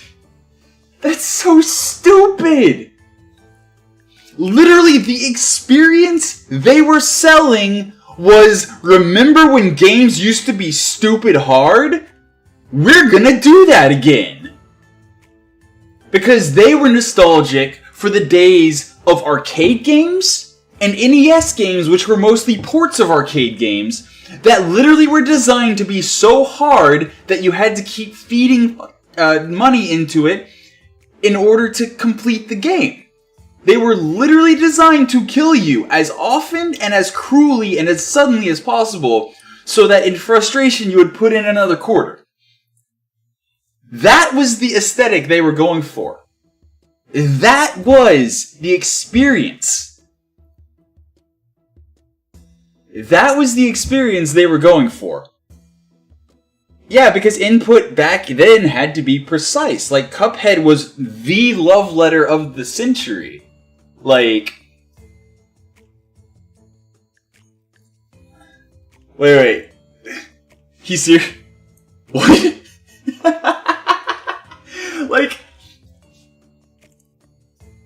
There's a difference. There's a big difference. There's a big difference between I cannot review this game and this game is bad because I could not review it. Like, that is why games journalism is a joke these days. Like, honestly, I'm not gonna lie. The cynic in me makes me wonder if the reason they did release that as the review was because it would be more viral and it would get more clicks and views and traffic. Especially when people started talking about how absurd it was, than giving an actual legitimate review of the game. Especially since the game was literally publicized as, we're gonna make a NES Nintendo hard retro style game with even more retro aesthetics and the playstyle of old arcade games. And, like, I could definitely see a world where there was some guy in marketing for IGN that said, yeah, it's an indie game, it might get some good sales, we might get some traffic from it, but it's supposed to be so hard. What if we just give it a bad review because it's too hard? And then just, like, make this whole shtick about it. Like, again, this is probably just me being way too cynical, and maybe it was just somebody who was that petty of a person. But, like, it would not surprise me in the least if it was literally a conspiracy to get the internet points.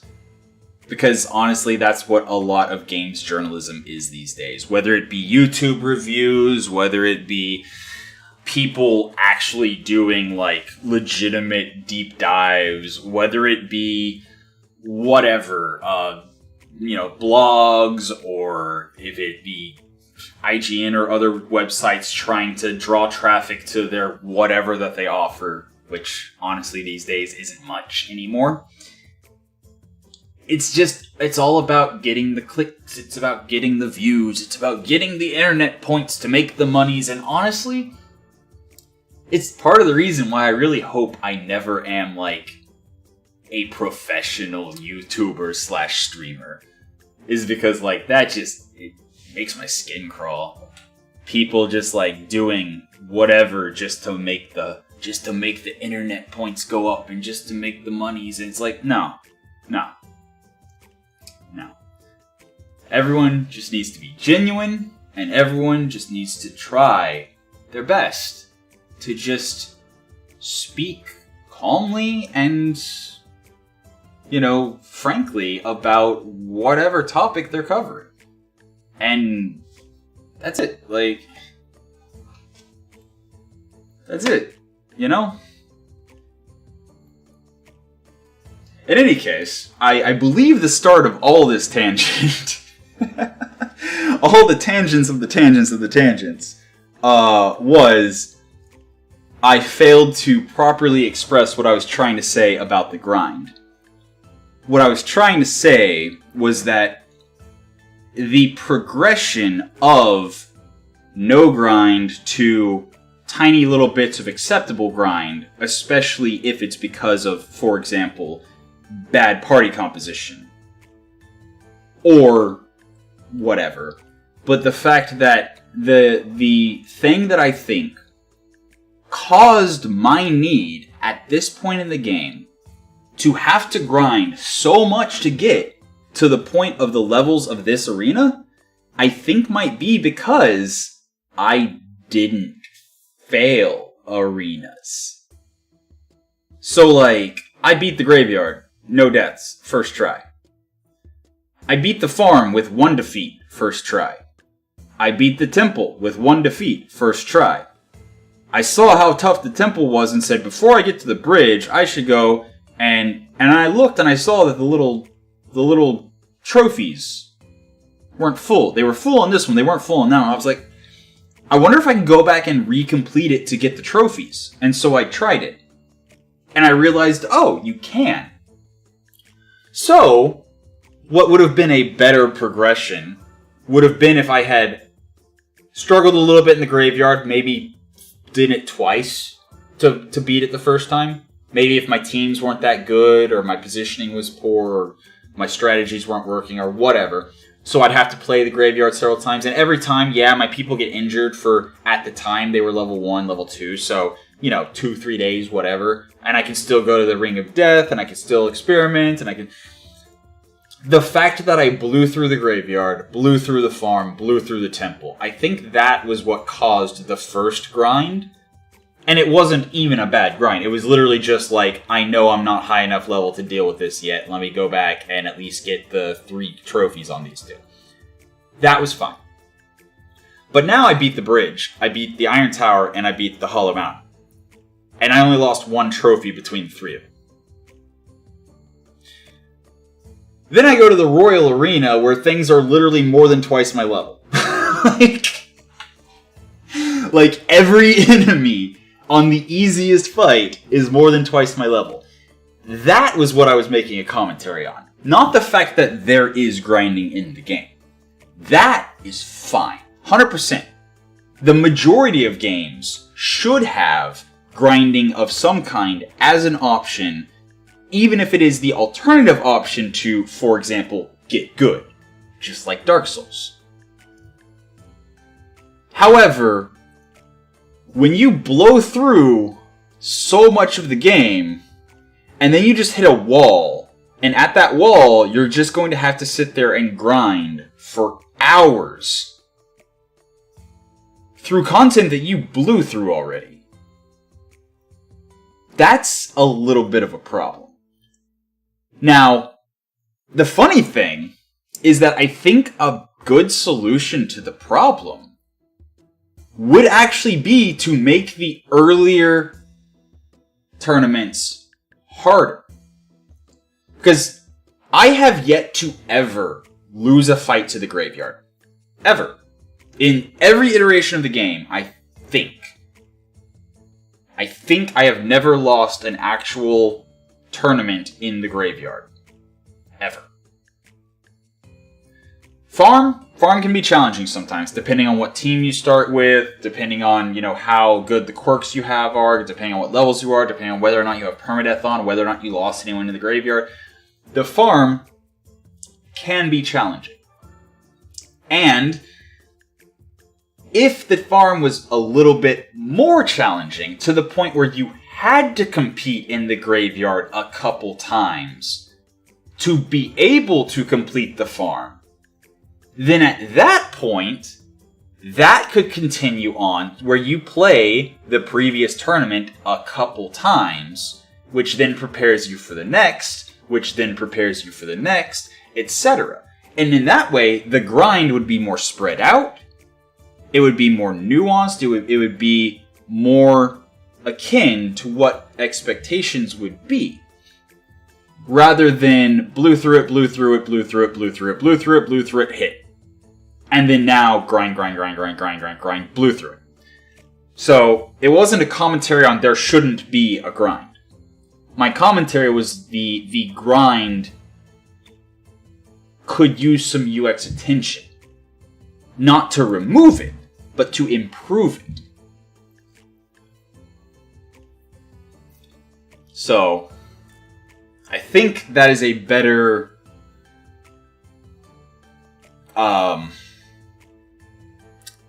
a better explanation of what I was trying to say. And then, yeah, UX, accessibility, and preferences are... They're a whole thing in the games industry, between gamers, in games journalism. Everybody's got an opinion. And most of them are well-intentioned at best and just plain wrong at worst. Like... yeah, if you wanted to give Cuphead a bad score for anything... color blindness. It sucks. They cared more about the aesthetic they were going for than the average, or not the average, the majority of players being able to approach it in such a way that they had a chance of really finding success. I have no problem with Cuphead's difficulty. I have no problem with Cuphead's aesthetics. I have no problem with anything. Just except for they needed to spend a little bit more time, just a little bit, deciding on colors.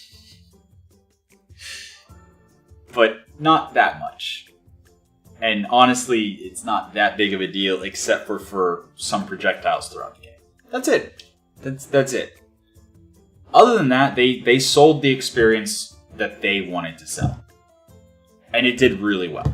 Because they managed to capture that lightning that they wanted to share with the world in a bottle. And they managed to sell it. And people bought it because they wanted that lightning.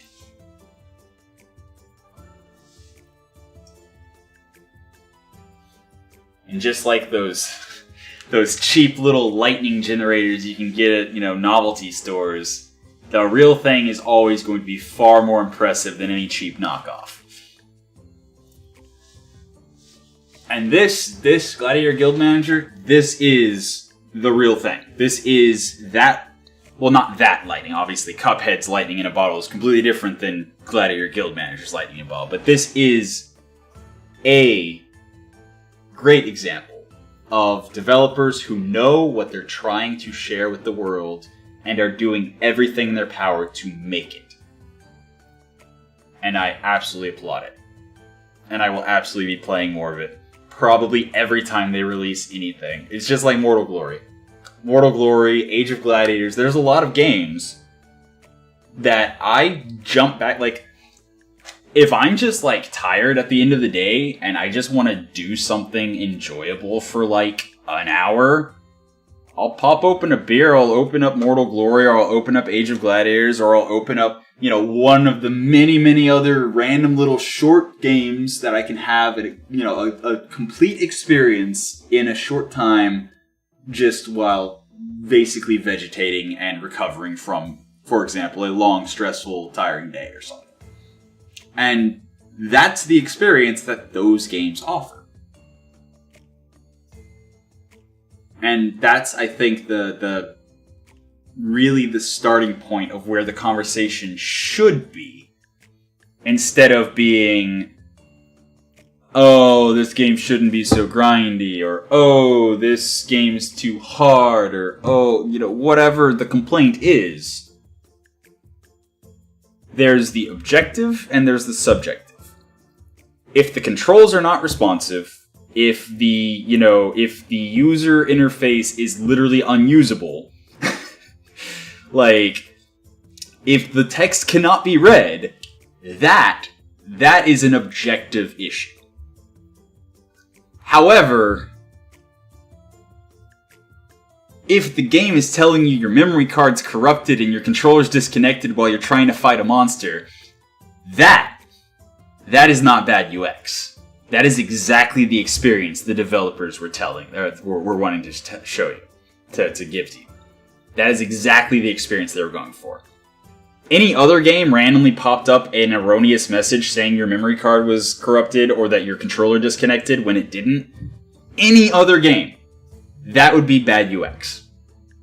But for a horror game that is specifically messing with you, the player, that was perfect UX. So, yeah, I'm pretty sure if I actually stick around for the last 2 hours, I'm probably just going to rant more and more and more. So, I think I am actually going to call it for the day.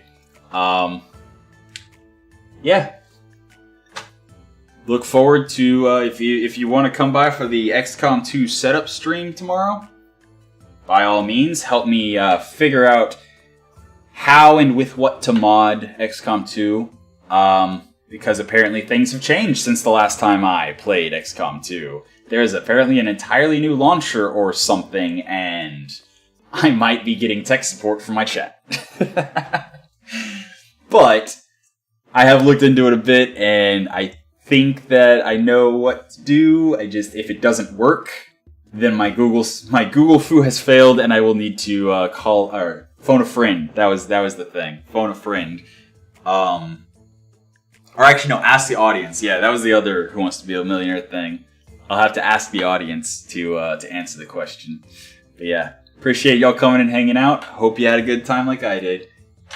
So, until next time, have a good one.